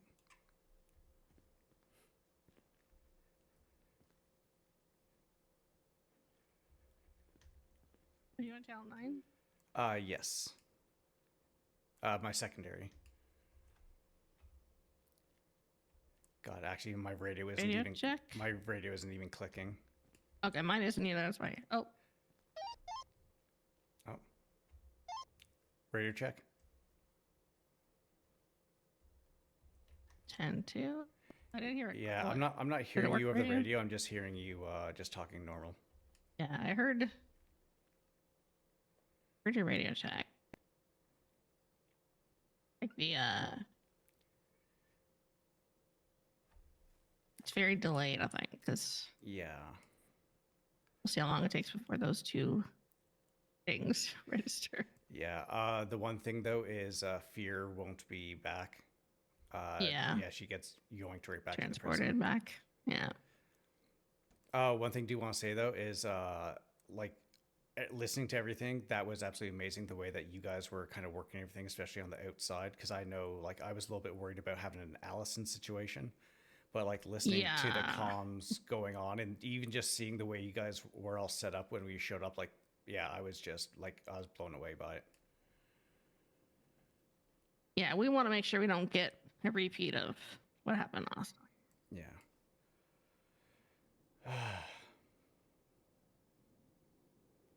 I'm gonna try this again. Make sure you guys are all safe as well, obviously. We'll see if the cars are still outside. Yeah.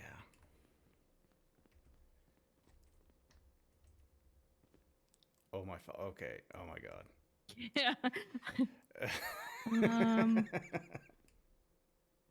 I'll take the long way. Yeah, just wait here.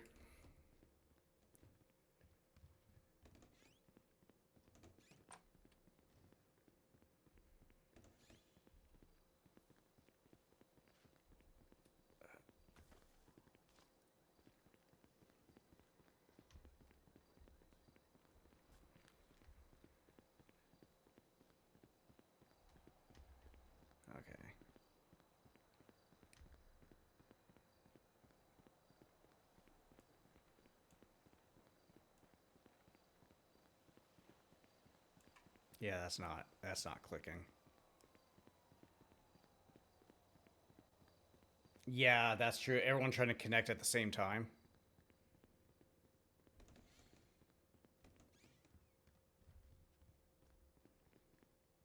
Oh, I think she poofed again.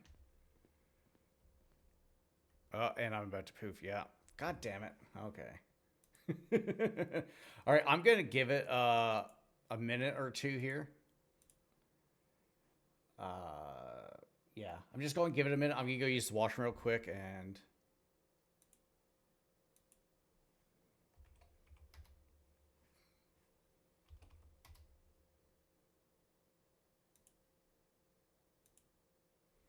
All right, I will be right back. Actually, while I am gone doing that, what I'm going to do is let's see here. I don't want that one. Let's do... Actually, you know what?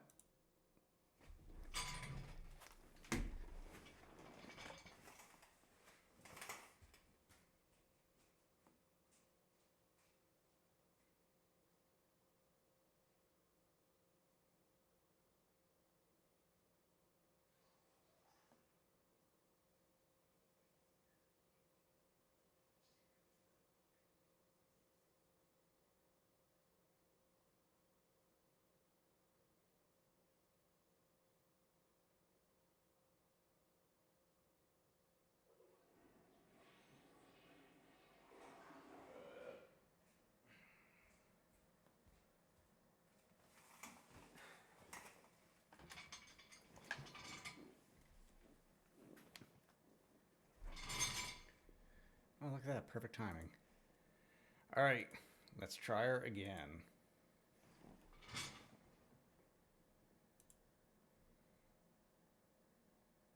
No.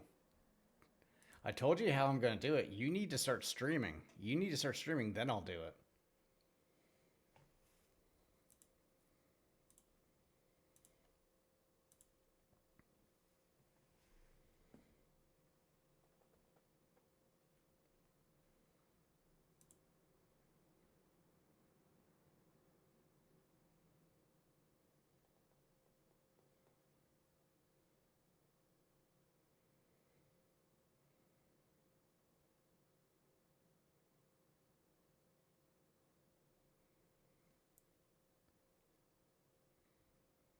Oh.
Oh, that coffee really just kind of like fucked with my stomach too.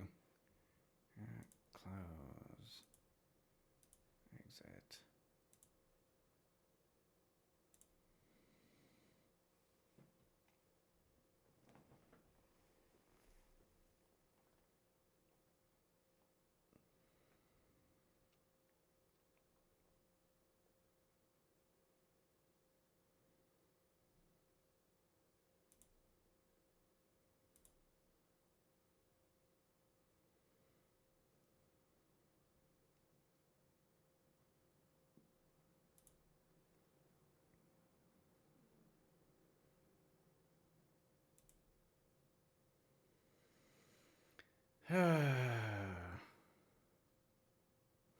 It's like, I just want to go to bed.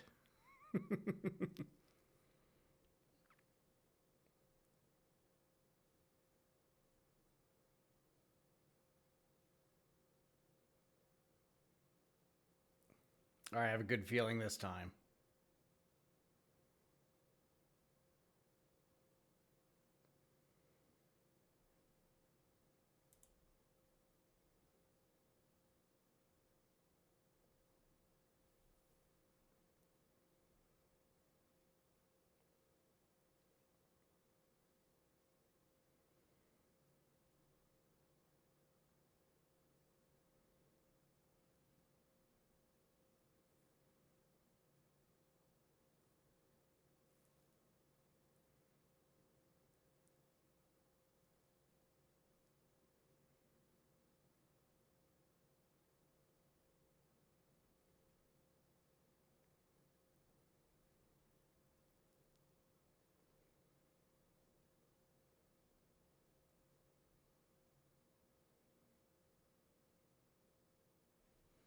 All right.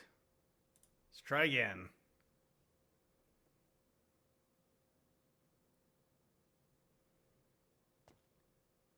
Oh, I heard footsteps again. I heard footsteps.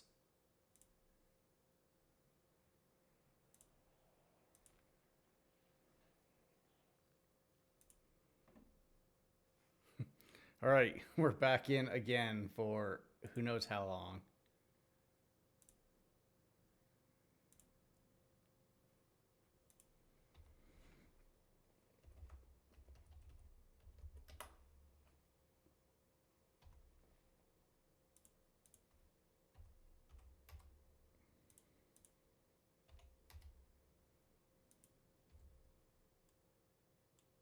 Oh, god damn it.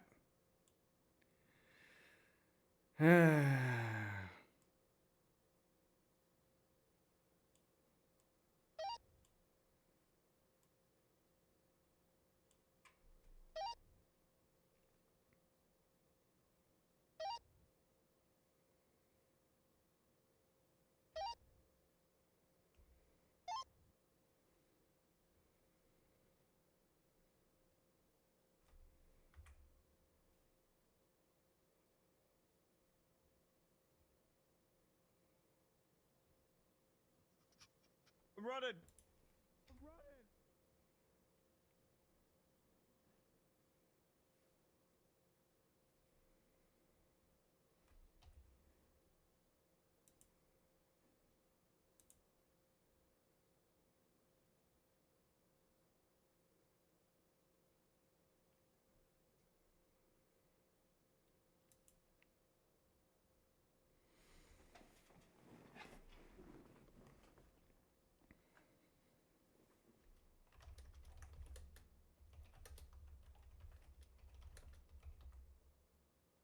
Hey Tim, how's it going?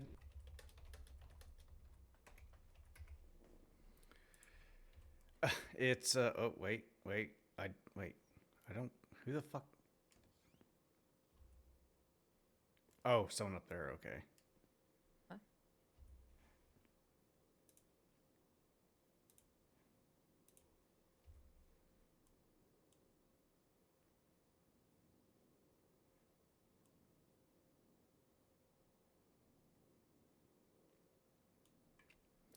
Yeah, the radios still aren't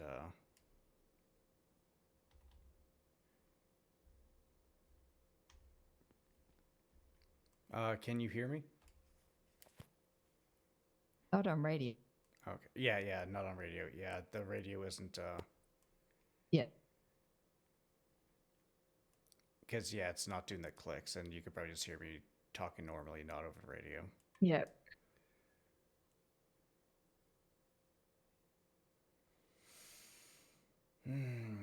Our vehicles are still outside, so that's good. Yeah, right.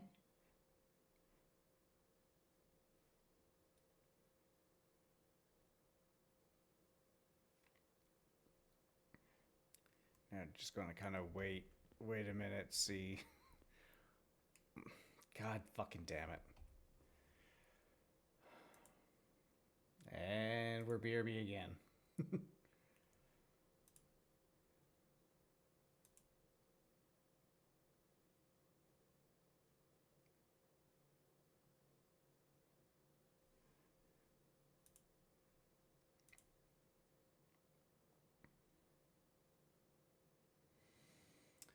Wait,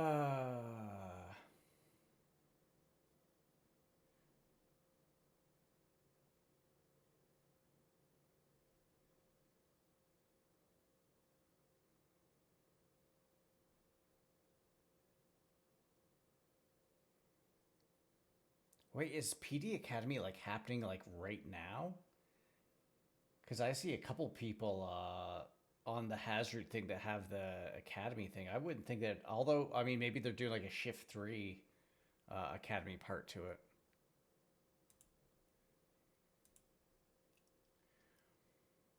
All right, I'm gonna give it another. I'm gonna give it another minute or so, and then I'm gonna try to get back in.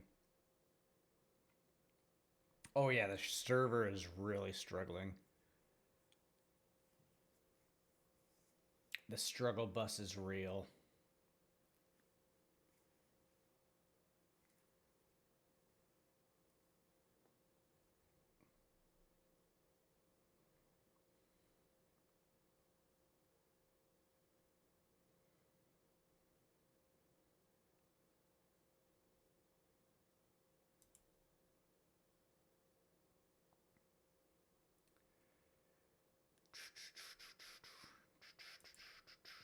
All right, let's go ahead and try it again now.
All right, have fun at work.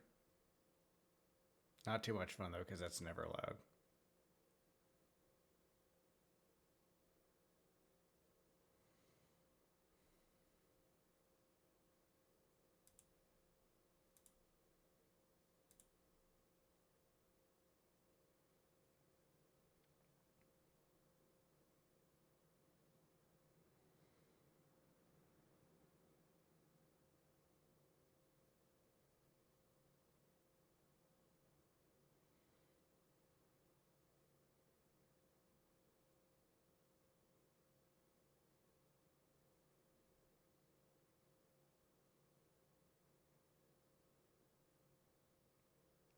Okay, that went through a lot quicker this time.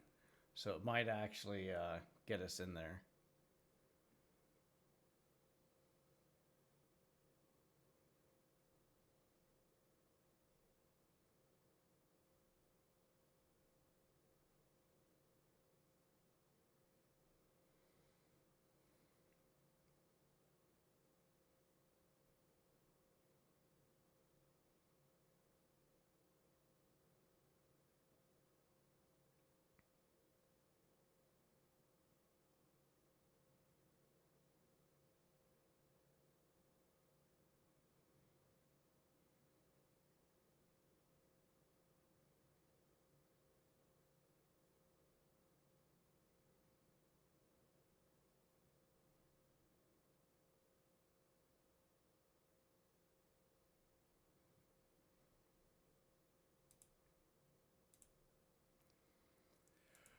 Oh.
No, we got the Wheel of Death again.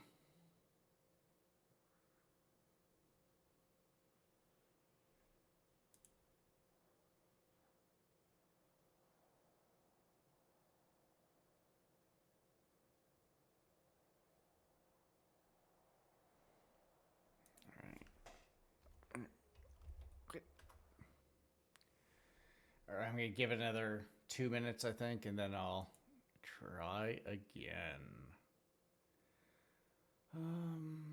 Da, da, da, da.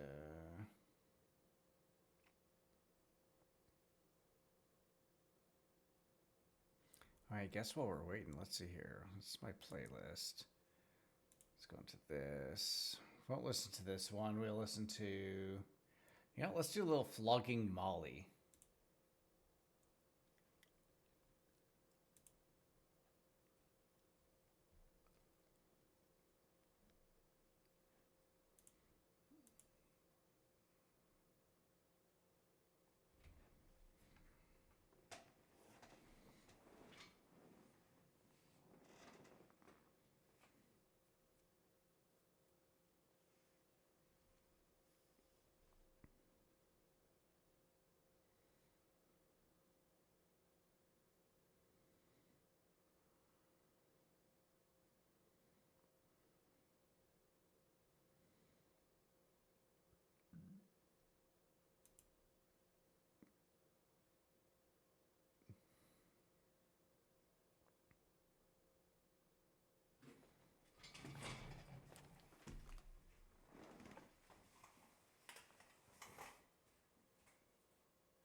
Hey, how's it going, Pines?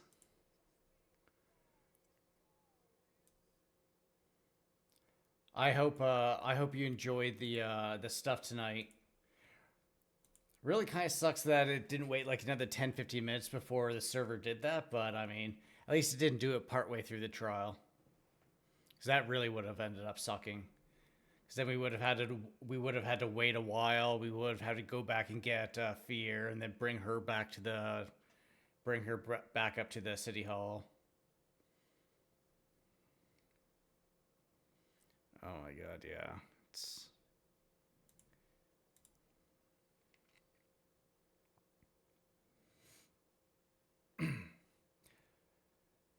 Oh. Yeah. Yeah, like another 10 minutes would have been perfect, but oh my god, like listening to everything that you were involved in and stuff, I was like, holy fuck, Pines really was involved in so much shit. And of course it was is like what were you saying? Is like Josh kind of started it all off with him faking the skinwalker thing with the 2 deer, and then it just kind of somehow everything just started going on after that. I was like, oh my god. Something I did not think was going to happen at all, but it is fucking hilarious.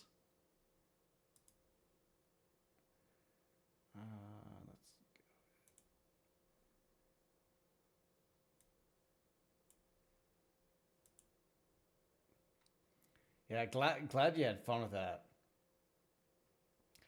I know, and literally, like, so Josh had a certain thing he was supposed to do, but that ended up falling through because other things ended up happening. And so now he's a part of another story. I got asked to bring him into another story. And so now he's doing his part for that thing right now. And yeah. See how that goes. Or maybe Josh is just the mastermind of all this slaughter of animals.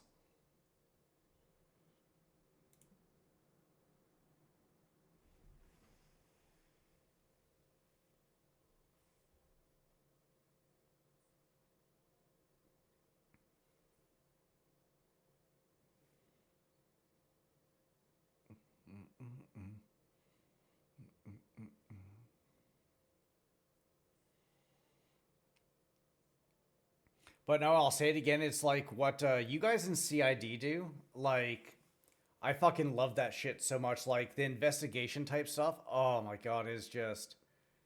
Like, I would love to just be a fly on the wall of everything that you guys do. Even, like, with the stuff, like I was DMing with the person that plays Fÿrr. And because I had no idea about this whole Fÿrr stuff at all until she was sent up to prison. And I didn't even get to run into her until... earlier this last week. And even at that, it's like I've talked with Fÿrr one-on-one for about 7 hours this week so far. And just the stuff that I've been writing down from that, I'm just like, holy fuck, I love it so much. The story, I'm just absorbed right into it. It's just like, ugh. Tim's definitely being a little bit of a fucking idiot with it, but I mean, hell, characters need their flaws.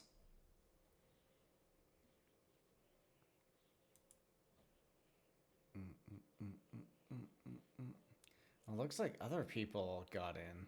Oh, there we go. I've been here before, and I don't see no one else.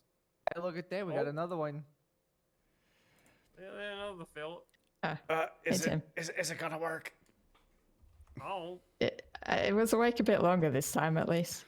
Yeah, we've been away for at least 3 minutes.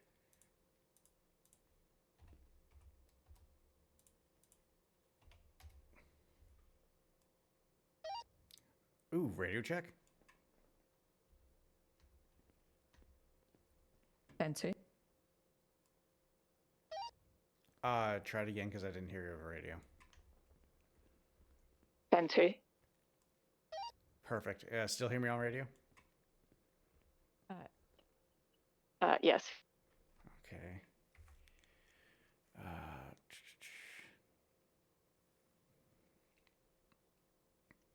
Well, that's promising.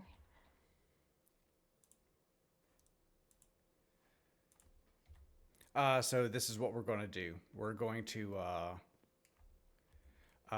wait here for about 5 minutes. And if we're still here, what we're going to do is we're going to grab the 2 vehicles and bring them back up to the prison. I'm not sure if Chad is waking back up or not. If he does end up waking back up, then I'll just come back and pick him up with one of the vehicles.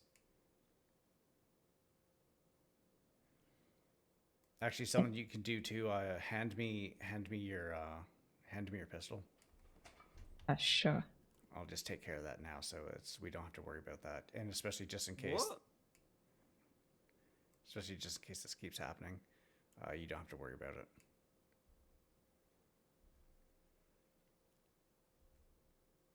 Sorry, did you get? No, I did not. Oh, well, not.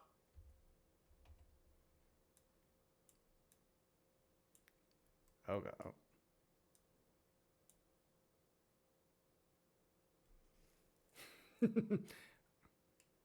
What your name is, Phil? It's being a Did I bit bet you- funny. Yeah, I got your weapon. I don't got your ammo.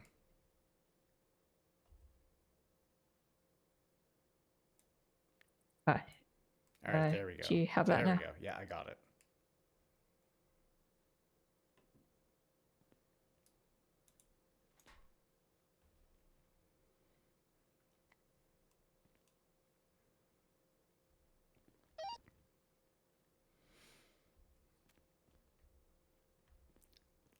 Also, I gotta say that mustache though, absolutely amazing.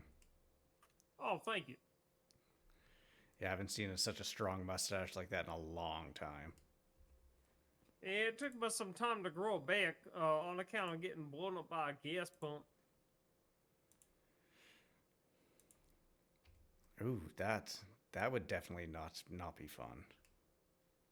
No, no, I guess it won't, but I don't really remember none of it. Cause I was in the hospital asleep for like 11 days or something. Oh, okay. I mean that's Yeah. good at least. What? I mean, just being asleep and not having to feel that pain of those first 11 days. Oh, I guess. Yeah, I had the feeling when I woke up though. Uh-oh. We lost one. Oh. Yeah.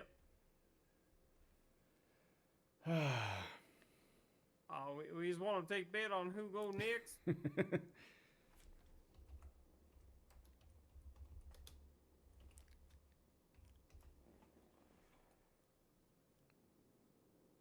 Ooh, I don't know. I feel kind of safe. Yeah, she not talking too much, so I think in her. Yeah. Yeah, probably. Oh, no, there she is. Oh no, she's talking. Okay, all No, right. I'm still here. I'm just waiting to fall asleep again, Is basically. she focusing on something else? I mean, Sorry, come on, am I what? Oh. Is you focused on something else, or like you think about some other thing? It's been a long day, so yeah, I You think don't my say. brain's just a Yeah, bit I was tired. long day. I've been on duty for 13 hours. Yeah, I was going to say is like I've been on duty for 16 hours and I've been awake for about 25 now. Why? Because my brain hates me. That's why. I think Tim might be a workaholic. Nah. Does you has a second job or something? Nope. I only do DOC. Why? Well, honestly, I enjoy it, and I actually enjoy all the interactions I get while I'm in prison. Like today, I end up hanging out with the sirens for a good like 5 or 6 hours. Who the heck are they? I don't know where they're down. What's his like Lottie Ash, Lavender Ash, Mark, James. They're up there for murder. For I guess they blooded someone out from their gang or club or whatever the hell they call it?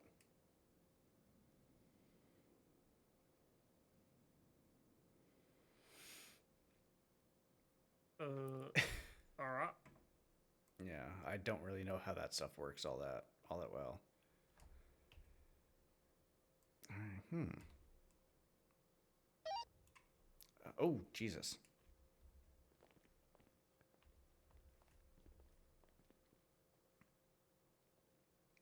Oh yeah, it does it. All right. Oh yeah, I didn't think about that one. I forgot there was another training. Oh. Oh, use the. Oh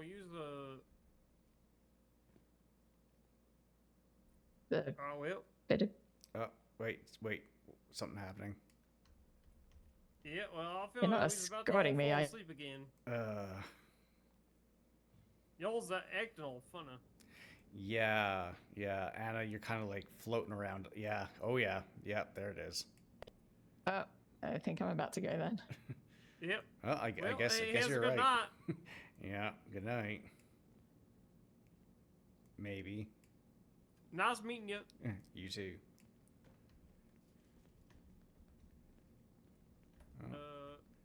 Maybe. I was not sure whether or not I should try to drive back to the station or no. That's the Probably exact not. same thought I'm thinking of right now. Am I still awake or not? Yes, you are. Yeah, you still Okay. here, but Yeah, you're these kinda all- here, jump- let me show you what you're doing. All right. Hopefully you see what I I'm might talking about. just. This is what you're doing. Maybe I need to have a nap again. I did notice. Oh, I mean, you guys look like you were jumping around before. I was gonna say you're. I wasn't even wait, moving. there we go. Yeah, now you're kind of moving around a bit. I was not.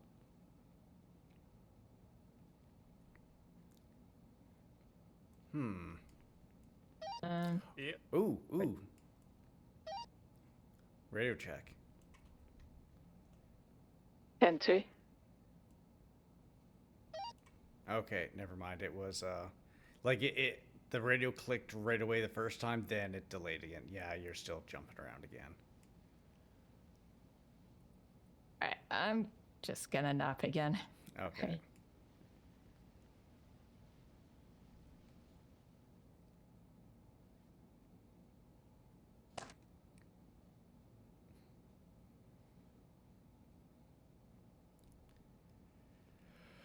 Radio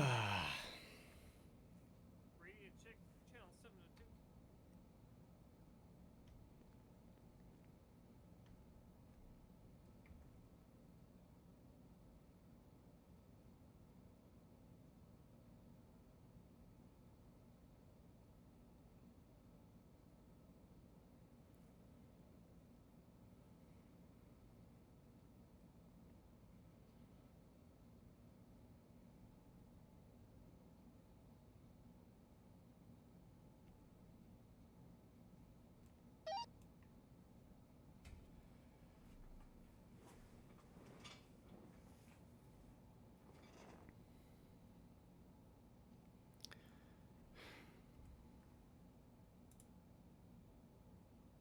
I mean, yeah, there's a couple, not very many, obviously, but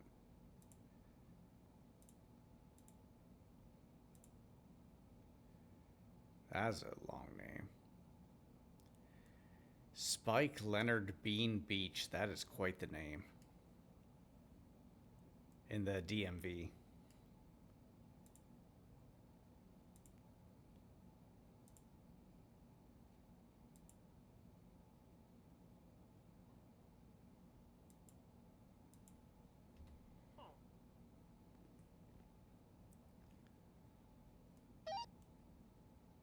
My radio clicks are doing pretty good now.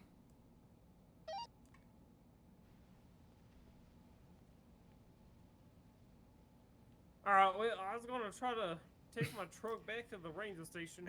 Wish me luck. Yeah, good luck. Yeah, going up to Sandy is going to be quite the quite the experience.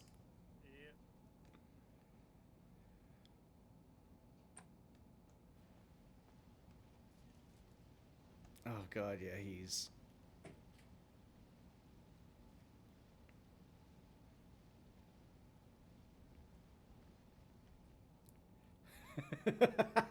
oh my god. You know what? That's actually kind of funny.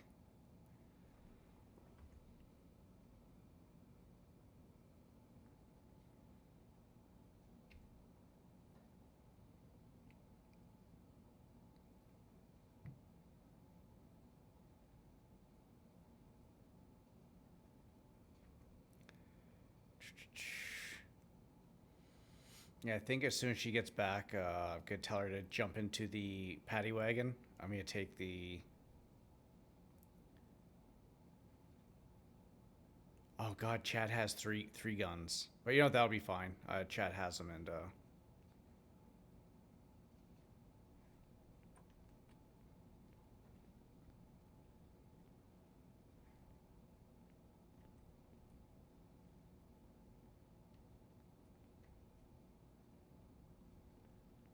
that is not.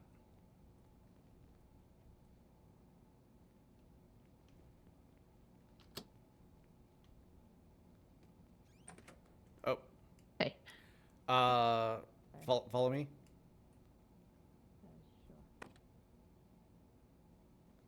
Yeah, I couldn't get the door for some reason. Yeah, I was the same. All right, so That's signed on. So what we're going to do is just going to wait here. I'm going to give it 3 more minutes. I'm just going to be in my head for a second.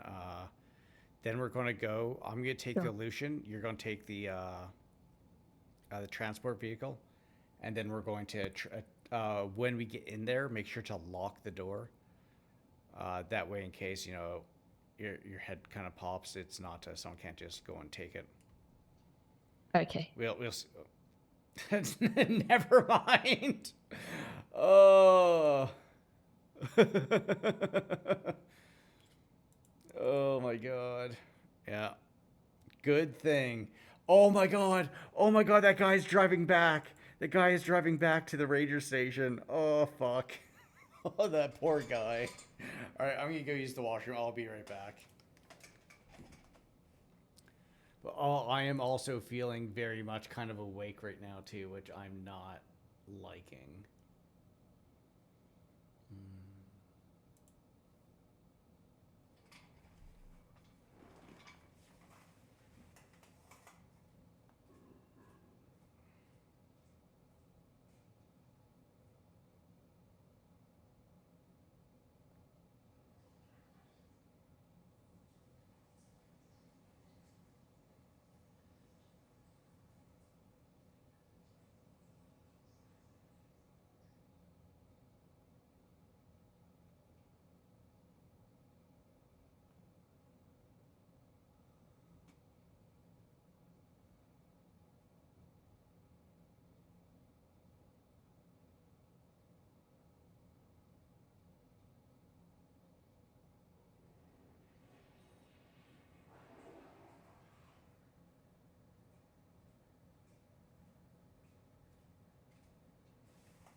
You know, I think I might do here, just because we're having these issues. I think I might just end stream and then kind of take care of the stuff, and then yeah. So I guess you know what? Thank you guys very much for hanging out. Today was great. Today was a long fucking day, but yeah, no, I had a lot of fun. Like I said before, I love these fucking kind of court cases, because obviously the person that plays Fÿrr put a shit ton of effort into that. The lawyers, I mean, the lawyers were great. The judges were all obviously fucking great. Like CID, all the investigation stuff. I mean, it was all great. I loved all that. I love that shit so much. But yes, you guys enjoy the rest of your evening. I'm gonna go and do this, and then I'm going right to fucking bed. Actually, I might go and go into my garage and put my head in the clouds first. We'll see. See if that'll help me just get to sleep. But anyways, thank you guys very much. Heart your faces, and I will see you guys. I'll probably stream tomorrow, because tomorrow, Tim and Penelope from the EMS are going to go out on a hike and get absolutely fucking obliterated drunk. So we'll see how that goes.